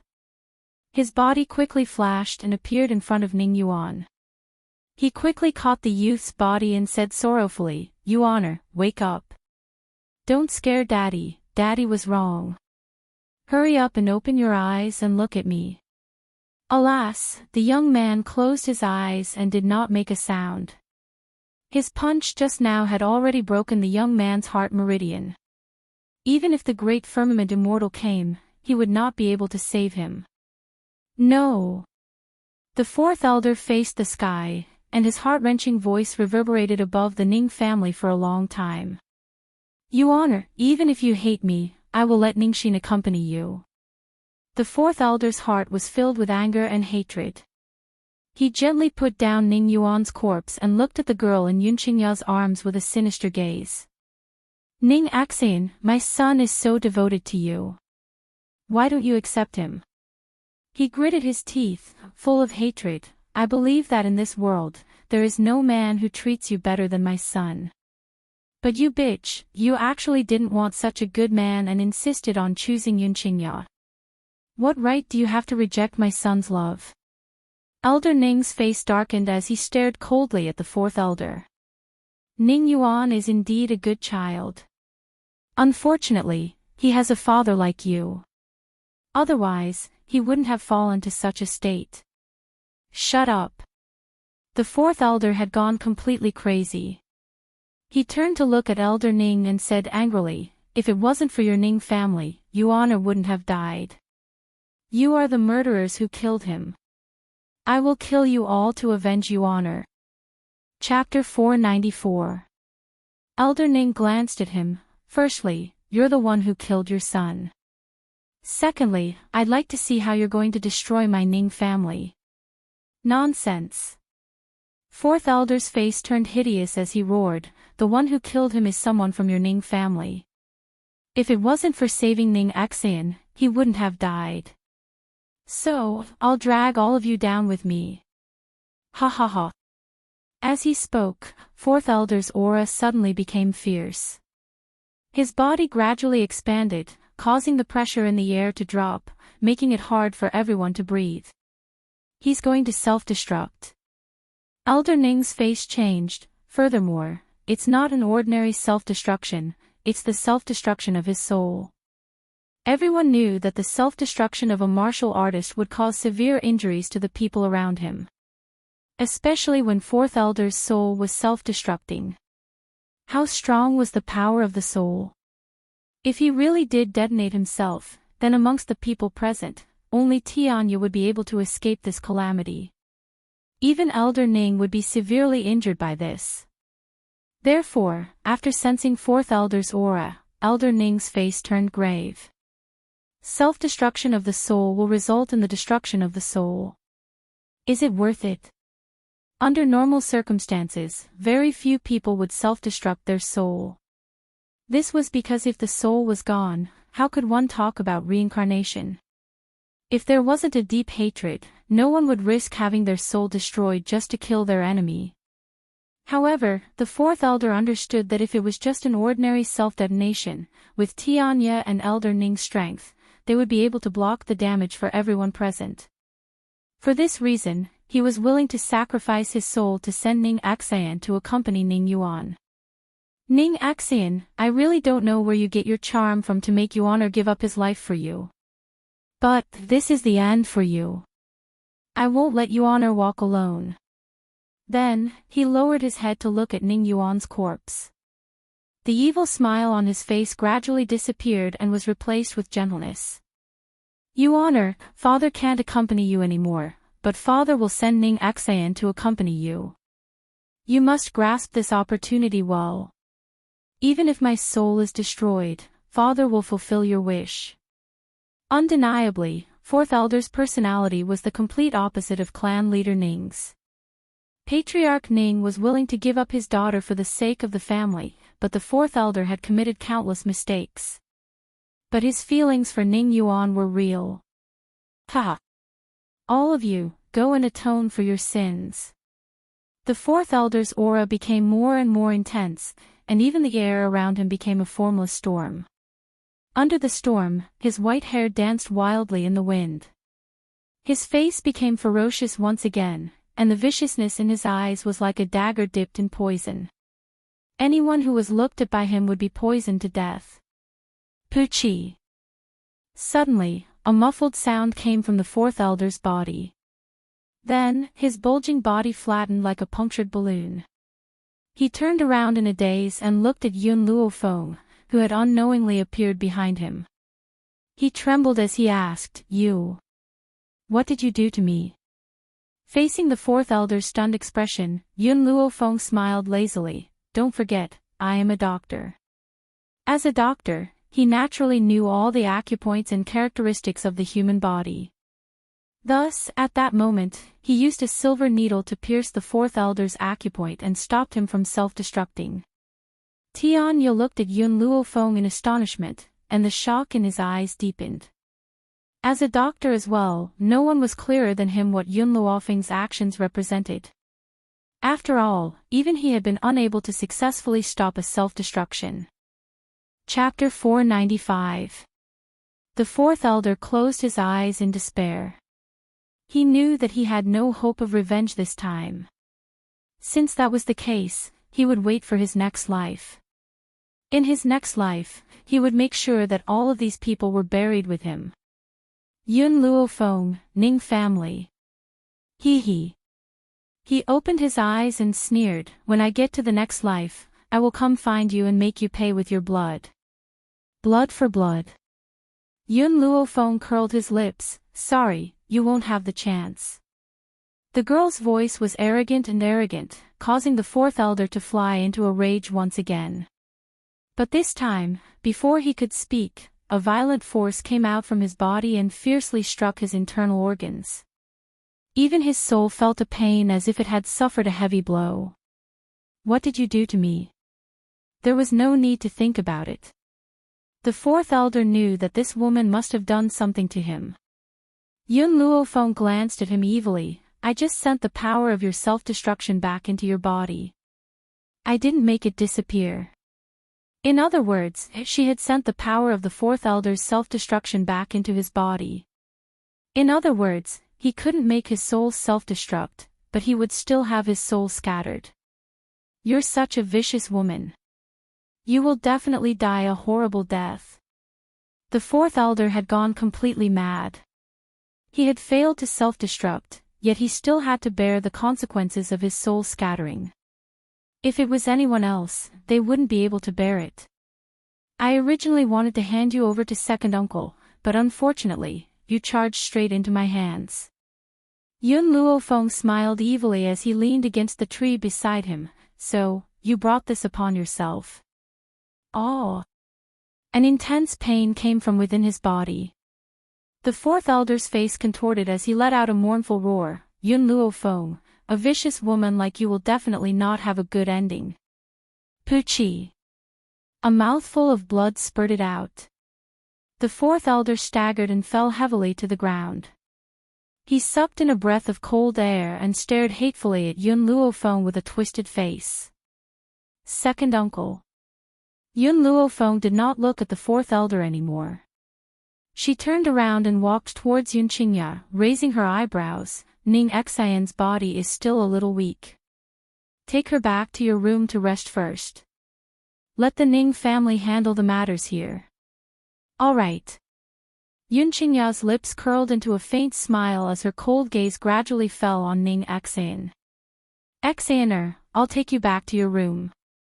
Ning Xian bit her lips and nodded slightly. She looked at Yun Luofeng as if she wanted to say something, but in the end, she turned her head and followed Yun Qingya into the backyard. In the end, she didn't say the word thank you. However, she would remember everything that Yun Luofeng had done for her. She would never forget it. Sigh. Elder Ning let out a heavy sigh. The fourth elder left him here to destroy himself. His soul will soon dissipate. As for Ning Yuan, it's a pity. If he wasn't the son of the fourth elder, he would definitely be a good seedling. Ning Yuan's nature was not bad. It was just that he was pampered by the fourth elder. That was why he became so lawless.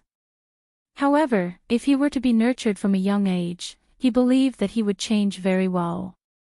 Unfortunately, Ning Yuan was the fourth elder's child, so he had buried his life. At the thought of this, Elder Ning shook his head regretfully. Bury Ning Yuan later.